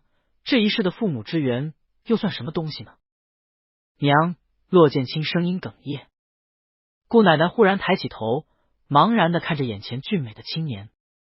等过了很久，他才招招手，将骆剑清唤到身边，说道：念生，这些年你过得好吗？那说话的姿态小心翼翼，声音放得极低，好像怕吓着人似的。骆剑清伸手握住了顾奶奶的手，点点头，道：我很好。顾奶奶又说：你有孩子了吗？骆剑清摇摇头。顾奶奶问：那你有妻子了吗？骆剑清颔首：我有喜欢的人了。顾奶奶立即笑弯了双眼：那就好，那就好。烛光轻轻晃动，屋外再大的风雨也无法干扰屋内温馨的氛围。顾奶奶一脸笑容，说了很多很多的话，她仿佛有说不尽的话要和骆剑清讲。说到了东边的天空渐渐变白时，她的声音才慢慢微弱下去。到最后，顾奶奶靠在骆剑清的胸口，喃喃的说道：那天是我决定要丢了你，不是你爹，真的不是你爹。丢了你之后，我们还没回家就后悔了。我和你爹划船去洛水里找你，但是我们怎么都找不到你，真的，我们真的找不到你。后来我们回家发现了很多银子，那些银子都藏在这个床下面，你拿去吧，这些是你的银子，我们连阿梅都没告诉。骆剑清不停点头。顾奶奶笑着抬头，认真的看着眼前这个风神俊朗的青年。他贪婪的看着，他不舍得看着，他慢慢的笑了起来。他说：你的师傅一定对你很好。念生，他说到你的名字时，眼睛里都忍不住的在笑。骆剑清身体一僵。顾奶奶还在说着，你师傅离开的时候吐了很多血，他的身体不好，你要好好孝顺他老人家。骆剑清双眼睁大，不敢置信的颤抖了身体。顾奶奶的眼睛渐渐闭上，她用尽最后的力量，视线依旧紧紧的凝视在骆剑清身上，说出来的话气若游丝，拉着骆剑清衣袖的手指也慢慢的放松下来。他的唇边露出一抹释然的笑容，这一笑仿若笑出了数十年前的少女芳华，令10村8里的人都心生爱慕。他说：念生，这一世我们和你的父母之缘断了吧。啪嗒，话音落下，手臂也忽然垂下。骆剑清呆傻的拥着这个闭上双眼的老人，过了许久，才慢慢的溢出了眼泪。在那句话结束的一刹那，骆剑清感觉到自己身体里有个什么东西忽然消失了。那道东西一直束缚着他，束缚了41年，而他却浑然不知。那是父母之源，那是藏在血脉最深处的东西，随着顾奶奶的一句话彻底断了。何谓斩断尘根？当真是要绝情绝爱，才可成就大道。天空中雷云翻滚，数不尽的雷霆如同银蛇蜿蜒劈下，大雨倾盆下。在这样可怕的雷雨中，骆剑清将顾奶奶冰冷的尸体埋进了顾爷爷的墓穴里，将这二人同葬。他跪在那块墓碑前，重重的磕了41个响头，最后双指并拢，凝聚成剑气，在那墓碑上写道：而顾念生流笔落的一瞬间，最后一丝的父母之源彻底断去。此时骆剑清却抬手望天，俊脸冰冷，淡然呵斥道：41年前的落水雷霆，到底谁对谁错？天要我斩断尘根，又有何缘由？为何成仙要无情无义？为何成仙要妄断尘缘？我骆剑清誓不斩尘根，亦要成就大道。轰隆隆，一股古老沧桑的力量拔地而起，虚渺无形的力量在骆剑清的身旁凝聚成形。这便是9夺天路第3夺，夺对错是非。瓢泼大雨中，一道青色身影屹立在山林绿木间。那雨如同从天道倒扣下来的一般，伴随着震耳欲聋的雷声，将整片空间轰炸得不断抖动。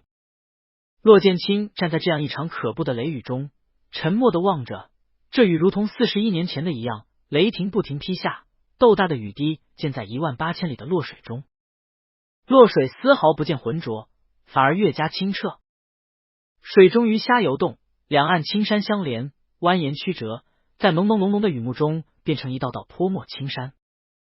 那落水太长，水流又太急，青衣修士站在山头遥望着浩瀚落水，却见这水丝毫没有尽头，如同那恐怖的天道一样磅礴震撼。雨幕中，骆剑清仿佛见到了一对年轻的小夫妻，他们的身后是村民们的斜眼和痛恨。他们用厚厚的棉被裹住了一个小小的身影，在木桶中垫了无数的东西，用油布挡住那瓢泼的大雨，一边撕心裂肺的痛哭着，一边将那小小的婴孩放入木桶，推进湍急的落水中。雷霆随着那婴孩的离去而渐渐飘移，木桶所过之处永远是一片澄清。再大的惊风骇浪一到此处，便变得无比平静。岸上的小夫妻抱头痛哭，最后年轻的汉子将那脸色苍白、泪水洗面的女子拉走，木桶中的哭声也渐渐停住。骆剑清轻叹一声，在那道熟悉的白色身影出现前，拂袖擦去了这幅画面。天空中传来回回雷鸣，每一声都似乎要将山峰劈碎，而骆剑清却慢慢闭上了双眼。41年前，顾家村一边宁静，顾妻与妻子成亲12年，终于有了第一个孩子。这孩子生得极为俊俏，两人给他取名顾柳，愿他如出生时抽了芽的柳树一样，愿他和和美美，一生长青。顾柳天资聪颖，6岁时进入村里的学堂，和一个秀才识字念书。12岁时，这老秀才有感顾柳勤勉聪慧，便修了一封信，推荐顾柳去了镇上读书。那年顾柳走时，村中的顾16拿了一盒糖塞到他手中，声音糯糯的说着：“你会读书，我会做饭。”撒着冲天辫的小女孩大胆的表露爱意，顾柳却忽然红了脸。顾柳背着破旧简陋的行囊进了镇子读书，乡试中名列第一，会试中再拔头筹，一举到了金銮殿前。当今圣上钦点探花，赐字奉章。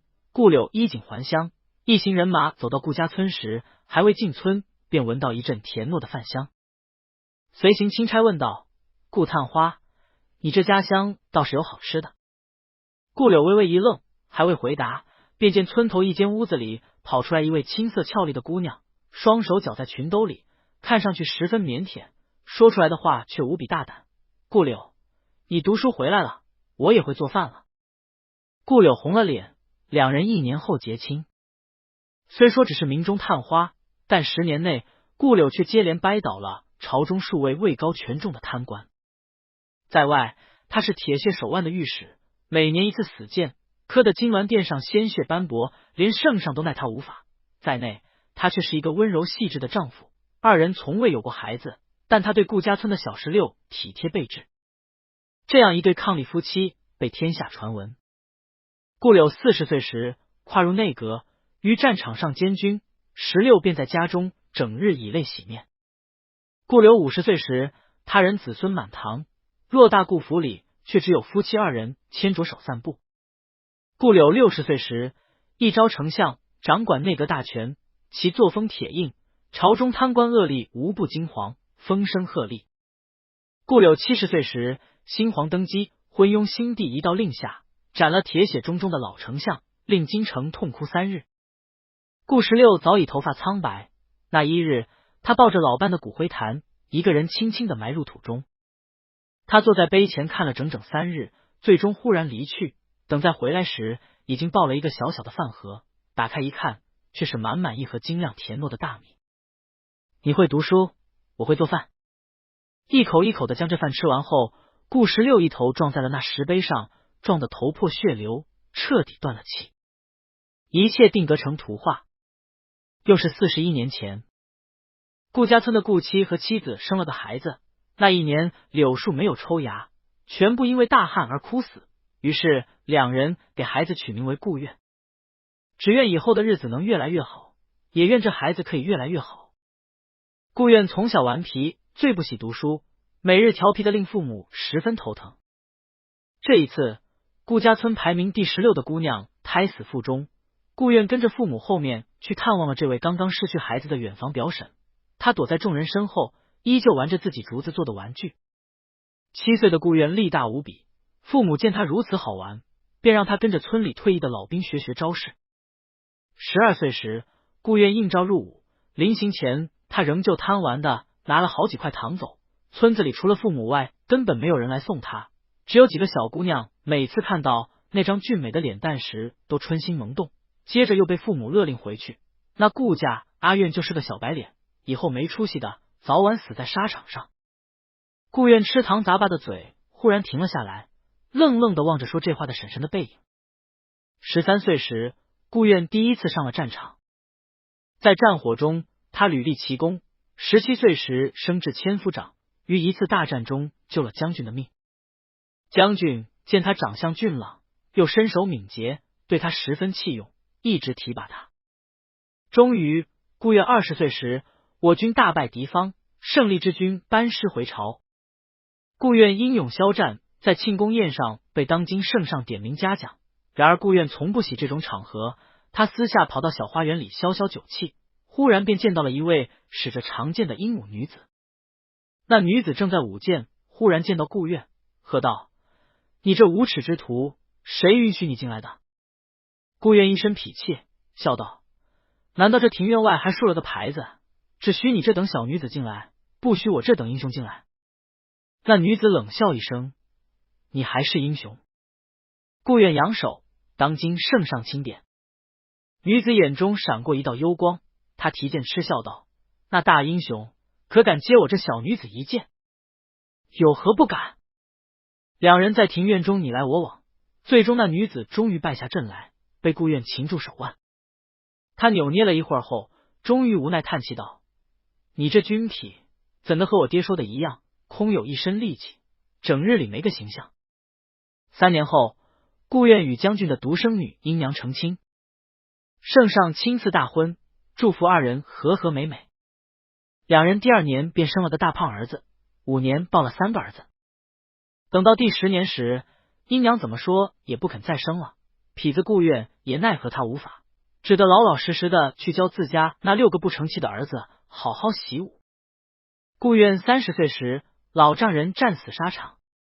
顾苑受到新皇重用，持枪上战场，取了敌人首级带回家给妻子，抱住了痛哭的妻子，温柔安慰。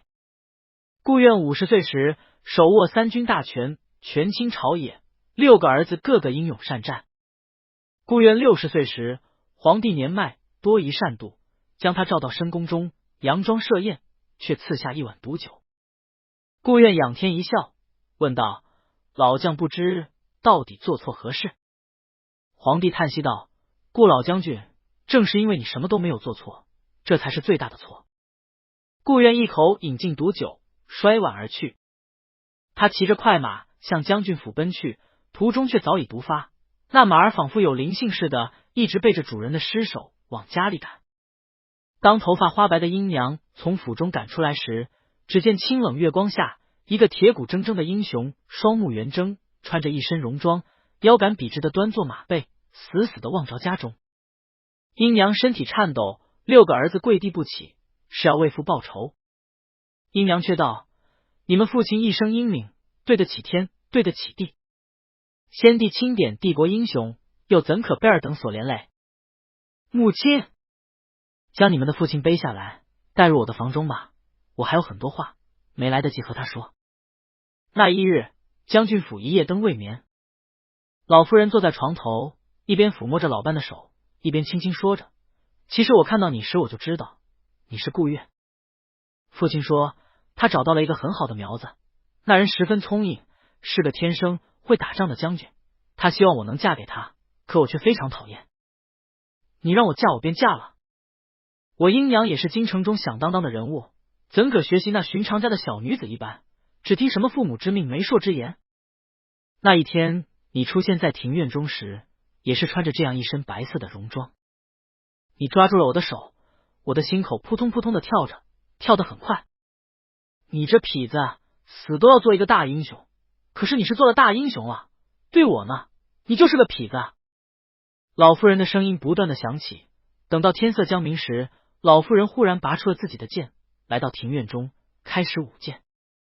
她英姿飒爽，不输当年，时光渐渐倒流，仿佛又回到了40多年前。她在月下舞剑，那人暗中偷看，两人一时拌嘴，终究是看对了眼。当这把剑落地时，将军府终于挂起了白布。老夫人与老将军同一天而死，当真是不求同生，但求共死。6位将军齐齐造反，最终却被早有准备的皇帝镇压下来，满门抄斩。多少年后，曾经峥嵘帝国的将军府早已门庭冷落，再也没有人还记得曾经有一位出生贫寒的少年，一步步成为了帝国的大英雄。又是41年前，这次顾家村的柳树抽芽了，但是顾七和妻子却将孩子取名为顾真。他最后经商，输得赔光了老底，连年迈的妻子都上吊自尽，只留下一个痴傻的儿子。又是41年前，这次他叫顾城。他是一个勤劳的汉子，很会种庄稼，最后娶了顾16为妻，两人圆圆满满的度过了一辈子。第9个41年前，顾七和妻子给孩子取名为顾念生。顾念生天资极高，长得俊美。他7岁时，有仙人来顾家村收徒。那位白衣长袍的清冷仙人垂眸望他，轻声问道：“你名唤为何？”顾念生喃喃道：“我叫顾念生。”仙人问：“为何是念生？”顾念生茫然的摇手：“我也不知。”仙人淡然挥袖：“我名为玄灵子，你与我去太华山，我收你为徒。”在父母的带领下，顾念生茫然的磕头。临别时，父母拉着他，强忍着泪水，不断的叮嘱他要好好学习仙术。顾念生却问：“爹娘，以后我还能回来见你们吗？”父母未曾回答，身后那玄灵子却道：“问道求仙，自是要斩断尘根。你再次与他们断了父母之缘，从今往后便一人逍遥世间，可求仙道。”顾念生却道：“不，我为什么不要我的爹娘？不要我的爹娘？”玄灵子脸眸看他，说：“那你可想成仙？”顾念生慢慢收了脸上愤怒的神情，他抬眸望着飞在空中的清冷尊者，忽然笑了：“师父，我想成仙，但我绝不做无情无爱之徒。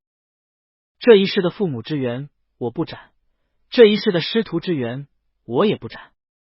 若是只有无情之人才可成仙，那么当年你为何要千里迢迢的来到洛水，将我抱走，认我为徒？”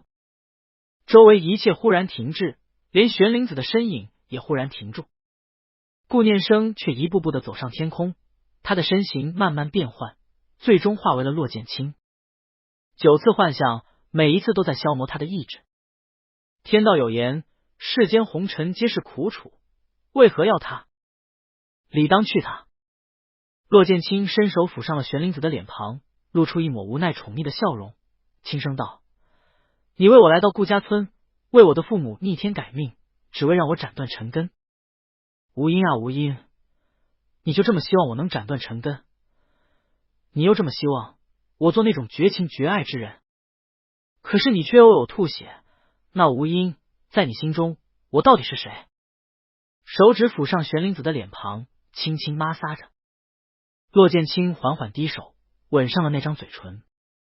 幻想中自然全是虚假，可是这一刻，骆剑清却觉得自己亲过这张嘴唇。他很软，他很温柔，他有着属于玄灵子尊者的深情，即使终于被封锁在那玉箫峰上，也如同他的主人所说，从未斩断尘缘。下一刻，一切幻象化为虚无。磅礴雄浑的力量从骆剑清的身上涌现，那虚无的力量化作长鞭，鞭笞着周遭空间。在长鞭的鞭打下，空间扭曲变幻，似乎被篡改了一般。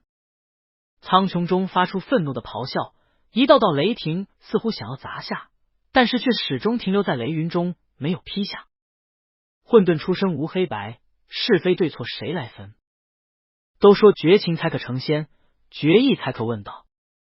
那到底何为道？何又为仙？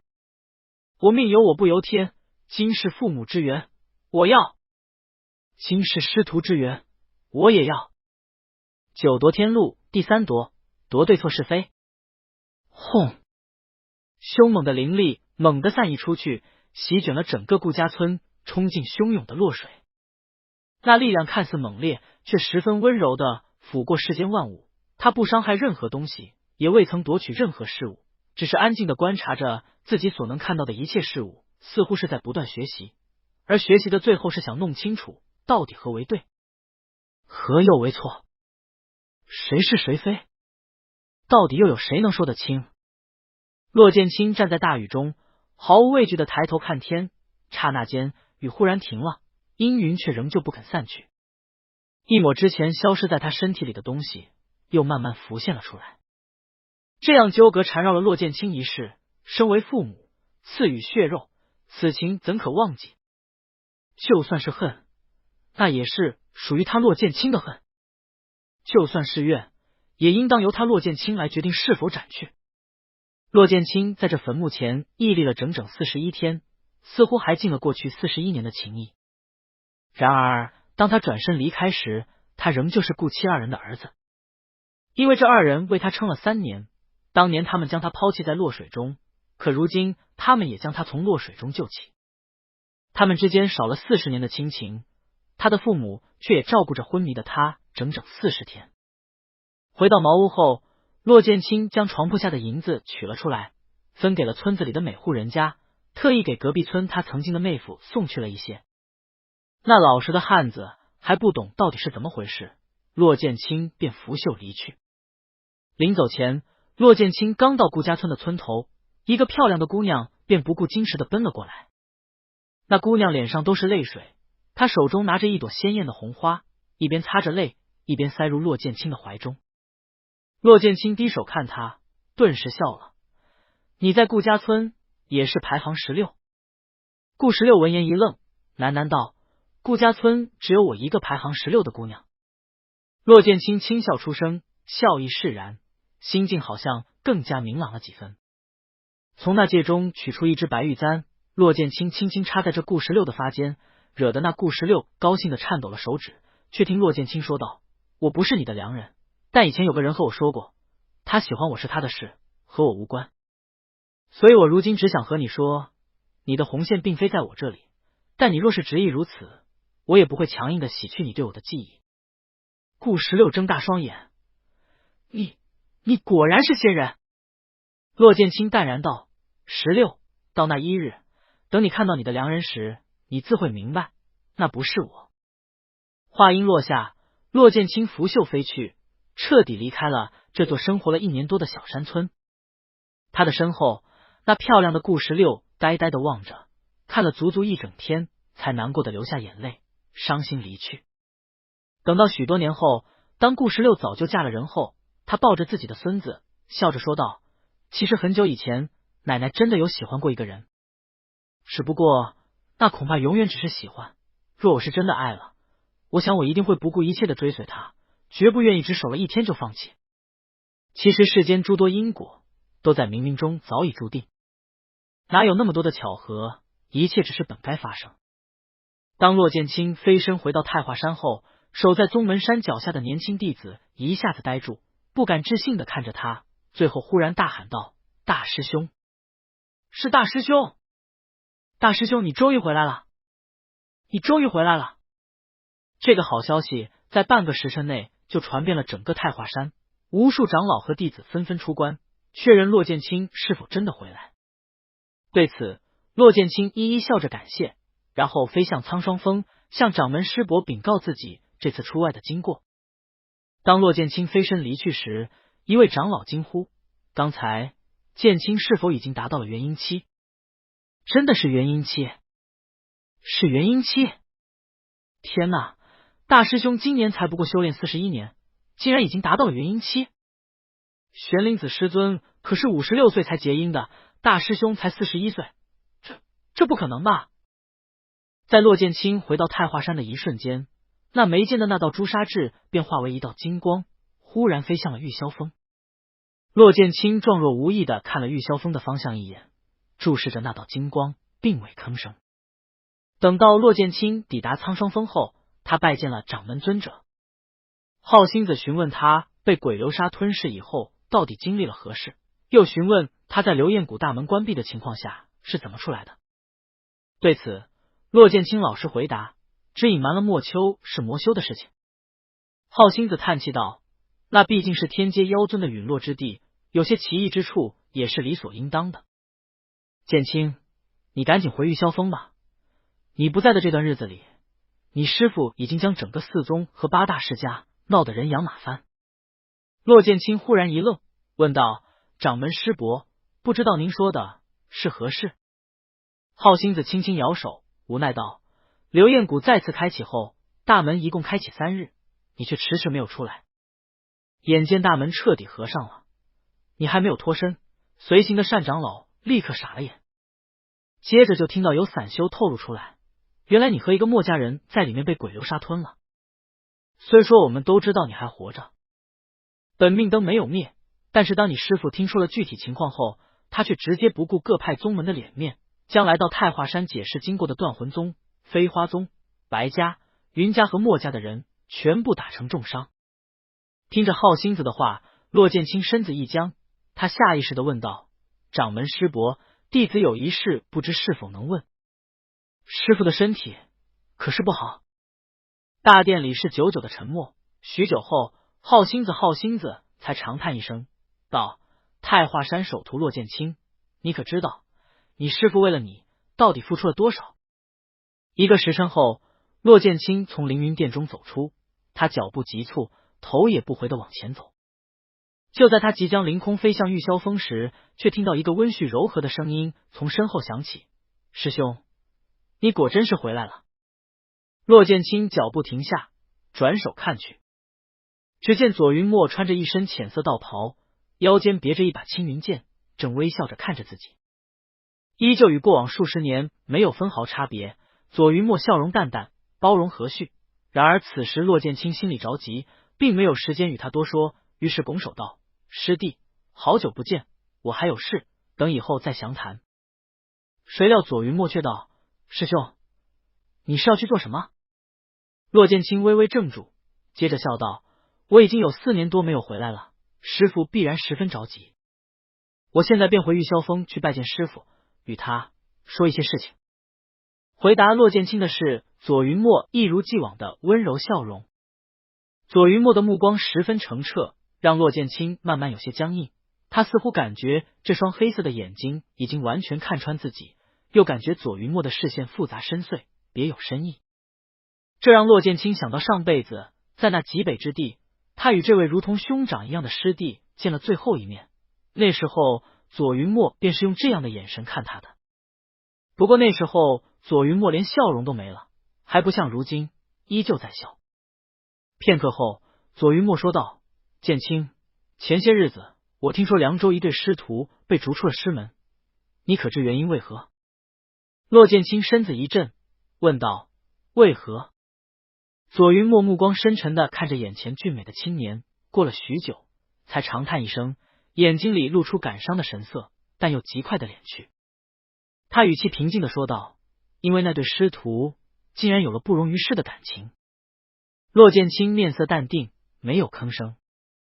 左云墨却道：“师兄，许久不见，没想到已经达到了元婴期。”骆剑清淡然道：“你也已经达到了金丹中期。”左云墨道：“今日既然能碰上，那自然是机会难得。师兄，不如我们去切磋一番。”骆剑清道：“师弟，我要回玉霄峰了。”左云墨眉头一蹙，语气也急迫了几分，甚至不再喊什么客套的师兄，反而脱口出：“剑清，我看着你长大，我又怎么会不了解你？但是无论如何，你也不能，云墨哥。”左云墨一时哑然，只见骆剑清微笑着看着他，一张清雅俊朗的脸庞上满是轻松无畏的笑意。他认真的凝视着眼前的浅衣兄长，语气却十分坚定的说道：“云墨哥，自从我5岁以后，已经再也没有叫过这个名字。你说的，剑清自然会记在心里，但我今日是真的要先走了。改日有机会，我再与你切磋一番。话音落下，骆剑清化作一道青光，瞬间便消失在了苍霜峰上。见状，左云墨往后跌了半步，他紧抿着嘴唇，抬手望着骆剑清消失的方向。等过了许久，他才慢慢的闭上了双眼，一直紧握着剑柄的手也松了开来，重重的叹了一口气。此时，骆剑清已经到了玉霄峰，上百个禁制在骆剑清的面前全部化为虚无，他如履平地，很快便上了玉霄峰。当骆剑清来到玉霄峰顶时，他忽然便看到了那个人，穿着一身白色的广袖翻领长袍，金丝镶边，玉簪插发，正站在灵药园中俯视着这遍地的灵药。在看到这个人前，骆剑清想了无数的话，然而在看到这个人后，一切的话语都咽在了嗓子里，竟是一个字也说不出口。凌云殿中，浩星子尊者的话至今还在骆剑清的耳边不断回响。你可知玄灵子师弟近100年没有再弹奏过玉箫琴，因为每弹一次都是在损耗他的修为，可是却可以帮助他人感悟大道。但是剑清，他为你弹了。人族与妖族100年的和平，你知道是从何而来的吗？世上所有大成期以上的修士皆知，妖族最强的天阶妖尊已经达到了我人族大成后期的实力，比那魔道宫的魔尊魔千秋还要强上一筹。玄灵子师弟可击败他，却杀不了他，更何况妖族的妖尊比我人族的尊者要多上1倍。这一切都是因为100年前那一次大战后，玄灵子师弟与妖尊有了协约，从今往后他不出太华山半步，不出外寻找机缘。而妖族4位最强的妖尊也必须留在妖境，以魔千秋的魔道宫为界，不可跨越一步。他不可出太华山，但是41年前他却分裂了元神，将你寻了回来。5年前他第2次分裂元神，随着你去了那北斗真君的遗迹，受了重创。又在4年前，当你要去流焰谷时，他第3次不顾身体，又分裂了1半元神，随你进了流焰谷。流焰谷是险境，往年一旦大门关闭，任何人都出不来。那里是何等危险，倘若玄灵子师弟的1半元神陨落在那里，你知道会造成怎样可怕的后果吗？剑清，你师父已为你付出如此多，你定要努力修炼。超品根骨向来1000年内不会出现第2个，你若是也能在300年内跨入化神期，那我人族接下来的话，骆剑清没有听清。他的心脏在剧烈的颤抖，浑身的灵力都好像沸腾起来了一般，伴随着血液的汩汩流淌，眼前成了一片虚无，耳边也全是寂静。他只能听到为你弹奏玉箫琴，只能听到为你割裂元神。割裂元神的痛苦，骆剑清未曾尝试过，但绝对知道元神是有多么敏感。他当初在流焰谷第9层接触元婴时，连灵力塑造元婴都觉得剧痛无比，整个身体都在崩溃颤抖。那割裂元神的痛是得有多么强烈？那个人随着他去了遗迹，还随着他去了流焰谷，为他的父母逆天改命，为他不顾危险出了太华山。无因，你既已做到如此，那在你心中我到底是谁？骆剑清站在玉霄峰顶，沉默地看着不远处的白衣尊者，他一句话也没有说，就是认真的看着。等过了片刻，玄灵子转身看到他，轻轻蹙了眉，冷声道：流焰谷中你遇到了什么事情？为何现在才回来？既然已经达到元婴期的修为，那自然还算不错，但你结婴太早，根基不稳，切莫骄傲放纵，要继续刻苦修炼。骆剑清依旧抿紧嘴唇，没有回答。玄灵子诧异的看了他几眼，又道：剑清，为师叮嘱于你，为何不回答？骆剑清目光复杂的看着他，仍旧不言。玄灵子渐渐冷了神色，语气淡漠的训斥道：出去一趟，连基本的规矩都忘了吗？你什么时候变得如此无礼？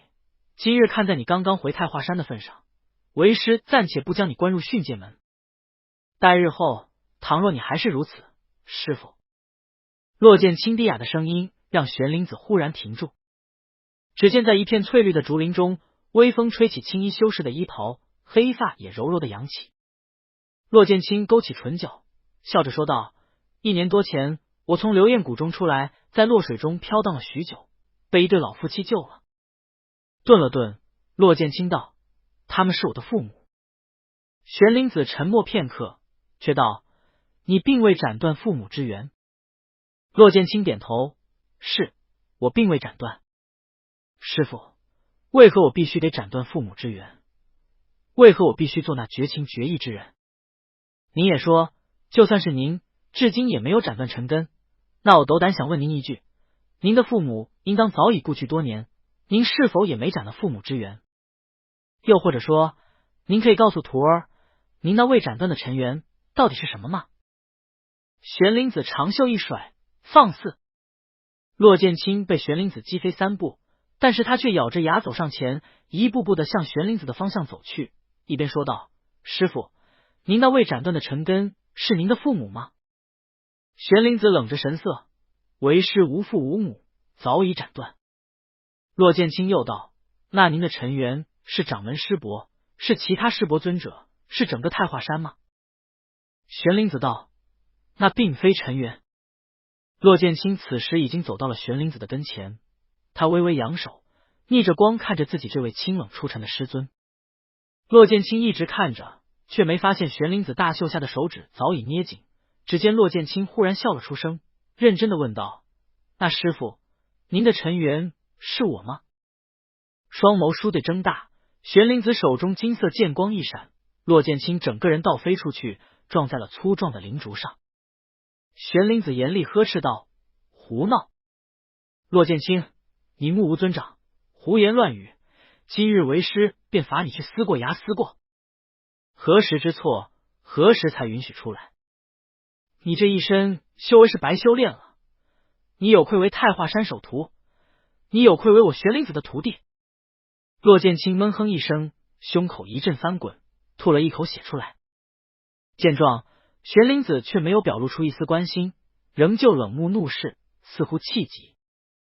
然而骆剑清却轻轻笑了，他擦了擦唇边的血，站了起来，再次往那个人的方向走去。他的目光真挚坚定，宛若一盆烈火，将玄灵子燃烧殆尽。玄灵子僵在原地没有动弹，却听到自己的徒儿忽然笑了起来：“师父，你当真是这么想的吗？天底下有哪个师傅会3番2次的割裂元神，只因担心自己的徒弟？天底下又有哪个师傅从来没有承认过这些事情，不愿告诉自己的徒弟？”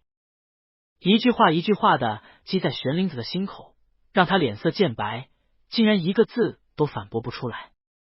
当骆剑清走到玄灵子面前时，他用复杂的目光凝视着这个人，耳边风声擦过，竹林里竹叶沙沙。良久，骆剑清轻声说道：“就算这一切都真的只是师徒之情，那在北斗真君的第7关天书心中，是谁压在我的身上，情难自已的吻了他的徒弟？”这句话恍若雷劈，让玄灵子彻底呆住。他万万没想到，当初那为了担心伤到自己的徒儿，特意小心翼翼的洗去记忆，竟然并未将那段记忆完全擦拭干净。从头到尾，骆剑清一直将那当做一个幻境，当做一个梦，只当那是自己的一段痴心妄想。他只记得一个吻，他记得那个他爱了数十年的人将他压在身下，肆意忘情的亲吻。那个人怎么可能吻他？又怎么可能吻得这么认真？然而好心子说，那一次玄灵子去了，还身受重伤的回来了。为什么这个人会身受重伤？石室里李修臣的重伤有了解释，北斗真君残魂的乖顺有了解释，一切只因为这个人来了，这个人救了他，这个人吻了他。难道这一切能用简单的师徒之情来解释吗？望着面前清俊淡漠的白衣尊者，骆剑清脸上强装出来的笑容渐渐敛去，他颤抖着声音，几乎是胆怯的问出了那句话：“无因，在你心中，我到底是谁？”话音刚落，一个炙热的吻便附了上去。骆剑清的这个吻来得太快，就算是玄灵子都没有来得及躲避，他呆怔着，任由自己的徒儿吻住了他。滚烫的温度顺着嘴唇相贴的地方传递过来，骆剑清伸手抱住了这个人，一如他过去数十年幻想过的一般，紧紧的拥住了对方。他放肆的吻着、舔咬着这个人冰冷的嘴唇，然后忽然胸口一凉，整个人倒飞出去。只见在竹屋之前，玄灵子身形颤抖，他哑着嗓子道：“放肆！骆剑清，你真当为师不敢杀了你吗？”无因，你喜欢我？骆剑清倒在地上，擦去唇边的鲜血，笑着说道。玄灵子脸色苍白，声音微颤，胡言乱语。可是无因，你喜欢我？骆剑清又重复着。这一次，他毫不在意的从地上爬起来，再一次走过去，吻住了对方。玄灵子僵硬却没推开的身体，给出了骆剑清最真实的答案。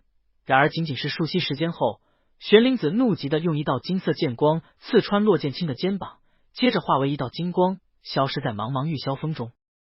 他走的时候，骆剑清还在笑，望着他消失的地方出了神。然而就在片刻后，当确认那道身影真的离开后，骆剑清重重的吐出了一口血，血中全是青色的灵光，他整个人晕厥过去，倒在了一片血泊中。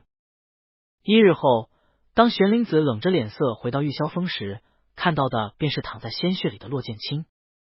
玄灵子浑身一震，脸上全是惊恐，他几乎颤抖的抱住了那个面色惨白的青年，金色的灵力蔓延出去，仔细的探查。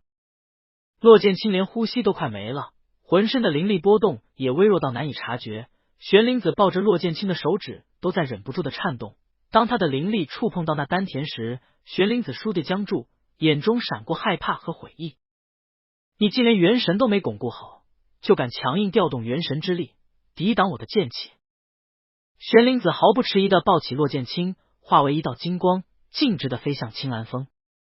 他直入玉清子的洞府，二话不说打晕了2个行礼的弟子，冲破3道门，瞬间便找到了正在炼丹的玉清子。玉清子见到他也是一愣，等在看到他怀中的骆剑清时，他双目圆睁，惊道：这么重的伤，元神还未巩固，就受了元神重伤？师弟，这是……咦，这是你的剑气？玉清子神色复杂的在这师徒2人身上瞄来瞄去。玄灵子早已脸白如纸，额上布满了汗，似乎就快昏死过去。他声音沙哑的说道：师姐，救他，救他！整整10日后，骆剑清在青兰峰上醒来，小师妹穆天心正在一旁守着。见骆剑清醒来后，他惊喜的站了起来，连连道：大师兄，你总算醒了。师父一直说你连元神都没凝结成型，就受了这么重的元神伤害，这次十分危险。若是处理不当，有3成可能跌回金丹期，还有2成可能一生无法结阴，还有1成可能……说到这，穆天星顿时黑了脸，握紧了拳头。师父居然敢说大师兄你有1成可能直接陨落。他又乱说，我这次要半年不理他了。骆剑清只是醒了，连话都说不出来，只能焦急的看着穆天星。穆天星却无法会意，仍旧不断的说着。等到3天后，骆剑清才恢复了行动力。他下床的第一件事就是向玉清子尊者辞行，准备回玉霄峰。谁料玉清子尊者却叹了口气道：剑清，你师父已经闭了死关，你这次是做了什么，惹得你师父如此生气？骆剑清闻言忽然僵住，过了片刻却笑道：师伯，恐怕是我多日未归，师父担心了。玉清子尊者轻轻颔首，也是，你师父那般疼你，你以后切莫让他担忧。记得你小时候何仙儿跑到玉寿峰的妖兽园中玩耍，竟然1天没有回来，你师父那时可是急得将整座太华山都翻过来了。骆剑清问道：师伯，我只记得师父罚我去思过崖跪了3个月。玉清子哈哈一笑：你倒是记错了，哪有3个月，你才跪了1个月，你师父不就心疼的让你回去了？惊动整个太华山，闹得鸡飞狗跳，只为寻找2个弟子，这种事不光彩，你师父没告诉你也是正常。骆剑清沉默的点头。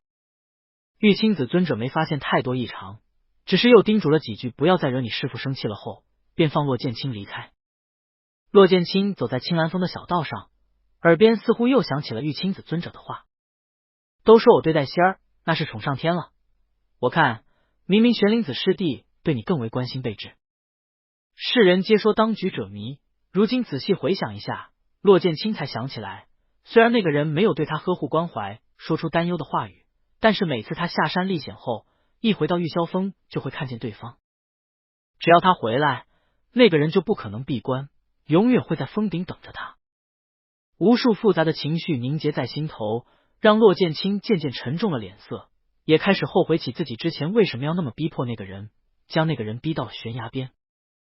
他明明知道他的师父是最注重礼节的人，太华山玄灵子尊者高高在上，却在那一日被他逼得连一句话都说不出来，神色惨白，好像快要溺死一般的脆弱。他当时是释放出了心中怨恨了，甚至有那么一瞬间，骆剑清还想过，如果那个人回来后看到了他的尸体，不知道会是什么感觉。会后悔吗？会自责吗？会不会绝望？他很想让那个人破碎那张数百年来一直清冷淡漠的面具，于是他努力掩藏自己的伤势，没有让那个人发现。不过骆剑清却不知道，那时的玄灵子早已心绪紊乱，仓皇不堪，哪里可能注意到他的伤。从玉清子尊者的话中，骆剑清得到了自己想要的答案。那个人抱着他去青兰峰时，已经惊慌的好像下一秒就能跌倒。那个人失去了理智，一直在求着玉清子尊者救自己的命，甚至想到用他的元神逼入自己的身体，为自己疗伤的法子。玉清子尊者说，300多年了，从未见过师弟如此害怕的样子。然而在确认自己一切稳定后，那个人却立刻离开，甚至闭了死关。此时骆剑清已经回到了玉霄峰顶，站在那个人的竹屋前，久久不言。良久，骆剑清声音略哑的说道：师父。屋子里没有回声。骆剑清伸手想要进入，却被一道金色结界拦在外头。骆剑清说：师父，既然你为我付出了那么多，那如今你为何要藏在这屋子里，不肯出来与我见上一面？回答骆剑清的是无声的寂静。骆剑清并不死心，又道：你若不肯出来见我，我便在外面跪着。话音落下，骆剑清撩了衣袍，直接跪下。他挺直腰背，目光焦灼在那紧闭的大门上。烈日曝晒，暴雨倾盆。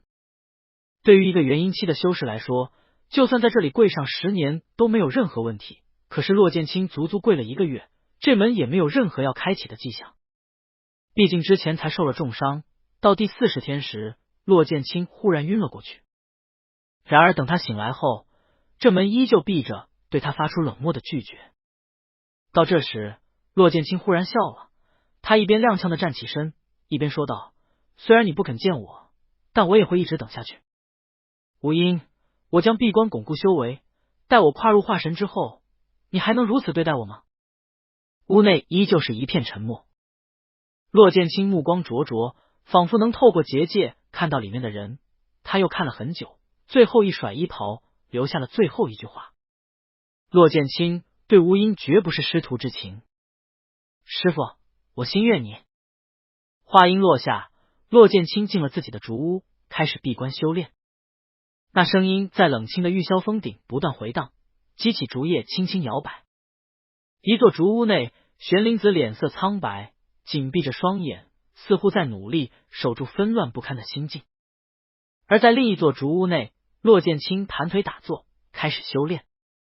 只有他自己知道，他40岁就结阴，比玄灵子足足早了16年。那何时他才能迈入化神？到那时又会是怎样一番景象？他与那个人已经将一切都摊开说明，但那个人却死死不肯跨过师徒那条线。那么留在骆剑清眼前的只有一条路，用实力将那个人逼出来。在骆剑清掐弄手诀，准备修养元神时，却见一本厚厚的书忽然坠落下来，掉在了竹屋的地板上。骆剑清浑身一僵，接着他手掌一吸，将那书吸了过来，看到了书本上的大字：求仙2。骆剑清从未想过自己此生还会再看到这本书，而且还是第2册。先前那本求仙，骆剑清在确认记住自己以后，早已销毁。那样的东西，若是被其他任何人拿到，绝对会掀起一番腥风血雨，藏在任何地方都无法保险。唯一合适的方式就是销毁。骆剑清记得那本求仙上从未写过什么1、2、3、4的字样，但是书的结尾确实也只写到了李修成离开流焰谷，在太华山中取得众多师弟师妹的信赖，取代了他这个大师兄的地位而已。不过自骆剑清重生后，一切就大变样。李修成那3番2次的出风头机会是一次都没有，原本他该是玉霄峰的二弟子，目前也不过是浩明峰众多内门弟子中毫不起眼的一个。骆剑清凝眉想了想，最终捏紧了这本求仙2，翻看起来。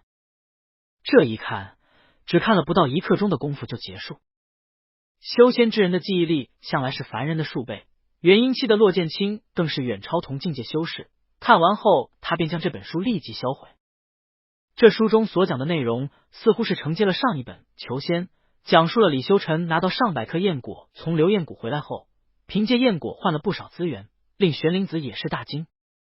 上百颗焰果，就算是玄灵子打破流焰谷的限制，亲自前去，也不一定能拿到这么多焰果。玄灵子有实力横扫流焰谷不错，可是焰果根本没有任何灵力波动，不吸收的时候完全就是个普通的果实，连灵石都探查不到。所以李修成恐怖的气运由此便可见一斑，他在太华山中成为名副其实的风云人物。这些和骆剑清上辈子的记忆别无差别，不过在求仙2中，骆剑清倒是看到了一些有趣的场景。比如说，这书中特意写道，他骆剑清是在最后一天才离开流焰谷的，一出谷便拿出了自己得到的20多颗焰果。众人的反应是各种惊讶钦佩，甚至有人一直说这次流焰谷历险，骆道友绝对是第一。然后等大门即将关闭的最后一刻，李修成来了。李修成哗啦啦就拿出了100多颗焰果，引起全场震撼。书中还说，见到此番情景，那俊美非凡的白衣大师兄立即黑了脸，觉得十分不堪。他愤怒的甩袖离去，然而却没有任何人注意到他的离开，甚至刚才那句绝对是第一至今还在耳边回荡，可却已经如同一个恶狠狠的大巴掌，火辣辣的扇在了骆剑清的脸上。虽说他上辈子那时候确实是十分气闷，但也不至于心胸狭窄到因为被人压了一头就愤怒。那时候骆剑清记得自己是真的恼怒离开的，然而为的却不是所谓的焰果，而是李修成的一句话，幸好师傅临行前给了我一些防御类法宝，否则我可能都出不了流焰谷。他去流焰谷时，玄灵子只说不要落了玉霄峰的脸，怎么李修成去，玄灵子还送法宝？想到这，骆剑清心中又是一阵气血翻滚，但是他随即又想到了那个人前几天被自己逼到绝路的模样，心中又是觉得苦涩，又是觉得好笑。骆剑清并不明白为什么那个人上辈子会那样对待自己，至少上辈子他去流焰谷时，玄灵子可没割裂元神随他进去。难道说这辈子是他做了什么事情，玄灵子才对他产生了超越师徒的感情？一切终究是无解。那个人如同缩头乌龟似的躲在隔壁的竹屋里，硬是闭了死关，不肯出来一见。骆剑清此时也想不出有什么法子可以将那个人逼出来，至少他在竹屋前跪了40多天，那人都没有一点动摇。骆剑清垂眸看着地上那滩灰色的碎屑，求仙2被烧毁后的残余物，他不由得笑了起来，直接大声说道：师傅，再过1年就是7年一度的宗门大比了，这一次您还会出来叮嘱徒儿，让我不再落了玉霄峰的脸吗？这声音中还夹杂了一丝凌厉，只要吴音没有彻底摒弃无感，就绝对能够听到。然而回答骆剑清的却是久久的沉默。骆剑清也不恼，反而又大声喊道：师傅，若我在宗门大比中输了，您会怎样训斥我？仍旧无人回答。骆剑清气定神闲的又道：既然您不打我，那我便输了好了。唰，一道金色剑光倏地从竹屋大门的缝隙中穿过，将骆剑清额间一缕碎发隔断，似乎是在威逼警告。但见了这番情景，骆剑清更是惊喜的睁大双眼，他刚欲开口说话，却感觉一股庞大可怖的威压从天上狠狠地砸了下来，一下子便将他压在竹榻上，无法动弹。化神期修士的威压令骆剑清喘不过气，饱满的额上也渗出了汗水。他努力的想要撑起身体，却仿佛被千万斤重的巨石压制住。他又想要开口言语，可是每个字到了嘴边却怎么都说不出口，好像被人封住了嘴。骆剑清不肯低头，这威压就没有撤去。等到一天一夜后，如同来时一样的神秘，这威压突然消失。骆剑清紧绷的身子猛地落下，整个人瘫在竹榻上，连手指都抬不起来。他一直在努力抵抗对方，可是数个大境界的差距，让对方想封了他的嘴就能封了他的嘴，实在是太不讲道理了。不过41年来，我好像是第一次如此违逆你吧，无音。这句话如石落大海，没有回音。骆剑清却躺倒在竹榻上，低低的笑了起来。他用手掌遮住了自己的眼睛，可是笑声却忍不住的从喉咙里溢了出来。这个人喜欢他，这个人真的喜欢他，这个人是真的在喜欢他。接下来，骆剑清也没有再故意挑衅的去与玄灵子说话。他仔细回忆了一番《裘仙二》中的各种情节后，便开始盘腿打坐，修复身体，巩固修为。温润的灵力在身体里运转，滋润着每一处干涸的经脉，但是到了肩膀处却忽然停住。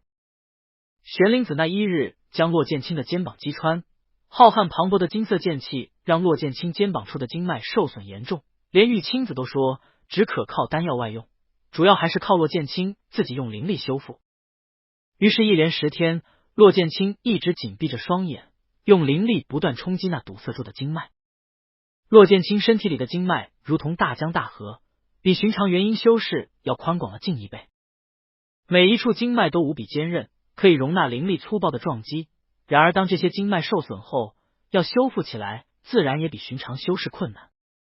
数次尝试无果后，骆剑清取出一颗还玉丹服下，丹药入口即化，刹那间，凶猛的灵力在骆剑清的丹田里涌现。这灵力十分庞大，但却非常温和，乖巧的缩在丹田里不动弹。地阶7品还玉丹，整个太华山能炼出来的人不足3位。这丹药是玉清子特意交给骆剑清的，帮助他恢复身体。还玉丹的材料十分罕见，就算是玉清子尊者都少了其中2种材料。据说那缺少的2种稀世灵药，一种是玄灵子从自己的收藏中找出来的，还有一种是他去了苍霜峰，求了浩星子掌门1天才求到的。骆剑清毕竟只是元婴修士，还玉丹中的灵力和药性自然没有全部发挥，还剩下指甲大小的丹药在骆剑清的丹田里旋转，其余都化作灵力。借助这股灵力，骆剑清开始冲击堵塞的经脉。当灵力撞上那被血气堵塞的经脉时，骆剑清闷哼一声，脸色渐白，仿佛有一把刀子在切割着自己的身体，以灵力为刀刃，一下下的划割着萎缩起来的经脉，将里面的血气一一清除。这经脉原本有多强韧，现在割起来就有多么疼痛，痛到连骆剑清都唇色发白，抑制不住喉咙里的闷哼。每割一下，骆剑清的身体都微微颤抖一下，而他自然也不知，就在1墙之隔的地方，那个端坐在竹榻上打坐的白衣尊者也是脸色苍白，紧紧的捏住了手指，双目紧闭。初始处的经脉虽说疼痛，但还是骆剑清能够承受的。但当那还玉丹中的灵力和药性割到玄灵子一道剑气击穿的地方时，骆剑清整个人颤了一下，终于疼得晕了过去。隔壁竹屋中，玄灵子猛然站起，下意识的就往大门的方向走去。可是他刚刚走了2步就停了下来，犹豫踌躇的望着地面，过了1个时辰，才忽然挥了大袖，再次转身回竹榻。1天后，骆剑清醒来，身体丹田处的还玉丹已经有些暗淡。骆剑清双眸一缩，赶紧又操纵起那尖锐的灵力，往自己的经脉处切割血气。啊！剧烈的疼痛直窜大脑，让骆剑清不由自主的发出一道痛喊声。他这声音一出，隔壁的玄灵子便浑身一颤，手指轻轻颤抖起来。而那边骆剑清却明白自己不能再浪费时间了，他不可以再晕过去，因为还玉丹可不会等他，若是他一直这样浪费时间，早晚还玉丹会耗尽药力，又需要重新再服用一颗地阶7品还玉丹，哪有那么多？就算玉清子尊者能够再炼制出来，那材料又从哪里找？蜻蜓的双眉紧紧锁住，骆剑清的衣衫早已被汗水淋湿。他凝眸思索了片刻，忽然拂袖从那戒中取出了一个白玉瓶，接着毫不迟疑地将瓶中的黑色丹药服下。隔壁的玄灵子忽然睁开眼睛，惊道：“剑清！”这声音自然没传入骆剑清的耳中，他此刻早已被那割肉碎骨般的疼痛侵蚀了。当这黑色丹药入口的一刹那，肩膀处的疼痛立即扩大了100倍。如果说之前的疼痛让骆剑清无法忍耐的昏死过去，那现在的疼痛简直是将他剜心蚀骨，将他浑身上下的肉一条条地割下，又将他放在滚烫的烈火上炙烤。这是骆剑清离开青兰峰时玉清子尊者给他的第2样东西，一颗天阶6品清神丹。这清神丹的用处并不大，只是可以令服用者清醒10天10夜。天阶清神丹则是十分可怕，一旦服用，在这段时间里，就算服用者被砍成1万段，他的精神也不会消散，他会感受那刻骨的疼痛整整10日，最后才可真正的死去。不过对于骆剑清来说，他并不是想要杀了自己，而是要逼迫自己清醒。清神丹会放大身体每一处的感觉，令五感灵敏上100倍，无论是疼痛还是其他，都会有100倍的扩大。但是只要能够让他保持清醒，一切就够了。没有丝毫的犹豫，骆剑清执起凌厉刀刃，再次向自己的经脉割去。他咬紧了牙齿，不停地将堵塞血脉的血气清除，他疼的喉咙里泛起了腥甜的味道，疼得恨不得现在就死去。但3日后，他依旧完成了这项任务，清除全部堵塞的血气。接下来便是以灵力缝合经脉。这一切其实玉清子尊者都可以帮骆剑清治愈，可是却有1成可能性留下暗伤，所以玉清子尊者将选择权交给了骆剑清，问他是要选择没有疼痛，还是要选择恢复如初。骆剑清的选择一目了然，缝合经脉也相当疼，但有了之前的疼痛，骆剑清早已习惯。当他将最后一处经脉愈合后，骆剑清身体一震，吐出一口污血，接着向后倒去。隔壁的竹屋里，玄灵子也终于松开了自己的手，掌心早已被自己掐得血肉模糊，但他却连一个字都没说。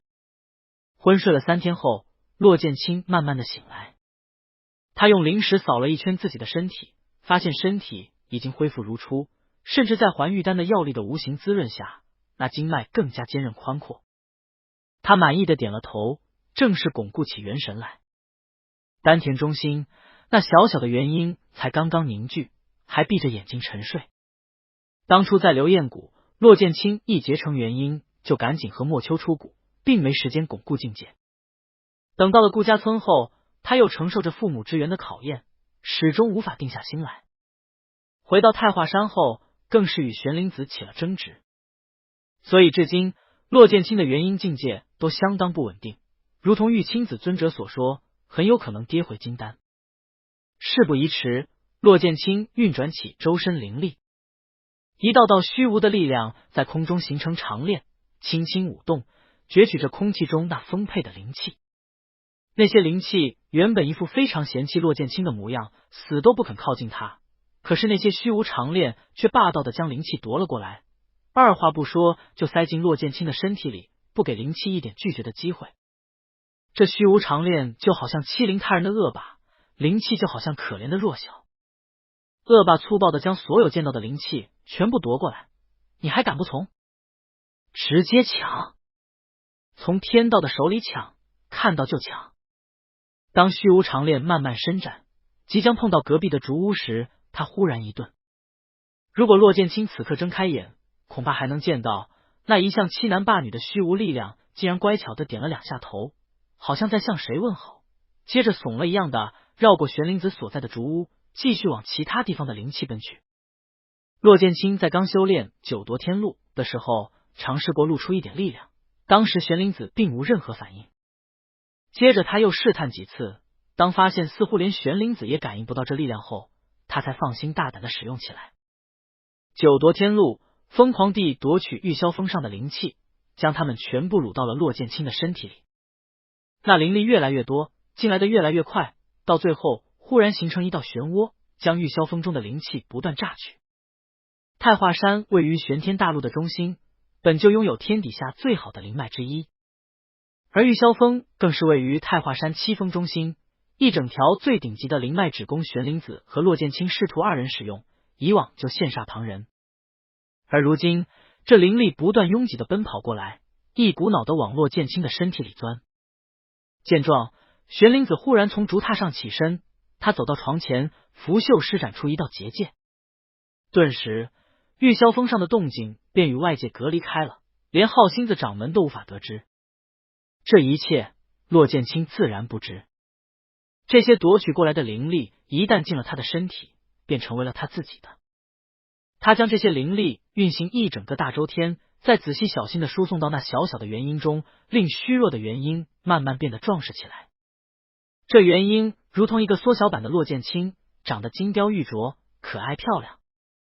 他原本脸色苍白，手脚也弱弱的搭拢着，躺在一个青色的球形灵力结界中，紧闭着双眼沉睡。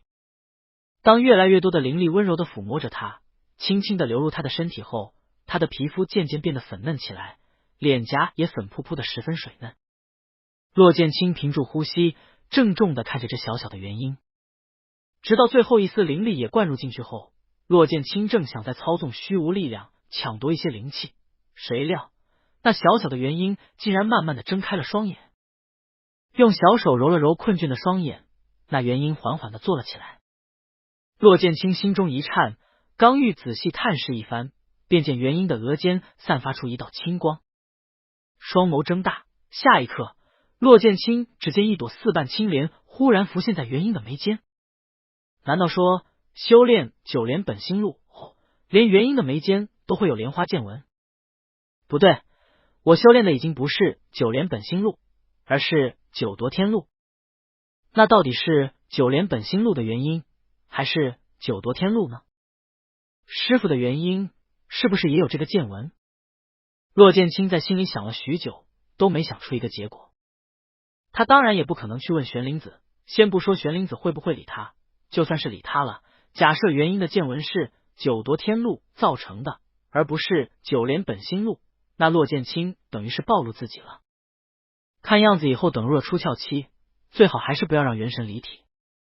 骆剑清暗自想到，除非哪天见了师傅的元神，如果他也有剑纹的话，那便可以。修真者的元神，除非是生死决战，否则轻易不会离体。就算是以前的师徒关系，骆剑清也不好提出那种看师傅的元神的要求，实在太过无理。而现在恐怕就更难了。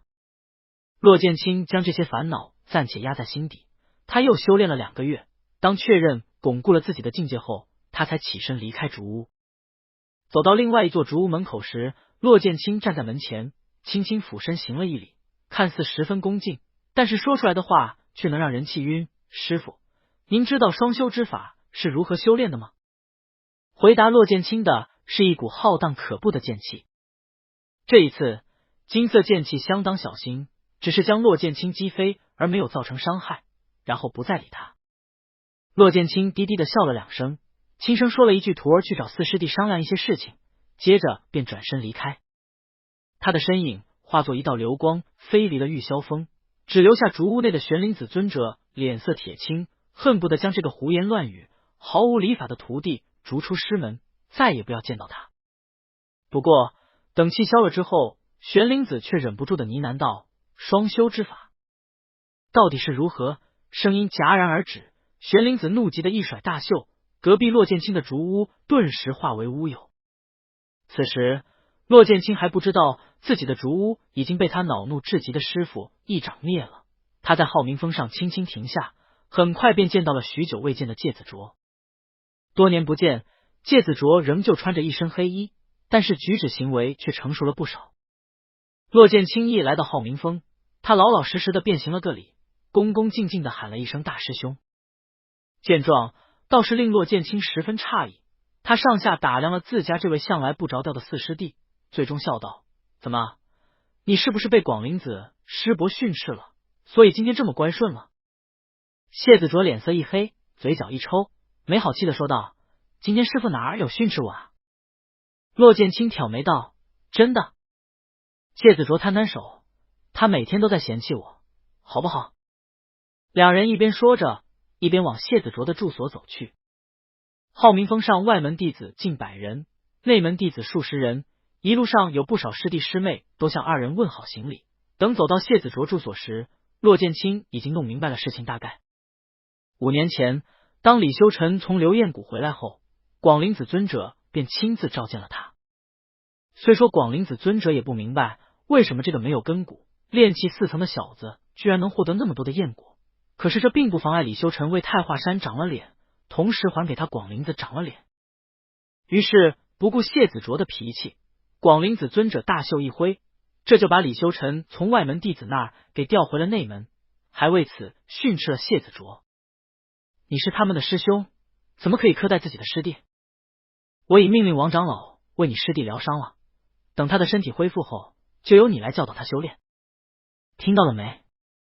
谢子卓欲哭无泪。所幸李修臣也不喜欢谢子卓，所以很少去找谢子卓，否则骆剑清毫不怀疑自家四师弟早晚要被李修臣逼疯，甚至恨不得把这小子千刀万剐。谢子卓道：“师兄，我真是想不明白，太想不明白了。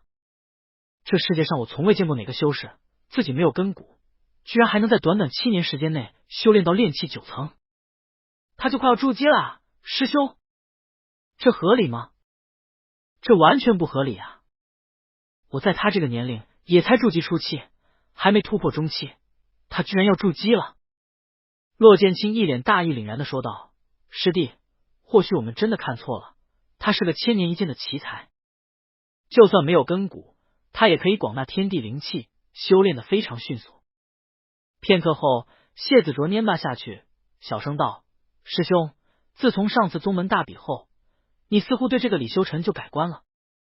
原本我以为你和我一样，不喜欢这种投机取巧，只凭借运气而不脚踏实地的小子，可是似乎你并不是这样想的。”听了这话，骆剑清的脚步忽然停了下来。谢子卓回首看他，只见骆剑清淡然一笑，黑发随风飘动，声音温和，说出来的话却如同地狱般的寒冷：“师弟，你是从哪里看出来我对那个傲慢无礼、狂妄自大、目无尊长、骄矜愚蠢的小子有一点点好感的？”谢子卓一下子呆了，过了半晌，他捂住肚子哈哈大笑起来。进了谢子卓的屋子后，骆剑清稍微说了一下自己这几年的事情，一笔带过了莫秋。谢子卓轻轻颔首，也将骆剑清不在的这几年太华山的事情全部交代清楚。到最后，他忽然好奇的问道：“师兄，这种事情你不该去问二师兄吗？他比我更熟悉太华山的内务，你去问他，他一定知无不言，言无不尽。”骆剑清抚摸茶杯的手指微微顿了顿，接着他抬手笑道：“二师弟这不是忙于修炼吗？所以我就来找你了。”谢子卓：“师兄，其实我也很忙于修炼的。”骆剑清淡笑不语。等到骆剑清临走时，谢子卓郑重道：“1年半后的宗门大比，那李修臣可能不会突破炼气期，那么以他炼气9层的修为，他或许又要取得头筹。”师兄，一想到这个，我真是太不爽了。骆剑清却一脸正气的说道：“师弟，度量要大一点，大一点。”谢子卓无语撇嘴道：“好好好，我就不去理这个莫名其妙的家伙了，我就说说小师妹的事情吧。师兄，小师妹喜欢你这么多年，她非你不可，若是以后真的不能与你结成道侣，我也想象不出那会是什么样的情景。”骆剑清脸上的笑容慢慢敛去，良久，他轻叹一声道：“我会去找小师妹，与她再谈一谈。”两人在浩明峰道别，骆剑清并没有停下脚步，他径直的飞向青兰峰。青兰峰以炼丹为主，山门上女弟子众多。骆剑清刚刚到青兰峰，便有女弟子高兴的说道：“大师兄来了，咱们师姐今天肯定心情好，快去告诉师姐。”骆剑清无奈苦笑。不过多时，一身红衣的穆天星就跑了过来，刚一照面，二话不说，穆天星直接将几个玉瓶塞进了骆剑清的怀里，抱怨道：“大师兄，你3个月前走的也太匆忙了吧？我刚给你采完药，就听师傅说你已经回了玉霄峰了。你的伤势可不轻，这些丹药是我这几个月里才炼制出来的，虽然没有师傅和长老们炼制的好，但也能帮你调理身体，正打算过2天给你送过去呢。上一次来青兰峰时实在太匆忙，那时候骆剑清也急着要与玄灵子里清楚关系，所以并未和穆天星多说话。这一次他低手看着自家师妹，忽然发现不知何时，这个总是喜欢将头发扎成2束的丫头竟然将头发放下来了。3000青丝阴风晃动，夕阳落日将绚烂余晖照耀在这张明媚张扬的脸庞上，当真是清丽娇俏，无比动人。没有人可以否认，在太化妻子中，穆天星是太华山诸多师兄弟的小女神。虽说穆天星性格火爆，有些蛮横，但是与那冷冰冰的3师姐魏琼英比起来，这些都是小女孩的可爱，让不少弟子动心不已。上辈子这时候，骆剑清并没有见过他的小师妹。小师妹闭关10年，整整10年，从金丹初期进去闭关，到金丹中期才出来。当穆天星出来后，他再也没有穿过红衣，整日里穿着黑色的衣袍，脸上也并无太多的笑容，而且与骆剑清渐渐疏远。直到后来被李修尘3番2次救了后，穆天星才正式与李修尘交往起来，却也不再像以前那样爱笑多言。似乎看出了骆剑清打量的目光，穆天星的手指攀上了自己的发丝，不断拨弄以掩饰悸动的心情。他小声道：“四师兄说，女孩子还是要温婉一些，这样才会有更多的男人喜欢。或许大师兄你也喜欢这种类型的女孩子？”不，骆剑清轻轻笑道。他伸手取出了2根小巧精致的流光珠色带。当这2根发带出现在空气中时，顿时夺走了漫天烟霞的颜色，绽放出晶莹剔透的光芒，让穆天星爱不释手的夺了过去。刚把东西夺过来，穆天星便意识到不对，又赶紧塞回骆剑清手中。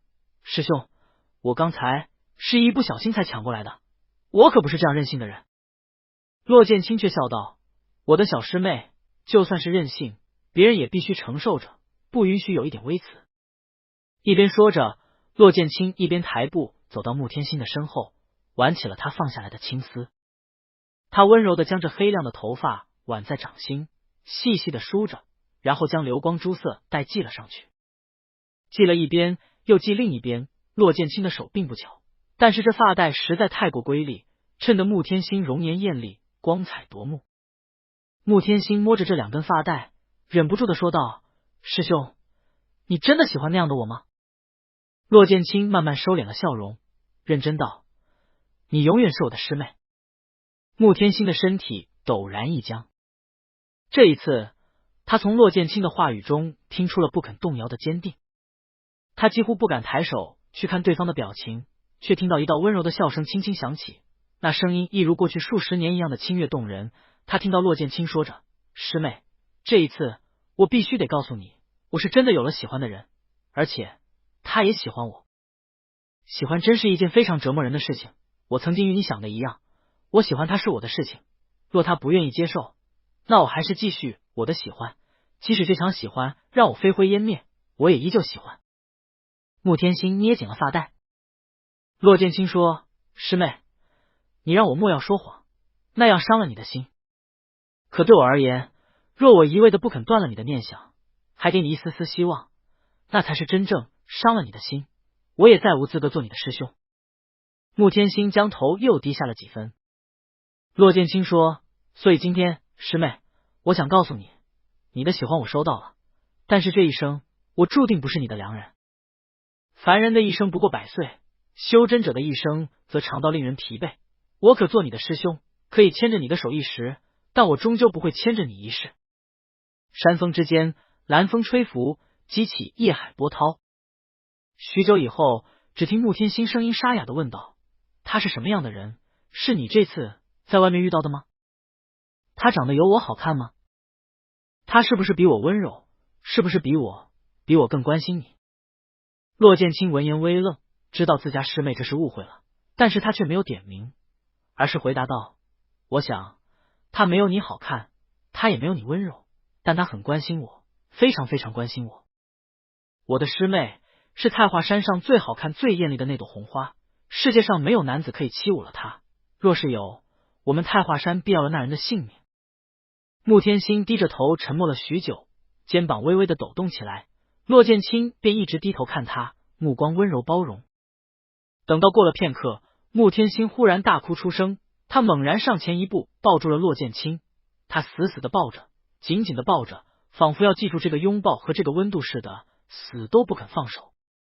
骆剑清便任他抱着，感受到自己的肩膀渐渐湿了。那样的嚎啕大哭在整个青兰峰山道上回荡，心性甚高，非常在意形象的小师妹已经不再去管旁边弟子的眼光了，她放肆的哭着，尽情的哭着，好像要释放过去这40多年的爱慕，要将所有的喜欢都随着泪水一起流光。等到太阳落山时，穆天星的哭声才慢慢低了下去，他松开了骆剑清的身体，哑着嗓子说道：师兄，那这是第一次，也是最后一次，你吻一吻我好不好？说着，穆天星抬起一张梨花带雨的小脸，眼睛早已哭成了红桃子，一副可怜兮兮的模样。然而面对自家这难得脆弱的小师妹，骆剑清却是摇了摇头，笑道：师妹，我喜欢她，我不会吻你，因为你是我的师妹，而我的心中已经有了她。这话一落地，却听穆天星哼了一声，扬起了下巴，毫不在意的说道：哼，这样才对，这才是我的大师兄。那个女人真是太幸福了，气死我了。她哪日要是想嫁入我太华山，一定要先过了我穆天星这一关。师兄，我放话告诉你，你若是想娶了那个人，我穆天星为你准备一份大礼，但是送礼的前提是他要打过我。骆剑清闻言一乐，打趣道：你确定真的要他打败你？穆天星趾高气扬道：那是。我是谁？我是青兰峰穆天星，他要是敢动我一根毫毛，我让我师父打他去。两人又说了几句后，穆天星骄傲的扬着小下巴，转身便走。那张漂亮美艳的脸庞上，除了没有擦干净的泪痕，除了红肿的眼睛，其他一切都与往常无异，他仍旧是那个骄傲无比的青兰峰穆天星。然而当穆天星走到山道尽头时，他却忽然停住了脚步，也不回头，只是声音低弱的问道：师兄，35年前我们一起去玉寿峰的妖兽园中玩耍，那日我们玩得忘了时间，天色暗了下来，那些妖兽都嘶嚎起来。那是你抱着我，让我不要害怕，说会保护我一辈子。师兄，你还记得吗？骆剑清慢慢垂了眸子，低声道：我记得。穆天星的背影一僵，骆剑清闭上了双眼，淡笑道：我的小师妹怎可让人欺负了去，若有人敢犯，必要踏过师兄的尸体。这件事我从不敢忘记，以师兄的身份。穆天星站在山道尽头许久，接着忽然脚尖点地，飞身离开。他就如同一团燃烧着的火，飞快地窜入青山翠木间，走得十分决绝，连一丝犹豫都没有，瞬间消失在了骆剑清的面前。有些事情必须趁早断了，长痛终究不如短痛。凝视着苍茫碧翠的青兰峰许久，骆剑清轻叹一声，转身离开。还有1年多，就是这一届七峰弟子间的宗门大比了。他之前曾经挑衅过玄灵子，说他要是输了怎么办。不过那时候玄灵子大概气晕了，竟然没想到他此刻已经是元婴期。整个弟子一代中只有骆剑清一个元婴期，除非有人挑战，否则他就是当之无愧的第一。然而即使此刻的骆剑清早就站在了整个太华山年轻一代的前头，甚至是成为整个玄天大陆最为顶尖的几个绝世天才之一，但是他的目标向来不止于此，他的目标一直是超过那个人。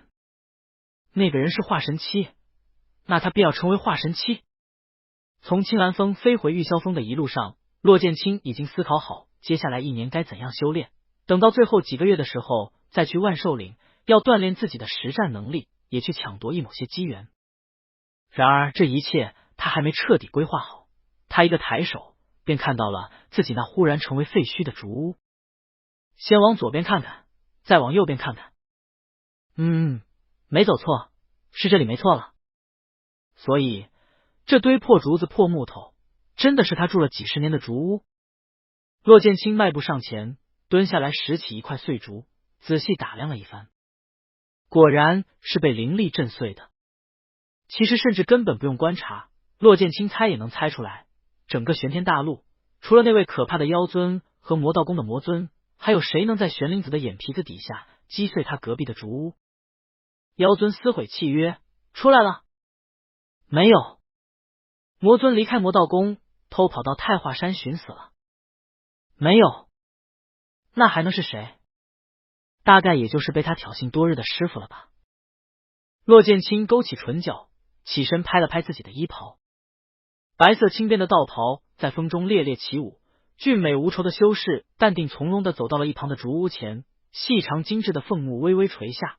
骆剑清拱手行礼，语气平静地说道：“师傅，徒儿的屋子没了，今夜不知道何处休憩。”竹屋里没有动静。骆剑清也不气馁，又道：“师傅，玉霄峰上只有你我师徒二人。今日徒儿去了不少地方，与四师弟交流了一番宗门内的事务，又去了青兰峰与小师妹说话，如今疲惫不堪，请师傅开门，让徒儿好生休息一番。”竹叶轻轻摇摆，还是没有回声。见状，骆剑清忽然变了脸色，呵斥道：“师傅，徒儿不知是何恶人，竟然敢当着天下第一修士太华山太上长老的面，将徒儿的竹屋毁去。这是在打我太华山的脸，这是在打师傅您的脸。此等恶行，怎能容忍？师傅，徒儿这就去捉了那恶人，将他带到您的面前，将他住口。”清冷的声音忽然响起，那声音看似平静淡薄，但是怎么听怎么有种咬牙切齿的意味。只听玄灵子压低声音，一个字一个字的说道：“骆剑清，你何时变得如此无礼？”骆剑清忍不住的轻笑起来。他的师傅自出生以来便和他一样生长在这冰冷无人的玉霄峰。若说他骆剑清上辈子恪守礼仪，被无数师弟师妹当作典范，那玄灵子便被他骆剑清当作榜样。他所有的一切都是与这个人学来的，因为想要接近这个人，于是便忍不住的去模仿他，想要离他更近一些。所以你瞧，这个人已经气到如此境地了，竟然还是找不到一个词来骂他，只能一味的说他无礼。上辈子在堕入魔道，遭遇多年追杀前，骆剑清也没想到自己能变成现在这番模样。但是从被逐出师门的那一刻起，那个完美尊礼的太华山大师兄便死了。就算是如今，他也只是披着一张完美的面具，他的心早已不可能像曾经一般不问世事，淡泊无痕。他有欲望，他想要获得更高的修为，他想杀了李修尘，他想夺了天道，他想得到那个人。其实除了很多魔修总是会滥杀无辜外，骆剑清还是非常羡慕魔修的。魔修们性情桀骜，恣意妄为，想做什么就做什么，哪里需要像这些所谓的正道修士总是拿那么多的东西来束缚自己。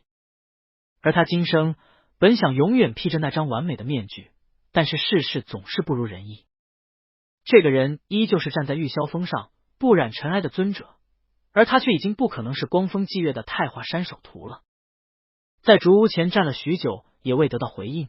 骆剑清轻轻叹息了一声，道：“师傅，徒儿明白了。”话音落下，骆剑清转身便走，开始亲自拾起了地上的破竹破木。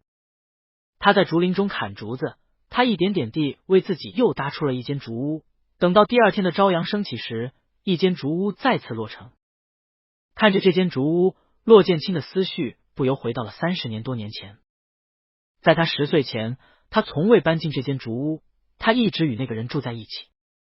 那时的骆剑清还未辟谷，每日都有弟子从山下送饭上来，玄灵子尊者便与他一起吃饭。饭桌上，骆剑清从不说话，连一点声音都不发出，因为他那清雅出尘的师傅便是如此。用完早膳后，就是一整天的修炼。玄灵子盘腿坐在竹榻上修炼，小小的骆剑清便坐在他的身旁。小孩子毕竟那么坚定的意志， 6岁前，骆剑清总是时不时的睡着，等醒来时，便发生自己倒在玄灵子的腿间，一睁眼便是师傅好看的脸。那时候，骆剑清总是下意识的想要摸一摸眼前这人垂落下来的头发，于是玄灵子便会叹息一声，无奈道：“剑清，松手。”骆剑清若是不松，玄灵子也不会说什么。到了晚上，玄灵子本可打坐修炼，可是骆剑清却要休息。不知是哪一天，当骆剑清第无数次的滚入玄灵子的腿旁，发出不满意的嘟哝声后，玄灵子便将这粉雕玉琢的孩子抱起，合衣共眠。自那以后，骆剑清便每日滚入玄灵子的怀中，找到最舒服的地方沉沉睡去。小而清冷的竹屋内，师徒二人相拥而眠，这一睡便是整整4年。10岁时，玄灵子拂袖为骆剑清造了一间竹屋，命他从此以后住在其中，潜心修炼。那时的骆剑清已经练气5层，但仍旧是孩童心性，一下子要离开最为喜爱的师傅，他自然是百般不乐意。于是当天晚上，他便偷偷潜入了玄灵子的房中，想要再次钻入那个温暖的怀抱。等待他的是玄灵子无情的拂袖，骆剑清呆愣的坐在地上，只听玄灵子冷声道：“为师命你住在那竹屋中，潜心修炼。”剑清，你是没有听到为师的话吗？还是目无尊长，竟敢违逆师命？月光下，玄灵子面容淡漠，目光严厉。很少看到玄灵子这般冷漠无情的模样，小小的骆剑清一下子被吓着了，连一句话都说不出来。等到后来，玄灵子无奈的叹气，将他抱上了床，一边拥他入怀里，一边轻声道：“只此一次，下不为例。剑清，睡吧。”那之后，骆剑清还真的没再回去过。他那时是真的被严厉的玄灵子吓着了。此时此刻，站在这崭新的竹屋前，那些记忆一下子全涌了上来。骆剑清看了许久，最后忍不住的说道：“师傅，这屋子太新了，我一时不适应。既然屋子已经换了，那是否还有只此一次，下不为例的机会？”没有人回答。骆剑清眉间剑纹轻轻闪了道青光，他也没有再多说，直接取出双符剑，转身便去了竹林里，开始练剑。一道道冰冷凌厉的剑光形成虚影，在碧绿寂静的竹林间，白衣修士不断飞舞，身如鬼魅，每一招都宛若跳舞，在空中划出一道道完美的弧度。骆剑清挥剑刺前，竹叶便无声晃动，他在收剑入手，地上便尘土飞扬。双符剑被抛至半空中，不停旋转，骆剑清的手中开始打起手印。当那手印形成后，他手指一点，手印便嵌入了双符剑上，形成一道恐怖凶残的剑影。剑光大作，光芒四射。然而就在那剑光快要将整个竹林充斥时，却猛然暗淡下去。剑光反噬，逼向骆剑清，却在此刻，一道金色剑气刺破空间，一招挡在那射向骆剑清的剑光上，将其击碎。骆剑清胸中一热，剑招失败的反噬令他血气不稳，他急急回头道：“师傅。”然而回过头看，看到的仍旧是空无一人的竹林。骆剑清无奈的摇了摇头，好笑的拾起落在地上的双符剑，又回到了自己的竹屋。他正式开始闭关修炼，除了尝试突破境界外，还要努力巩固修为，精炼灵力，尝试能够跨越境界的使出刚才那一道剑招。玉霄峰上，2座竹屋简朴肃静，师徒2人都闭了关，无人外出。1年内，谢子卓来过3次，左云墨来过2次，穆天星等人也来了1次，都没有得到这师徒2人的回答。大概猜到对方是闭关了，众人便无奈离去。等到宗门大比即将开始的4个月前，骆剑清忽然睁开双眼，目中闪过一道灵光。此时此刻，浩明峰中一个长相普通的弟子也收拾了行囊，打算在宗门大比前出门寻找机缘，提升实力。而他自然不知道，在那不远的玉霄峰上，骆剑清已经站到了床前，目光幽深的看着浩明峰的方向，低声呢喃道：“时间大概到了，该出关了。”那位弟子正是李修尘，他所去之处乃千里之外的万寿岭。巧的是，骆剑清的目标也是万寿岭。天下修士皆知，根骨固然重要，但更为重要的还是修炼者的毅力、悟性和意志。这三样缺一不可，若是拥有这三样东西，就算根骨再差，只要获得大机缘，也照样可以成为巅峰修士。就像100年前，四大妖尊和玄灵子立下契约，禁止玄灵子出太华山一步。这样的契约，除了骆剑清外，只有大成期以上的修士才知道。原因就是，倘若让别的人修都知道了，那绝对会引起大乱。超品根骨的玄灵子尊者，短短300年就跨越化神，他的成就可以说直逼上古时期的修士，甚至是其中的人杰天才。然而，这并不是说玄灵子就没有机缘。年轻时期的玄灵子也经常去两族战场上厮杀，去过各大险地，据说还曾经在渡劫期时单挑过万寿岭的一位9阶大圆满的妖兽。玄灵子机缘很多，经常在生死关头获得大机缘和大突破，仿佛有天道相助，才能在300年内进入化神，令天下修士震惊。可是如今妖尊是在限制玄灵子的成长，为的就是防止他跨入更高境界，主宰两族战争。就像之前李修臣从流焰谷回来后，广灵子尊者虽然检查了他的根骨，发现确实是没有根骨，但也没有多疑，因为他便认为或许李修臣就是那种有毅力、有悟性、有意志，并且有大机缘的人。而如今，如广灵子所料的一般，李修臣要前往万寿岭寻找机缘了。临行前，李修臣来到了浩明峰顶，先是向自己的师尊请辞。广灵子尊者见状哈哈一笑，爽快的给了李修臣一样防御类的法宝，还叮嘱他好好努力寻找机缘。然后李修臣就来到了一旁的谢子卓面前。谢子卓一身黑衣，没好气的翻了个白眼，道：看我干嘛？知道你要走了，走吧走吧。李修臣行了一礼，道：解师兄，之前修臣年幼，有诸多无礼处，还请师兄海涵。见状，谢子卓嘴角一抽，还没开口，便听广灵子尊者说道：卓儿，你看看人家多么知书达理，这次他能够下定决心在宗门大比前几个月还外出寻找机缘，也是意志坚定，难能可贵了。你也算是他的半个师傅，我看你就将你的流云斩借给你师弟好了，可以让他在关键时保命。谢子卓立即睁大双眼，不敢置信的看向自家师傅：师傅，你让我把流云斩借给他？广灵子身材魁梧，坐在玉座上如同一座大山，此刻他挑起粗粗的眉头，道：怎么，你还不乐意了？你师傅我早就听说了，你小子整天不务正业，从来不教导你师弟。这句话顿时让谢子卓火冒3丈，这一师一徒也不看场合，还在大殿内呢，就吵吵嚷嚷起来了。广灵子本就桀骜不羁，向来粗犷惯了，所以也教出了谢子卓这个大大咧咧的人。这两人哪里像师徒，一个说你才是他师傅，凭什么让我教？一个就说老子是你师傅，老子让你做什么就做什么。这吵的是不可开交，等到最后，谢子卓气急的操起流云斩就上，被广灵子一根手指头就按下来了。谢子卓愤懑不平的怒视着自家师傅，似乎也察觉到最心爱的弟子真的是恼急了。广灵子干笑2声，大臂一挥，又给了李修臣一样法宝，道：你师兄就是这脾气，这样法宝你暂时拿着吧，里头有为师1半力量的攻击，可在关键时候保你一命。李修臣喜出望外，谢谢师尊。谢子卓被压在地上，愤怒的就差要判出师门了。很快，李修臣便离开了大殿，他一边用灵石扫着那戒里的法宝，一边乐滋滋的咧开嘴。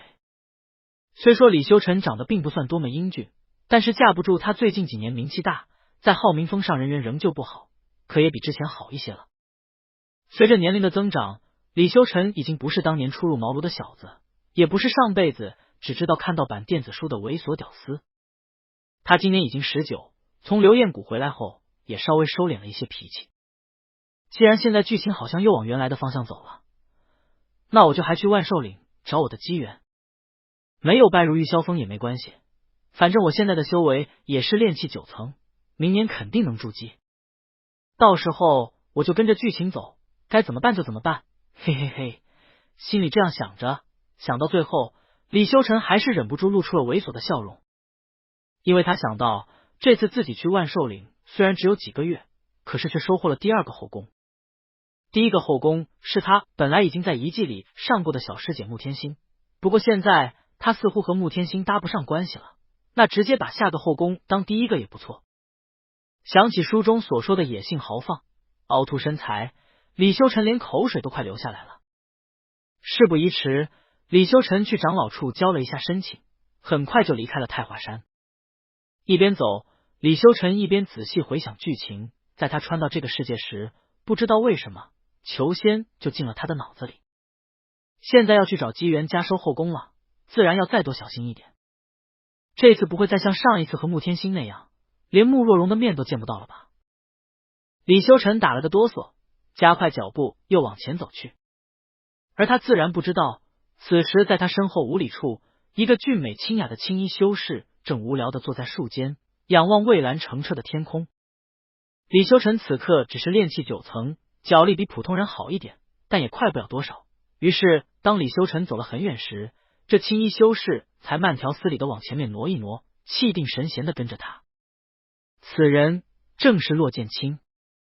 那日出关后，骆剑清简单地收拾了一下东西，便来到玄灵子的竹屋前请辞。骆剑清拱手行礼，勾起唇角，淡笑道：“师父，弟子想在宗门大比前出外历练一番。自从迈入元婴期后，除了与您交手，弟子没有任何实战经验，所以想去万寿岭击杀妖兽，提高势力。”竹屋里沉默了许久，忽然只见一道金光亮起，直直的向骆剑清飞来。骆剑清也不避开，只是将双符剑取出挡在额前，低声道：“师父，您伤势未愈，弟子知道分寸，绝不会冒险。但您不要再让元神随着我了，我担心您的身体。”那道金光闻言忽然停住，一直停在骆剑清的面前，离他的额间只有1寸距离。许久，金光转身回屋，但是却有3样宝光从屋内窜出，悬在骆剑清的面前。这3样东西，你先拿着。第1样，可挡合体期修士3次的全力一击；第2样，里面有为师7成力量的攻击；第3样，你好生收着，若是双符不行，便换上它。清冷的声音淡淡的响起，双符剑闻言不满的发出一道剑吟，但是那把宝剑却更是轻轻震了一下，双符忽然就乖巧下来，不敢再与那把剑抗衡。骆剑清神色复杂的看着眼前的这把剑，心中五味杂陈，不知该说何话。不错，这把剑便是玄灵子的本命法宝玄灵剑。古朴无华的长剑早已结出了剑灵，这把剑上没有任何多余的装饰，但是却有一种苍老可怕的气势蕴藏其中。一层浅淡的金光在剑身上流过，如风拂竹林，又如水溅海浪。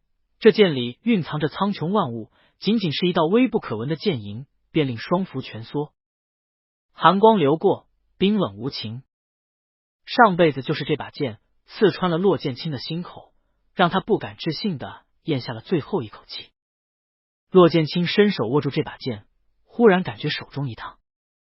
烫着他的不是这把玄灵剑，而是过去300年里一直握着这剑的人。苦涩的滋味已经完全泛滥，骆剑清喉咙哽咽，也不知自己是怎样开口的。他只听自己这样问道：“师父，什么情况下您才会把这把剑给别人？”话音落下，一阵风吹过竹林，发出瑟瑟声响。玄灵子一直没有回答，就在骆剑清心疼如绞时，却听玄灵子低声道：“为师只会为了你将这把剑给别人。”这话在风中慢慢湮灭，骆剑清默默地看着竹屋，最后行了一礼，转身离去。他听不懂玄灵子的话，但是却听得懂玄灵子声音里肯定的语气。玄灵子没有撒谎，所以说上辈子他将这把剑借给李修臣，也是为了他，是为了除去他这个逆徒，为了杀死他吗？这么说来，还真是为了他。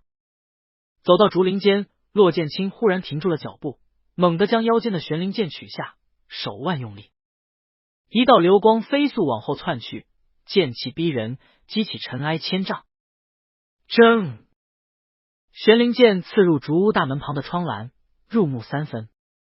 骆剑清也不回头，只是笑着大声道：“师傅，弟子希望某一日您可以出了那竹屋，亲自将您的本命宝剑交给弟子。你也说，修炼之人不应太依靠外物，有这把新的青竹伞和您的灵力宝珠就够了。玄灵剑太重，弟子拿不起。”说完，也不等玄灵子回答，骆剑清飞身便走。心中的刺痛在扔出那把剑的时候逐渐消散。骆剑清很快找到了刚刚离开太华山的李修尘，他跟了上去，一路跟着李修尘跨越了2个州，来到万寿岭边缘处的一个小镇。李修尘毕竟没怎么离开过太华山，如今一见到这奇异的小镇，不由觉得好奇，四处乱逛。这里有许许多多的妖兽尸体，也贩卖各种法宝、丹药和灵兽，虽然吸引不到骆剑清，但却能让李修尘看许久。骆剑清在来到小镇时，就到了他以前经常住的一家客栈，直接住下。将一切都整理好后，骆剑清走到窗前，遥望着太华山的方向。就算隔了2个州的距离，也可以看见一道若有若无的灵气直冲云霄，将大陆中心指给天下人看。那里便是玉霄峰，这道凝聚成实物的灵气，便是玉霄峰所占据的那条灵脉所形成的。从清晨一直看到傍晚，当明月东升时，骆剑清叹了一口气，移开视线。无论如何，那都已经是上辈子的事情了。这辈子他是喜欢我的，上辈子的事与这辈子的他无关。我不应该迁怒，我不应该迁怒，我不应该。声音戛然而止，一股钻心之痛从胸膛传来。骆剑清咬紧了牙，最后还是眯了双眼，声音中夹杂着无法磨灭的恨意与痛苦。不，这件事我早晚会向他要一个说法。在我跨入化神之后，在我将他逼出那竹屋之后，身体里一阵气血翻涌，骆剑清立即盘腿打坐，调养气息。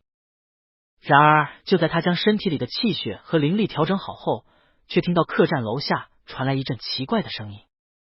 骆剑清拧了眉头，仔细听了一会儿，忽然一愣，接着恍然大悟的笑了起来。原来这是那位传说中的穆若荣来了。能够在那本《求仙》被写作李修尘的后宫，自然不是一般人物。李修尘的后宫，骆剑清上辈子知道的就有好几个。先不说他的小师妹，那是太华山人人宠爱的青兰峰大弟子，一手炼丹术极为精妙，长得也是美艳动人。再说这位穆若荣，他出身散修，如今不过修炼20多年，就已经有了筑基初期的修为。这样的修为放在太华山也属于内门弟子中的精英了。可是穆若荣只是一个散修，毕竟这小镇里还是有1、2个金丹后期的修士的。于是骆剑清便收回了自己的灵石，悄悄站到客栈2楼的拐角处，目光平静地看着客栈一层的冲突。一个高挑修长的女子手执2把弯刀，身穿一身妖兽皮毛制成的简便衣裙，警惕地看着眼前围拥过来的敌人们。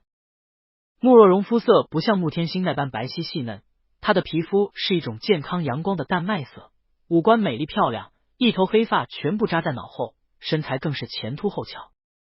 仅仅是站在客栈2层，骆剑清便听到1层处很多男人吞咽口水的声音。坐在不远处的李修尘更是瞪直了眼睛，一直死死的盯着穆若荣露在衣服外面的大长腿和胳膊，最后又往那丰满的胸部瞄去。4个筑基初期的修为将穆若荣团团围住，还有1个筑基中期的中年男子站在4人后面，用贪婪与好色的目光注视着客栈大堂中央的穆若荣。穆若荣眉头紧锁，厉声道：“这里不是万寿岭，你们修的放肆！”一个筑基初期的修士哈哈一笑：“你就算跑到镇上，你作为一个散修，又没什么朋友，我们想杀你也是易如反掌。你倒是问问，现在谁愿意为了你出头？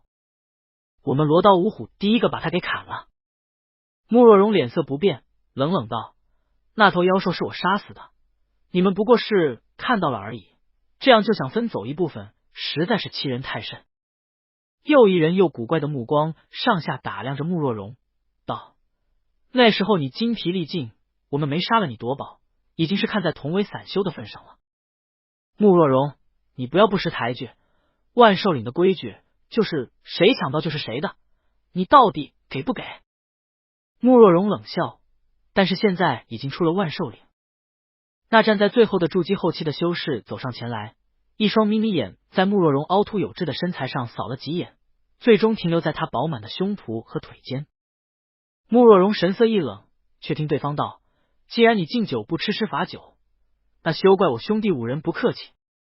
各位，今日是我罗刀五虎和这女人的私人恩怨，请各位给我罗大一个面子，切莫插手。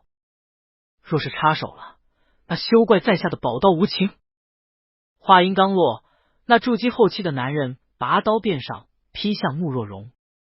慕若荣双刀交叉，立即抵挡住，但是却被对方往后逼退了3步。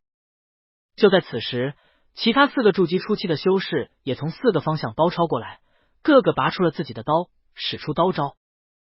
只见那刀影在半空中形成4只猛虎，呼啸着往慕若荣扑来。慕若荣神情一凛，双刀挥舞，灵力在刀身上涌现。很快，一只凶猛的猎鹰浮现在那双刀之上，猎鹰双眸犀利，高哞一声从空中俯冲下来，速度极快，一下子便将4虎击溃。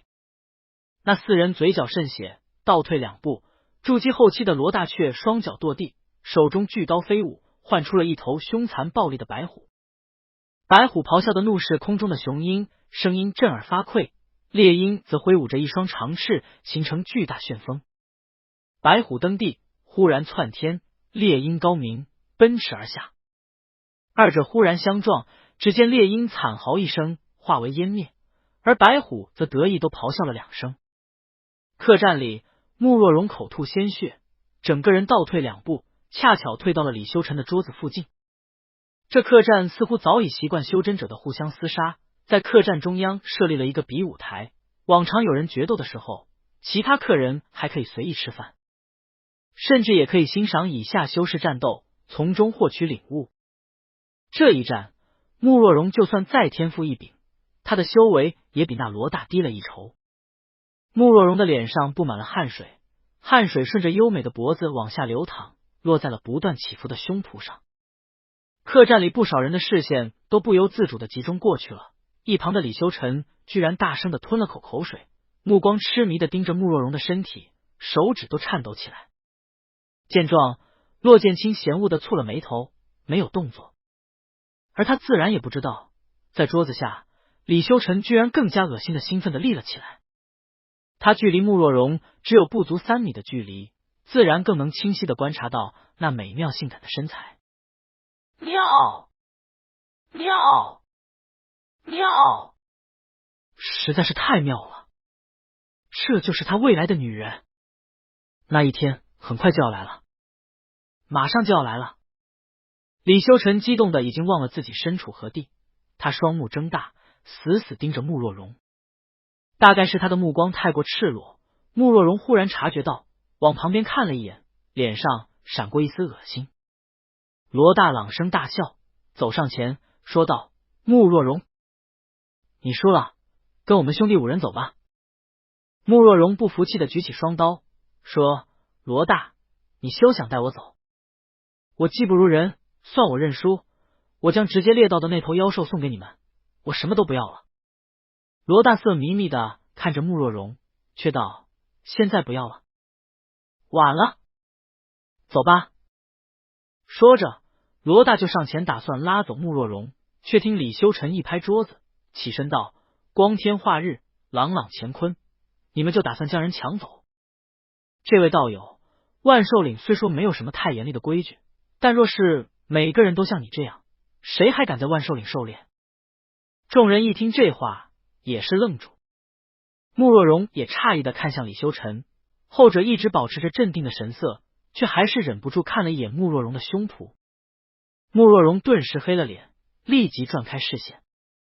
李修臣并未发现慕若荣的异样，他又道：“今日我李修臣绝不可能让2等小人将这位姑娘带走，若是想将她带走，那便是与我李修臣作对。”话音刚落，李修臣便拔出自己的长剑，同时取出一块令牌。那罗大骂道：“你这个炼气9层的小子，是从哪儿跑出来的？你没长耳朵吗？这是我们的私事，你凭什么要管？”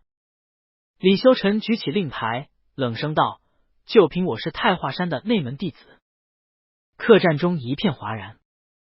万寿岭虽说没有规矩，但若是真的什么底线都没有了，那这里就等于废了。于是，在万寿岭外的各个小镇上，天下各大修仙门派都有设立基地，每年都会分派弟子前来看管监督。太华山自然也在其内。对于在场这些散修来说，太华山便是传说中的仙门。据说在那里，只有30岁跨入筑基期才有资格成为内门弟子。那里的长老至少是元婴期以上的修为，光是大成期尊者便有5人，还有世上唯一一个化神期境界的玄灵子尊者。而且众人都知道，太华山的人一向很护短。罗大的额头上不由有汗落下，他道：“你只不过是炼气9层，怎么可能是太华山的内门弟子呢？”这话一落地，一旁的罗二便道：“大哥，听说太华山的内门弟子除了筑基期以上的修为外，还有可能是宗门中的精英弟子。只要天赋好，一入宗门就可以破格收入内门。”罗大还是有些不信，但是李修臣却趾高气扬的挥剑指向那罗大，道：“不用对在下留情，你若是真想带走这位姑娘，那便从我的身上踩过去。”客栈内一片寂静，骆剑清淡定的倚在木柱上，浅笑观望。只见那罗武憋红了脸，死死瞪着李修臣。见状，李修臣剑指罗武，又道：“可敢一战？”下一刻，罗武便愤怒的冲了上去，刀影化为一头猛虎，扑向李修臣。只见李修臣舞起长剑，手中掐弄手印，念起剑诀：“昊天明明，沧海威力，明日音乐，此便为剑。昊日空明剑，去！”一道白色的剑光冲向那猛虎，罗武惨叫一声，往后摔去，胸前是一片血肉翻飞。李修臣则老神在在的收了剑，故作高明的说道：“可还有人要来一战？”罗大等人恼怒的看着李修臣，最后目光盯在太华山的弟子令牌上，他们无奈离去。这一幕全被骆剑清收入眼中，而他自然也看见了李修臣被刀气震破流血的手掌。李修臣现在不过是强撑着而已，他这一世学的不是9连本心路，就算能以炼气9层的修为打败那些修炼资源不好的筑基期散修，但也不是那么容易。此时此刻，李修臣走向慕若容，声音关切道：“姑娘，你无事吧？”慕若容脸色一僵，勉强笑道：“无事，多谢道友相助。”骆剑清在楼上微微一笑：“你如果把你那猥琐的眼神藏得更好一点，想必人家会更没事。”李修臣又悄悄瞄了一眼那丰满的胸脯，道：“刚才那些人实在太过霸道，若姑娘你以后再碰到他们，就报上我的名号。我想他们应该不会再来犯了。”慕若容点点头，也没同意，也没拒绝。骆剑清暗自想到，是报上你的名号，还是报上太华山的？李修臣道：“不知姑娘芳名？”慕若容犹豫了一下，还是说道：“慕若容。”李修臣笑道：“真是一个好名字。”慕若容沉默不言。李修臣又说了几句话后，便想邀请慕若容与自己一起用菜。他下意识的想要抓住慕若容的手，谁料慕若容却往旁边一躲，拱手道：“多谢道友刚才相助，你的这顿饭算我请了。在下还有事，先行离开。”说着，慕若容转身便走。李修臣顿时急了，这怎么和说好的剧情不一样？难道慕若容不该是感谢他的帮助，与他用了一餐，两人再分别？等到半个月后，他在万寿岭里救了受伤的慕若容，两人在一起闯荡万寿岭。慕道友何必这么急，先坐下来填饱肚子吧。李修臣的手下意识的就往慕若容的手腕上放，后者立即眸色一凛，后退一步。李修臣只当刚才是恰巧，他又伸了手想去碰慕若容，姿态十分随意，仿佛已经把对方当做了自己的后宫，嘴上还说道：“不用和我这么客气。”慕若容再次避开。二者你来我往了几次后，连李修臣都觉得有些不对了。就在他的手即将碰到慕若容的时候，却见一道剑气忽然刺下，将他的手指穿破。啊！李修臣惨叫一声，一边捂着流血的手指，一边看向四周，大声道：“是谁？是谁偷袭我？”话音刚落，又是一道剑气逼来。这次这剑气没有再伤了李修尘，反而将他束发的发带击落，让李修尘一头头发全部散了下来，配合他鲜血淋漓的手，真是狼狈不堪。是谁？暗中偷袭，到底是？闭嘴！一道洪亮苍茫的声音响彻整个客栈，强大的威压令所有人齐齐一愣。你这龌龊好色的小子，本君见你实在恶心，没见着人家姑娘都不想理你了，还一直苦苦纠缠，速速放人家姑娘离去！众人纷纷呆住，自称本君，这至少是元婴期以上的大能。天哪，我们这39镇居然出现了一位元婴期的大能！李修尘捂着手指，也是呆住。但是他转念一想，元婴期在太华山虽说不是烂大街，但也是有不少的。于是他放宽了心，看了一旁的慕若荣一眼，暗自想到，绝对不能在自家后宫面前丢脸。于是他放声道：“前辈，这只是一个误会，刚刚在下还救了慕道友一命。”骆剑清微笑道：“你作为一个炼气9层的修士，还能救了他一个筑基初期的？”李修尘不由挺起胸脯，自信道：“是。”骆剑清声音一冷，嘲讽道：“不过是借助宗门威名罢了。真不知太华山何时有了你这等狗仗人势的东西，也不知你师父看到你在外面用师门的名义骚扰女子时会是什么表情。真是恶心卑贱！”李修尘愤怒道：“你！”骆剑清手指一挑，磅礴的剑气便凌空而下，将李修尘击飞到客栈外。李修尘喷了一口鲜血，还未喘得过气，便听那声音淡然道：“滚！”竟然是连一个多余的字都不想给他。李修尘立即爬起来，想要再冲回客栈，谁料每当他走到门口，都会被一股巨大的灵力击出去。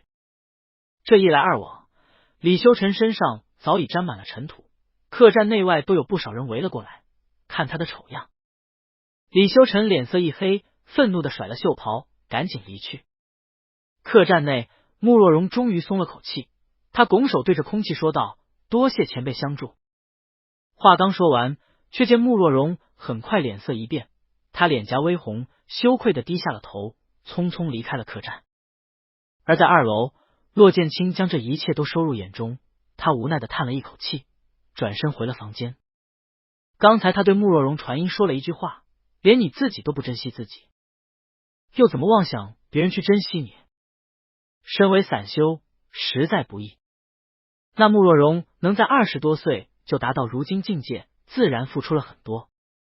裘仙书中说，慕若荣长相姣好，身材性感，她从炼气5层后，便一直在万寿岭中猎杀妖兽，一边赚钱一边修炼。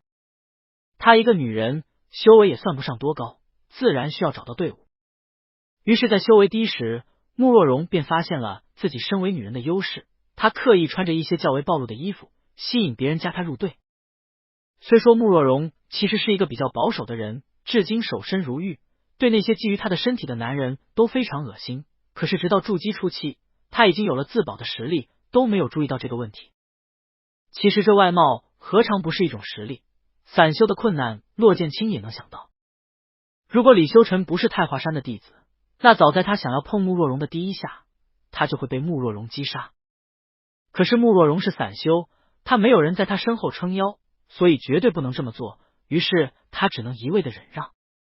然而忍让太多，付出太多，便会让人不懂得尊敬。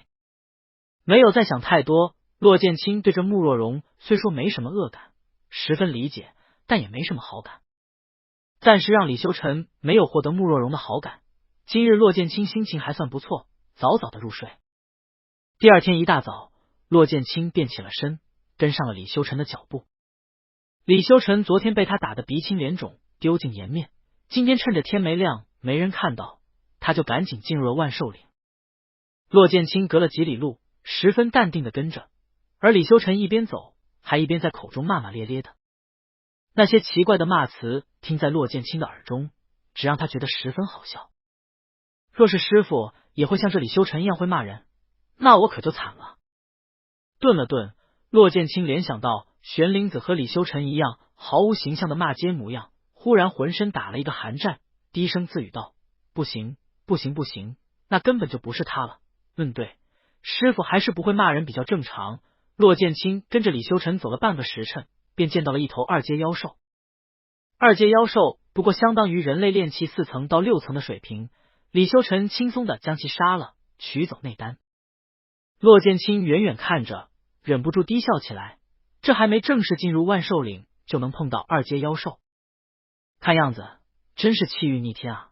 二阶妖兽远远入不了骆剑清的眼，于是他十分淡定的跟在李修成身后看热闹。不过这热闹看久了，有时也会觉得十分无聊，所以有的时候，当李修成即将将妖兽杀死时，骆剑清便一道灵力过去，帮那妖兽往旁边让一让，躲过致命一击，接着再与李修成打斗。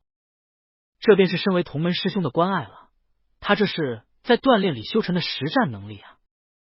连续打了4、5头妖兽后，李修成也觉得有些奇怪了，怎么这些妖兽一个个都这么厉害？似乎被发现了，骆剑清坐在高耸的树间，淡定从容的看着辽阔蓝天。于是等李修成打败下一头妖兽时，他诧异的发现这头妖兽似乎实力很正常了，但是当他剖开妖兽的脑袋想要取出内丹时，却忽然发现呀，内丹呢？内丹呢？怎么内丹没有了？不远处，骆剑清把玩中手中十分普通的2阶妖兽的白色内丹随手放入了那戒。世界上大多数妖兽都会结出内丹，内丹就在妖兽的脑袋中。然而也有一些特殊的妖兽并没有内丹，这相当于妖兽之中的残疾。这类妖兽一般不会有多高的境界，因为他们也修炼不到那样的境界。一连砍了3、4头没有内丹的妖兽后，李修成彻底懵了。难道我今天的运气就这么差？骆剑清的手段自然比李修成高太多，李修成完全没有察觉到他取走了内丹，但是骆剑清的那戒里却已经放了4、5枚内丹。对于这些内丹，骆剑清只有一个作用，送给小师妹当弹珠玩好了。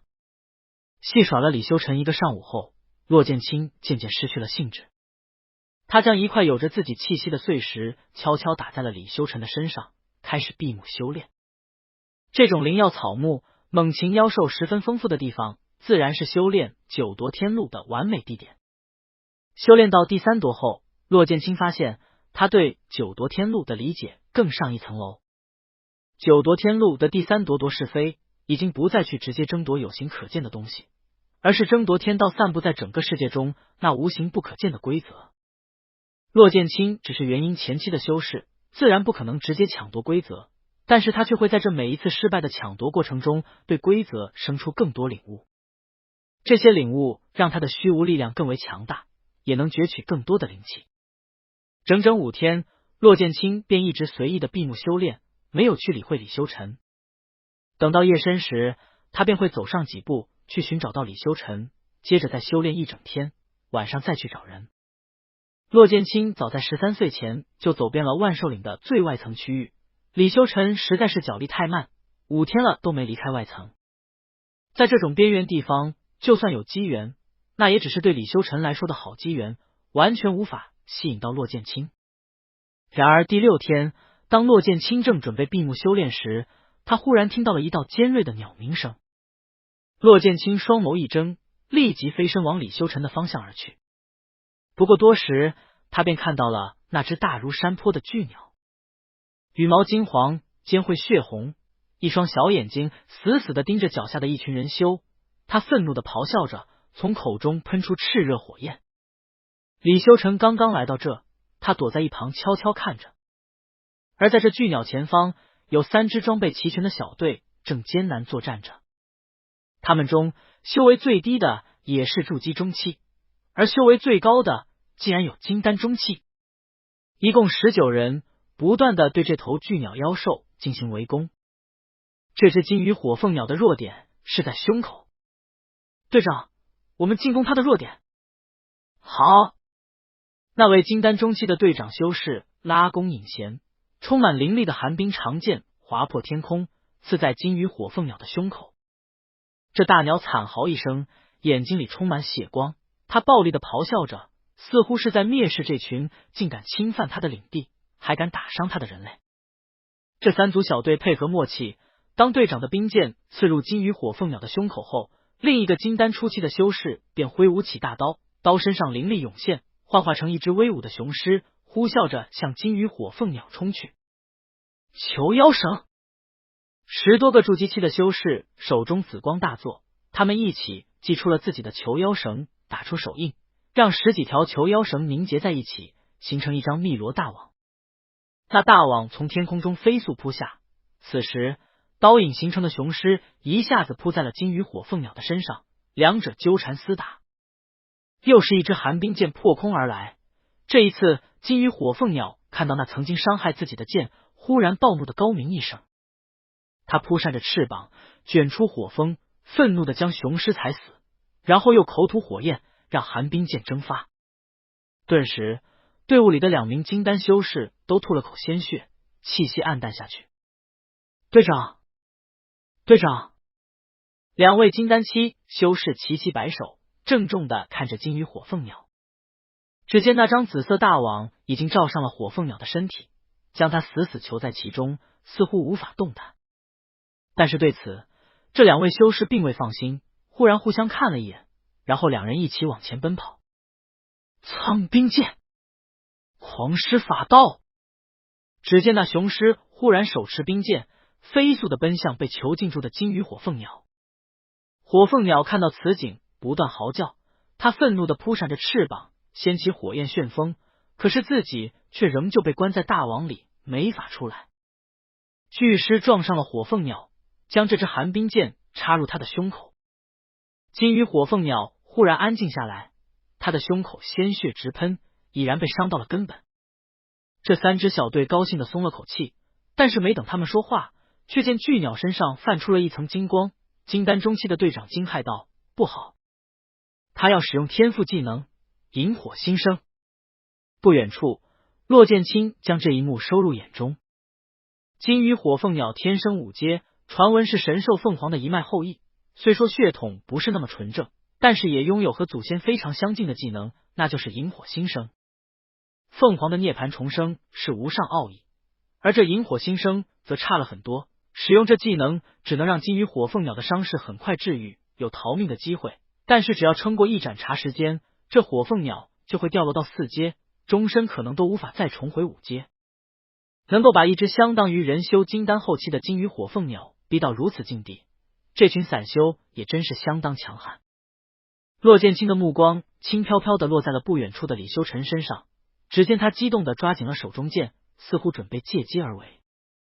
骆剑清知道裘仙尚有血，李修尘来到万寿岭的10天内就夺得了金鱼火凤鸟的宝物和内丹，也遭到了不少修士的追杀。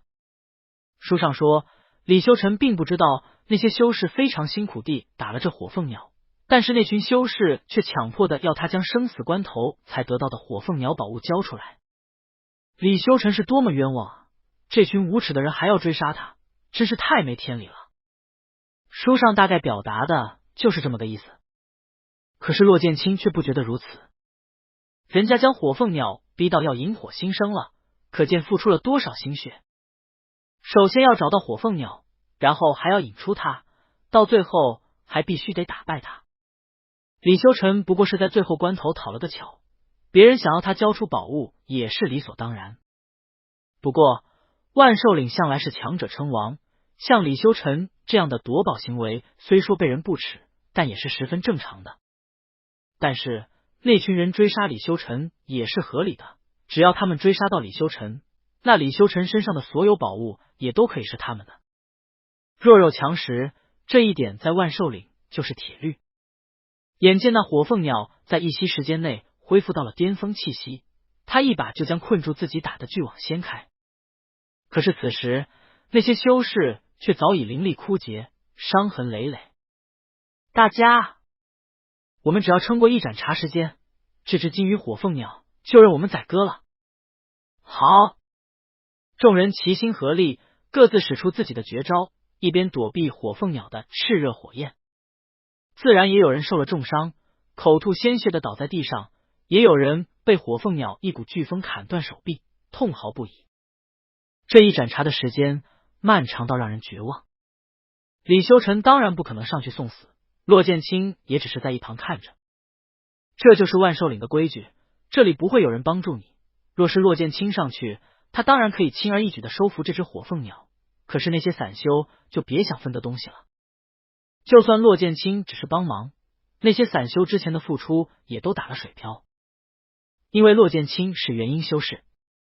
一盏茶时间终于快要过去，火凤鸟的气息也有了衰颓的迹象。这鸟也十分聪明，赶紧的就想挥舞翅膀离开。就在它的气息快要跌落四阶，又飞上天空之时，只见李修臣激动的飞身上去。你这孽畜，往哪里逃？李修臣长剑舞起，直指火凤鸟。就在他的剑光即将碰到火凤鸟时，却见一道青光从他面前闪过。啊呀！李修臣忽然从空中坠落，一下子就摔在了那些散修的周围。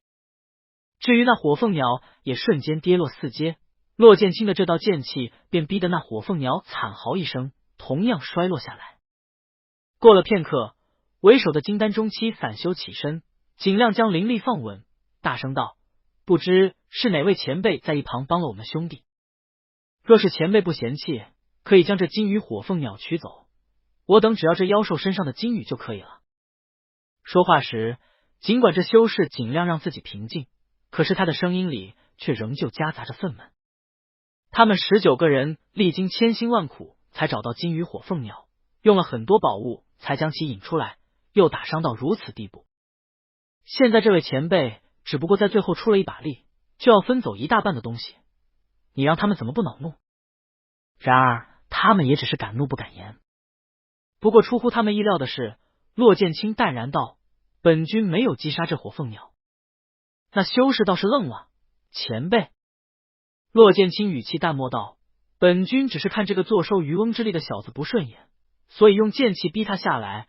那火凤鸟太胆小了，本君也没想杀他，他就自己吓得摔下来了。那修士喜出望外，多谢前辈。骆剑清站在暗中微微一笑。那群散修将金羽火凤鸟包围住后，很快击杀了他。将这一切做完，那队长总算想起了之前突然出手偷袭的李修臣。队长忽然沉了脸色，走到李修臣跟前。李修臣被骆剑清的剑气震伤，同时又没有防备的摔了下来，一下子懵了脑袋，也没有立刻逃走。等那队长走到他跟前的时候，李修臣才忽然清醒。他咬牙切齿的说道：这个声音，你是之前在客栈的那个人，你是那个人。骆剑清淡笑着以述休息，笑而不语。他知道李修臣绝对能从这些散修手中逃脱，所以他也不着急。他未来几个月还得靠李修臣去万寿岭深处找找机缘呢，哪能让李修臣在此死去？不过在这之前，要是能让李修臣多吃几个瘪，多被人揍上几顿，他也是乐见其成的。这19位散修中，最差的境界也比李修臣高。人家围聚在一起，二话不说，直接拿起尖刀长剑就准备解决了李修臣。但是李修臣却在此时难得机智的拿出了自己的令牌。我是太华山的内门弟子。众人齐齐一惊，早就猜到会有这个结果的骆剑清叹了声气。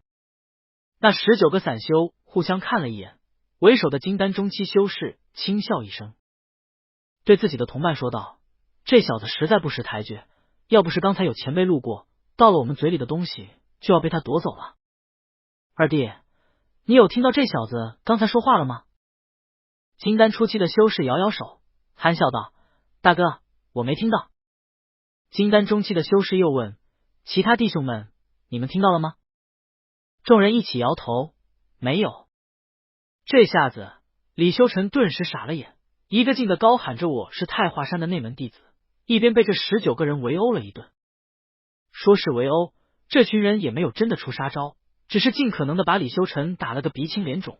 等到后来，李修臣实在熬不住，取出一块珍贵的白玉令，遁走了数十里远。人一下子消失了，那19个修士也只好分了金鱼火凤鸟身上的宝物。骆剑清倒是一时愣住了，他没想到李修臣遇到这样的情况就会用上之前在北斗真君的遗迹里得到的白玉令，这也未免太浪费了吧。这些散修知道他是太华山的人，早就不敢杀了他了，只是想揍他一顿出气。李修臣就这么胆小。事不宜迟，骆剑清立即追了上去，等追了数十里，才又追到李修臣。此刻的李修臣正躺在一个隐蔽的山洞里休息，一边休息还一边在嘴里骂着骆剑清，也就是那位神秘的元婴前辈，恨不得将他包骨扒皮。骆剑清听了一会儿，接着轻轻的笑了一声，飞身离开。等他再回来的时候，便带回来了一头暴怒中的四阶妖兽。李修臣一见那妖兽，整个人脸色煞白，撑着受伤的身体就赶紧逃跑。好不容易逃过一劫，李修臣刚坐下来休息，又是一头四阶妖兽。我他娘的，最近怎么会这么倒霉？李修臣一边骂天，一边不断窜逃。在骆剑清引导的妖兽的控制下，李修臣被逼无奈的一直往万寿岭的深处跑。3天时间内，他翻过了2座大山，一边吃丹药恢复体力，一边不断逃跑。等李修臣真的到了万寿岭郊内围的地方后，这些莫名其妙来追杀他的妖兽终于消失了。在这一路上，李修臣也不是没怀疑过，这些妖兽是不是被谁控制了。然而他只是第一次来到万寿岭的新人，也没得罪什么人，除了那位嘴上说着看你不爽的元婴期修士。不过对于一个元婴修士来说，又何必这样捉弄自己一个炼气期的小辈，真是非常不正常。李修臣百思不得其解。这个时候，骆剑清也没有再戏耍李修臣了。求仙书中并没有像描述地图一样将李修臣在万寿岭中的行走路线标清楚，书中只说李修臣翻过了一座山，却没说他翻的是东南西北哪座山，于是骆剑清只能跟在李修臣后面借机行动。这一趟万寿岭之行，李修臣获得了3样令骆剑清都非常震撼的宝物。第一样是一颗8阶妖兽的内丹，第二样是一把天阶断剑，第3样则是一颗已经化作人形的9品丹药。这其中前2样东西只要骆剑清想要，还是可以得到的。可是第3样呢？普天之下无人可以炼制9品丹药，就连玉清子尊者最多只可炼制天阶8品丹药，连最差的黄阶9品丹药都不可能炼制成功。丹药中一共分为9品，1品最低，9品为最。丹药的品质可以分为天、地、玄、黄4大阶层，天阶9品神丹，那便是传说中的东西。据说这样的丹药一旦出炉，必然引得天地异象，令苍生感应，只要一出炉，直接化为人形，羽化成仙。这种东西实在只能存在于上古的传说中，这次李修臣得到的就是一颗黄阶9品丹药。虽说是阶层最低的，但这丹药也化成了一个清俊文雅的儒生，日日夜夜的坐在万寿岭深处的某座山巅，低手抚琴。身为丹药，本身是没有什么灵力的，所以连玄灵子都不知道万寿岭中有这样一颗9品神丹。不过这并不是说这位儒生丹药就没有攻击力了，他拥有丹药之中的天地灵物之力，也算是万寿岭中的一方霸主。看到这些情节的时候，骆剑清完全不敢相信李修臣怎么可以拿到这颗神丹。原因无他，只因那一日，一头觊觎神丹上百年的9阶妖兽忽然发难，与这神丹厮打在了一起。就算化作人形，这儒生也只是一颗丹药，任何人得到了它，就算不是可以吸人灵力的魔修，也照样可以将它吞吃入腹。那一战打的是天昏地暗，李修臣恰巧出外帮受伤的穆若荣寻找疗伤的灵药，忽然便被一阵狂风刮走。他在醒来时就到了这场顶级大战的战场边缘。李修臣所在的位置那叫一个好啊，战场里的生灵全部被强大而无差别的攻击给击杀了，他却迷迷糊糊的躲过一劫。现在9阶妖兽和9品神丹已经到天上去打了，所以底下这片战场就交给李修臣扫荡了。于是李修臣在战场中找到了一头死去的8品妖兽，拿走了他的内丹。然后又看到了一个倒霉的元婴期修士，发了死人财，拿走人家的那戒，里面有一把断了的天阶宝剑。再然后，李修臣就躲在一旁围观大战了。这两者打了一天一夜，九品神丹已经渐落下风，但是九阶妖兽也好不到哪里去。趁着最后一口气，神丹发出丹火攻击，将那妖兽重伤，自己则忽然化作一颗丹药，掉落在了茫茫万兽岭中。这样都能被李修臣找到，不错，他还真找到了。九阶妖兽就算受了重伤，李修臣也不是他的对手，于是转身就走。他本以为自己没法得到这个渔翁之利，谁知道他才翻了一座山，就踩到了一颗硬硬的东西。再低头一看，往土里一挖，妈呀！一颗特别亮的丹药，丹药上缠绕中繁复瑰丽的丹纹，外行人一看也能知道，这绝对是一颗8阶以上的神丹。想这辽阔浩荡的万兽岭有多少座山，有多少里地，这九品神丹是万万没想到，他明明只需要3天时间就能恢复人形和3成药力，逃离此地，这才过了1个时辰就被李修臣捡到了。趁着丹药重伤的时候，李修臣抹去了儒生的意识，真正占有了这丹药。这些便是骆剑清此次前来万兽岭的最大目的。九品神丹，这样一颗丹药绝对有大用。书上说这是一颗治愈类的神丹，李修臣3番2次的吸收丹药上的一点点气息，就能瞬间满血。那如果把这颗神丹给了玄灵子，他3番2次为了自己而割裂元神的重伤，会不会好一点？一路上，骆剑清跟在李修臣身后，看着他一次次地获得宝物。有时候李修臣也会遇到生死危险，但是完全不用骆剑清担心，他始终能够化险为夷，接着得到很多宝物。其中大多数宝物骆剑清都看不上，但是一旦有了骆剑清看上的宝物，他直接躲在暗处将其抢了过来，可怜的李修臣还一点都不知道。就这样，两人一个前一个后的又走了10天。已经快要深入万兽岭，李修臣忽然停了下来，非常犹豫的左右晃晃，就是不肯再往前进。骆剑清也不烦恼，径直的盘腿坐下修炼，感悟充斥在天地间的规则运作，同时努力的抢夺灵气。李修臣在这里等了2天，最后郁闷的继续往前走。骆剑清感到一丝诧异，有些不明白李修臣在等什么，不过没让他奇怪多久，李修臣才走了几步，忽然就碰到了重伤倒在一旁的窈窕美人。李修臣眼睛大亮，木姑娘，你这是怎么了？入夜篝火旁，慕若荣缓缓睁开双眼，忽然便看见了一张熟悉的脸庞。他下意识的取出自己的双刀，只见李修臣非常不见外点将他的手按下，笑道：木姑娘，今天我走在路上，忽然见你受了重伤，便将你带回来了。但是你的伤势很重，不知道是怎么回事。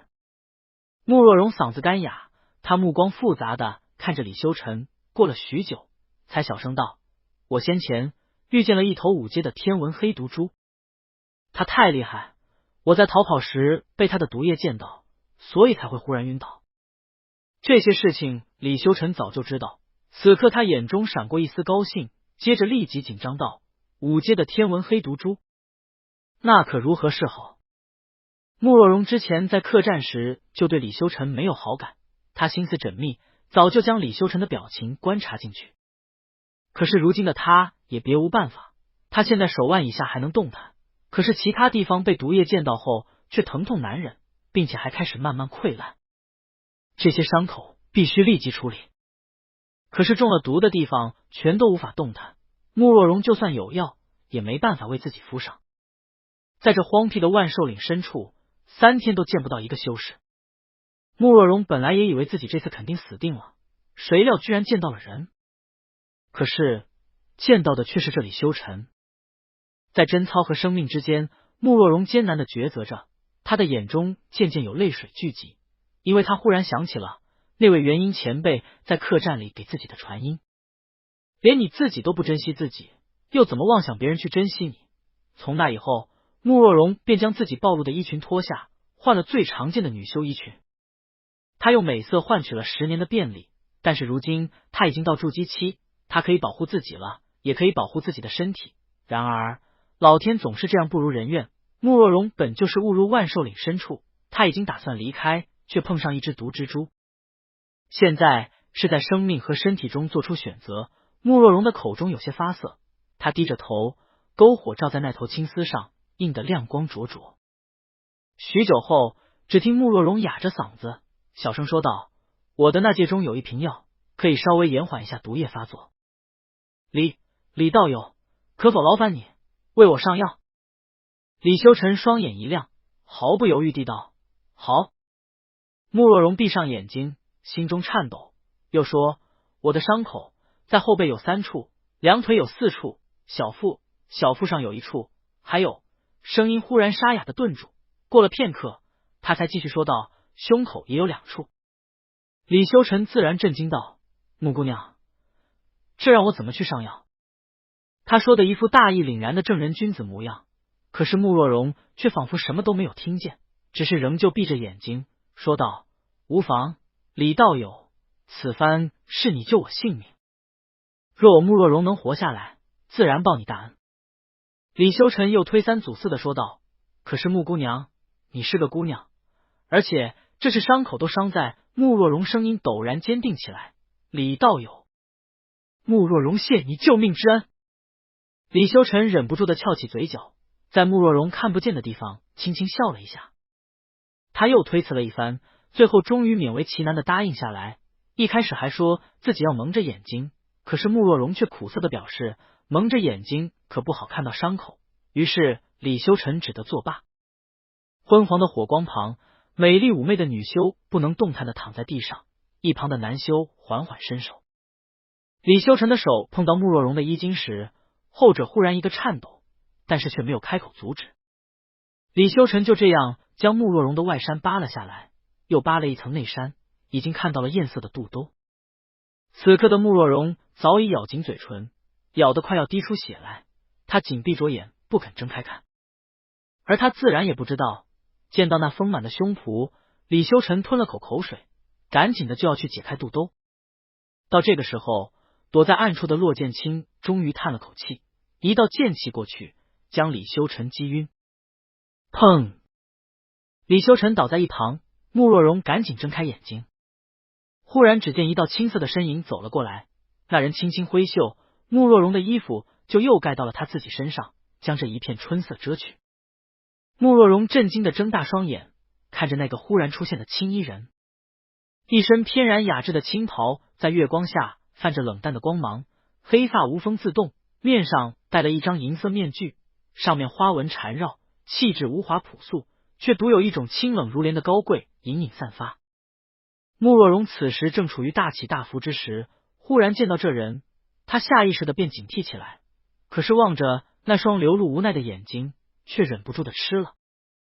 那双眼睛长得极为好看，即使脸庞被面具遮了，可是这双眼睛却透了出来，凤目凛然，无声自微。只听这人语气淡淡的说道：“你已怜惜自己，可是在这世上便是总有很多的无奈。今日你无法动弹，那毒蜘蛛的毒液必须清理，你必然得让这人看了你的身体，摸了你的身体。你觉得这一切怪谁？”穆若荣胆怯的说道：“怪那毒蜘蛛。”骆剑清轻轻摇手。穆若荣想了想，又道：“怪我。”骆剑清这才道：“是又不是，确实要怪你。怪你能力不够，怪你修为不足，怪你无法推翻这天，怪你无法成为最顶峰的人，让别人不敢再轻薄于你。但是更多的还要怪这命运。今日之事，本君想对你来说也是一个磨练，能磨练你的意志，让你更加努力修炼，早日进阶。换成是任何其他人，本君都可能依旧在一旁不插手。可是这小子，本君实在看他不顺眼。”穆若荣忽然笑开，他自然知道别人凭什么要去救他。这位前辈并不欠他，就算不救他，他也无法怨怼。骆剑清依旧冷肃：“明日等这小子醒来后，你就说有只3阶妖兽从背后突袭，你将其击退了。然后那妖兽一不小心落下了一颗丹药，你吃了以后发现伤势全好了，说完，骆剑清将一颗丹药弹向了慕若荣手中。谁料慕若荣苦笑道：“前辈，我只有手腕以下能动弹。”骆剑清这才发现，原来慕若荣刚才执起双刀劈向李修尘，已经是费了最后的力气。骆剑清手指一挥，那颗丹药便飞入慕若荣的口中，入口即化，温润的丹药之力也滋润着他的身体。半个时辰后，慕若荣便能挺直上半身了。他赶紧对骆剑清拱手道：“多谢前辈相救。”骆剑清却轻笑一声：“本君只是随手而已，你不用放在心上。”慕若荣倏地愣住，只听骆剑清身形一闪，忽然便消失在这无边的黑暗中，只留下一句意味深长的话：“本君这丹药，那小子的那戒里也有。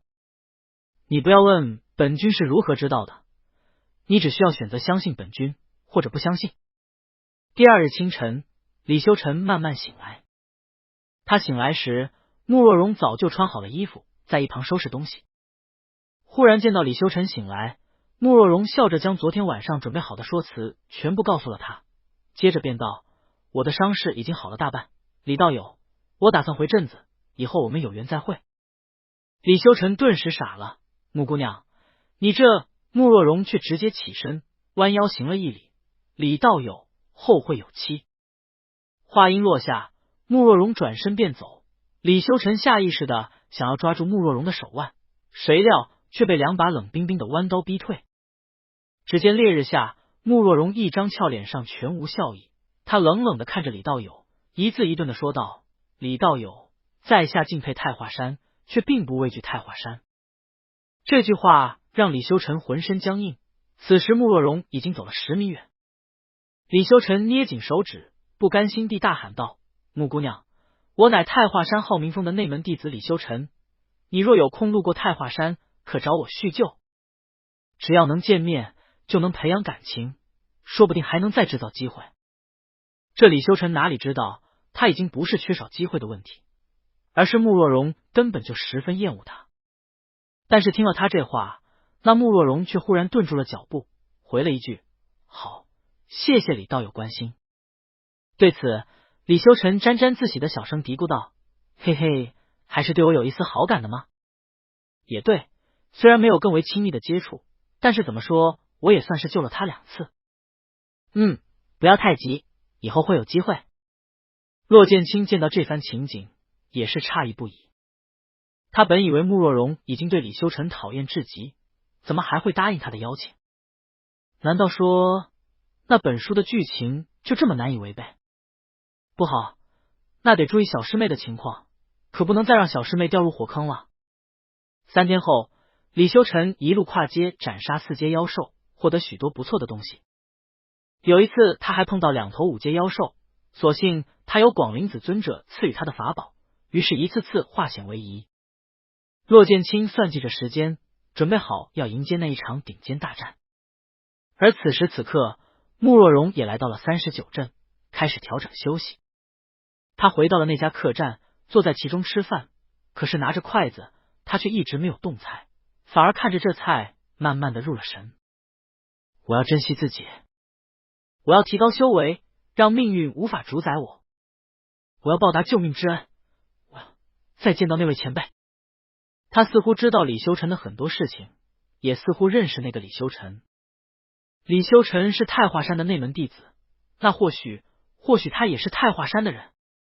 通过那个李修尘，我或许可以进入太华山，或许我就能再见到他。想到这，慕若荣美艳动人的脸庞上不由闪过一丝期盼和羞赧。这位在万寿林里厮杀多年的女修，难得有了心动的颜色，衬得这张脸庞更是美得惊心动魄。此刻在万寿林里，骆剑清嗨，怎么突然呛着了？忽然头上就绿了的李修尘被妖兽追杀的哇哇大叫，继续往前跑。骆剑清十分嫌弃的看着这个被4阶妖兽追着的李修尘，再望着他手里头的几样法宝，真是无法吐槽。然而就在此时，却见一阵狂风袭来，顿时天昏地暗。骆剑清睁大双眼，赶紧往李修尘的方向奔去。就在他刚刚跑到李修尘不远处时，那风忽然将李修尘刮走，一不小心的把骆剑清也带了过去。这阵风实在太过强大，在骆剑清平生所见中，只有流焰谷第9层的罡风比他强悍。慢慢的，骆剑清被风中蕴藏的巨大灵力击晕过去。当他醒来时，只听到一道尖锐的笑声：“哈哈哈哈！清君，今日便是你100年中最为虚弱的时候，本君绝对要将你打回丹药原形，吞入腹中。”烈风大作，吹得山林间树叶狂卷。骆剑清正晕晕乎乎的，还未曾完全清醒，便听到一道悠扬明悦的琴声响起。些许后，那琴声缓缓停下，伴随着淡泊从容的风度，一道儒雅低悦的男声响起：“何为化形？何为原形？金阳天寿娇，你并非我所等之人，你又何必心生贪恋，妄图夺走不属于自己的东西？”闭嘴！清君，今日本君一定要把你这颗丹药吃下肚子里去。既然如此，那在下便暂且接着吧。一道道蜿蜒曲折的山脉，如同绿色的波浪，连绵起伏，包裹着这个战场。这方圆近100里的地方，早已在这2位顶级大能的战斗中化为湮灭，只留下了一地残骸和宝物。许多妖兽和人修炼尸骨都没留下，只有7阶以上的妖兽能留下内丹，金丹以上的修士才能留下骸骨。于是群山环绕之间是一片死地。骆剑清其实早就猜到了，这里应该是万兽岭非常神秘的一个地方。因为万兽岭不允许8阶以上的妖兽进入，但是这里有一头已死的8阶妖兽，甚至还有一头9阶的精明天兽蛟。骆剑清醒来后，便赶紧躲在了一堆沙石之后，悄悄看着远处的战斗。9阶的精明天兽蛟相当于人类渡劫期的修士，实力彪悍。虽说过去骆剑清并未见过任何9品的丹药，可是看他与天兽蛟旗鼓相当的模样，想来实力也在渡劫期左右。只见天兽蛟先是以人形与那丹药对打，但是不过多时，他便幻化出了原形。那是一头金色长蛟，额上有类似于龙角的2根长角，生了4爪，身上每一块鳞片在烈日下都泛着森冷的光芒，如同灿阳。他摆动起长尾，立刻刮起一阵旋风，逼向丹药。丹药却十分平静，他将自己的琴放下，悬于面前，轻轻拨弄，手指微微一挑，一道可怕的音波便倏地刺去，与那旋风撞击在一起，形成惊天爆炸。能量波冲击到骆剑清这里，即使隔着20多里的距离，都让他浑身的汗毛竖起。骆剑清立即取出青竹伞，挡在自己的头顶。有了青竹伞的守护，骆剑清松了口气，开始认真观看起这场惊天恶战。那金色长蛟身形如电，时而窜上云霄，时而盘旋包围，它动起来时能卷起万丈狂风，形成可怕的烈风斩，不断攻击。与之相反，身穿浅色长袍的儒生则一直安静地坐在原处，低手抚琴。他的琴是一把看上去十分朴素的古琴，他弹琴的姿态相当随意，可是那乐声却在整片天空回荡，令流云停滞，令狂风被抵挡在外。这乐声低落平缓，反复地弹奏着几段旋律，可是夹杂在琴声中的境界却让骆剑清有些听入迷了。他仿佛想到了几年前玄灵子为他弹奏玉箫琴的情景，那时候玄灵子的琴声中也夹杂着一些奇妙的境界。这丹药儒生的琴音虽说比玄灵子差了许多，可是却也令骆剑清听出了一种若有若无的境界。那是一种仿佛看清世间沧桑的境界，琴音落下时似乎女子低泣，琴音在扬时又宛若无声悲鸣。这是一首哀曲，凭借着这首哀曲，丹药与妖兽打得苍穹欲裂，地动山摇。等到他们终于换了战场，往遥远的天空去了，骆剑清立即飞身进入战场，开始搜刮。他的动作自然比李修尘要快得多，他第一个取走的便是8阶妖兽尸体里的内丹，然后又取走了天阶断剑。确保拿走这2样后，骆剑清毫不大意的继续搜刮。人修的地阶法宝拿走，7阶妖兽的尸骨拿走，只要是有点价值的宝物，连一个碎渣渣都不留下，通通拿走。一盏茶后，整个战场如雁过拔毛，除了没有价值的一些碎石块和焦树枝，其余全都进了骆剑清的那间里。望着这样一片死寂之地，骆剑清低叹一声，先是将那一位横死的元婴修士和其他3个金丹修士的尸骨烧去，取走了他们的骨灰，打算等离开后再找个地方为他们立块无名碑。接着对待那些素未谋面的妖兽尸骨，骆剑清的处理方式便简单多了。大袖一挥，全部烧了。将这一切做完后，骆剑清开始在附近四处寻找，找了足足1刻钟功夫，他才在一块巨石下面找到了昏迷不醒的李修臣。看到李修臣时，骆剑清嘴角一抽，已经对这偏心到极北之地的天道彻底服气了。他和李修臣同样是被一阵狂风吹过来，他是随随便便的落在地上，幸好醒得早，否则可能直接被那妖兽和丹药的大战给波及杀死。可是李修臣呢，却躺在了一块千年中奇石下面，呼呼大睡。中奇石是炼器的上等材料，属于6品灵石。中奇石的特色有2个，第一个是相当坚硬，防御力极高，堪称龟壳；第二个则是它非常隐蔽，就算是一个炼器大师都可能看走眼，找不到中奇石。因为这种灵石除了非常坚硬外，没有其他任何特色，普通的让人一看就忘。这次要不是中奇石护住了李修臣，让他没被顶级大战的余波震死，骆剑清还真的发现不了他。看着这么一大块的中奇石，骆剑清慢慢的笑弯了眸子。这块石头送给6师弟炼器，应该刚好趁手。还在呼呼大睡的李修臣翻了个身，似乎同意了这个说法。毕竟这块石头能暂时保住李修臣的命，于是骆剑清便没有立刻将它取走。他躲在不远处，一直盯着李修臣。此刻天空中的大战，骆剑清已经观察不到了，但是他仍旧非常耐心的守候着，因为他知道没有李修臣，他绝对不可能找到那颗丹药。时间点点滴滴的过去，骆剑清全身紧绷，不敢有丝毫放松。火热的太阳渐渐西沉，月色升起，弯月又从西边垂落，烈日当空。等到太阳已经有了再度西垂的迹象时，李修臣才终于醒来。他先是愣了一下，接着忽然狂喜，赶紧的就跑出了中奇石的保护范围，转身看向四周这一片战场，然后懵逼了。卧槽，这是怎么回事？这是被谁烧过了吗？怎么连土都焦了呀？看着这荒芜的一片大地，李修臣整个人都惊呆了。他足足傻了1刻钟，接着立刻上前搜索。果不其然，就跟这片大地可以看到的一样，不要说什么宝物了，上面连根毛都没有。李修臣悲愤的咬紧牙，怎么回事？难道说是我昏得太久了？那个畜生和那颗丹药居然把战场又毁了一次，把什么东西都给毁掉了。听到这话，骆剑清不由笑慨。不错，这就是他毁了战场的原因。他早就知道李修臣似乎也清楚裘仙书中的内容，所以当李修臣醒来后，必然会去找所谓的宝物。那找不到，总得有原因了吧？李修臣肯定能明白其中有鬼，这对骆剑清利用他当做人形探宝仪十分不利。于是，那就将这片地方都毁了吧。毁尸灭迹，你想找什么都找不到，爱怎么猜怎么猜。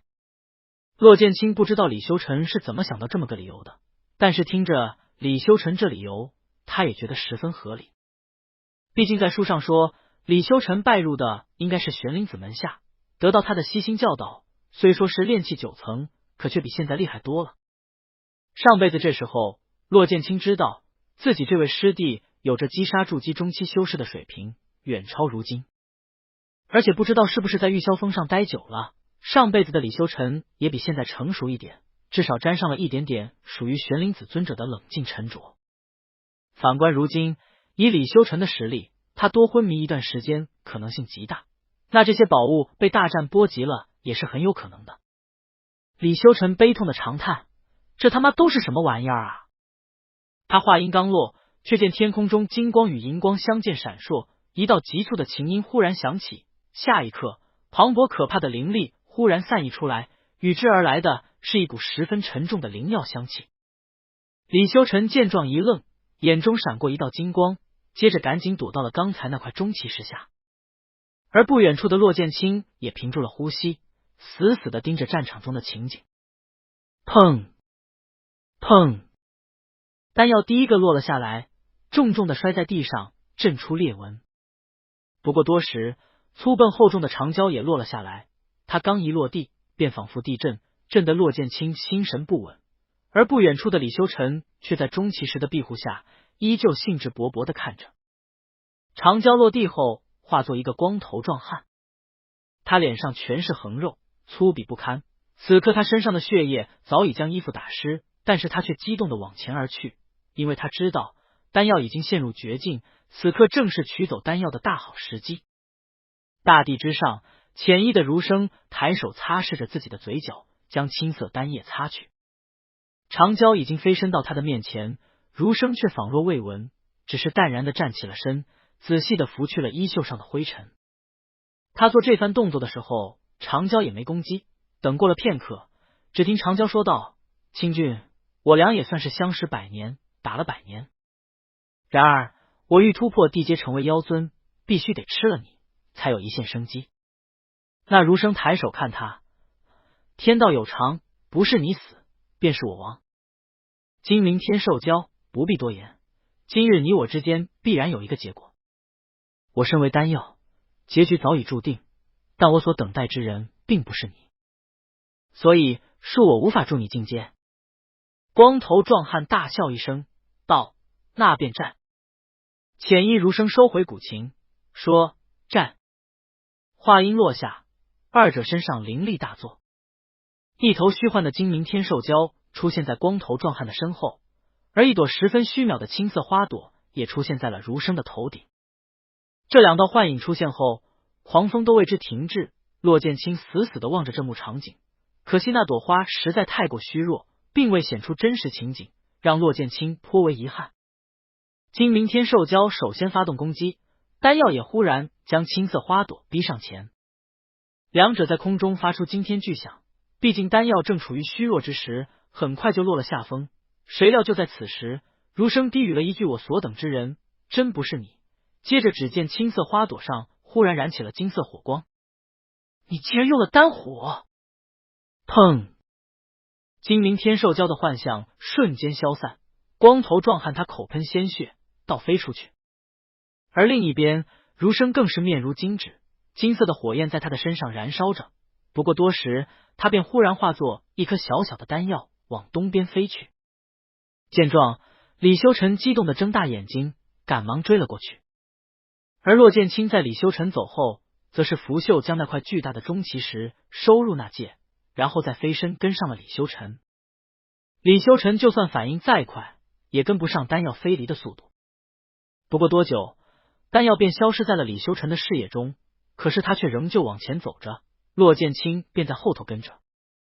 二人就这样一个走一个跟，走了足足大半个时辰。李修臣不免也有点泄气的四处打量，但是最终他只得不断往前走。又过了半个时辰，正当李修臣走过一道山坡时，他忽然踩上了一块坚硬的东西。李修臣顿时狂喜，他赶紧俯身下来，将脚底下的土扒拉干净。刹那间，青光闪耀，充斥了整个山坡。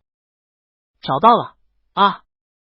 骆剑清淡定的从不远处的大石后走了出来，将被自己击晕的李修臣踹到一旁，任凭李修臣滚落山坡。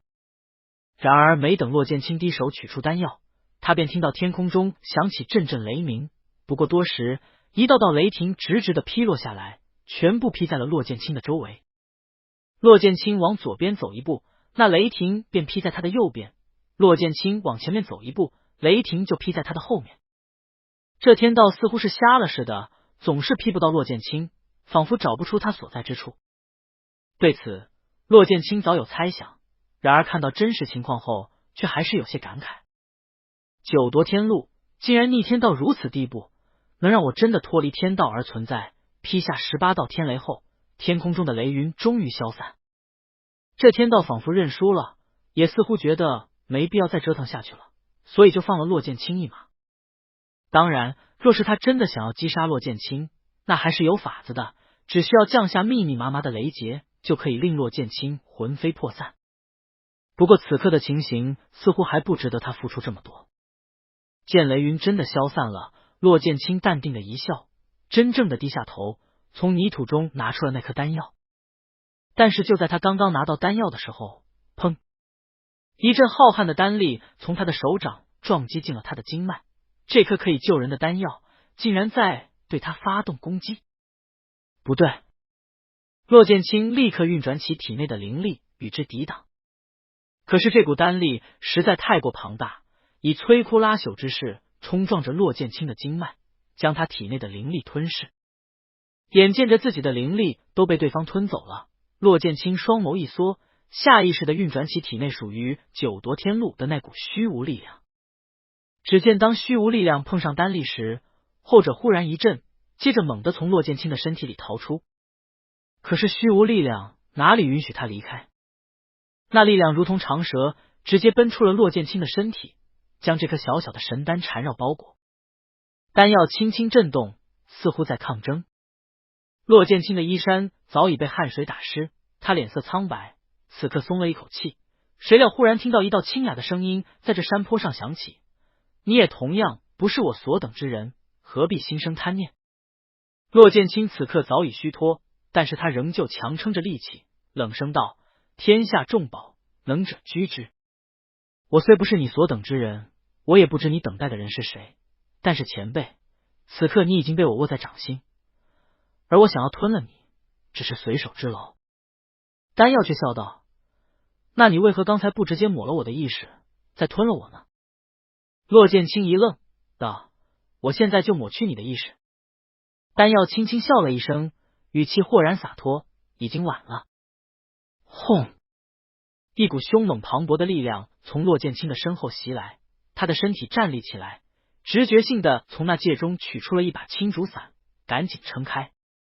刹那间，那力量撞在了青竹伞上，伞面金光大作，一连断了6根伞骨，才终于抵挡住了这可怖的攻击。将本君的丹药交出来，本君可给你这卑劣的人修一个全尸！伤痕累累的金明天寿蛟盘旋在空中，一双铜铃般的大眼瞪视着洛剑清，即使身上还在流血，可是他的威压也逼得洛剑清浑身颤抖。洛剑清忽然低头看向手中的丹药，怒道：“是你！你将气息散发出来，让他找到你！”下一刻，无法多想，洛剑清便取出了双符剑，一剑化9连。说变！青莲剑阵不断旋转，伴随着古老沧桑的虚无气息，双符剑幻化成一朵青色莲花，猛地冲向金明天寿蛟。然而这天寿蛟却只是轻轻的挥了挥爪子，便见青莲溃散，洛剑清也往后倒退2步，口吐鲜血。洛剑清将丹药收入那戒里，执起双符剑，怒视对方：“区区元婴期能死在本君手下，也是你的荣幸。”孽畜，受死！洛剑清费了百般功夫，在这天寿蛟的爪子下四处闪躲。他已然用了不少法宝，甚至尝试着再使用了一次9连本心路上出窍期才可使用的剑招，无一不是失败，无一能反转战局。此时天寿蛟也已经缓了一口气，他将洛剑清的青竹伞早已击成碎片，望着同样身负重伤的人类修士，冷笑道：“将你杀了，本君从你的那戒中拿出丹药，你便与清俊到地狱作伴去吧。”话音落下，天寿蛟摆动巨尾，释放出滔天烈风。那烈风如同坚刃，呼啸着向洛剑清咆哮而去。天寿蛟大笑着看着这一幕，接着便看到这个他最为不屑的人修忽然取出了一颗金色的珠子。当这颗金色珠子出现在天地间的一瞬间，天寿蛟笑声停止，他多年来形成的妖兽直觉让他转身就跑，但是洛剑清却已经将金色珠子抛了出去。这好像只是一颗普通的珠子，好像没有任何特别之处。但是当天寿蛟感受到珠子的逼近时，他的兽脸上全是惊恐。他已经用最快的速度往前逃离，可是仍旧无法抵挡那珠子急速贴到了他的腹间，然后轰隆隆，顷刻间天摇地动，山峦倾覆，耀眼的金光成了天地间唯一的东西，金色珠子忽然爆开，那汹涌可怖的灵力在空中形成一朵减速的金色莲花，轻轻地向天兽蛟的身上刺去，然后穿体而过，缓缓消散在了空气里。这一刻，时间静止，整个万寿岭都看到了这道金光。各大宗派遣到万寿岭督察的长老们纷纷出关，惊恐地看着这道金光。万寿岭中所有的七阶妖兽纷纷震撼地往后逃跑，不敢回头看一眼。这道金光中蕴藏着何等恐怖的攻击，仅仅是一丝意境，便让所有人都彻底惊怔。这便是天下唯一一位化神七尊者玄灵子尊者的70%力量的攻击，这是属于尊者们的境界。这道攻击足以击杀一头普通的9阶妖兽。时间仿佛非常短暂，时间又仿佛无限漫长。当金光渐渐淡下去后，骆剑清早已伤重到身体颤抖，他艰难的飞身逃离，以最快的速度离开现场。他不想被别人知道他在这里，他也更加担心这道攻击杀不死那天兽蛟。短短一息功夫，骆剑清便逃了1000米远。一刻钟后，他的身后忽然响起一道痛苦的咆哮声，天兽蛟暴怒的声音震耳欲聋：“人类，你让我用了退骨断尾，你毁了我成为妖尊的机会，你让我跌回8阶，永世无法化龙。人类，我必杀你，我必杀你！”金鳞天兽蛟天赋技能退骨断尾，和那头金鱼火凤鸟一样，金鳞天兽蛟传言是龙族的一支血脉，而且血统还较为正统。龙族天生7阶，而金鳞天兽蛟则天生6阶，他们拥有化龙的机会，但是一旦使用了退骨断尾，他们便是舍弃了自己作为龙族的那点血脉，永远无法化龙。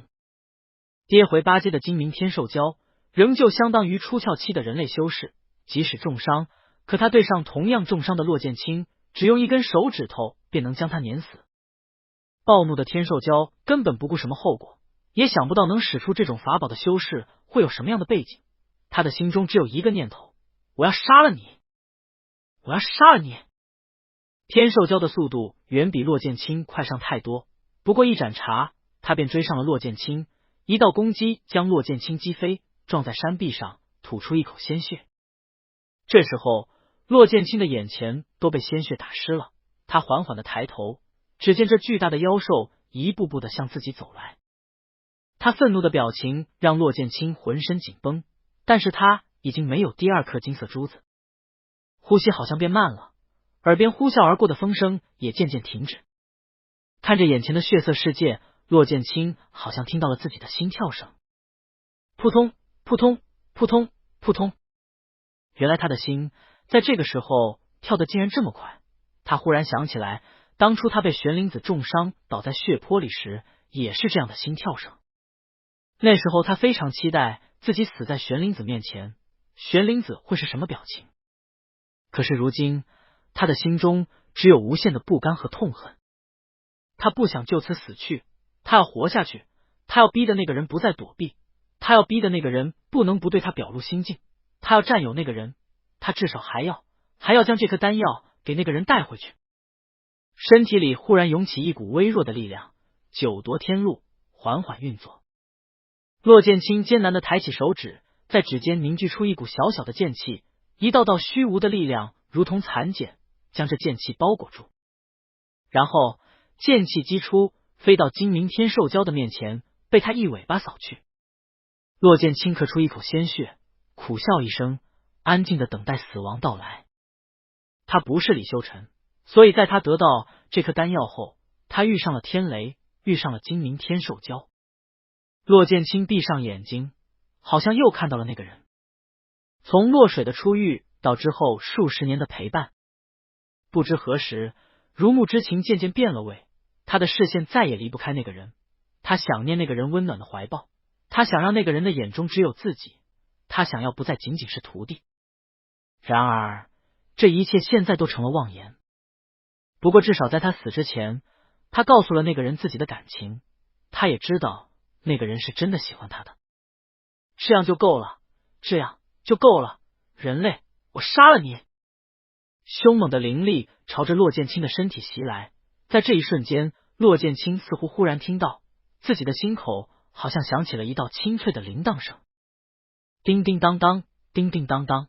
那声音好像从很久之前就一直在响，但是到了生死关头，骆剑清才猛然听到。刹那间，只听有人大喊：“骆剑清，你休想死在本尊面前！”骆剑清忽然睁开双眼，只见一道血红身影从天边急速飞来，他双眸一缩，莫秋。